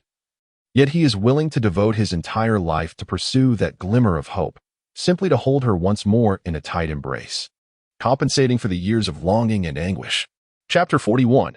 A new life in a mysterious and fantastical realm known as the Dawn Continent, where magic intertwines with might.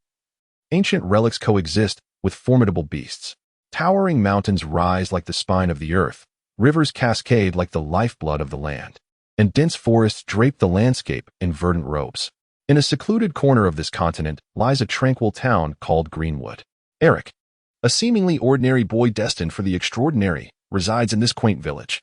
Born into a modest household, his father is a diligent blacksmith, while his mother embodies the essence of a gentle homemaker. From a young age, Eric was filled with an insatiable curiosity about the world around him, his bright eyes shimmering with a thirst for the unknown.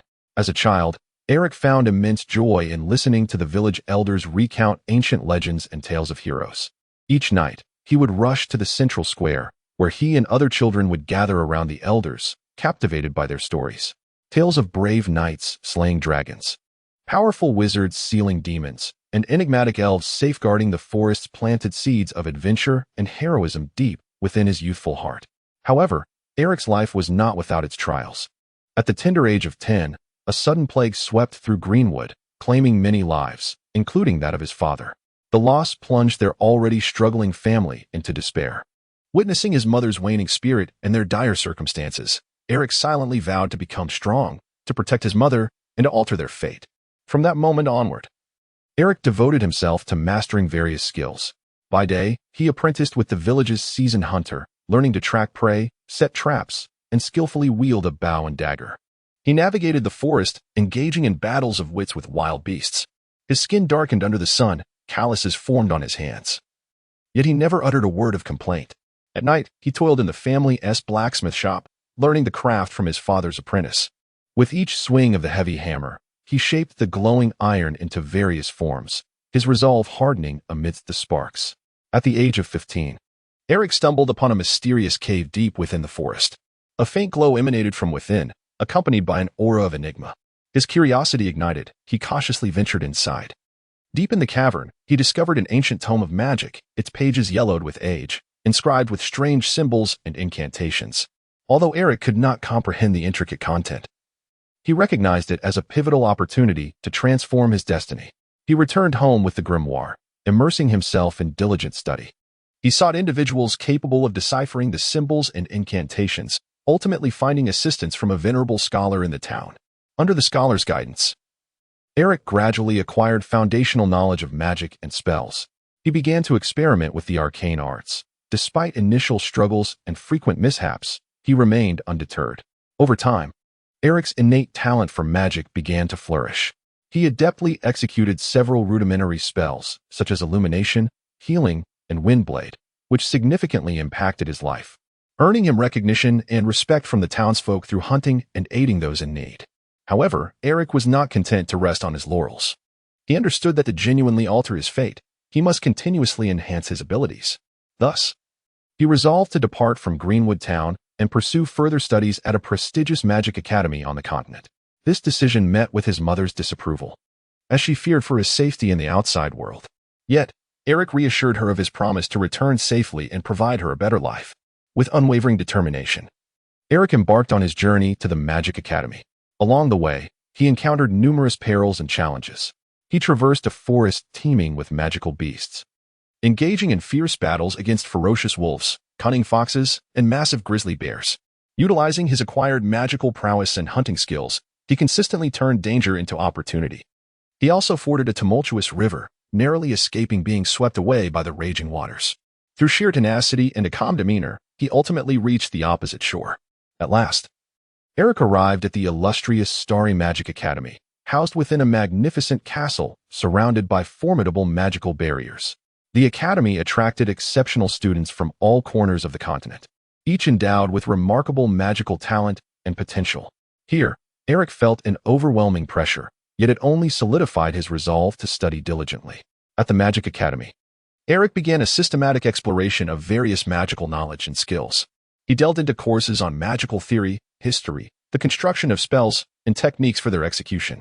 He also participated in practical magic classes, such as magical dueling, experiments, and defensive magic. In the dueling course, he engaged in one-on-one combat with fellow students, continuously refining his battle experience and adaptability. In the experimental course, he endeavored to create new spells and magical artifacts, fostering his innovative thinking and magical creativity. In the defensive magic course, he learned to withstand various magical attacks and traps, enhancing his survival skills. In addition to his studies, Eric forged many like-minded friendships at the academy. Together, they learned, trained, and explored the academy's enigmatic corners. They supported one another in times of difficulty and encouraged each other in moments of achievement. These friends became a vital support for Eric during his time at the academy, allowing him to experience the warmth and strength of friendship. At the age of 20, Eric faced a significant trial in his magical journey, the examination for the promotion to the rank of Magic Apprentice. This examination comprised two parts, a theoretical assessment and a practical evaluation. The theoretical portion required the candidates to respond to a variety of questions concerning magical knowledge, while the practical segment demanded that they complete a series of magical tasks within a specified time frame, such as casting particular spells, deciphering magical traps, and vanquishing simulated magical beasts. In preparation for this pivotal examination, Eric devoted himself to relentless study and rigorous training. He meticulously organized and summarized the knowledge and skills he had acquired, engaging in targeted practice to address his weaknesses. On the day of the examination, he performed at his utmost best. In the theoretical section, he answered all questions with precision, showcasing a solid foundation in magical theory. During the practical segment, he executed a series of remarkable spells, successfully completing each task and earning unanimous praise from the judges. Ultimately, Eric triumphantly passed the promotion examination, officially becoming a wizard. This milestone marked a significant step in his magical journey, as his name began to circulate within the academy, becoming a beacon of inspiration for his peers. Upon graduation, Eric chose not to remain at the academy as an instructor or join a magical organization, but instead decided to return to his hometown, Greenwood Town. He aspired to utilize the knowledge and skills he had acquired to contribute to the development of his community. Upon his return, Eric discovered that the town remained impoverished and underdeveloped. He resolved to initiate improvements by enhancing the town's infrastructure, employing his magical abilities. He assisted the townspeople in constructing new homes, roads, and bridges. Moreover, he established a magical academy in the town, offering free lessons in magical knowledge and skills to the children. His hope was that these children could alter their destinies through the study of magic, ultimately leading to a more prosperous Greenwood town. Through Eric's tireless efforts, substantial changes began to unfold in Greenwood town. The quality of life for the residents improved, and the children gained better opportunities for development. Eric became a hero in Greenwood town, his name forever etched in the hearts of its people. However, Eric's new life was merely beginning. He understood that many tasks remained and numerous challenges lay ahead. He would continue to strive, wielding his wisdom and strength to forge a brighter future. Chapter 42: A Miraculous Rebirth. The legend of Yin's rebirth, a turning point of destiny in the path of renewal in the boundless abyss of darkness and chaos. Time seemed to lose its intrinsic meaning, becoming a blur, elusive and indistinct. After enduring an interminable and torturous passage of years, Yin, once a pitiful soul ruthlessly battered by the tempests of fate, his spirit nearly extinguished, found himself mysteriously favored by a powerful and enigmatic force. Miraculously, he was granted the invaluable opportunity of rebirth.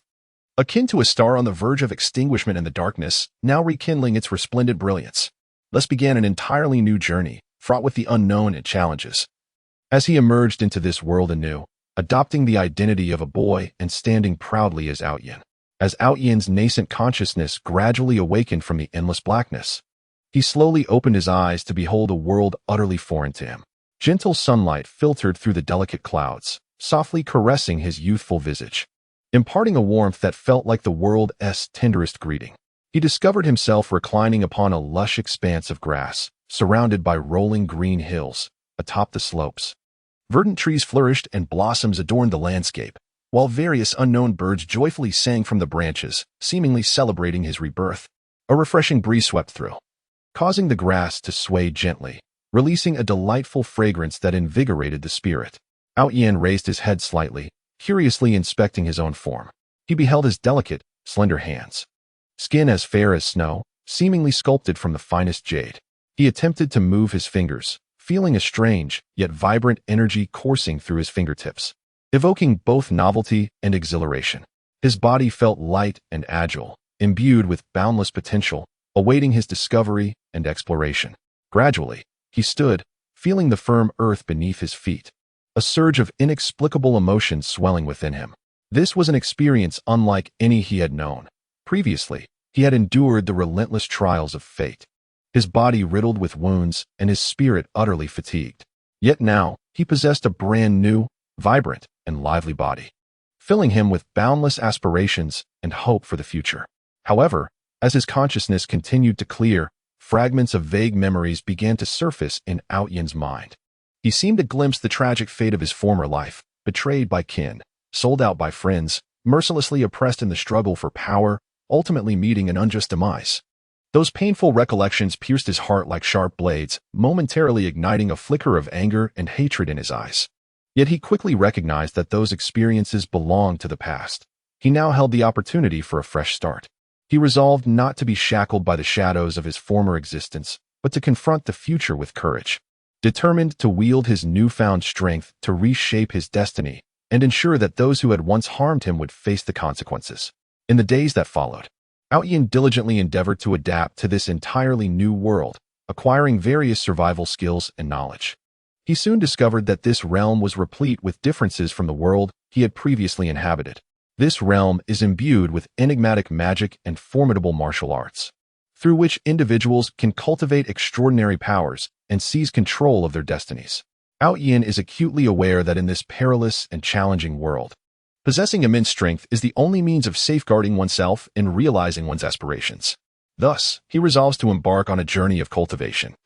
Delving into the mysteries of magic and martial arts, he begins to seek out resources and mentors for his training. In an ancient mountain range, he fortuitously discovers a hidden cave shrouded in mist. The cave is suffused with rich spiritual energy, its walls adorned with an array of ancient runes and insights on cultivation. Yin treasures this discovery and dedicates himself to studying these runes and teachings, practicing diligently day and night. After a prolonged period of effort, he finally masters a rudimentary fire spell. By harnessing the magical energy within him, he conjures a blazing flame in the palm of his hand, whose intense heat can effortlessly melt metal. This marks a significant milestone in his cultivation journey, bolstering his confidence.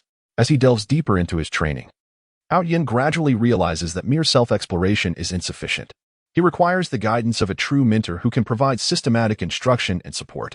Consequently, he departs from the mysterious cave, embarking on a lengthy quest to find a teacher.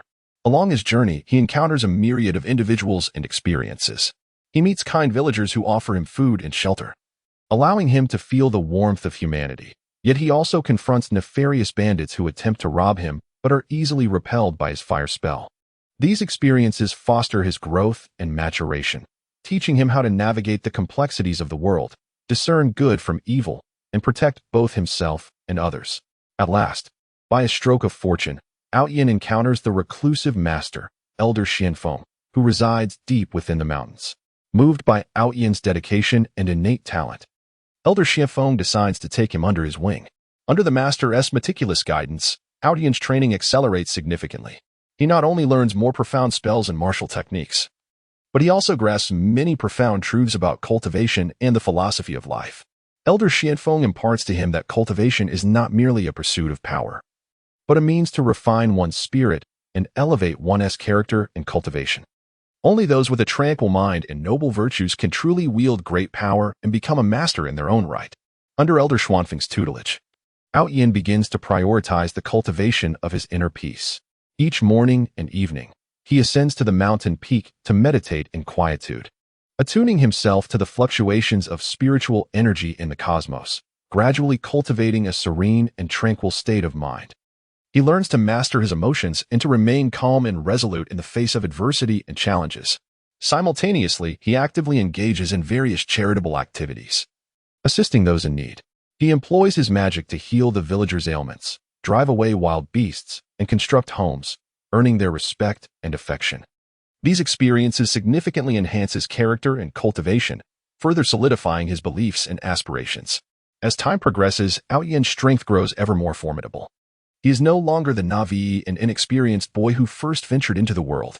He is transformed into a young master renowned throughout the realm. His name resonates across the continent, evoking both reverence and admiration among the people. However, Tian remains humble and unpretentious, acutely aware that his path of cultivation is still long and fraught with formidable foes and unforeseen challenges awaiting him. He resolves to part ways with the Elder Xianfeng, embarking on a solitary journey through the martial world to further hone his abilities and uncover the truths of this universe. During his wanderings, Tian encounters numerous like-minded companions. Together, they stand shoulder to shoulder in battle, uniting against malevolent forces to uphold peace and justice within the realm.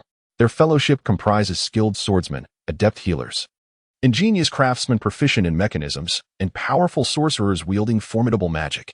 Each member contributes their unique strengths, seamlessly collaborating to forge an indomitable force. In a climactic confrontation with the dark forces, Tian and his allies face an unprecedentedly powerful enemy. The adversary commands a vast army and an array of formidable sorcerers, intent on conquering the entire continent to establish their own dominion. Undaunted, Tian and his companions fight valiantly, engaging in a breathtaking struggle for survival. Throughout the battle, Tian exploits the advantages of his magical prowess and martial skills, unleashing a myriad of potent spells such as Firestorm, Frost Ray, and Chain Lightning, inflicting tremendous damage upon their foes. His comrades, equally resolute, maneuver through enemy ranks like phantoms. The swordsmen carve a path through the opposition. The healers tend to the wounded from the rear, ensuring the squad's combat efficacy, while the craftsmen set ingenious traps to impede the enemy's advance. After an intense struggle, Tian and his companions ultimately triumph over their adversaries, safeguarding the peace and justice of the continent. This victory amplifies Tian's reputation, establishing him as a hero in the hearts of the people. Yet, as he delves deeper into the intricacies of the martial world, Tian uncovers a more sinister conspiracy lurking beneath the surface. It becomes apparent that a mysterious dark force is clandestinely orchestrating events from the shadows, seeking to exploit the discord within the realm to incite a full-scale war, thereby reaping the benefits and ruling over the entire world. Tian realizes that the challenges facing him and his comrades are merely the beginning. To thwart this nefarious plot, Tian resolves to conduct a thorough investigation. Unveiling the truth behind this conspiracy, he embarks on a quest for clues, visiting ancient ruins, enigmatic sects, and reclusive masters. Throughout this journey, he uncovers much about the history and secrets of this world. It is revealed that the realm once endured a catastrophic war in which many powerful civilizations and races were obliterated. This dark force consists of the survivors from that conflict, biding their time and amassing strength to return at an opportune moment. Understanding the weight of his responsibility, Aotian knows he must eradicate this dark force before they ignite another war. Thus, he and his companions embark on a grueling and extraordinary battle. They engaged in fierce confrontations with the dark forces, continuously evolving and progressing through the battles. In this process, Aotian transcended his own limits, grasping more profound magical arts and martial skills. His power experienced a qualitative leap, establishing him as one of the most formidable individuals in this world. After prolonged efforts, Aotian finally located the lair of the dark forces. There, he faced the leader of the dark forces in a climactic showdown. The leader was an extraordinarily powerful sorcerer, endowed with boundless magical energy and formidable enchanted weaponry. However, Aotian was not daunted by his might. With unwavering conviction, exceptional magical prowess, and indomitable fighting spirit, he engaged in a breathtaking life-and-death struggle against the leader. During the final battle, Aotian unleashed his most potent spell, the Judgment of Light. A dazzling beam radiated from his palm, hurtling towards the leader of the dark forces. Unyielding, the leader countered with his dark magic, the Devouring Darkness, attempting to engulf Aotian's Judgment of Light. The two formidable spells clashed mid-air, generating immense energy fluctuations that made the entire world tremble. Yet, Aotian did not relent. He concentrated all his magical energy, continually amplifying the power of the Judgment of Light.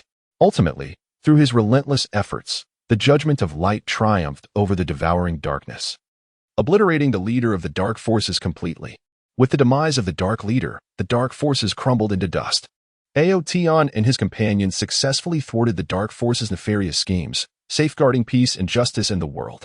They emerged as heroes, revered and cherished by the populace. Nevertheless, Aotian was not content with the status quo. He understood that myriad unknown realms awaited his exploration, and countless potent forces beckoned him to master them. He resolved to depart from this familiar world and embark on a new journey in pursuit of higher realms and grander aspirations. Before his departure, Aotian returned to his homeland, visiting the villagers and friends who had once aided him. He bid them farewell, promising to return. Then, with steadfast belief and a vision for the future, he set forth on the uncharted path. From that moment, Aotian's figure vanished from the sight of the people. Yet his legendary tale continued to resonate throughout the world, inspiring generations of youth to courageously pursue their dreams, wield their strength to alter their destinies, and forge their own brilliance. Chapter 43. Echoes of the past in the depths of the soul, in the profound depths of time's river. Hidden within are tales long sealed away, shining like brilliant yet sorrowful stars, flickering with a unique radiance against the backdrop of memory's night. For certain souls, the memories of past lives are akin to mysterious treasures or burdensome shackles, profoundly influencing the trajectory of their present lives and the direction of their spirits. In an ancient and tranquil town lived a young woman named Xiaoxian. From a tender age, she was enveloped by an inexplicable sense of solitude, as if an invisible veil separated her from the world, rendering her unable to truly integrate into it. Her gaze often betrayed a profound depth and melancholy that transcended her years, as though she were peering into a distant, unattainable realm. In her dreams, Xiaoxian frequently entered a peculiar world, one ravaged by the flames of war. There, she transformed into a valiant warrior, donning armor and wielding a longsword, galloping across smoke-filled battlefields. Beside her stood a cadre of equally fiery comrades, each willing to sacrifice their lives and shed their blood to defend their homeland and protect their loved ones. Amidst the fierce clashes, Xiaoxian felt the fragility and transience of life, yet also experienced the formidable strength derived from faith and courage. She watched helplessly as her companions fell one by one, her heart heavy with grief and rage, yet she could only stifle her tears and continue to fight valiantly. In this previous life, Xiaoxian also harbored a love that was etched deeply in her soul. She became acquainted with a general named Zishuan, and the two supported each other amidst the chaos of war, their spirits gradually intertwining. They once whispered their innermost thoughts beneath the moonlight, pledging an oath of unwavering devotion. Alas, fate played a cruel jest upon them. In a decisive battle, Zishuan sacrificed himself to protect Xiaoxian, falling heroically. Cradling his increasingly cold body, Xiaoxian was engulfed by despair. In that moment, her world shattered completely. With the conclusion of the war, Xiaoxian returned to her homeland alone, only to find it irrevocably altered. The landscape was strewn with ruins, and most of her kin had perished in the conflict. As she gazed upon the land once filled with laughter and joy, an unending sorrow and despair filled her heart. Tormented by loneliness and anguish, Xiaoxian ultimately closed her eyes in reminiscence, bringing her life, rich with legend and tragedy, to an end.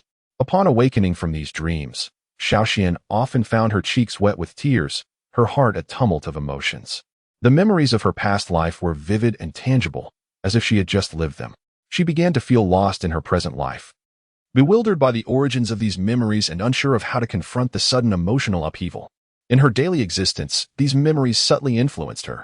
She developed a profound interest in history, particularly ancient warfare, often immersing herself in the tomes of the library, seeking clues that could link her to her past. She possessed an innate aptitude for martial arts. While learning swordsmanship, she swiftly mastered various techniques, as if some deep-seated memory within her guided her. However, these past life recollections also troubled Xiaoxian. In her interactions with others, she often appeared somewhat aloof, as her heart remained occupied by the emotions of her former existence. She struggled to fully open herself to new feelings, and whenever a young man confessed his affection, she involuntarily recalled her love for Zishuan, opting instead to retreat. She feared the pain of loss anew, terrified that her sincere heart would once again be callously trampled. By chance, Xiaoxian encountered an elderly man named Lingyin. The elderly man's gaze was profound, as if he could see through all worldly matters. He immediately sensed the peculiarity about Xiaoxian and, during their conversation, astutely discerned her struggles with memories of a past life. With a gentle smile, the sage spoke to her. Memories of a previous existence are both a blessing and a trial. They bestow upon you unique experiences and insights. Yet they may also confine your present life. You must learn to find equilibrium between the past and the present, relinquishing the burdens of yesteryears to truly embrace the future. Upon hearing his words, Xiaoxian felt a sudden clarity within her heart. She began to confront her memories of the past, refusing to allow them to dictate her life any longer. She diligently adjusted her mindset, actively engaging in various social activities, seeking to forge new friendships and expand her horizons. Throughout this journey, she gradually realized that this life, too, held many beautiful things worthy of her appreciation and pursuit. However, fate seemed disinclined to grant Xiaoxian respite. During a trip, she arrived at an ancient battlefield, and the moment she set foot on that land, an overwhelming sense of familiarity washed over her. Memories of her previous life surged forth like a tidal wave, completely engulfing her. She envisioned the harrowing scenes of war, heard the cries and lamentations of her comrades, and felt the warmth of Zishuan's embrace. Tremors coursed through her body, and tears streamed uncontrollably down her cheeks. On that battlefield, Xiaoxian encountered a mysterious man. His features bore a striking resemblance to Zishuan, and his gaze towards her was filled with deep affection and compassion. A flutter of emotion surged within her as she instinctively approached the man, as if drawn by an invisible force. He introduced himself as Yushuan, a historian dedicated to the study of ancient warfare. His profound interest in the battlefield's history had brought him there in search of historical truths. Together, Xiaoxian and Yushuan traversed the battlefield, exploring the mysteries of history and sharing their insights.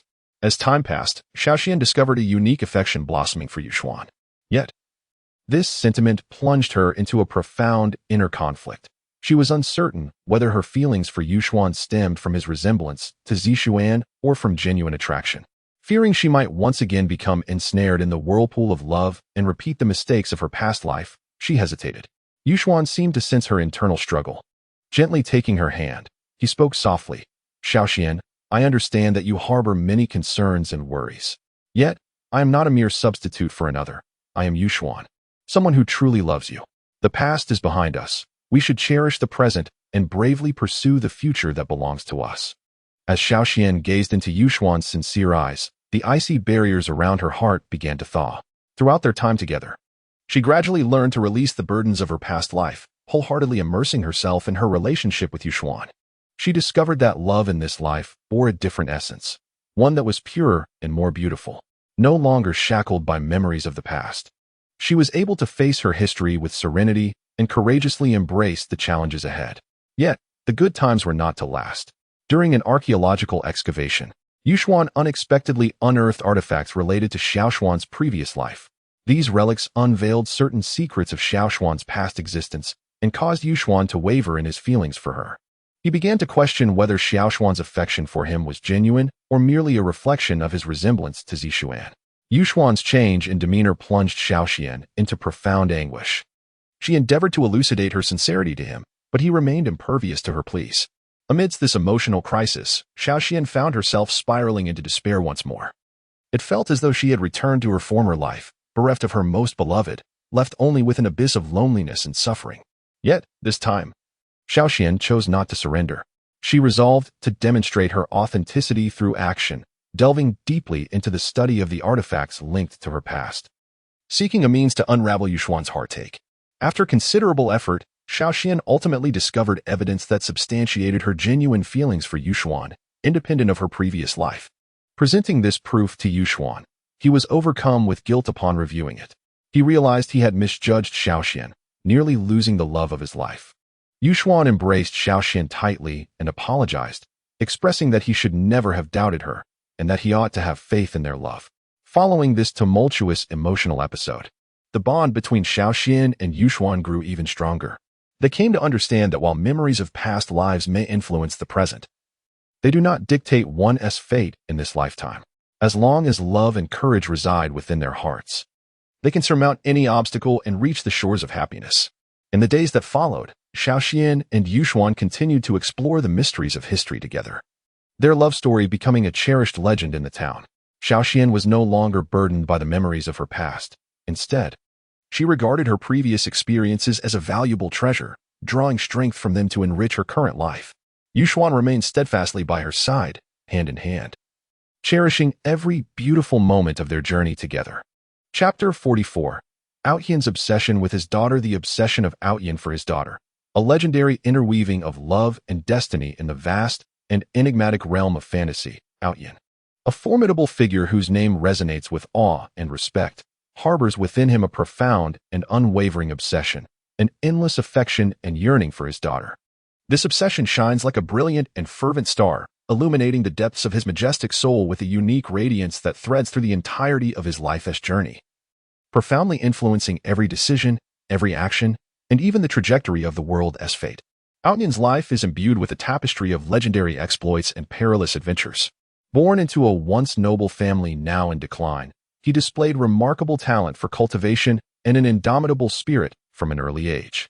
In a world where the strong prey upon the weak, he ascended the path of cultivation through relentless effort and intellect, overcoming countless adversities and vanquishing innumerable formidable foes, ultimately standing as a paragon of strength at the pinnacle of the world.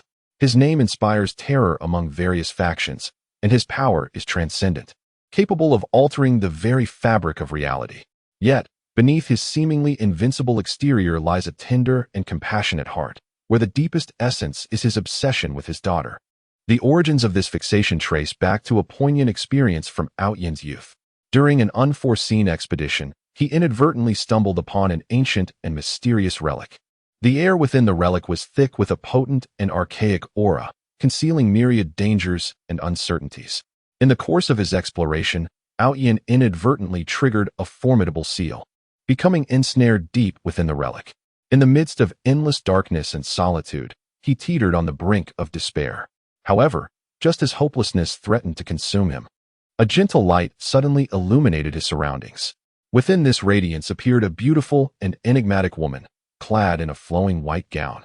Reminiscent of a celestial being descended from the heavens, her eyes filled with warmth and compassion. With a graceful wave of her wand, she effortlessly dispelled the binding seal that trapped Outyan, rescuing him from the abyss. Outyan was overwhelmed with gratitude towards the woman, yet she merely smiled softly and said, "The threads of destiny have woven our paths together. There is no need for thanks." From that moment forth, the image of this woman was deeply ingrained in Outyan's heart. In the days that followed, they journeyed together, unraveling the mysteries of the relic. As they spent time together, Outyan found himself increasingly captivated by the woman's wisdom, kindness, and grace, while she appeared to harbor a special fondness for him as well. Together, They faced various dangers within the relic, supporting and aiding one another, their bond gradually deepening unbeknownst to them. Ultimately, after surviving a harrowing crisis, Yin mustered the courage to confess his feelings to the woman. She blushed slightly and nodded gently, accepting his affections.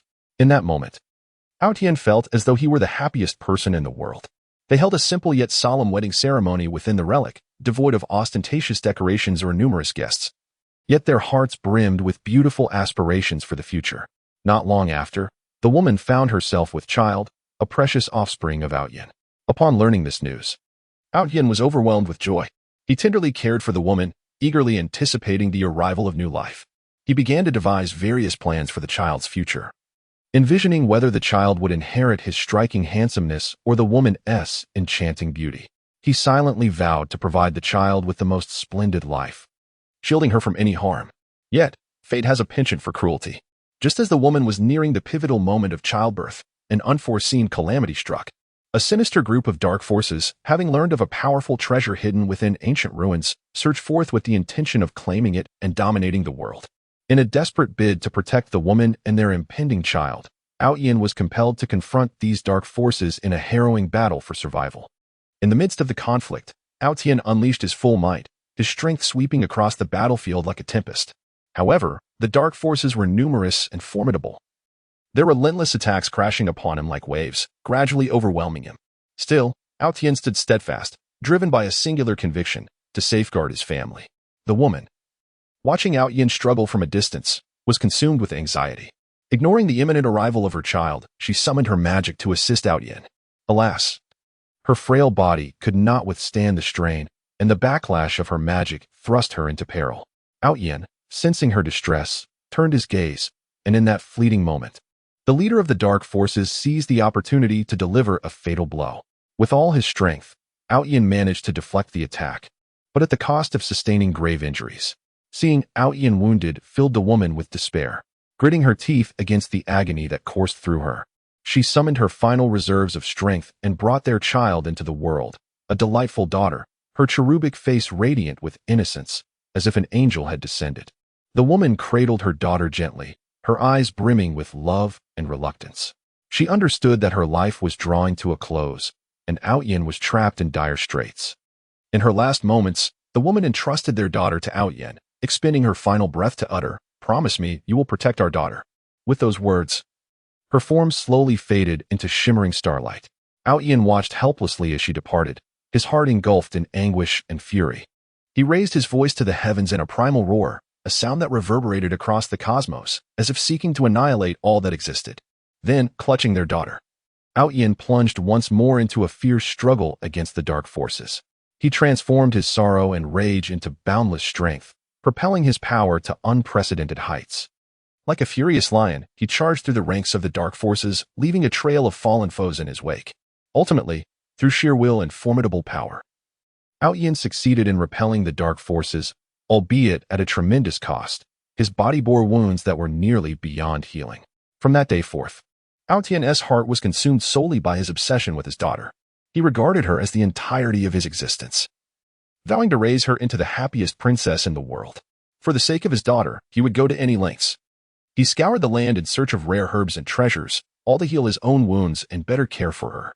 He immersed himself in the knowledge and skills of parenting, striving to be a worthy father. He even set aside his pride and dignity, bowing to former adversaries, merely to secure his daughter's safety and happiness. As his daughter grew, he discovered that she had inherited her mother's wisdom and beauty, along with an astonishing talent for cultivation. This realization filled him with both delight and trepidation. He was pleased that she possessed such exceptional qualities, yet anxious about the dangers and cruelties of the world, fearing for her safety.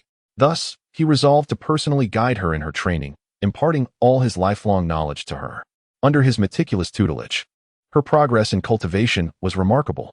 She swiftly mastered various powerful martial arts and spells, her strength continually ascending. However, she was not content merely to thrive under her father's protection. She yearned to venture into the world, to explore the unknown, and to pursue her own dreams. When she expressed her desire to leave home and embark on her own journey, his heart was filled with conflict and reluctance. He understood that she had matured, with her own aspirations and pursuits, and he could not confine her to his side forever. Yet, he worried for her safety. aware that the world was fraught with peril and uncertainty, fearing that she might encounter misfortune. After much contemplation, he ultimately acquiesced to her request. He prepared her with various precious treasures and protective weapons, imploring her to exercise utmost caution. Once she departed, his heart brimmed with concern and longing. Each day, he would sit in the courtyard, gazing in the direction she had gone, silently praying for her safe return. He often reminisced about her childhood, those tender moments becoming his sole solace in solitude and yearning. During her journey, he remained vigilant, discreetly monitoring her every move, ready to intervene without hesitation if she faced danger. On one occasion, while exploring a mysterious valley, she inadvertently triggered a formidable restriction, becoming trapped within. Upon learning of this, his heart raced with anxiety. He rushed to the valley, disregarding the peril of the restriction, and boldly penetrated its confines. After arduous efforts, he finally succeeded in unraveling the restriction and rescuing his daughter. Moved by her father's selfless dedication, she felt an overwhelming sense of gratitude. She understood the depth of his love and concern, cherishing their bond even more. Throughout her trials, she diligently enhanced her abilities, forged friendships with kindred spirits, and encountered numerous challenges and setbacks. Yet, she never forgot her father's teachings and expectations. She was determined to craft her own legend through her strength and wisdom. As time passed, she began to shine in the outside world. Her name circulated among various factions, her deeds becoming the stuff of legend. Upon hearing news of his daughter's exploits, he felt an immense swell of pride and contentment. He recognized that his daughter had blossomed into an independent, resilient, and exceptional woman, capable of confronting the challenges of the world on her own. However, Outyen's obsession with his daughter did not wane with her growth. Rather, it intensified as he aged and his body weakened. Aware that his time was limited, he yearned to witness his daughter discovering her own happiness before departing from this world, hoping to find someone who could continue to protect her in his absence. Thus, Outyen began to concern himself with his daughter's lifelong happiness, actively seeking a suitable match for her, aspiring to find a worthy suitor. His expectations for a son-in-law were exceedingly high. He demanded strength, noble character, and genuine affection for his daughter.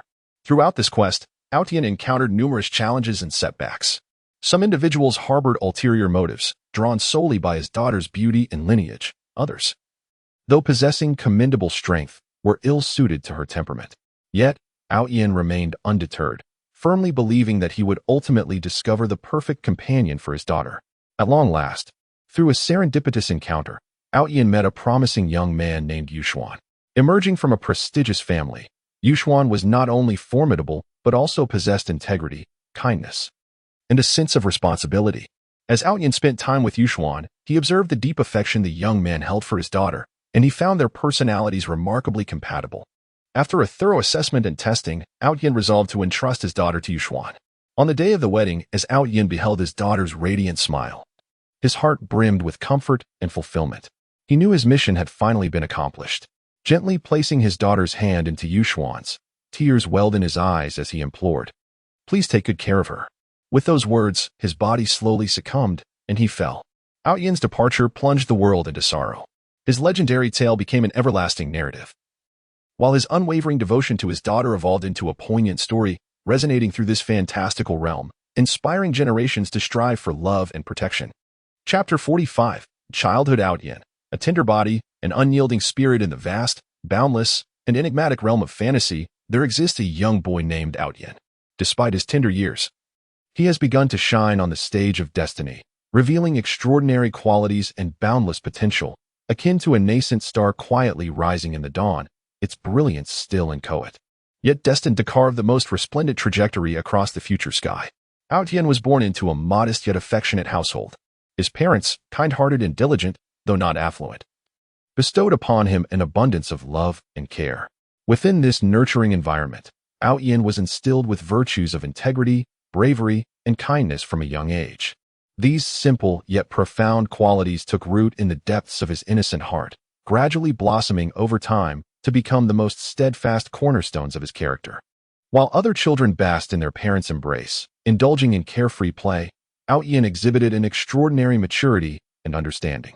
His bright eyes shimmered with curiosity and an insatiable desire to explore the world around him. Whether it was the humble farming tools at home or the flora and fauna in the fields beyond the village, his attention was captivated, prompting him to delve into profound contemplation and inquiry. His agile and lively mind often posed questions that left adults in awe, as if he perceived an abundance of mysteries hidden within the world, awaiting his discovery. In the village, there resided a sagacious elder, well-versed in the history, culture, and paths of cultivation of this land.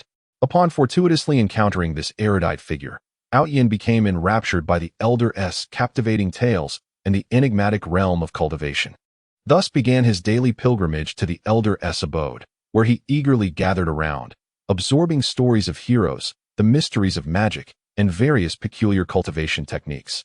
His attentive demeanor and thirst for knowledge endeared him to the elder, who not only imparted wisdom but also encouraged him to bravely pursue his dreams.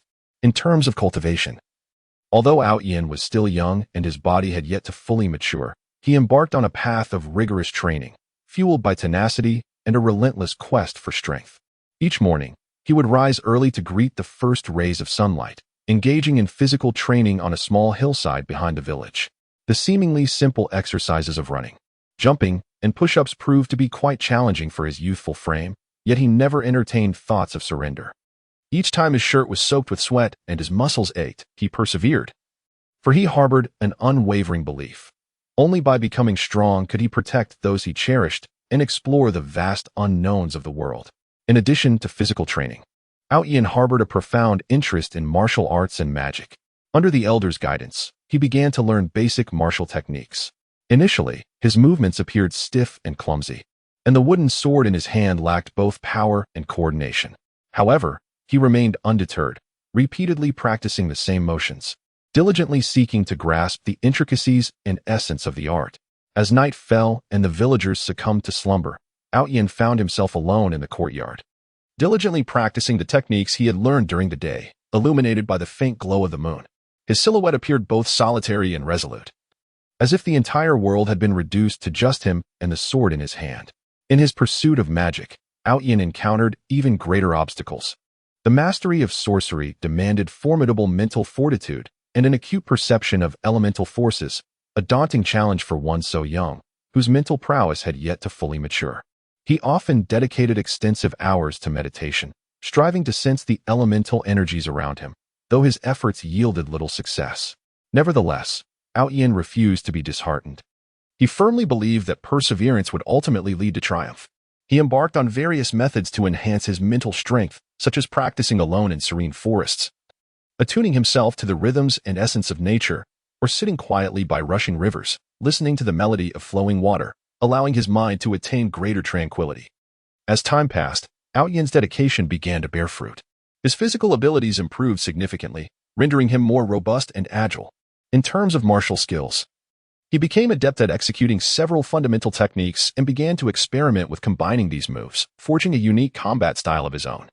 While his swordplay still bore a hint of immaturity, it was imbued with agility and aggression, each stroke reflecting his comprehension of power and his fervent desire for victory. In his magical studies, Yin made groundbreaking advancements. He finally succeeded in perceiving the elemental forces surrounding him and could initially guide and manipulate these energies. He learned a few simple spells, such as Flame and Wind Blade. When he successfully cast the Flame spell for the first time, igniting a small fire in his palm, his eyes sparkled with excitement and joy. Though the flame was diminutive, it symbolized a significant milestone in his magical journey and further solidified his resolve to continue his training. However, Yin's path of growth was far from smooth. In this mystical realm, danger and challenges lurked at every corner. One day, a pack of fierce magical beasts emerged in the nearby forest, frequently attacking the villagers' livestock and even posing a threat to their lives. Upon learning of this, Yin felt a surge of profound responsibility. Undeterred by his youth, he resolutely decided to accompany the village warriors into the forest to drive away the beasts. Within the forest, Yin truly experienced the brutality and peril of battle for the first time. The beasts, massive and powerful, roared with a resonance that sent chills down one's spine. The warriors clashed fiercely with the beasts, swords meeting and magical lights flashing. Despite feeling a twinge of fear, Yin bravely forged ahead, employing the skills and magic he had acquired to engage in a life-and-death struggle with the beasts. While his flame spell could not inflict fatal damage, it effectively distracted the creatures, providing opportunities for the warriors to strike. Throughout the battle, Yin found himself in numerous precarious situations, yet through his agility and calm demeanor, he repeatedly turned peril into safety. After a grueling battle, the valiant warriors successfully drove away the monstrous beasts, ensuring the safety of their village. Aotion's remarkable performance during this conflict earned him newfound respect from the villagers. They marveled at the bravery and prowess of this youthful boy, while also harboring high hopes for his future. Through this experience, Aotion gained a profound understanding of his own shortcomings. He realized that, despite making some progress in his cultivation, he still stood at a considerable distance from true strength. Upon returning to the village, Aotion did not allow himself to bask in the glory of victory. Instead, he dedicated himself to even more rigorous training.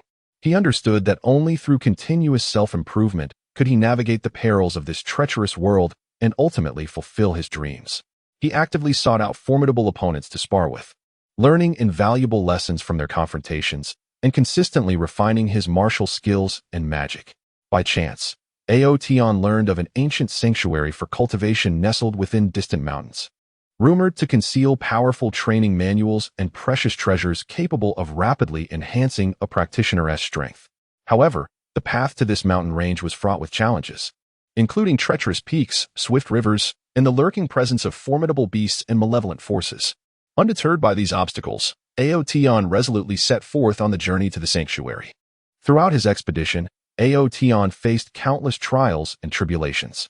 He traversed dense primordial forests, where he not only contended with ferocious wildlife and intricate terrain, but also battled harsh weather and food scarcity. He trudged through torrential rains, drenched to the bone and chilled to the core. At times of unbearable hunger, he subsisted on foraged fruits and small game. As he scaled mountains and crossed valleys, Aotion encountered steep cliffs and bottomless gorges. With his exceptional climbing skills and indomitable courage, he carefully navigated the sheer rock faces. Aware that each step was laden with peril, for a moment's inattention could plunge him into the abyss. Yet, he remained calm and focused, advancing steadily towards the mountain's summit. Upon finally emerging from the mountains and nearing the sanctuary, Aotion discovered that it was guarded by a formidable malevolent force. This dark presence sensed his arrival and dispatched its minions to attack him. Unfazed, Aotion engaged in fierce combat with these adversaries. In the heat of battle, he showcased his full potential, wielding his martial techniques and magic with exquisite finesse. His swordplay was as fierce as a tempest, and the brilliance of his spells shone like radiant stars. After a grueling struggle, Aotion triumphed over his foes and entered the sanctuary. Within this sacred space, he uncovered numerous invaluable cultivation manuals and treasures. Elated, he immersed himself in studying these texts, delving into the profound methodologies contained therein. His pace of cultivation accelerated significantly, and his strength continued to grow. During his days of training in the sanctuary, Aotion not only enhanced his abilities but also forged bonds with like-minded friends. Together, they practiced, exchanged experiences, and advanced collectively. As time progressed, Aotion's reputation in the sacred cultivation land began to spread. His strength and talent garnered recognition and admiration from many. However, Aotion remained humble, acutely aware that his path of cultivation was still long and fraught with numerous unknown challenges awaiting him. He bid farewell to his friends in the sacred cultivation land, bearing the fruits of his labor, and set forth on a new journey. Upon returning to his village, Aotion discovered that it had undergone significant changes. During his absence, the village had been besieged by a new malevolent force, leaving many villagers injured and the village itself in ruins. Witnessing this devastation filled Aotion's heart with anger and sorrow. Determined to avenge the villagers and restore their home, he resolved to leverage his strength. Aotion began to organize the villagers for resistance. He taught them simple martial techniques and defensive spells to enhance their self-protection abilities. At the same time, he sought allies, hoping to unite greater forces against the evil threat. Through his diligent efforts, villagers from neighboring towns rallied together, forming a formidable coalition. The coalition engaged in a breathtaking battle against the malevolent forces. The battlefield was shrouded in smoke, with the sounds of clashing swords echoing through the air. Aotion led the charge, his figure darting through the enemy ranks like a bolt of lightning. He unleashed powerful spells, such as meteoric strikes that froze the land for miles, inflicting tremendous damage upon the adversaries. His swordsmanship was nothing short of extraordinary, with each strike claiming the life of an enemy. Under his leadership, the coalition's morale soared, and they fought valiantly against their foes.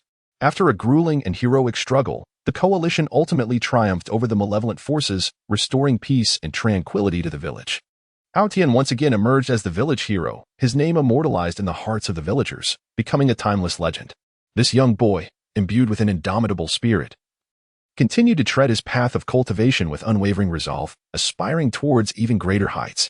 He understood that his destiny was intricately linked to this fantastical continent, and he was determined to inscribe his own glorious chapter with his strength.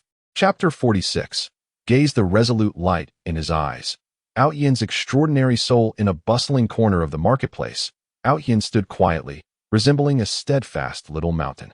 Though his figure appeared youthful and still bore the remnants of childhood's fragility, he seemed as if a gust of wind could easily topple him. His slight frame, contrasted against the towering crowds and the myriad of stalls, rendered him insignificant and inconspicuous. Clad in a somewhat faded cloth robe, the edges of his garment swayed gently in the breeze, whispering tales of simplicity and the passage of time. Yet, as passers-by inadvertently cast their eyes upon him, they found themselves irresistibly captivated by the depth of his gaze, stunned by its intensity. What extraordinary eyes they were! In the clarity of his bright orbs lay a resolute determination that transcended his years, akin to the brightest star in the night sky, steadfastly shimmering in the darkness. Unafraid of the vastness and the unknown, much like a pearl nestled in the profound depths of the ocean, having endured the tempests of life, yet still radiating a calm and tenacious light. This resilience did not arise from nothing. It was gradually forged through the fleeting yet arduous experiences of Outyan's life. From a tender age, he existed in a world fraught with turmoil, where war, famine, and disease loomed like malevolent shadows, perpetually enveloping the land he called home. He witnessed his loved ones scattered by the ravages of conflict, his homeland ruthlessly destroyed, and the once joyous laughter replaced by the anguished wails of suffering and despair. In those interminable dark years, he too experienced fear, often curling up alone in the corners of the night, silently weeping for the warmth and tranquility of days gone by. Yet, it was precisely these indelible pains and tribulations that, like sharp chisels, etched unwavering lines of fortitude upon his young spirit. While other children reveled in the comforting embrace of their parents, enjoying a carefree childhood, Outyan had already learned to seek hope amidst the ruins. Struggling and growing independently in adversity, he navigated the dilapidated alleys daily, scavenging for morsels to sustain him and corners to shield him from the elements. Each time he faced the bullying and derision of others, he bit his lip tightly, burying his grievances and fury deep within, responding with silence and strength. He understood well that in this harsh world, tears and weakness would not elicit sympathy or compassion. Only resilience and tenacity could enable him to endure. As he matured, Outyan became acutely aware that mere survival was insufficient. He yearned to alter his fate, aspiring to bring peace and tranquility to this weathered land. Thus, he embarked on a grueling path of cultivation, undeterred by the unknown dangers and challenges that lay ahead. Throughout his journey, he encountered countless obstacles and setbacks. Whether it was the scarcity of cultivation resources or the esoteric nature of the techniques, he often found himself in dire straits. Yet, each time he gazed into the reflective depths of his own eyes, the tenacity therein flowed like a refreshing spring, continuously infusing him with strength and courage. He practiced tirelessly, disregarding his physical exhaustion and pain, repetitively executing the arduous and monotonous actions of cultivation, relentlessly exploring and comprehending their mysteries. On one occasion, he ventured deep into the mountains in search of a rare herb to aid in his breakthrough. The terrain was treacherous, enveloped in thick mist, concealing ferocious beasts and unknown perils.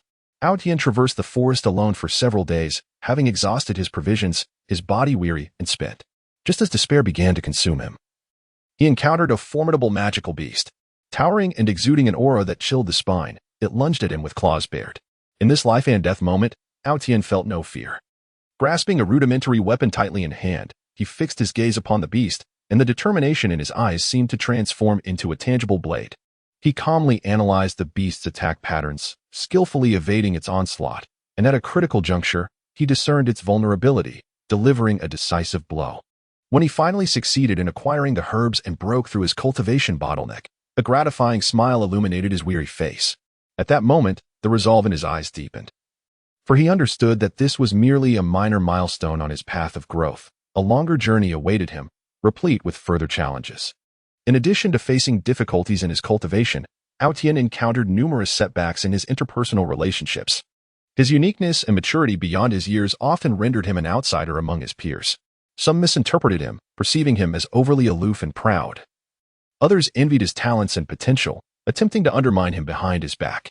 Yet, Outyin remained unshaken by these external disturbances, steadfastly believing in his path, while maintaining an unwavering sense of inner peace. Through his actions and sincerity, he gradually garnered a few like-minded friends, who stood shoulder to shoulder with him to confront adversity and challenges together. During a tumultuous conflict in the martial world, Outyin's sect found itself embroiled in a fierce struggle. The sect faced a grave crisis, as the enemy's power was formidable and treacherous, instilling fear in many disciples who contemplated retreat.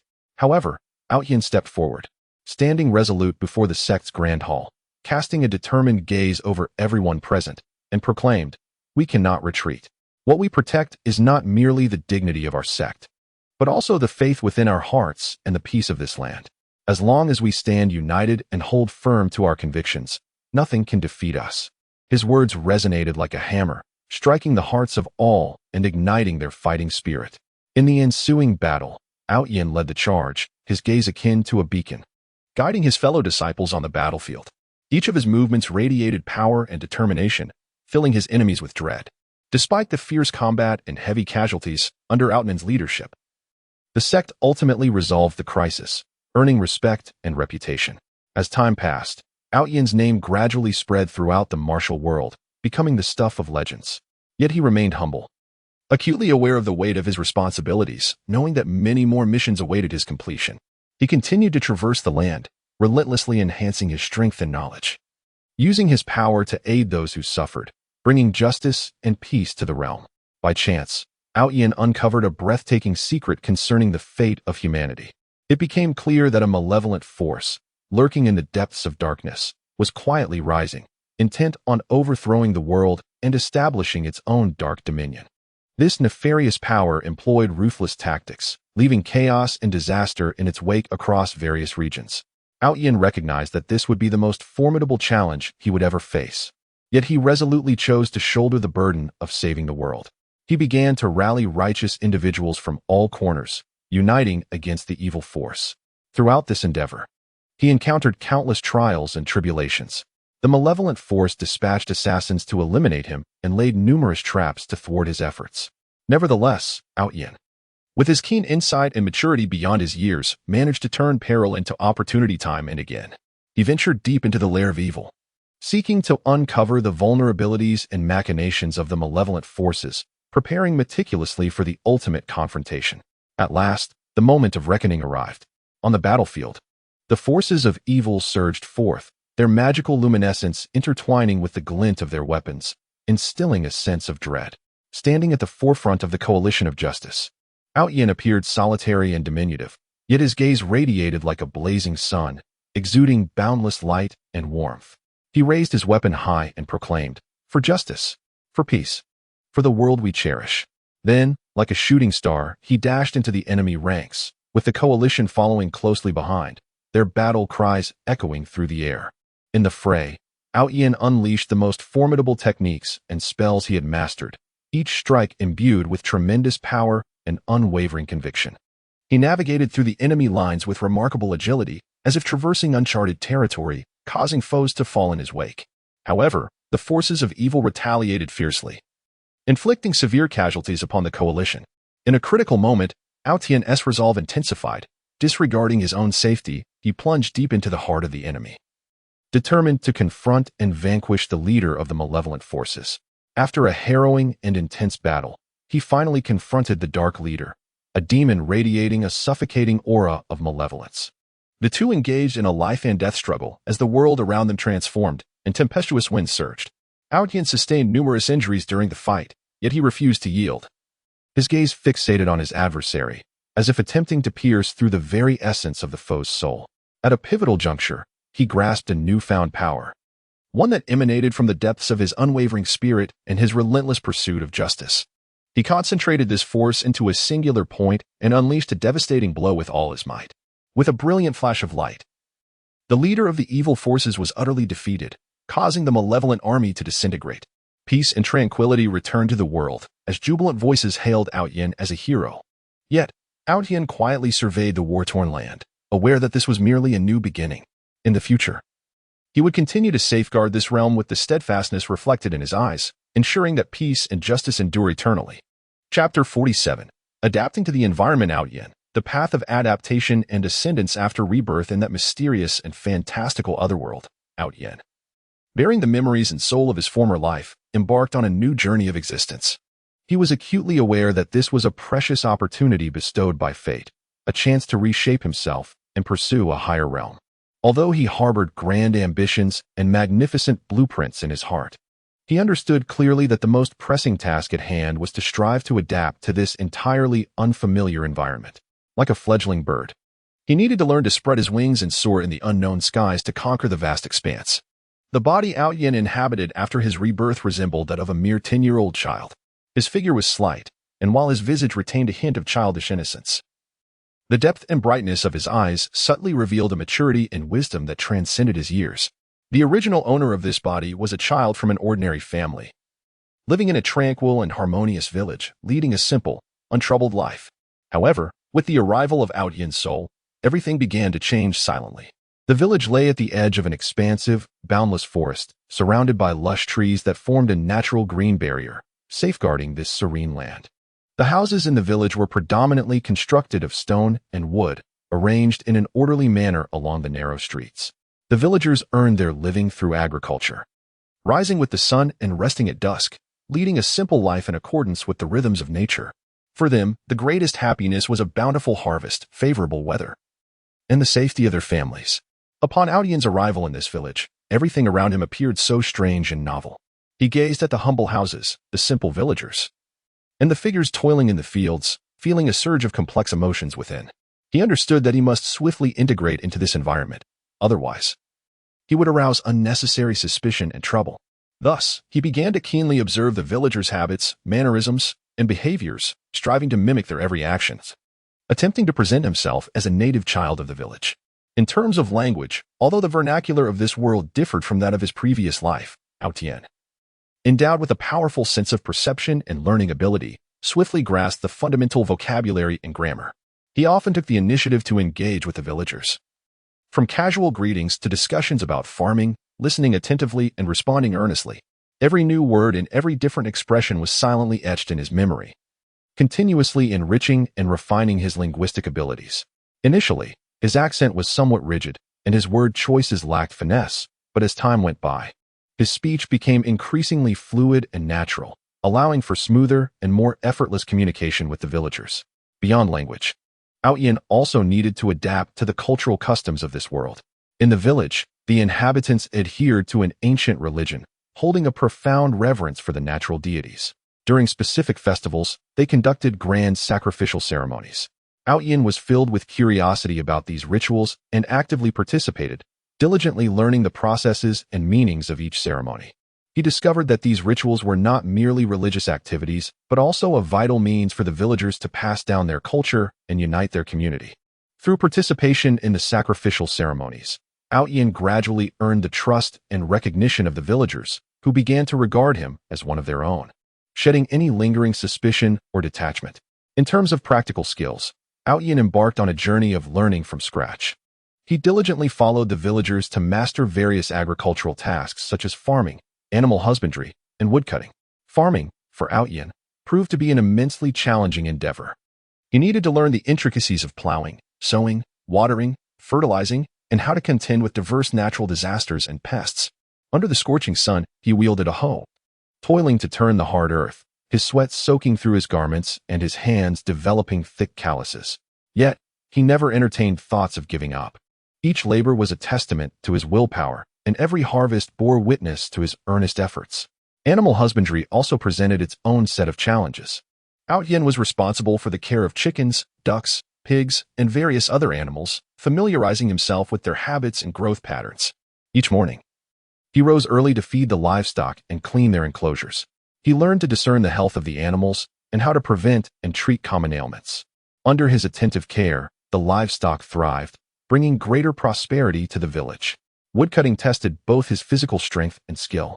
Out Yin accompanied the village woodcutters into the forest, learning to select suitable trees, wield an axe, and safely transport the felled timber home. The forest was fraught with dangers, from venomous snakes lurking in the underbrush to wild beasts leaping from the trees. However, Outyin remained calm and vigilant in the face of these threats. Drawing upon the martial skills and magic from his previous life, he adeptly navigated various unforeseen circumstances, ensuring his safety. During his adaptation to village life, Outyin also forged friendships with like-minded individuals. Among them was a boy named Xiaolin, with whom he shared a particularly close bond. Cheerful and kind-hearted, Xiaolin was filled with curiosity and warmth towards Outyin, the newcomer. He guided Outyin through every nook and cranny of the village, introducing him to every resident. They frolicked together in the fields, fished and caught shrimp by the river, and gazed at the starry sky at night, sharing their dreams and secrets. Xiaolin's presence enveloped Outyin in warmth and camaraderie, solidifying his resolve to integrate into this new environment. Yet, Outyin was acutely aware that his ambitions extended far beyond these humble beginnings. In his former life, he was a formidable warrior and sorcerer, possessing profound martial arts and immense magical prowess. Though his reincarnated body had yet to be fully realized, he sensed a powerful force lying dormant within him, waiting to be awakened and harnessed. Thus, while acclimating to village life, Outyin began to practice in secret. Each night, under the cloak of darkness, he ventured alone into the forest beyond the village to train. The air was thick with spiritual energy, making it an ideal location for cultivation. Outyin commenced his training with fundamental internal arts, sitting cross-legged, palms facing the heavens, clearing his mind of distractions, and focusing his attention on the flow of energy within. Initially, his aura was feeble and erratic, yet through relentless practice, it gradually evolved into a robust and powerful force, flowing seamlessly through his internal meridians. Building upon the foundation of his internal cultivation, Outyin commenced the practice of martial techniques learned in his previous life. He began with the most fundamental forms of boxing and swordplay, striving for precision in every movement. In the depths of the forest, he tirelessly repeated the same actions. With each punch and every sword swing, he imbued them with his pursuit of strength and skill. As time passed, his martial prowess grew increasingly adept, his movements becoming more fierce and swift. He began to experiment with combining various techniques, crafting a unique martial art that enhanced both his combat potency and agility. Equally paramount was Outyin's study of magic. Drawing from his profound understanding and insight into magical elements from his former life, he endeavored to reconnect with and master the magical essence of this world. He extended his hands, seeking to forge a bond with the magical elements suspended in the air. At first, these elements appeared to resist the presence of his unfamiliar spirit, yet Outyin remained undeterred. He continually refined his mental focus, employing sincerity and dedication to resonate with the magical forces. Eventually, he succeeded in perceiving the existence of these elements, guiding them to flow and coalesce according to his will. He initially learned simple magical incantations, such as illumination and cleansing spells. Although these spells lacked formidable power, they proved exceedingly practical. Through incessant practice, he gradually mastered the pronunciation, gestures, and manipulation of magical energy associated with these incantations. As his magical training deepened, he began to venture into more advanced spells, such as fire, ice, and wind blade techniques. These required greater magical energy and more precise control, presenting Outyin with numerous challenges and setbacks. Nevertheless, fueled by his tenacious spirit and passion for magic, he overcame each obstacle, successfully casting these spells. During his training, Outyin encountered various dangers and challenges. On one occasion, while practicing in the forest, he inadvertently trespassed into the territory of a formidable magical beast. The beast, sensing his intrusion, charged at him in a furious rage. Faced with this sudden peril, Outyin remained composed. He swiftly gathered his magical energy and martial skills, preparing for a life-and-death confrontation. The beast, enormous and immensely powerful, bared its sharp fangs as it lunged toward him. Outyin deftly evaded the attack, then unleashed the wind blade technique, slicing through the air and striking the beast with ferocity, causing blood to spatter. Infuriated by the pain, the beast roared even louder, swinging its massive claws toward Outyin. In a bold leap, he soared into the air and executed the fire spell, sending a raging inferno towards the beast. The flames engulfed it, singeing its fur as it writhed in agony. After an intense battle, Outyin ultimately triumphed over the beast. Exhausted, he collapsed to the ground, gasping for breath. Although this battle drained him of considerable magical energy and physical strength, it also served as a means for him to assess the fruits of his training in real combat, allowing him to amass invaluable experience. He understood profoundly that in this perilous and challenging world, only through relentless training and confrontation could he forge himself into a more formidable being. As time progressed, Aotion made remarkable strides in his cultivation. His internal martial arts had reached a commendable level, and the magical energy within him had grown increasingly robust and powerful. His martial skills and sorcery had ascended to unprecedented heights, rendering him unmatched within the village. Nevertheless, Aotion was not content with this achievement. He recognized that there remained a significant gap between his prowess and that of the world's pinnacle warriors. He resolved to leave the village and venture into the wider world, seeking stronger opponents and aspiring to challenge himself at loftier realms. Before departing from the village, Aotion bid farewell to the villagers. They were deeply saddened by his departure. Yet they understood that Aotion harbored his own dreams and aspirations, and they could not hold him back. Shaolin grasped Aotion's hand tightly, tears shimmering in her eyes, and said, "Aotion, you must return to visit us." Aotion nodded affirmatively, replying, "I will surely come back." With that, he turned and embarked on an unknown journey, walking towards the distant horizon, his figure elongated in the twilight glow of the setting sun, as if foreshadowing that he would inscribe a grand and magnificent saga in this unfamiliar world. Chapter 48. A significant mission in the vast and enchanting realm. Aotion, a man of extraordinary experiences and unwavering spirit, is persistently driven by a profound and fervent belief, the quest to find his lost daughter. He understands that the burden of his mission is as heavy as the heavens above, intertwining love and responsibility, and no obstacle, no matter how daunting, can deter his pursuit of her. The tale of Aotion begins many years ago.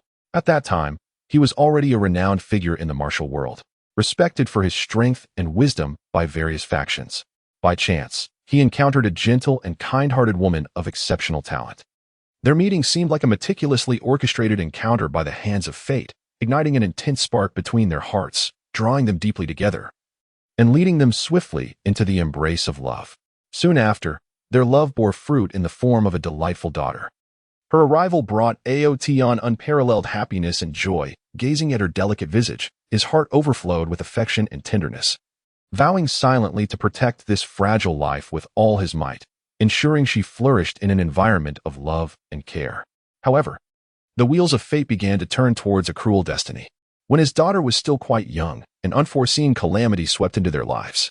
An insidious and powerful dark force emerged, intent on dominating the world, ruthlessly seeking individuals with special bloodlines or gifts to augment their power. Tragically, Aotion's daughter was discovered by them, for she possessed an exceedingly rare and potent spiritual lineage, making her a coveted target. On a moonless night, the dark forces launched a sudden assault. They infiltrated Aotion's abode like phantoms, despite his valiant resistance, unleashing his most formidable martial skills and magic. He found himself overwhelmed by the sheer number and strength of his adversaries. In the midst of the fierce battle, his daughter was seized amidst the chaos. Aotion could only watch helplessly as she was taken away. In that moment, his heart was consumed by fury, self-reproach, and despair. He let out a furious roar that echoed through the heavens, as if seeking to shatter the injustices and evils of this world. Since the abduction of his daughter, Aotion's world crumbled entirely. He was plunged into profound anguish and guilt, spending countless days and nights regretting his lack of strength to protect her. Yet, this pain did not completely break him. Rather, a fierce conviction ignited within him like a flame, regardless of the cost or the trials he must endure. He would find his daughter and rescue her from the clutches of darkness. To fulfill this promise, Aotion embarked on a long and arduous journey in search of his daughter. He traversed countless treacherous mountains, their peaks soaring into the clouds. The terrain rugged and fraught with thorns and traps. Often, he had to scale steep cliffs, precariously close to the abyss, with each misstep threatening to plunge him into the depths below. During his ascent, his hands were lacerated by the jagged rocks, blood streaming forth. Yet he merely bandaged them with simplicity and pressed onward. Each step he took was imbued with profound longing for his daughter and unwavering conviction. He traversed dense and perilous forests, where a mysterious and eerie atmosphere lingered, concealing ferocious beasts and fantastical creatures. These creatures, some colossal and immensely powerful, others possessing bizarre and unpredictable means of attack, demanded his utmost vigilance as he navigated their territory with painstaking caution. At times, despite his meticulous care, he would still fall prey to the ambush of these creatures. In the fierce battles that ensued, he relied on his exquisite martial prowess and formidable magic to turn peril into safety time and again. With his swift swordplay, each strike resonated with immense power. Capable of effortlessly severing the tough hides of the beasts, he would also wield elemental magic, unleashing flames, ice, or lightning to inflict devastating damage upon them. While crossing the desert, he faced unprecedented trials. The relentless sun scorched the earth mercilessly, the high temperatures rendering the desert akin to a vast steamer, suffocating him. His water supply dwindled rapidly, and his body weakened from dehydration. His lips cracked and blistered, his throat parched as if it were to ignite. Nevertheless, he gritted his teeth, persevering with indomitable will. He scoured the desert for any potential water sources, leaving no clue unexamined. At times, he would deduce the proximity of water by observing the tracks of flora or fauna. In the depths of despair, he even attempted to conjure water from the very air to quench his thirst. On this protracted journey to find his daughter, he encountered a myriad of individuals. There were benevolent villagers, moved by his tale, who extended their hands in assistance, providing sustenance, shelter, and information. Though their lives were modest, their kindness and warmth enveloped him, fortifying his resolve to seek his daughter and uphold justice. He also met gallant heroes, who shared his ideals, admiring his courage and determination, choosing to accompany him on his quest. Together, they supported one another, confronting adversities and challenges side by side. These heroes each possessed unique skills. Some excelled in swordplay, others in stealth, while some were adept in distinct magical arts. Together, they forged deep bonds through shared struggles. However, he also encountered those with nefarious intentions. Greedy thieves coveted the treasures and wealth he bore, plotting to rob him when he was most fatigued. These brigands typically lay in wait, lurking in the shadows for the opportune moment to strike. Yet, with his keen perception, he consistently sensed their schemes beforehand. When the thieves emerged, he would unleash a relentless counterattack, his strength far surpassing their expectations, dispatching them with ease. There were also treacherous con artists, who, with their flowery words and false information, sought to mislead him in his quest for his daughter. They concocted various seemingly plausible lies, claiming to know the whereabouts of his daughter, in a bid to deceive him and extract his trust and wealth. However, after enduring numerous setbacks, Outyen grew increasingly cautious and discerning. He learned to meticulously evaluate the authenticity of information, no longer easily swayed by the words of strangers. Throughout his quest to find his daughter, Outyen never lost sight of the importance of enhancing his own strength. He understood that only by becoming more formidable could he possess the requisite power to rescue his daughter from the clutches of dark forces. He roamed far and wide in search of ancient relics and enigmatic cultivation sites, hoping to uncover methods and treasures to augment his prowess. In an ancient cave, he stumbled upon a long-lost cultivation manual. This tome detailed an exceptionally profound inner strength technique, which, once mastered, could significantly elevate the practitioner's internal energy and physical capabilities. Outyen treasured this discovery, retreating into the cave for several months to diligently practice the technique until he reached a notable level of mastery. His internal energy deepened and became more robust, while his physique grew increasingly resilient and powerful, resulting in a marked enhancement of his abilities. In a mysterious valley, he also discovered a gem infused with potent energy. This gem resonated with the soul of the practitioner, aiding in the enhancement of their perception and control over magical elements. Outyen integrated the gem into his being, and after a prolonged period of adjustment and training, he attained a new height in his command of magical elements. He could wield various spells with greater ease, unleashing formidable magical forces, whether for offense or defense, with unparalleled finesse. As time passed, Outyen's name gradually spread throughout the realms. Tales of his relentless pursuit to find his daughter, at any cost, echoed among the people, and his courage and determination became a beacon of inspiration for many. Yet, Outyen remained unperturbed by these accolades. His heart harbored but one objective: to locate his daughter. At long last, after years of tireless effort and arduous searching, Outyen obtained a crucial lead regarding his daughter. It was said that she had been taken by dark forces to their hidden stronghold, a mysterious castle concealed within the depths of a dark abyss. This fortress was safeguarded by powerful magical barriers, surrounded by perilous traps and formidable sentinels. Undeterred, Outyen resolutely advanced toward the castle. As he neared the castle, he felt an overwhelming and malevolent aura wash over him. He understood that ahead lay an unprecedented battle fraught with difficulties. Yet, there was no trace of fear in his eyes, only unwavering resolve. Taking a deep breath, he summoned all his strength and charged toward the castle. Initially, he confronted the guards stationed outside the castle, each one a formidable opponent. Wielding sharp weapons and clad in sturdy armor, launching a fierce assault on Outyin. Unfazed, he engaged them in a fierce battle. His swordplay flowed like water, each strike precise. Aimed at the enemy's vulnerabilities, his magic unleashed like a tempest, engulfing foes in elemental fury. Having breached the guards' defenses, Outyin entered the castle's interior. The castle was shrouded in darkness and an eerie atmosphere, with strange lights flickering in the corridors. He proceeded with utmost caution, ever vigilant for potential traps and adversaries. Deep within the castle, he finally located his daughter, imprisoned within a colossal magical cage, her eyes brimming with fear and helplessness. At that moment, a surge of joy and excitement filled Aotion's heart, yet he understood that relaxation was not yet an option. He dashed towards the magical cage, attempting to shatter it and rescue his daughter. However, at that instant, the leader of the dark forces emerged. This formidable demon exuded a suffocating aura of malevolence. Gazing at Aotion, he revealed a sinister smile and proclaimed, "Do you truly believe you can take her away so easily? Today marks your demise." With that, he launched an assault on Aotion. A breathtaking battle ensued between Aotion and the leader of the dark forces. The leader's dark powers were exceedingly potent, his attacks striking like bolts of black lightning, each blow imbued with destructive force. Yet, fueled by years of rigorous training and his profound love for his daughter, Aotion resolutely resisted. He unleashed his most formidable martial skills and magic, engaging in a life-and-death struggle with the leader. Throughout the confrontation, he persistently sought out the leader's vulnerabilities, aiming to deliver a fatal blow. After an intense struggle, Aotion finally discerned the leader's flaw.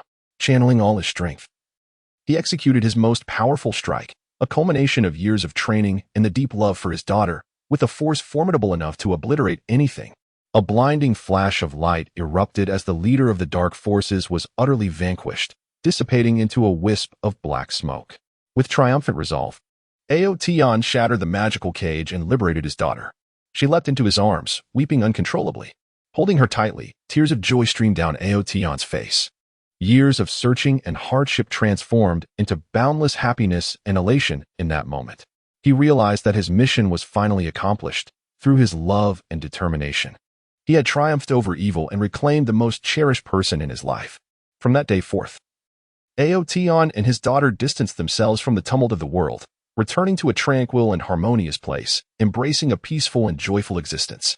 Yet, his tale would forever echo throughout the realm, becoming an immortal legend recounted by many, inspiring countless individuals to uphold their beliefs and courageously confront adversity and challenges. Chapter 49.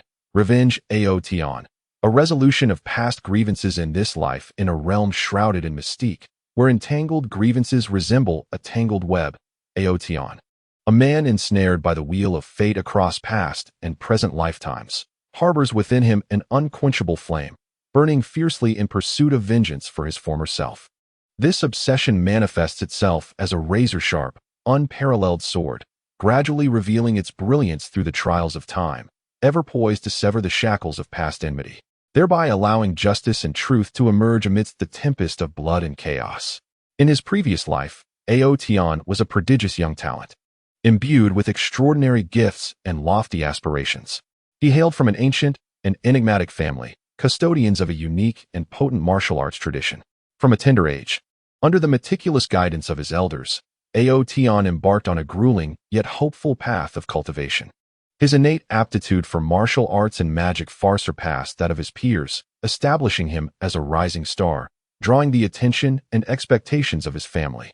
However, fate's twists often arrive unexpectedly. During an unplanned excursion for training, Aotion inadvertently uncovered a staggering secret, an insidious plot potent enough to upheave the very order of the world. It became evident that a formidable and shadowy force was quietly ascending in the underbelly of the martial world, seeking to seize an ancient and forbidden power that, if wielded by them, would unleash untold catastrophe and destruction upon the realm. Aware of the gravity of this revelation, Aotion resolved without hesitation to inform the righteous sects within the martial community, hoping to unite their strengths to thwart the dark force's sinister designs. Regrettably, the malevolent faction had anticipated this breach of secrecy. They unleashed a relentless pursuit of Aotion, intent on silencing him to ensure the smooth execution of their scheme. In the course of his flight, Aotion faced countless perils and challenges. The dark forces dispatched wave after wave of formidable adversaries, each more ruthless and powerful than the last. Armed with his exceptional martial prowess and indomitable spirit, Aotion repeatedly turned danger into opportunity. Deftly navigating through rugged mountains and concealing himself within dense forests, cleverly leveraging the terrain against his foes. In a particularly fierce confrontation, Aotion found himself cornered by the dark forces. Alone against dozens of adversaries, he fought valiantly, unleashing his most formidable techniques and spells. Yet, despite his efforts, the odds were insurmountable. The enemy's onslaught surged like a tidal wave, inflicting numerous wounds upon him, staining his garments with blood. Just as he teetered on the brink of collapse, a mysterious elder appeared seemingly out of nowhere. Though the elder appeared unremarkable, a profound and enigmatic light emanated from his gaze. He intervened effortlessly, repelling the pursuers of the dark forces and rescuing Aotion. Overwhelmed with gratitude, Aotion inquired about the elder's identity, but the elder merely smiled enigmatically and refrained from answering. Instead, he cautioned Aotion of the grave dangers that lay ahead, urging him to abandon his quest for the truth, lest he invite calamity upon himself. However, Aotion's sense of justice and responsibility rendered him incapable of retreat. He understood that if he faltered, the entire world would plunge into the abyss of darkness. Thus, disregarding the elder's counsel, he continued to investigate the dark forces' conspiracy in secret. As the investigation deepened, Aotion gradually uncovered a series of astonishing clues. It became apparent that the dark forces were covertly supported by seemingly reputable sects within the martial world. These factions, outwardly espousing the banner of justice, secretly colluded with the dark powers, seeking to exploit the ensuing chaos for their own gain. Aotion felt an overwhelming sense of anger and disappointment towards their actions. He resolved to expose their true nature, enabling the righteous individuals in the martial world to see their vile countenance. Aotion commenced gathering evidence, tirelessly traversing the land in search of those who had suffered persecution at the hands of the dark forces, obtaining testimonies from their lips. He infiltrated sects that conspired with the dark powers, probing into their secret strongholds and sinister schemes. Throughout this endeavor, he faced countless dangers and obstacles. The skilled fighters from these sects relentlessly pursued him, often leaving him teetering on the brink of death. Yet, he never wavered, relying on his intellect and courage to elude his pursuers time and again. At last, Aotion amassed sufficient evidence. He resolved to unveil their schemes at the Grand Martial Assembly, the most illustrious gathering in the martial world, where heroes from all corners would converge. Aotion understood that this was his singular opportunity. Successfully exposing the dark forces at the assembly would allow him to unite the entire martial community to obliterate the malevolent powers once and for all. At the assembly, Aotion boldly stepped forward and, before the gathered throngs, revealed the conspiracies of the dark forces and the sects entangled with them. He presented the irrefutable evidence he had collected, stunning all in attendance. The exposed sects were immediately thrown into disarray, attempting to feign innocence. But their efforts were futile in the face of such undeniable proof. However, the dark forces would not remain passive. They launched a sudden assault during the assembly, igniting a chaotic melee. Aotion once again became their primary target, as they dispatched their most formidable warriors to execute a lethal attack against him. Undaunted in battle, Aotion engaged in a life-and-death struggle with his foes. He unleashed his most formidable swordsmanship and potent magic, navigating through the enemy ranks with agility. Yet, the dark forces had further machinations in store. At a pivotal moment in the fray, they surreptitiously activated a nefarious magical array capable of draining the life force and magical energy from those nearby, augmenting their own strength. Aotion sensed the presence of the magical array and endeavored to dismantle it, but was met with fierce resistance from his adversaries. Under the array's influence, the dark forces grew increasingly powerful, gradually gaining the upper hand. Aotion watched in despair as those around him fell one by one, his heart swelling with rage and hopelessness. He knew that if he did not dismantle the magical array swiftly, everyone would perish. Thus, he resolved to take a desperate gamble. Aotion concentrated all his strength and unleashed a forbidden martial technique passed down through his family. This technique held tremendous power, but at a great cost to himself. Ignoring his injuries, he charged towards the magical array, sustaining multiple wounds from enemy attacks, yet he persevered resolutely. Finally, He breached the enemy's defenses and reached the front of the magical array. He exerted the last vestige of his strength to unleash a forbidden martial technique, successfully dismantling the magical array. However, he himself succumbed to his exhaustion, gravely wounded, collapsing amidst a pool of blood. In that fleeting moment before closing his eyes, his heart brimmed with resentment and bitterness. He loathed his inability to eradicate the forces of darkness, detesting those who conspired with them. He vowed to exact revenge in his next life. When Ao Tian opened his eyes once more, he discovered that he had been reborn. Gazing at his tender hands and his newfound body, he was overwhelmed with emotion. Yet, the hatred from his past life lingered like a malignant tumor deeply embedded within his soul, constantly reminding him that his mission remained unfulfilled. In this new life, although his body was still juvenile, his spirit remained resolute. He understood that to avenge his previous life, he must rapidly enhance his power. Thus, he embarked on a rigorous regimen of training. He scoured the land for resources to cultivate his skills, mastering various new martial techniques and spells. No longer confined to the methods bequeathed by his family, he embraced a diverse array of practices, drawing wisdom from many sources. Throughout his training, he encountered numerous challenges and setbacks. His body had yet to fully mature, rendering many intense training methods beyond his reach. Nevertheless, he did not relent. Through persistent experimentation and exploration, he discovered a training regimen that suited him. Utilizing the experience and wisdom from his past life, he refined and innovated the newly acquired martial techniques and spells, tailoring them to complement his unique fighting style. As time progressed, Ao Tian's prowess gradually flourished. He began to emerge in the martial world, his name becoming increasingly recognized. Yet, he was acutely aware of the considerable chasm that still lay between him and his adversaries from his former life. Resolute, he decided to leave his hometown, venturing into the wider world in search of formidable opponents and superior cultivation resources. During his travels, Ao Tian forged bonds with many like-minded friends. Some sought to attain greater martial heights. Others sought the truth of the world, while some were driven by a desire to uphold justice. Together, they fought side by side, confronting adversities and challenges as a united front. Through his interactions with these companions, Ao Tian learned the values of teamwork and trust. No longer did he battle alone as in his previous life. He embraced the strength of friendship, growing collectively.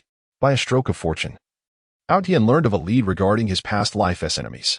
It was rumored that they were in pursuit of a mysterious artifact capable of augmenting their power. Ao Tian recognized this as an unparalleled opportunity for retribution. He resolved to join forces with his friends to seize this enigmatic treasure, thereby diminishing his foe's strength. Following the clues, they arrived at a mysterious ruin.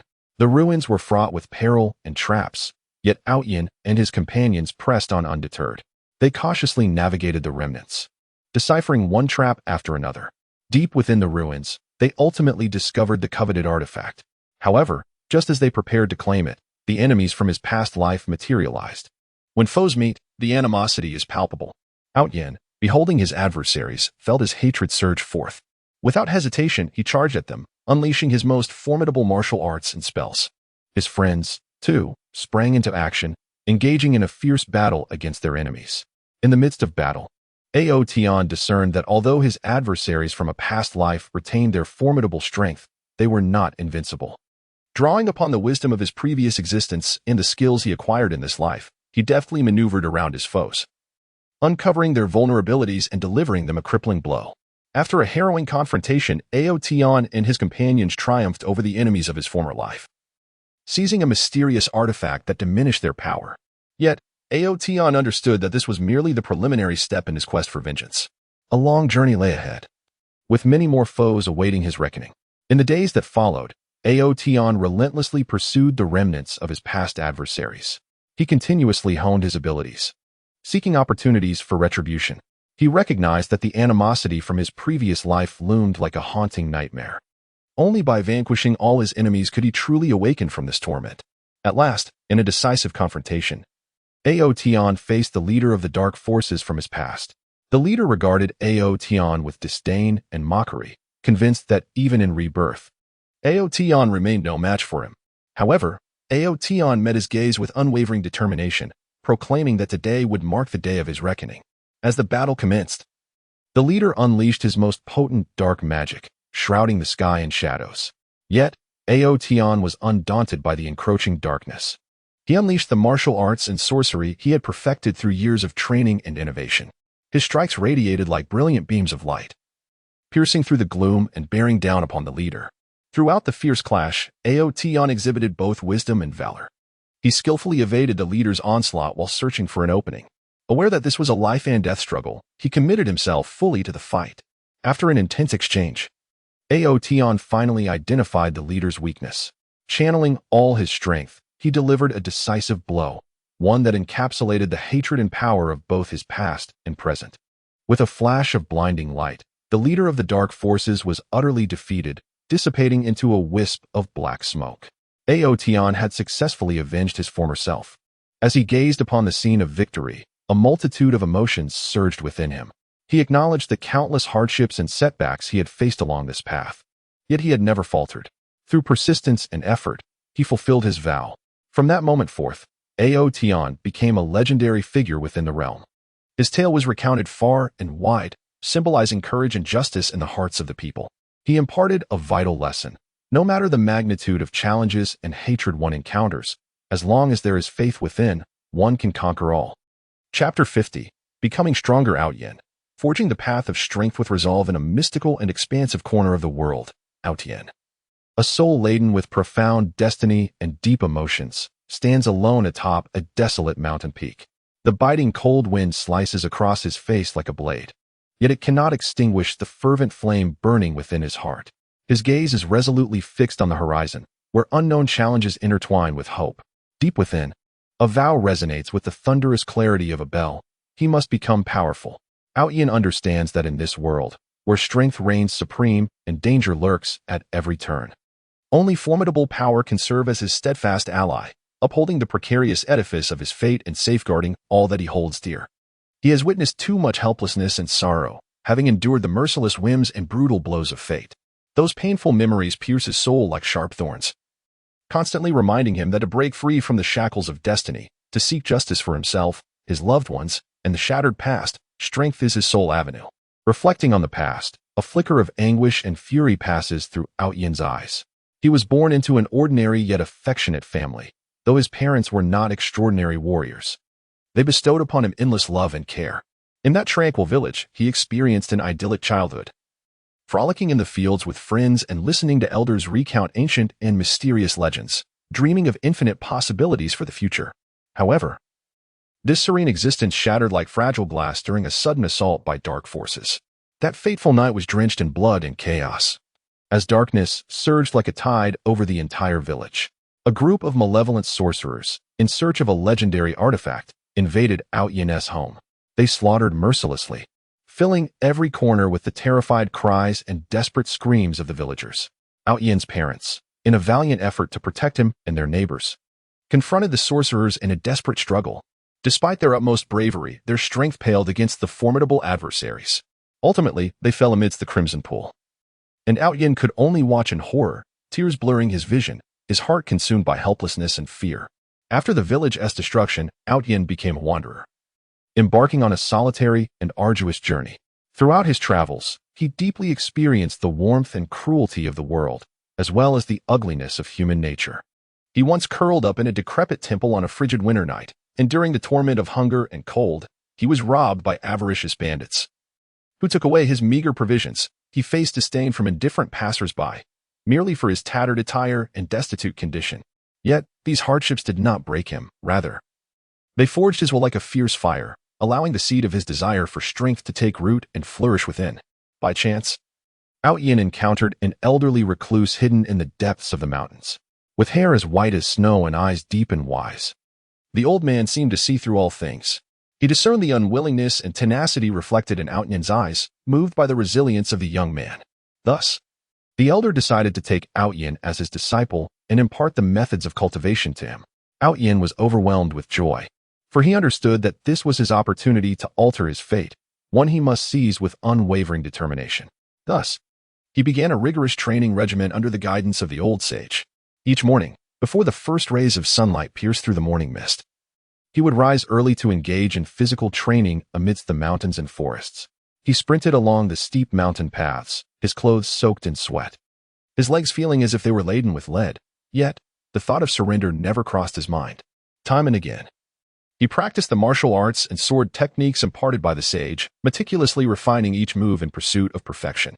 In tandem with honing his martial skills, Hao Tian also delved into the cultivation of inner energy. Sitting cross-legged, he quieted his mind, attuning himself to the flow of energy within, guiding the faint currents through his meridians. Initially, his progress was painstakingly slow, often leading to reckless missteps due to his inability to control his breath. Nevertheless, he remained undeterred, learning from each failure and continuously adjusting his training methods. As time passed, Hao Tian's strength gradually flourished. His physique grew more robust, his muscles as hard as steel. His martial prowess became increasingly refined, his punches swift as the wind, his swordplay sharp and fierce. Yet, he was acutely aware that this was merely the beginning. He yearned for greater power, the ability to stand firmly in this world, to shield himself from harm, and to avenge his parents. Consequently, he resolved to part ways with the sage and venture forth into the martial world alone, seeking further opportunities for growth. In his travels, Hao Tian encountered a myriad of formidable beings and extraordinary cultivation methods. He sparred and exchanged insights with other young practitioners, learning from their strengths to compensate for his own shortcomings. Rumors spoke of a distant, mysterious land harboring an ancient relic, said to contain potent treasures and unparalleled cultivation manuals. Hao Tian, resolutely, set forth on a quest to uncover this relic. Along the way, he faced countless dangers and challenges. He traversed dense primordial forests, where an aura of mystery and peril lingered. Venomous snakes concealed in the underbrush, ferocious beasts descending from the treetops, and eerie traps of toxic mist had all conspired to ensnare him. Yet, through his keen instincts and exceptional combat skills, he repeatedly turned calamity into fortune. He battled fierce water creatures in torrential rivers, evaded tumbling boulders while scaling steep cliffs, and endured the agonies of thirst and heat in desolate deserts. At last, after a protracted journey, Hao Tian discovered the fabled relic. An ancient and enigmatic aura enveloped the site, with walls etched with strange runes and patterns. As if narrating a distant history and powerful secrets, Hao Tian cautiously explored the relic, disarming trap after trap. Deep within, he stumbled upon a tome radiating golden light, the very manual of unparalleled cultivation he had long sought. Hao Tian cherished this newfound treasure, eagerly commencing his practice of the techniques contained within. The methods were profoundly intricate. With formidable challenges, yet armed with unyielding faith and tenacious resolve, he surmounted each obstacle. He secluded himself within the relic for several months, enduring countless trials and tribulations along the way. As the cultivation technique coursed through him, his meridians felt as though they were being scorched by fierce flames, and his entire skeletal structure seemed on the verge of being crushed. Yet, he persevered with unwavering determination. With the passage of time, he gradually grasped the essence of the secret manual, leading to a qualitative leap in his strength. However, Hao Tian was not content with this alone. He understood that within this world, numerous formidable unknowns awaited his challenge, and many dark forces needed to be eradicated. Thus, he continued to traverse the lands in search of more powerful adversaries, relentlessly honing his skills. During a confrontation with a formidable practitioner of the dark arts, Hao Tian profoundly recognized his own shortcomings. Despite possessing considerable power, he found himself overwhelmed by the opponent's bizarre sorcery and treacherous tactics. Throughout the battle, he faced perilous situations that nearly cost him his life. Yet, this defeat did not dishearten him. Rather, it illuminated the gaps in his abilities. In the aftermath of the battle, Hao Tian began to reflect on his path of cultivation. He realized that relying solely on formidable martial skills and internal energy was insufficient. He needed to enhance his mental fortitude and mastery over magical elements. Consequently, he delved into various magical theories, learning to perceive and condense magical elements. He secluded himself in remote areas rich in magical energy, immersing himself day and night in the realm of sorcery. After an extended period of diligent effort, he successfully mastered several potent magical skills, significantly elevating his mental prowess. As his strength continued to grow, Hao Tian's reputation gradually spread throughout the martial world. He became a role model for many young cultivators, while also inciting the jealousy and animosity of certain malevolent forces. Undeterred, Hao Tian recognized that his journey was destined to be fraught with thorns, and he must bravely confront all challenges. During a great battle between righteousness and evil, Hao Tian stepped forward, aligning himself with the forces of justice. He fought alongside numerous champions of virtue, collectively resisting the invasion of malevolent powers. On the battlefield, he unleashed his most formidable martial techniques and spells, shining like a brilliant star amidst the darkness. Each of his strikes claimed the lives of foes, and every defense he executed averted crises for his comrades. Through the united efforts of Ao Tian and the righteous warriors, the evil forces were ultimately repelled, restoring a temporary peace to the martial world. However, Ao Tian was acutely aware that this was merely a fleeting victory. The forces of darkness would never accept defeat and would surely return. He knew he must become even stronger before that reckoning. He returned to the place of his previous cultivation, entering seclusion once more. This time, he sought to integrate all that he had learned, martial skills, internal energy, and magic, endeavoring to create a unique system of cultivation all his own. During his period of seclusion, Ao Tian endured unprecedented pain and challenges. His body and soul seemed engulfed in roaring flames, continuously forged and reshaped. Yet, he steadfastly held to his convictions, never entertaining the thought of surrender. Finally, after a prolonged period of isolation, he succeeded in transcending his limits, birthing an entirely new method of cultivation. This new approach amalgamated the fruits of his years of training, leading to a comprehensive enhancement of his capabilities. In the present day, Ao Tian has transformed from the once feeble and helpless youth he used to be. His strength has burgeoned to a point where he stands firmly in this world, instilling terror in the hearts of many adversaries. However, he is acutely aware that his journey remains lengthy, with numerous unfinished missions ahead. The hatred that resides within him burns like an everlasting flame, perpetually motivating him to press onward. He has silently vowed that, regardless of the hardships and obstacles that lie in his path, and irrespective of the sacrifices required, he will strive to become ever more formidable until the day arrives when he can completely eradicate the forces of darkness from the world, avenge his parents, and seek justice for all who have suffered, illuminating the world with hope and brightness. Chapter 51. The same village, Saint Spirit Village, the cradle of Ao Tian's fate, and beginning in the vast, boundless, and enigmatic Douluo continent. There exists a seemingly ordinary, yet intricately mysterious village known as Saint Spirit Village. This village, akin to a pearl dulled by dust, quietly conceals itself in the corner of the continent, exuding a unique and enchanting aura, rich with countless stories and legends. It is here that Ao Tian embarked on his grand journey of life. Saint Spirit Village is nestled at the edge of a lush, verdant forest, surrounded by undulating mountains that coil like a great dragon, safeguarding this tranquil land. At the village's entrance stands an enormous ancient oak tree, its trunk so thick that it requires several people to encircle it, and its luxuriant branches form a vast green umbrella, shielding the sky from light. This oak tree has witnessed the rise and fall of Saint Spirit Village. It is the oldest and most sacred entity within the village. Villagers often rest and gather beneath its boughs, while children frolic around it, their laughter resonating in the air like a beautiful melody. The houses within the village are arranged in a charming disorder, primarily constructed from stone and timber. Though humble, they radiate a rustic charm. Smoke wafts gently from the chimneys atop the roofs, signaling the villagers' culinary endeavors, as the faint aroma of cooking fills the air, imparting a sense of warmth and belonging. The winding paths of the village are paved with slabs of blue stone, bearing the deep and shallow imprints of time, as if narrating tales of yore. Strolling along these paths leads one to the ancient well at the village's heart. The water within is crystal clear and sweet, never having run dry throughout the seasons. This well serves as the lifeblood of Saint Spirit Village, providing the villagers with water for washing, cooking, and irrigating their fields, silently nurturing generations of inhabitants. At the village's end, an ancient and dilapidated spirit hall stands. The architectural style of the spirit hall is distinctive, featuring a towering dome and exquisite murals. Although the murals have faded with the ravages of time, the remnants of their former glory and solemnity remain evident. The doors of the spirit hall are firmly shut, with rusted copper locks, only opening slowly during the annual spirit awakening ceremony, welcoming the village's children who have turned 6 to awaken their spirits. For the children of Holy Soul Village, the awakening of their martial spirits marks the most pivotal moment in their lives, as the quality and type of their martial spirit will ultimately determine the trajectory of their destinies. Ao Tian was born into an ordinary family in Holy Soul Village, where both of his parents were diligent and kind-hearted villagers, earning their livelihood through farming.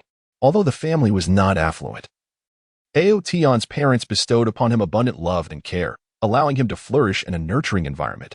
From a young age, He was imbued with a profound curiosity about the world around him, and his bright, clear eyes sparkled with a desire for exploration and discovery. He often dashed about the village, playing and exploring every nook and cranny, catching insects, rummaging through bird nests, and fishing by the river, relishing a carefree childhood. However, everything changed drastically when Aotion turned 6.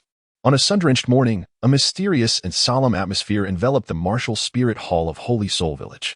The village children, all aged 6, gathered within the hall, their hearts filled with a mix of anxiety and anticipation as they awaited the commencement of the martial spirit awakening ceremony. Standing among the crowd, Aotion felt both exhilarated and apprehensive. He pondered what kind of martial spirit he would awaken. Would it be a powerful beast spirit or an enigmatic weapon spirit? His small hands clutched tightly to the hem of his garment, and beads of sweat formed on his brow. As the officiating elder announced the beginning of the ceremony, it officially commenced. The children took turns stepping forward to stand in the center of the awakening formation and receive their martial spirit. When it was Aotion's turn, he took a deep breath and slowly approached the center of the formation. The martial spirit awakening stone in the elder's hand radiated a gentle glow, enveloping Aotion in its light. He felt a warm current surge through his body, as if the blood within him were boiling. He closed his eyes tightly, attuning himself to the changes occurring within. Suddenly, Aotion sensed a formidable power awakening inside him. Instinctively, he opened his eyes to behold a dazzling light emanating from his palm, within which a long sword adorned with mysterious runes flickered into view. This was a weapon spirit, and judging by the aura it exuded, it was far from an ordinary martial spirit. The spectators were left in awe, and the elder's eyes widened in shock and disbelief. He understood that the emergence of this martial spirit heralded the potential rise of an extraordinary soul master from Holy Soul Village. Upon the conclusion of the awakening ceremony, Aotion became the focal point of the village. Villagers flocked to offer their congratulations, harboring great hopes that he would ascend to become a remarkable soul master, bringing glory to Holy Soul Village.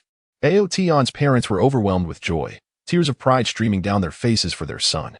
However, Aotion remained grounded amidst the accolades and honors. He recognized that the awakening of his martial spirit was merely the first step on his path to greatness, and that the journey ahead would be long, fraught with challenges and uncertainties. To cultivate into an exceptional soul master, Aotion embarked on a rigorous training regimen, rising early each morning to ascend the hillside behind the village for physical training. He sprinted along the hillside, time and again, until his clothes were drenched in sweat and his legs felt as heavy as lead. Only then did he pause to catch his breath. Subsequently, he resumed practicing his swordsmanship, the long sword in his grasp glinting with a cold radiance under the sun. Each move he executed was imbued with strength and agility. Although his initial attempts were somewhat awkward, through sheer determination and an insatiable desire for improvement, he persistently practiced, gradually mastering the essence of the sword technique. In addition to his physical training and swordplay, Aotion also needed to acquire knowledge about martial souls and the application of soul skills.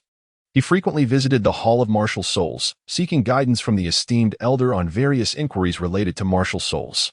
The elder, moved by Aotion's diligence and dedication, imparted all that he knew about martial souls without reservation. Aotion absorbed the information eagerly, learning that martial souls could gain greater power through the absorption of soul rings from soul beasts, while soul skills represented crucial techniques for soul masters in battle. He began to envision a future where he could obtain formidable soul rings, master powerful soul skills, and become a true powerhouse. During his days in Holy Soul Village, Aotion befriended a group of like-minded companions. Together, they practiced, sparred, and made mutual progress. Among them, the closest bond was with a boy named Lin Feng. Lin Feng possessed a martial soul in the form of a blue-winged wolf. Despite being a beast martial soul, his demeanor was exceedingly gentle and kind. They met during a training session and forged a friendship based on their shared passion for cultivation and the pursuit of strength. They often trained together in the forest, exploring its mysteries and seeking suitable places for practice. On one occasion, while training in the forest, they unexpectedly encountered a powerful soul beast. This soul beast was a flame tiger, its body engulfed in roaring flames, emanating a formidable aura, clearly a creature of extraordinary might. Aotion and Lin Feng felt a surge of tension, acutely aware that their current strength was insufficient to contend with the flame tiger. However, they did not falter. Instead, they resolved to join forces and make an attempt. Aotion, brandishing his longsword, charged toward the flame tiger first, unleashing the sword techniques he had learned. with sword shadows blooming like flowers toward the beast. The flame tiger, upon seeing this, opened its cavernous jaws and unleashed a fiery column directed at Outyin. He swiftly dodged, his figure flashing aside to evade the fiery assault, then continued his offensive against the flame tiger. Meanwhile, Lin Feng sought an opportunity, summoning the illusion of his blue-wind wolf martial soul to pounce on the flame tiger. The illusion engaged in a fierce struggle with the flame tiger. Although it was weaker, it successfully drew a portion of the beast's attention. With their combined efforts, the flame tiger gradually exhibited signs of fatigue. Seizing the moment, Outyin unleashed his most powerful strike, channeling all his strength into the long sword before thrusting it fiercely at the flame tiger. The sword struck a vital point, eliciting a furious roar from the beast as it collapsed to the ground with a thunderous crash. Outyin and Lin Feng had triumphed over the flame tiger, and they erupted in exuberant cheers of victory. This experience not only enhanced their abilities but also deepened the bonds of friendship among them. As time passed, Outyin's strength grew increasingly formidable. No longer content with his training in Spirit Soul Village, he yearned to venture into the outside world, to confront more powerful adversaries, and to acquire even more potent spirit rings. He understood that true growth and progress could only be achieved in a broader expanse. Thus, he resolved to leave Spirit Soul Village and embark on his own journey. On the day of his departure, the entire village gathered to bid him farewell. Tears glistened in his parents' eyes as they urged him to care for himself and return safely. The caretaker patted his shoulder, encouraging him to bravely pursue his dreams and become a great spirit master. Outyin gazed at the familiar faces, his heart brimming with emotion and reluctance. He silently vowed to carve out his own path in the outside world, living up to the villagers' expectations, with hopes for the future and unwavering conviction. Outyin departed from Spirit Soul Village, walking towards the unknown horizon. His figure gradually faded from sight in the morning light. Yet the tale of his time in the village would forever be recounted, transforming into a legend among the villagers. His journey was just beginning on the vast Douluo continent. Countless challenges and opportunities awaited him, and he would inscribe his own glorious chapter with his strength and wisdom. Chapter 52. Tang San in the Same Place. The dual talents of Spirit Soul Village, Outyin and Tang San in the boundless and enigmatic expanse of the Douluo continent. Spirit Soul Village stood as an isolated gem, exuding a unique and captivating aura. This unremarkable little village, through the wondrous arrangements of fate, became the starting point for Outyin and Tang San, two legendary figures destined to stir great waves across the Douluo continent. Nestled at the edge of a lush forest, Spirit Soul Village was encircled by verdant mountains, resembling nature's gentle embrace cradling this small hamlet. At the village entrance, an ancient and colossal oak tree stood as a formidable guardian, quietly witnessing the passage of time and the village's transformations. Its stout trunk required several people to encircle, with dense branches resembling vast green umbrellas, casting a cool shade in the summer. The houses within the village, primarily constructed from stone and wood, though somewhat modest, radiated a sense of simplicity and warmth. The rising smoke from chimneys seemed to softly narrate the villagers' daily lives, and the aroma of cooking filled the air, allowing each visitor to genuinely feel the warmth of home. The winding paths of the village were paved with flagstones, bearing the marks of time, as if silently recounting tales of the past. At the center of the village, an ancient well served as the source of life for Spirit Soul Village. Its crystal-clear water inexhaustible, selflessly nourishing generations of villagers, whether for washing, cooking, or irrigating fields. At the end of the village stood a spirit hall. Though not as grand as those in larger cities, this spirit hall possessed a unique solemnity and mystery. Beneath the towering dome, the walls are adorned with exquisite murals. Despite the ravages of time that have left their colors somewhat tarnished, one can still sense the former grandeur of the spirit hall. The grand entrance of the spirit hall remains firmly shut on ordinary days, only to slowly open during the sacred ritual of spirit awakening each year, welcoming the village's children who have turned 6 to embark on their quest for their spirit paths. For the children of Holy Spirit Village, the spirit awakening ceremony undoubtedly represents the most pivotal moment of their lives, for the quality and type of their spirits will serve as a compass, guiding their futures. Aotian was born into an ordinary family in Holy Spirit Village. His parents, kind and diligent villagers, toiled daily in the fields. Though their lives were not affluent, they showered Aotian with abundant love and care. From a young age, Aotian exhibited remarkable traits. His clear, bright eyes sparkled like stars in the night sky, reflecting a profound curiosity and desire to explore the world around him. While other children played carefree, Aotion often found himself alone, quietly pondering questions far beyond his years. He was captivated by everything surrounding the village, whether it was the flora and fauna in the mountains or the sounds of insects and birds in the fields, drawing him into a world he was reluctant to leave. As time swiftly passed, Aotion reached the age of 6, marking the arrival of the crucial spirit awakening ceremony. On a sunlit morning, a solemn and mysterious atmosphere enveloped the spirit hall. The village children gathered, their hearts racing with anxiety and anticipation, as if they might leap from their chests. Aotion stood among them, appearing calm on the surface, yet his slightly trembling hands betrayed the excitement and unease within. He pondered what kind of spirit he would awaken, a powerful beast spirit that could grant him incredible strength and speed. A mysterious weapon spirit that would serve as a formidable tool in battle, or perhaps just an ordinary spirit, leading him down a challenging path in the Douluo continent. With a command from the esteemed officiant, the spirit awakening ceremony commenced. The children approached in turn, stepping into the center of the awakening array that radiated a gentle light, closing their eyes to await their fates. When it was Aotion's turn, he took a deep breath and stepped forward, each footfall seemingly laden with his hopes and dreams. Standing within the array, the spirit awakening stone in the officiant's hand suddenly burst forth with dazzling light, enveloping him. Aotion felt a warm current surge into his body, spreading throughout him, as if awakening a long-dormant power within. Instinctively, he shut his eyes tightly, focusing all his spirit on the force that was stirring within him. Suddenly, he sensed an immense power pulsating in his palms, as if it yearned to break free and emerge. He abruptly opened his eyes, only to behold a dazzling radiance emanating from the palm of his hand. Within this luminous glow, a long sword adorned with mysterious runes flickered into view. The blade was elongated, and its hilt intricately carved, with the runes pulsating an ancient and enigmatic aura, as though narrating its extraordinary origins. This was indeed a weapon spirit, and judging by the formidable energy it exuded, it was far from an ordinary one. All present were rendered speechless by this unexpected spectacle, with the overseer wide-eyed, his countenance a mixture of shock and disbelief. He understood all too well that the emergence of this weapon spirit heralded the potential birth of a remarkable soul master from Holy Spirit Village, a legendary figure destined to leave an indelible mark upon the Douluo continent. Upon the conclusion of the weapon spirit awakening ceremony, Aotion instantly became the focal point of Holy Spirit Village. Villagers gathered around him, casting glances of envy and admiration, their lips uttering continuous words of congratulations. His parents were particularly moved, tears of joy brimming in their eyes as they embraced Aotion, overflowing with pride for their son. However, Aotion remained unfazed by the sudden accolades and honors. He recognized that the awakening of his weapon spirit was merely the first step on his journey toward strength. Ahead lay a long path fraught with thorns and challenges. Determined to become an exemplary soul master, Aotion embarked on a rigorous training regimen.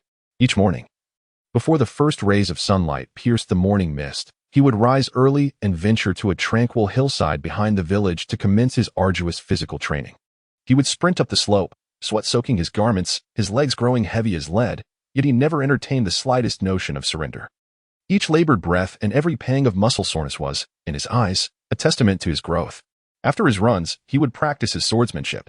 The long sword in his hand glimmered with a frosty light in the dawn's embrace, every move infused with his utmost energy and concentration. Initially, his technique was somewhat clumsy, and his motions lacked fluidity. However, through sheer tenacity and an unwavering resolve to grow stronger, he diligently repeated each practice, gradually grasping the essence of swordplay. In addition to physical training and sword practice, Aotion fully understood the significance of weapon spirit knowledge and the application of soul skills. He would often make his way to the spirit hall, humbly seeking guidance from the overseer regarding various aspects of weapon spirits. The overseer, moved by Aotion's diligence and relentless pursuit of knowledge, generously imparted all he knew about weapon spirits to him. Aotion listened with rapt attention, learning that weapon spirits could gain greater power by absorbing soul rings from soul beasts, and that soul skills were the key to triumph in battle. From that moment, a seed of desire was planted within him, yearning for powerful soul rings and formidable soul skills, a seed that took root and flourished in his heart, continually inspiring him to strive toward his goal of becoming a formidable force. During his time in Holy Spirit Village, Aotion formed bonds with like-minded companions, together engaging in training, sparring, and mutual growth. Among them, the one with whom he shares the closest bond is undoubtedly Tang San. This extraordinary young man, also destined for greatness, possesses the martial soul of blue silvergrass. Initially perceived as a rather commonplace martial soul, Tang San, through his intelligence and diligence, has unlocked its potential to the fullest extent. Their acquaintance began during a serendipitous expedition into the forest. On that day, Yin was, as usual, honing his skills in the woods, seeking opportunities to enhance his strength. Simultaneously, Tang San ventured into the same forest. Delving into the mysteries of his blue-silver grass martial soul, they unexpectedly crossed paths deep within the woods. Initially, both were wary of each other. However, upon discovering they were both children of Holy Spirit Village, striving to become soul masters, their wariness gradually dissipated, replaced by a camaraderie born of mutual respect. From that moment on, Yin and Tang San frequently journeyed together, training in the forest and exploring the secrets of their martial souls. They shared their insights and experiences, always ready to lend a helping hand in times of difficulty. One occasion found Yin at an impasse while attempting to master a new sword technique. Despite his efforts, he could not break through. Observing this, Tang San utilized his unique understanding of the blue-silver grass martial soul to create a simulated combat environment for Yin, inspiring him to find a breakthrough through practical application. When Tang San was investigating the evolutionary path of his martial soul, Yin, leveraging his extensive knowledge of various martial souls, offered invaluable advice. During an encounter with a soul beast in the forest, Yin and Tang San displayed remarkable synergy and coordination. They faced a formidable windwolf, known for its incredible speed and devastating attacks. Yin, wielding his longsword, charged at the wolf first, executing his exquisite swordplay, unleashing a flurry of swift strikes akin to a tempest, attempting to restrain the beast's movements. Meanwhile, Tang San remained composed in the rear, deftly directing the blue-silver grass martial soul, which coiled around the wolf's limbs like a serpent, hampering its mobility. Through their seamless collaboration, the wolf gradually found itself in dire straits. Ultimately, Yin seized the opportune moment to unleash his most powerful strike, successfully repelling the beast. This battle not only further enhanced their abilities but also solidified their friendship, rendering it unbreakable as steel. As time passed, both Yin and Tang San's strengths grew exponentially. No longer satisfied with the confines of Holy Spirit Village, they harbored grand aspirations to venture beyond, to challenge more formidable adversaries, and to acquire more potent soul rings, thus etching their own legends upon the Douluo continent. Consequently, they resolved to depart from Holy Spirit Village, embarking on a journey fraught with uncertainty and challenge. On the day of their departure, the entire village gathered to bid them farewell. Tears glistened in the eyes of Yin's parents as they clasped his hands tightly, offering countless admonitions to ensure he took care of himself and returned safely at the earliest opportunity. Tang San's father, Tang Hao, though still maintaining his taciturn demeanor, revealed a profound sense of reluctance and expectation for his son through the depths of his gaze. The esteemed elder from the spirit hall stood to the side, observing the two young souls poised to embark on their journey, his heart filled with myriad emotions. He understood well that the futures of these two youths brimmed with boundless possibilities, destined to unleash a cataclysmic storm upon the Douluo continent. With aspirations for the future and unwavering conviction, Tion and Tang San departed from Holy Spirit Village, side by side, venturing into the vast and uncharted depths of the Douluo continent. Their figures, illuminated by the morning sun, gradually receded from sight. Yet their tale within Holy Spirit Village sparkled like brilliant stars, eternally embedded in the annals of the village's history, becoming a legend passed down through generations. Their journey had only just commenced. On the Douluo continent, rife with opportunities and challenges, countless trials awaited them. Armed with courage, wisdom, and strength, they would ascend towards greatness, inscribing their own illustrious saga and emerging as revered paragons of legend upon the Douluo continent. Chapter 53. The mostly ordinary and extraordinary fate of the children in Holy Spirit Village. On the periphery of the Douluo continent lies a tranquil and unassuming village known as Holy Spirit Village. Surrounded by verdant hills and clear waters, it exists like a hidden paradise, shielded from the chaos of the world. The village is dotted with stone houses, each adorned with chimneys that puff gentle wisps of smoke at dawn and dusk, reflecting the simplicity of the villagers' lives. The meandering paths within the village, paved with smooth, time-worn bluestone slabs, seem to silently narrate the village's ancient history. In Holy Spirit Village reside a group of innocent children who spend their days laughing and playing, chasing after livestock or catching grasshoppers in the fields, living carefree lives.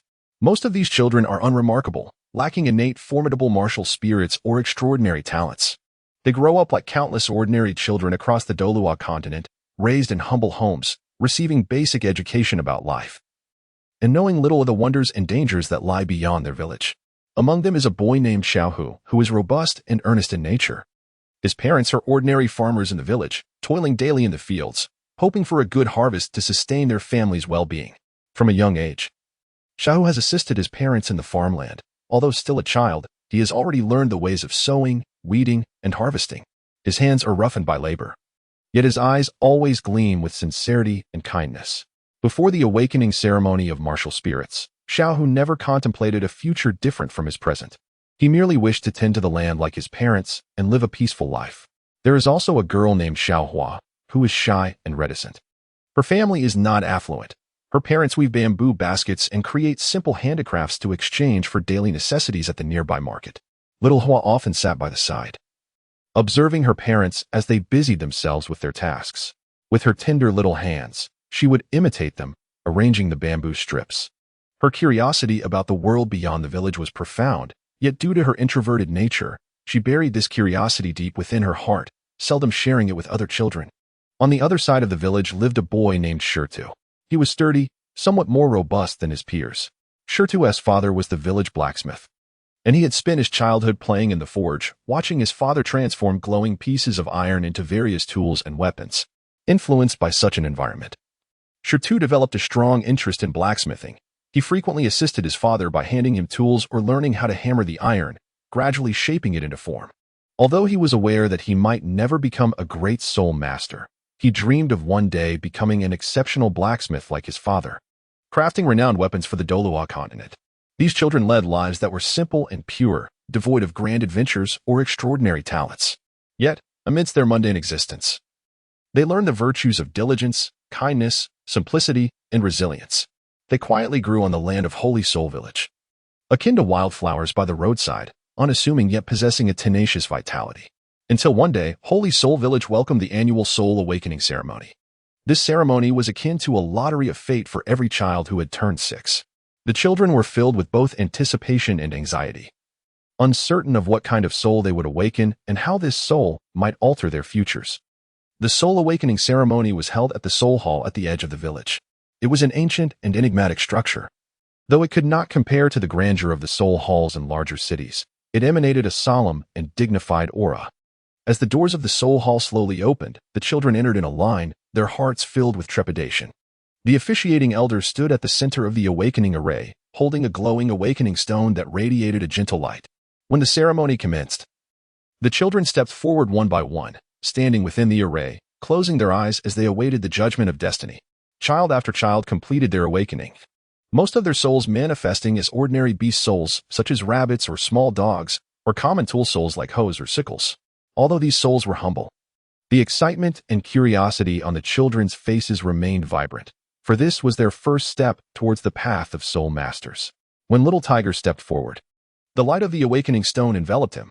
As the light faded, a diminutive field mouse soul appeared before him. Though this field mouse soul seemed inconspicuous, Little Tiger was filled with joy, believing it to be his unique strength. Little Hua awakened a weaving basket soul. While this soul might not hold significant combat value, she envisioned using it to assist her parents in crafting more exquisite handicrafts. Shirtu, on the other hand, awakened a hammer soul, clenching his fists tightly, silently vowing to harness the power of this soul to its fullest extent, aspiring to become an outstanding blacksmith soul master.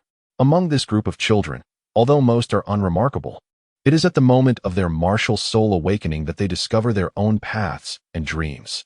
Whether aspiring to be an ordinary farmer or craftsman, or striving towards the path of a soul master, they embrace the simplicity and resilience bestowed upon them by the Holy Soul Village, courageously facing the challenges that lie ahead. Among these ordinary children, Ao Tian and Tang San stand out like two stars poised to shine, beginning to reveal their brilliance. Their martial soul awakening has elicited astonishment from the crowd, bringing new hope and aspirations to the Holy Soul Village. Yet, the ordinary children continue to live diligently within their own worlds, and their stories are equally indispensable threads in the rich tapestry of the village. As time passes, these ordinary children persist on their journey of growth. Xiaohu, while honing his martial soul of the field mouse, discovers its unique advantages in sensing danger and locating underground treasures. He begins to leverage this talent to assist the villagers in finding water sources and precious herbs.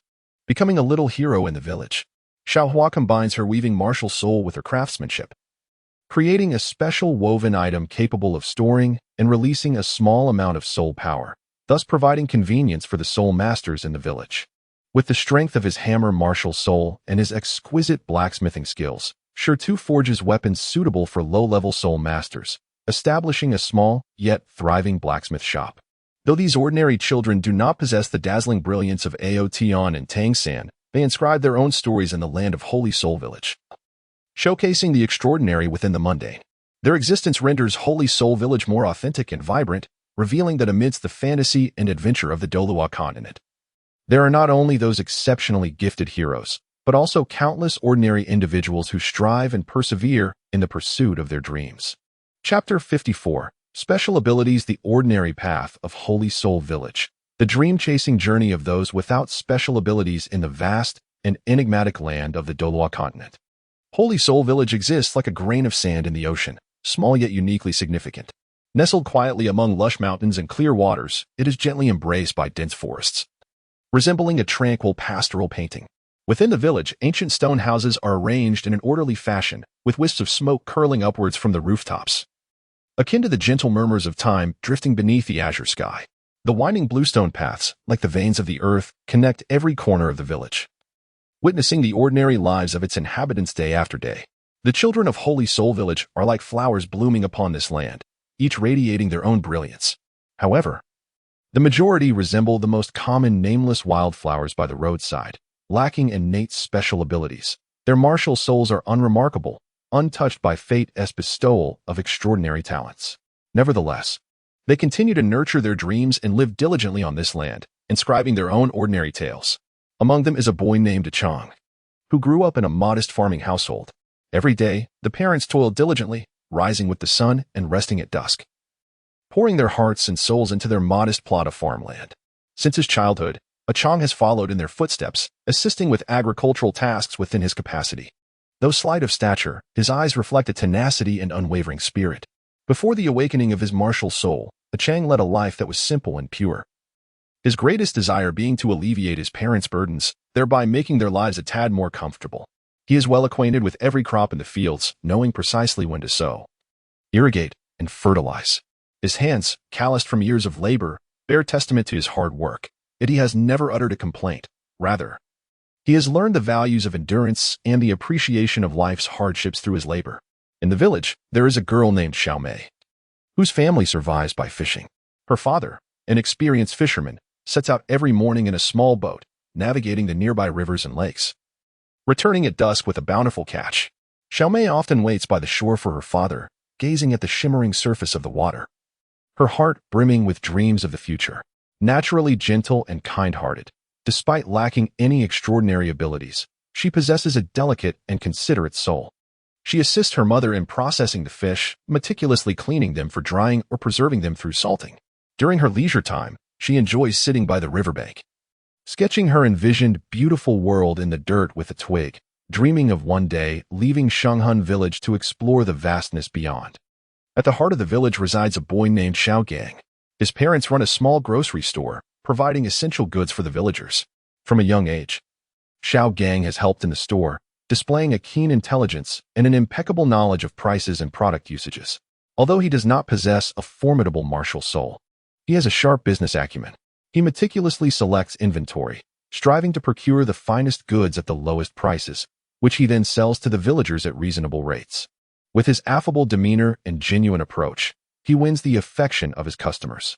In his heart lies a grand dream: to transform his family's grocery store into the largest in Shahun village, offering the villagers a wider array of quality products. These children, cradled by Shahun village, pass their childhood in tranquil contentment.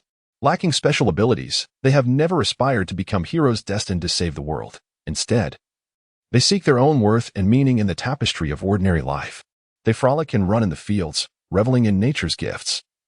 They listen to the soothing sounds of the flowing river, finding peace within. They play and frolic with friends in the village, forging deep bonds of friendship. However, the wheels of fate turn quietly, and the arrival of the martial soul awakening ceremony shatters this tranquility.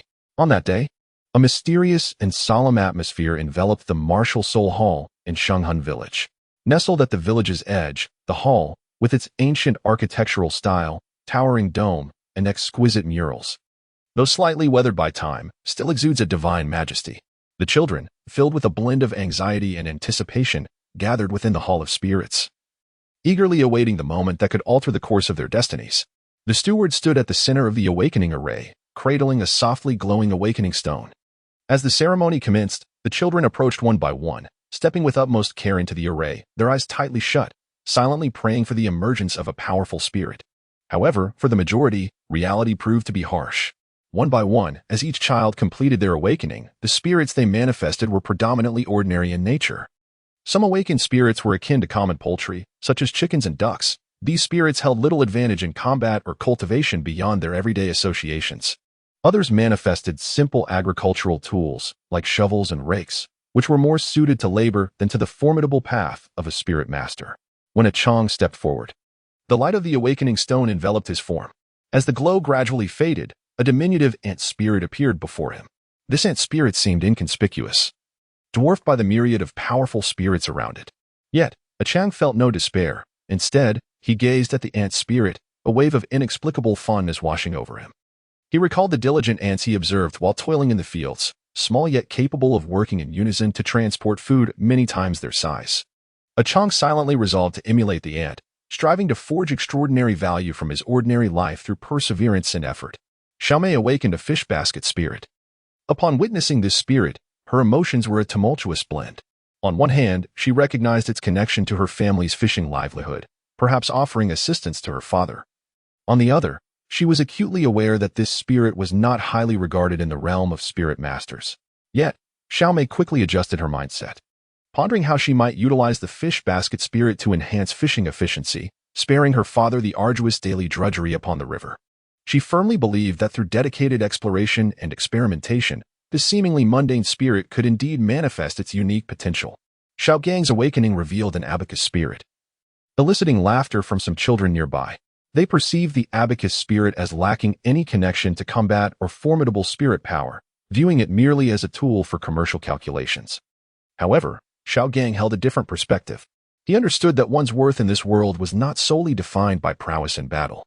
Although his abacus spirit would not confer upon him a commanding presence on the battlefield, it could greatly assist him in the commercial sphere. He envisioned using the abacus spirit for swift and accurate calculations, enabling him to better manage the accounts of his grocery store and devise sound business strategies, thereby realizing his dream of expanding and strengthening the establishment. After the spirit awakening ceremony concluded, those children without extraordinary abilities did not succumb to the whims of fate. They steadfastly cling to the dreams that reside within their hearts, striving diligently amidst the ordinariness of life. Chang begins to engage in communication and harmonization with his ant martial soul, discovering his ability to command the ants to perform simple tasks, such as helping him locate tools lost in the fields or assisting in transporting seeds during planting, thereby enhancing the efficiency of sowing. He also diligently trains his body to improve his physical capabilities, aspiring to one day become an exceptional farmer soul master, safeguarding the farmlands of Holy Soul Village in his own unique manner. Xiaomei, under her father's guidance, delves deeply into the characteristics of her fishing basket martial soul. She discovers that it can emit a subtle suction, attracting nearby fish. Thus, she embarks on a practice of controlling this suction, and after countless attempts, she eventually masters the art of fishing with her fishing basket martial soul. Her fishing skills improve remarkably, and each time she ventures out to sea with her father, she returns with bountiful catches. Her fishing basket martial soul not only brings additional income to her family, but also earns her respect and acclaim within the village. Xiaogang fully leverages the advantages of his abacus martial soul, managing the accounts of the grocery store with meticulous precision. He utilizes the calculation capabilities of his abacus martial soul to analyze market demands, judiciously adjusting the types and prices of products. Under his careful management, the grocery store thrives. He also establishes cooperative relationships with merchants from neighboring villages, expanding the channels for sourcing and selling goods. His name gradually spreads throughout the regions surrounding Holy Soul Village, earning him a reputation as a clever and capable young merchant. These children, devoid of extraordinary abilities, may not possess the remarkable martial souls and talents of Ao Tian and Tang San, yet they have discovered their own shining points within the simplicity of life. Through their efforts, wisdom, and perseverance, they demonstrate that ordinariness does not equate to mediocrity. They take root and flourish in the land of Holy Soul Village, contributing to the village's development in their own ways while crafting vibrant chapters in their lives. Their stories, though lacking in thrilling adventures and heart-stirring exploits, brim with warmth, hope, and a love for life, becoming an indispensable part of Holy Soul Village, akin to countless stars illuminating this ordinary yet magnificent land. Chapter 55, Tang San and the Blue-Silver Grass Martial Soul. Blue-Silver Grass Martial Soul, the legendary beginning of Tang San and Holy Soul Village on the Douluo continent. Tang San's destiny commenced the moment his martial soul awakened, embarking on a uniquely extraordinary and legendary path. His blue-silver grass martial soul, akin to a mysterious seed brimming with infinite potential, quietly takes root and sprouts in this enchanting land, destined to grow into a towering giant that will astonish the entire Douluo world. Tang San was born into a somewhat unique family. His father, Tang Hao, was once a renowned soul master but chose to retreat to Holy Soul Village for reasons unknown, leading a life of unremarkable simplicity. Tang San grew up under the silent guardianship of his father. Although their life was not affluent, Tang Hao subtly imparted to his son some fundamental knowledge regarding martial souls and cultivation. In the tender heart of young Tang San, curiosity and longing for the world of martial souls flourished, often leading him to the mountains and forests surrounding the village, where he endeavored to sense and explore the mysterious power hidden deep within his being. When the time came for 6-year-old Tang San to undergo the martial soul awakening ceremony, a solemn and dignified atmosphere enveloped the Martial Soul Hall in Holy Soul Village. Beneath the lofty dome of the hall, the walls adorned with exquisite murals bore the marks of time, yet still conveyed the grandeur and majesty that once filled the space. The children stood nervously yet eagerly in the center of the awakening array, prepared to embrace their destinies. As Tang San stepped forward, he inhaled deeply and slowly entered the softly glowing array. The awakening stone held by the officiant instantaneously radiated a brilliant light, enveloping Tang San within its brilliance. He felt a warm current surge into his body like a tidal wave, instinctively closing his eyes as he concentrated on the transformations occurring within him. Suddenly, he sensed a familiar yet foreign power gradually awakening in his palm, gentle yet resilient, akin to the whispers of nature. When he opened his eyes, he beheld a delicate blue-hued blade of grass in his hand, its slender leaves swaying gently in the breeze, seemingly fragile. The other children, witnessing Tang San awaken the blue-silver grass martial soul, began to murmur amongst themselves. In the Douluo continent, blue-silver grass was widely regarded as an exceedingly ordinary martial soul, possessing little to no offensive or defensive capabilities, starkly contrasted with the potent beast martial souls or rare weapon martial souls. However, there was no trace of disappointment in Tang San's gaze. Rather, his eyes reflected a steadfast determination and persistence. He understood deeply that every martial soul possesses its uniqueness, and with earnest effort in exploration and cultivation, even the most mundane blue-silver grass could radiate resplendent brilliance. Following the awakening ceremony, Tang San embarked on a rigorous training regimen for his blue-silver grass martial soul. Each morning, he would rise early and ascend the serene hillside behind the village, a perfect locale imbued with the essence of nature for martial soul cultivation. Seated upon the grass, he would quiet his mind and attune to his surroundings. He endeavored to forge a closer connection with his blue-silver grass martial soul. As if conversing with an intimate friend, he guided its growth through his will, controlling its form and movements. Initially, the responses from the blue-silver grass were faint, merely causing the leaves to tremble slightly. Yet, undeterred, Tang San repeated the process time and again, continuously adjusting his intent and the output of his soul power. As time passed, he gradually uncovered certain characteristics of the blue-silver grass martial soul. Although it was relatively weak in offensive capabilities, it exhibited remarkable flexibility and extensibility. Tang San began to experiment with these traits, devising a combat style uniquely his own. He wove the blue-silver grass into various shapes, such as ropes and nets, to bind enemies or defend against attacks. He also discovered that the blue-silver grass could perceive subtle changes in its surroundings, akin to a keen detector. Thus, through relentless training, he enhanced the sensitivity and accuracy of the blue-silver grass, enabling it to provide early warnings of impending danger. In his pursuit of mastering the blue-silver grass martial spirit, Tang San did not overlook the enhancement of his physical prowess. He understood that the strength of a martial spirit is inextricably linked to a robust physique. Each day, he engaged in rigorous physical training, including running, push-ups, and sit-ups. He darted through the mountains and forests, honing his speed and agility. He scaled steep peaks to bolster his arm and leg strength. He swam in rivers to improve his endurance and coordination. Through this persistent training, Tang San's physique gradually became more formidable, his muscle definition sharper, and his strength and speed markedly improved. In addition to his personal training, Tang San actively sought various resources to augment the power of the blue-silver grass martial spirit. He explored the forests surrounding his village, searching for herbs and mystical items that could resonate with or enhance the strength of the blue-silver grass. On one occasion, he stumbled upon a peculiar blue flower deep within the woods, emanating a gentle azure glow, and the air around it seemed to grow more refreshing. Sensing the blue-silver grass's profound desire for this blossom, he carefully harvested it and brought it home. After a period of research and experimentation, he discovered that grinding the flower's petals into powder and incorporating it into the blue-silver grass martial spirit could render its leaves more resilient and imbue them with a certain toxicity. This revelation filled Tang San with exhilaration, as he realized that through continued exploration and experimentation, the potential of the blue-silver grass martial spirit was boundless. Throughout Tang San's growth, he befriended many like-minded individuals, among whom his acquaintance with Ao Tian profoundly influenced his journey of cultivation. Ao Tian, a talented youth from the Holy Spirit village, possessed a mysterious longsword as his martial spirit, wielding formidable power.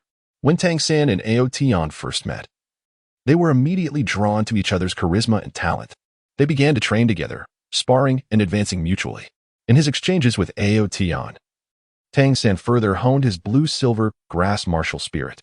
Ao Tian's sword strikes were fierce and swift, placing high demands on Tang San's defensive and adaptive abilities. He was compelled to constantly think and innovate, leveraging the characteristics of the blue-silver grass to counter Ao Tian's assaults. He mastered the art of weaving a sturdy defensive net in an instant, utilizing the flexibility of the blue-silver grass to dissipate the impact of the sword, and identifying vulnerabilities in his opponent to launch unexpected strikes. Through numerous encounters with Ao Tian, Tang San's combat experience grew increasingly rich, and his application of the blue-silver grass martial spirit became more adept and intricate. As he matured and his strength escalated, Tang San gradually realized that to truly elevate the blue-silver grass martial spirit, mere personal cultivation and exploration were insufficient. He required a broader stage, more resources, and a formidable mentor to guide him. Thus, he resolved to depart from the Holy Soul Village and journey to the esteemed Notting Academy on the Douluo continent, in pursuit of a higher realm of martial arts. At Notting Academy, Tang San encountered numerous formidable adversaries and distinguished mentors. Here, he systematically acquired knowledge of martial soul theories, techniques for utilizing soul skills, and methods for cultivating soul power. Under the Academy's abundant resources and the guidance of his instructors, his blue-silver grass martial soul underwent a remarkable transformation. He mastered an array of advanced soul skills, such as blue-silver prison and blue-silver overlord spear. These soul skills wielded immense power, enabling Tang San to contend with opponents possessing formidable martial souls in battle. During a practical examination at the Academy, Tang San faced a powerful opponent with a fiery martial soul. The attack potency of the fiery martial soul was extraordinarily fierce, with its blazing flames capable of incinerating everything in their vicinity within moments. Confronted by such a formidable foe, Tang San did not falter. He calmly analyzed his opponent's attack patterns and weaknesses, skillfully employing his blue-silver grass martial soul in response. He first ensnared his opponent with blue-silver prison, restricting their movement, and then unleashed blue-silver overlord spear, channeling all his soul power to deliver a decisive blow to his adversary's vital points. Despite the opponent's vigorous resistance, Tang San ultimately emerged victorious. This battle earned him considerable acclaim within the Academy, and his blue-silver grass martial soul gained recognition and reverence from many. However, Tang San was not content with the status quo. He understood that his blue-silver grass martial soul harbored even greater potential awaiting discovery. He continued to delve into the evolutionary path of the blue-silver grass martial soul, exploring ways to transcend its limits and attain a higher echelon. By chance, he stumbled upon an ancient cultivation method capable of promoting the evolution of martial souls through the absorption of natural spiritual energy and the essence of other martial souls. Tang San resolved to take the risk and attempt it. He discovered a spiritually rich location on the back mountain of the Academy and began practicing according to the ancient cultivation technique. Throughout his training, He encountered innumerable challenges and dangers. The potent spiritual energy surged against his body and martial soul, threatening to tear him apart. The surrounding soul beasts, drawn by the spiritual energy, approached to attack him. Yet, through unwavering determination and steadfast belief, Tang Xin overcame these obstacles time and again. He battled on the brink of life and death, continuously adjusting his cultivation state, guiding the spiritual energy and essence of martial souls into his blue-silver grass martial soul. After a prolonged period of arduous training, Tang Xin's blue-silver grass martial soul underwent a breathtaking evolution. The once slender and fragile blue-silver grass transformed into a robust and resilient form, its leaves shimmering with a mysterious golden luminescence. Its strength and power were significantly enhanced, not only achieving a qualitative leap in attack potency, but also acquiring special abilities, such as the release of potent toxins to paralyze an adversary's nerves and the capacity to harness the forces of nature, triggering earthquakes, tsunamis, and other natural disasters. The evolved blue-silver grass martial soul further elevated Tang Xin's standing on the Douluo continent. He became an idol and a paragon for numerous soul masters, his story inspiring countless young individuals to courageously pursue their dreams and diligently explore their own potential. However, Tang Xin did not allow himself to succumb to pride or complacency. He understood that his mission had merely begun. He must harness the power of his blue-silver grass martial soul to protect those he cherished and uphold the peace and justice of the Douluo continent. Armed with his blue-silver grass martial soul, he embarked on a journey fraught with challenges and uncertainties, resolutely striving towards greater heights. Penning a legendary epic that belonged to both himself and the blue-silver grass martial soul. Chapter 56. The family is very poor. The impoverished life and resilient growth of Outyin in a remote mountain village. There lived a boy named Outyin. His home was a dilapidated mud house, precariously teetering under the relentless assault of wind and rain, as if it might collapse at any moment and become nothing more than a heap of ruins. The walls, mottled and worn, had lost many clumps of mud, revealing the rough stones and interwoven wooden beams beneath, resembling an elderly figure, frail and struggling to bear the weight of the entire household. The few pieces of furniture in Outyin's home were equally worn and battered. A wooden table, missing a leg, precariously balanced on a few stones, had a surface pockmarked with the scars of time, each mark whispering tales of countless hardships endured. A collection of uneven benches creaked ominously with every movement, threatening to disintegrate at any moment. The rickety wooden bed had borne witness to innumerable weary nights. Its rigid planks offered no softness, and the thin, tattered bedding, patched together haphazardly, provided little comfort against the biting cold of winter nights. The yard was cluttered with various debris, including discarded farming tools, rusted hoes, and sickles, all reminiscent of bygone days of hard labor. Broken pottery and splintered wood lay scattered chaotically, evoking a sense of desolation. In the corner stood a small water tank, its walls adorned with moss, containing murky water that served as the family's daily supply. Outyin often trekked long distances along rugged mountain paths to fetch water from a nearby stream, barely managing to fill the small tank. Outyin's parents were humble farmers, toiling year-round on the barren land, yet the yields were scant. His father's weathered face bore deep wrinkles, like furrows etched by time, chronicling the struggles and helplessness of a hard life. His hands were rough and cracked, thick with calluses, testament to countless hours of labor. During the busy farming season, his father would rise before dawn, carrying tools into the fields, bending low under the scorching sun to plant seedlings and weed, only returning home under the cover of night, weary and spent. His mother, equally fragile, bore the weight of the family's burdens. She managed household chores while caring for Outyin and his younger siblings. Her eyes often reflected fatigue and worry, yet she endeavored to muster a smile for her children, offering them warmth and comfort amidst their struggles. Outyin's clothing was perpetually tattered, with new garments a rare luxury. Most of his attire had been worn by his older siblings, having undergone countless repairs and alterations, losing their original form long ago. The colors had faded, and the fabric had grown as thin as a cicada's wing. In the frigid winter, Outyin could only don these flimsy garments, shivering in the biting wind. His shoes were equally worn, the soles nearly devoid of tread, and the uppers patched so many times that they sometimes revealed his toes. As he walked, the sharp stones often pricked his feet, yet he never complained, silently enduring the discomfort. In terms of sustenance, Outyin's family faced extreme hardship. Their daily meals were monotonously composed of coarse grains and homegrown vegetables. The staple food consisted mainly of cornmeal pancakes or sweet potato porridge, both hard and unpalatable, making each meal a test of endurance. Vegetables were merely boiled, devoid of any seasoning, rendering them bland and tasteless. Occasionally, a morsel of meat would grace their table, a luxury for the proud family of Aotian. It was only during festive occasions or when distinguished guests visited that his mother would procure a small quantity of meat from the market, preparing a sumptuous feast. However, this meat was sparingly rationed, as the entire family hesitated to indulge, reserving it to honor their guests.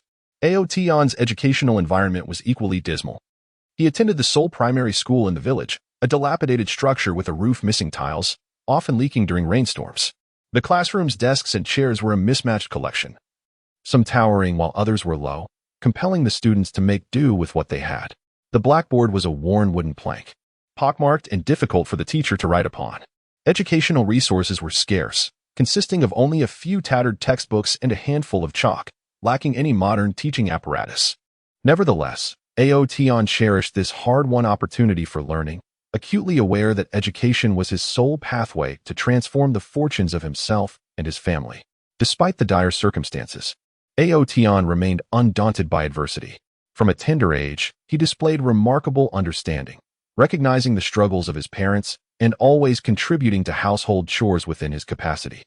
After school, he would shoulder a bamboo basket and ascend the mountains to gather firewood, the heavy bundles weighing down his youthful shoulders, often leaving him breathless. Yet he never complained of fatigue. He assisted his mother in fetching water, cooking, washing clothes, and caring for his younger siblings. In his studies, he was diligent and hardworking, dedicating his evenings to earnest study under the dim light, which flickered in the wind as if it might extinguish at any moment. Yet, Aotian remained unfazed, his gaze fixed intently on his books, immersed in the sea of knowledge. His academic performance consistently placed him at the top of his class, earning him the admiration of both his teachers and peers.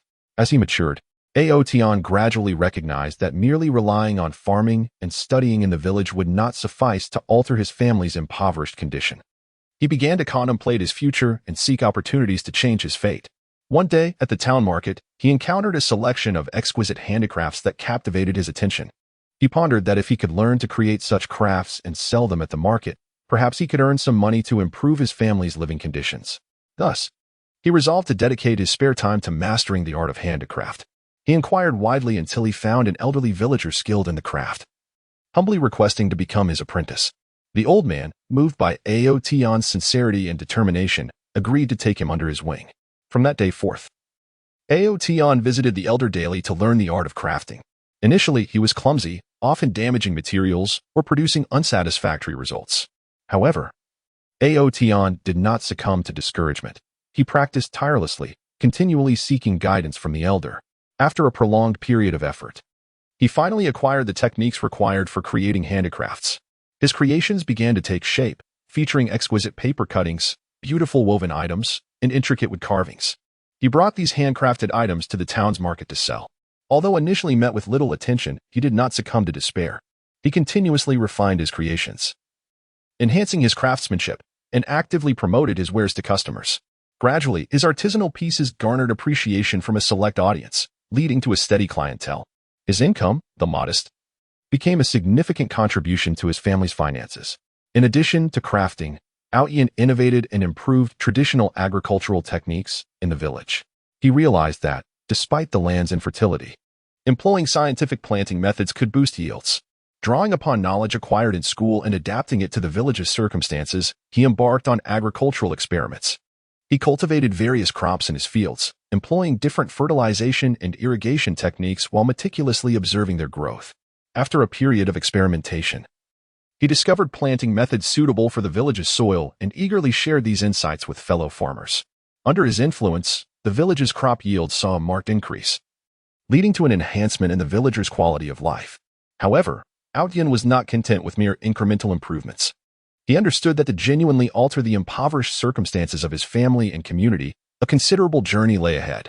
He yearned to venture beyond the confines of his small mountain village, to explore the broader world and acquire further knowledge and skills. Thus, he resolved to apply for admission to the county's secondary school, aspiring to receive a superior education there. During the preparation period for the entrance exams, Yin dedicated himself to his studies with unwavering diligence. Rising early each day, he recited texts and completed exercises until the late hours of the night. His efforts bore fruit when he achieved outstanding results, securing a place at the county's secondary school. Upon receiving his acceptance letter, he was filled with a mix of exhilaration and trepidation. The excitement stemmed from the realization of his dream and the prospect of exploring the outside world. The concern arose from the significant living expenses associated with county life, leaving him uncertain if his parents could manage the financial burden. Nevertheless, Yin's parents wholeheartedly supported his decision. Recognizing that their son's future lay beyond their village, they refused to let immediate difficulties hinder his development. They sought loans to gather the necessary tuition and living expenses for him, with the hopes of his parents and the blessings of the entire village. Yin embarked on his educational journey to the county. At the secondary school, Yin faced unprecedented challenges.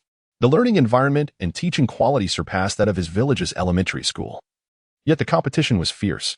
Most of his classmates hailed from affluent families in the county or nearby regions. Adorned in fashionable attire and equipped with an array of learning materials and extracurricular books. In contrast, Yin felt out of place, often attracting curious glances due to his worn clothing and modest supplies. However, he did not let this engender feelings of inferiority. Rather, he transformed those gazes into motivation for his progress. He immersed himself in his studies with even greater fervor, acutely aware that such opportunities were rare and must be cherished. During his spare time, he frequented the library to borrow books, broadening his intellectual horizons. He actively participated in various club activities at school, honing his comprehensive abilities. With the support of teachers and classmates, Yin gradually adapted to the lifestyle and academic rhythm of the county town, and his grades steadily improved. During his years at the county high school, Yin not only made significant progress in his studies, but also experienced a profound transformation in his mindset.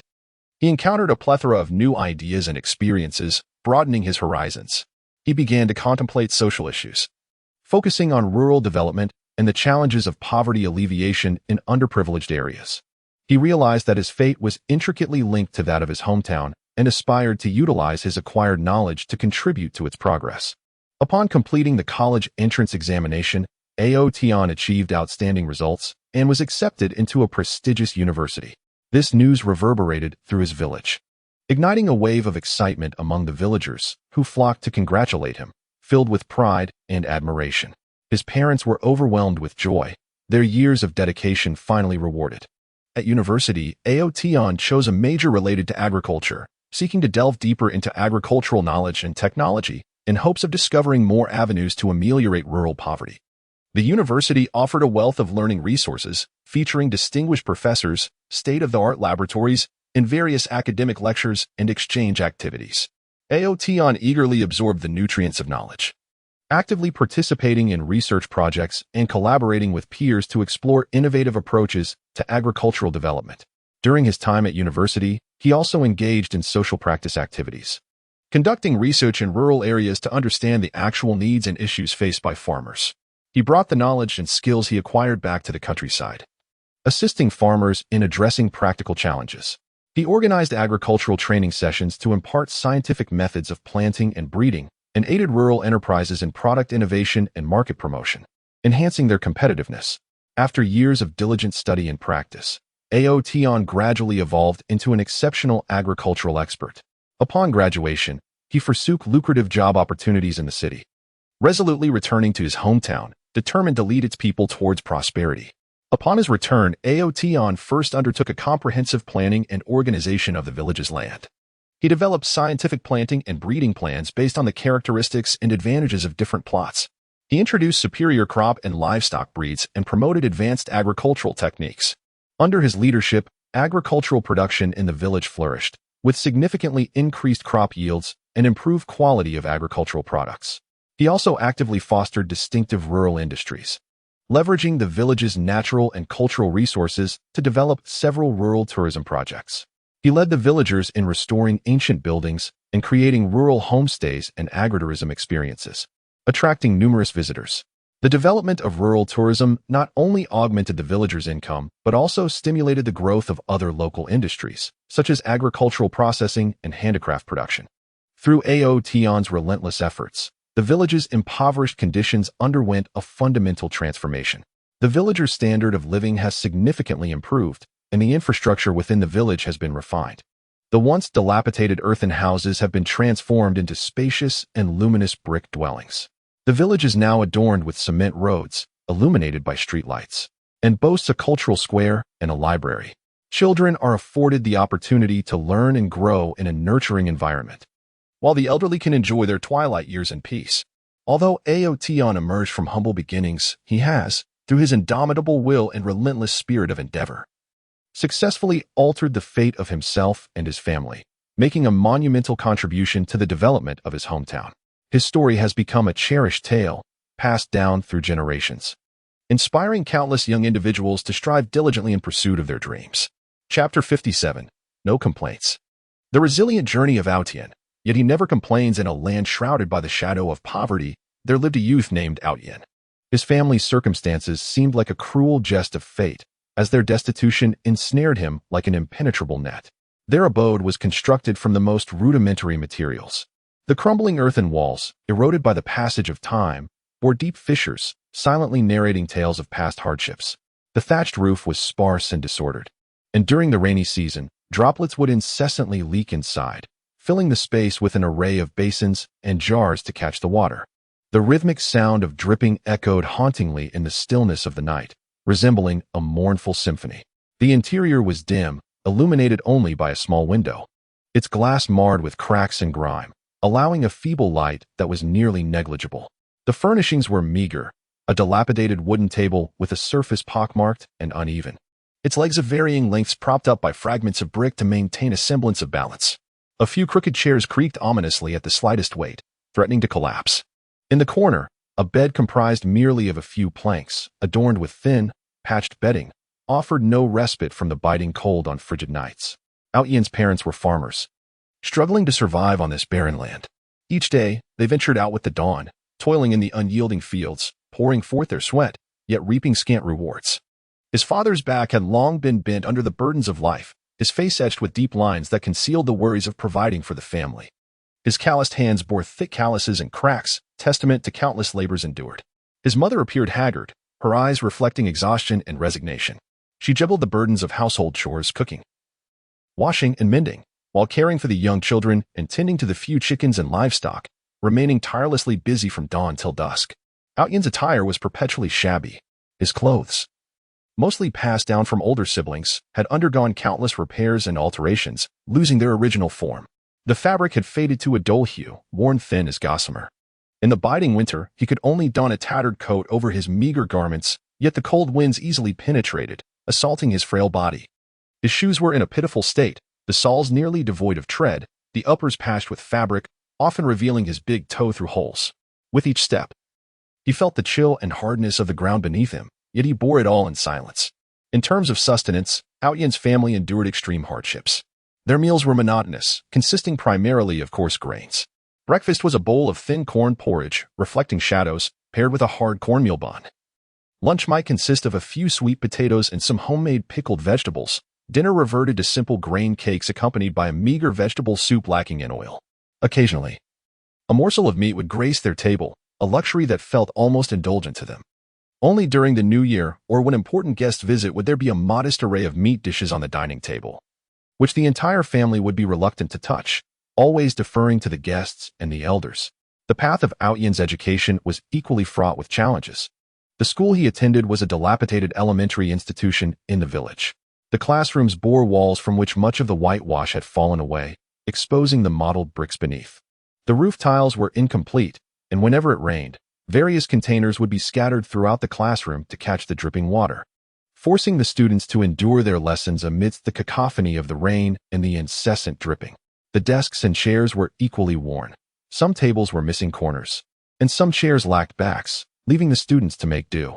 The teaching resources were lamentably scarce, consisting only of a pockmarked blackboard and several chalks so short they were nearly impossible to grasp. The textbooks were passed down from generation to generation, long since tattered, their pages stained with the notes and marks of previous users. Yet, despite the harshness of his living conditions, Aotian never uttered a word of complaint.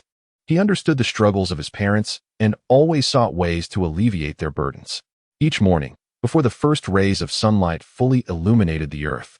He would rise early to assist his mother in igniting the fire for cooking. The flames in the stove cast a glow upon his youthful yet resolute face. Although the smoke made him cough incessantly, he did not waver. After school, unlike other children who frolicked outside, he hurried home, shouldered a bamboo basket, and ventured into the mountains to gather firewood. The mountain paths were treacherous, littered with thorns and stones, and his slight figure darted through the forests, often scratched by thorns. With sweat soaking his tattered clothes, yet he persevered. He knew that the household relied on this firewood for warmth and sustenance. In his studies, Outyen exhibited remarkable tenacity. Despite the school's dire conditions, he cherished the precious opportunity to learn. Each evening, under the dim and flickering light, he would immerse himself in his studies.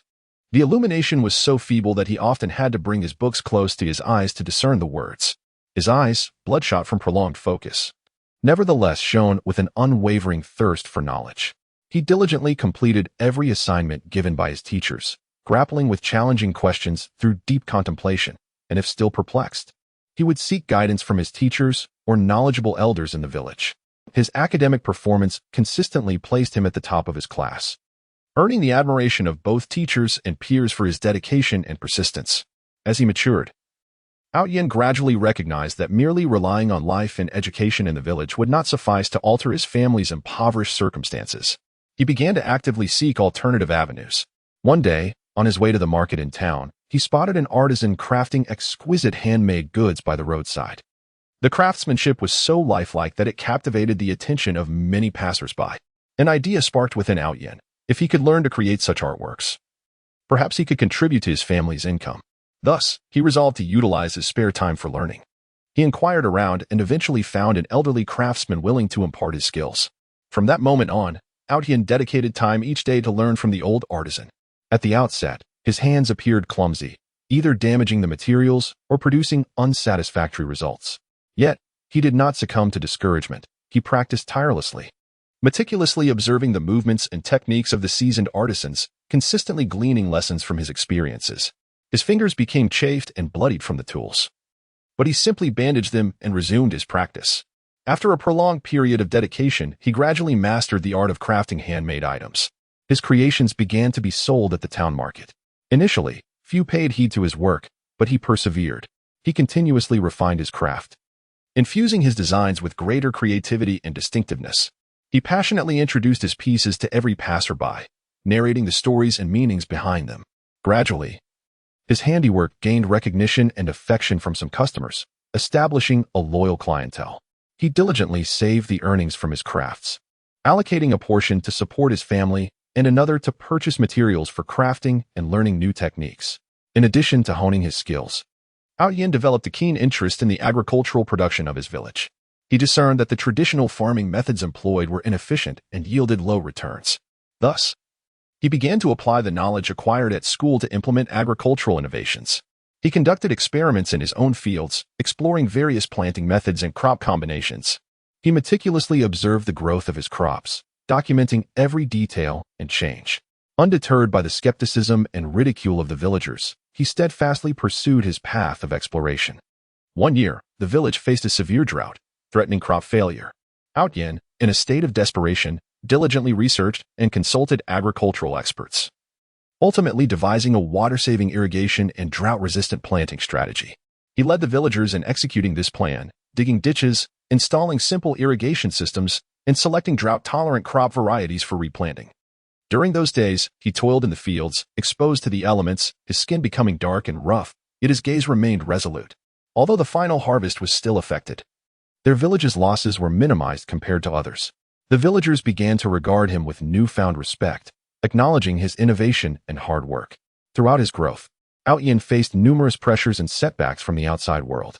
His attire and family background often subjected him to peculiar glances and scornful jibes in various settings.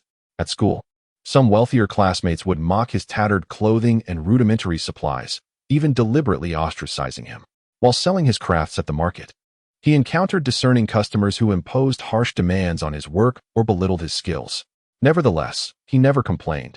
He silently endured it all, viewing these challenges as a means of personal fortification. He understood that complaints would affect no change. Only through his own efforts and perseverance could he improve his circumstances.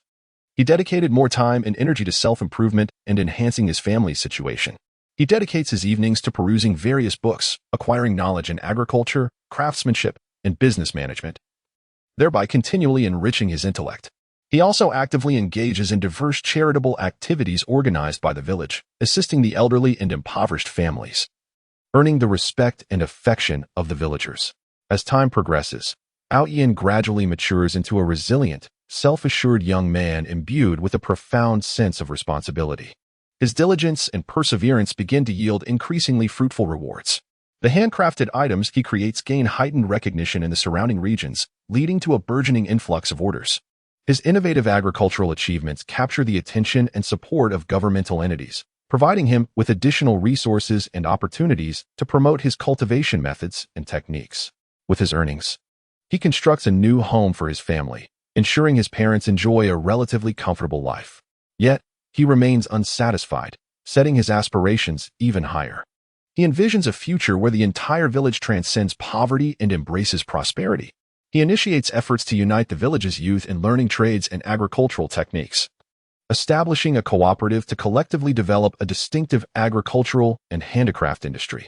He actively reaches out to external entities, seeking markets and partnerships to facilitate the sale of the village's products. Furthermore, he plans to develop rural tourism in the village, harnessing its natural beauty and cultural heritage to attract more visitors for sightseeing and consumption. Throughout this journey, he encounters a myriad of challenges and obstacles. Market fluctuations, financial constraints, and technological bottlenecks abound, yet he maintains an optimistic and proactive demeanor, never yielding to complaints. He firmly believes that with collective effort, no challenge is insurmountable. He continually inspires those around him, infusing them with confidence and encouraging their participation in the endeavor to eradicate poverty and achieve prosperity. Years later, the once impoverished and backward mountain village undergoes a remarkable transformation under Douluo's leadership. The village's houses are revitalized, spacious and bright, crops flourish in the fields. With the joy of harvest radiating from every villager's face, the handicraft industry and rural tourism thrive, significantly enhancing the villagers' incomes. Children now benefit from improved learning environments and educational resources, while the elderly enjoy superior medical and eldercare services. Douluo's story is celebrated throughout the land, and he has become a beacon of inspiration in the hearts of the people. He embodies the essence of resilience and the virtue of unwavering perseverance, rising from adversity. He pins his own illustrious chapter with sweat and effort, bringing hope and light to this land. His journey conveys a profound message, regardless of how arduous life may be. As long as one harbors dreams and persists unrelentingly, a beautiful future can indeed be forged, while lamentation only leads one into an abyss of darkness and despair. Chapter 58. The Opportunity of Destiny. In the remote and impoverished corner of the world, there resided a youth named Douluo, whose life appeared to be shrouded in a thick veil of despair. His humble abode, constructed from earth and stone, bore the scars of time, with walls adorned by cracks resembling a face etched with the trials of life. Inside, only a few worn pieces of furniture remained, a wooden table, missing a leg and precariously propped up by fragments of brick, its surface uneven and pockmarked, as if inscribed by the hardships of existence. Several benches of varying lengths that emitted heart-wrenching creaks upon being sat upon. In the corner lay a rudimentary bed, dressed in thin, patched bedding that offered little solace against the biting cold of winter.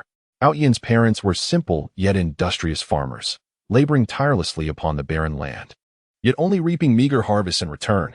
His father, burdened by the weight of life, bore a stooped back, while his face was etched with deep wrinkles, each line concealing worries and helplessness regarding the family's sustenance. His calloused hands were thick with hardened skin and fissures, testament to countless encounters with farming tools and the struggles of life. His mother, worn and weary, exuded exhaustion, her daily routine encompassing household chores and caring for young children, her busy form flitting through the dimly lit dwelling. Douluo's attire was perpetually threadbare. The garments he wore had been passed down from his elder brothers, long stripped of their original hue and shape. The fabric, worn thin from frequent washing, bore layers of patches, and in the biting wind, his frail figure trembled within the oversized and tattered clothing. His shoes, with soles nearly worn through and surfaces marred by wear, revealed the chill and hardness of the ground with every step he took. In terms of sustenance, Douluo's family lived in dire scarcity. Their daily meals consisted predominantly of coarse grains. Mornings featured a watery corn porridge accompanied by a hard, dense cornbread. Lunches might consist of boiled sweet potatoes and home-pickled vegetables, while evenings offered simple grain cakes and a virtually oil-less vegetable soup. The rare occasion of consuming meat marked a moment of extravagance, reserved for festive celebrations or the arrival of esteemed guests, during which the entire family would regard the morsel as a precious delicacy, sharing it with great care. Outyan's educational journey was equally fraught with obstacles. He attended the dilapidated village school, where the classroom roof was incomplete, allowing rainwater to drip incessantly during storms, rendering the floor a muddy mess. The desks and chairs were in disrepair, some tables were missing corners, and some chairs wobbled precariously, forcing students to strive for knowledge in such challenging conditions. Instructional resources were painfully scarce, reduced to a battered blackboard and a few chalk sticks.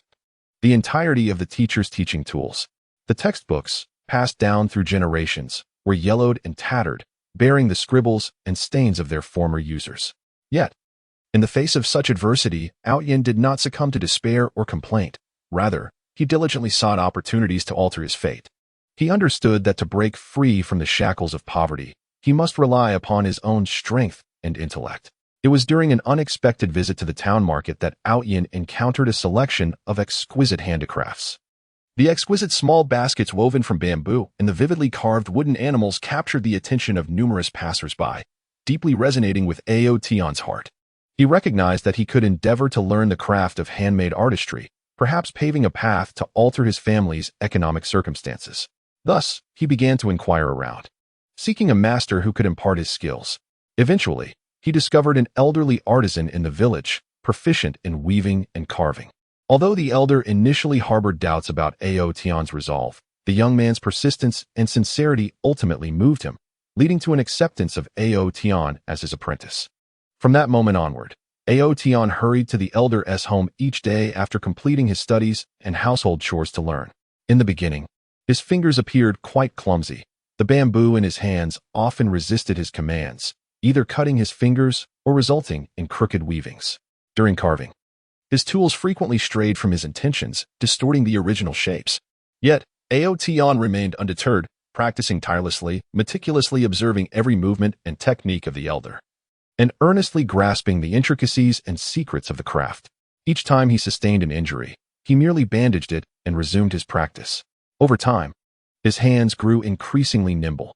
The patterns he wove became ever more exquisite, and his carved works began to exhibit a certain spirit. He took the handmade crafts he created to the town market to sell. Initially, due to his youth and obscurity, few paid attention to his works. However, Aotion did not surrender. He actively introduced his creative inspirations and the stories behind them to passing customers, captivating them with his sincerity and enthusiasm. He continuously refined his creations, integrating more innovative elements into his designs while pursuing greater quality in his craftsmanship.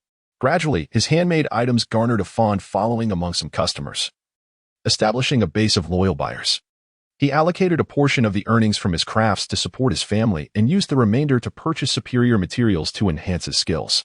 In addition to his exploration of handicrafts, Aotion also turned his gaze towards the agricultural production in the village. He observed that the traditional farming methods were overly rudimentary, lacking scientific management and technical support, which resulted in low crop yields. Consequently, he began to utilize his spare time to read agricultural literature, acquiring various knowledge and techniques related to farming. He experimented in his family's fields, introducing new crop varieties, employing different fertilization and irrigation methods, and meticulously observing the growth of the crops while maintaining detailed records. One year, the village faced a severe pest infestation, threatening to decimate vast fields of crops. Aotion, filled with urgency, swiftly devised a pest control strategy based on his acquired knowledge.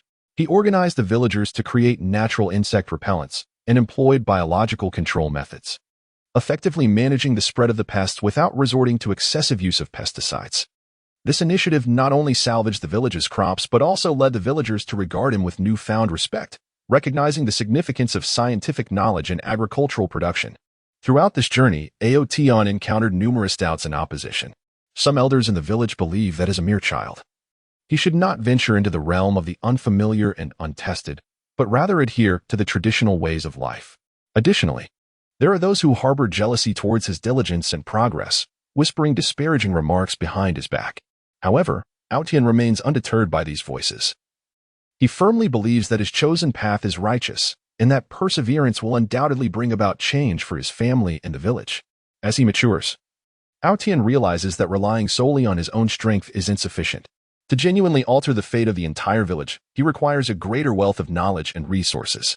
Thus, he resolves to take the entrance examination for the county high school, hoping to receive a better education and broaden his horizons. During the days of preparation, Aotian faces immense pressure. He must not only complete his school assignments but also assist with household chores, all while self-studying the material necessary for the county high school entrance exam. Each morning, before the first rays of sunlight fully illuminate the village, he rises to recite texts and work on practice problems. By night, under the dim light, he continues to study diligently, his eyes bloodshot yet resolute.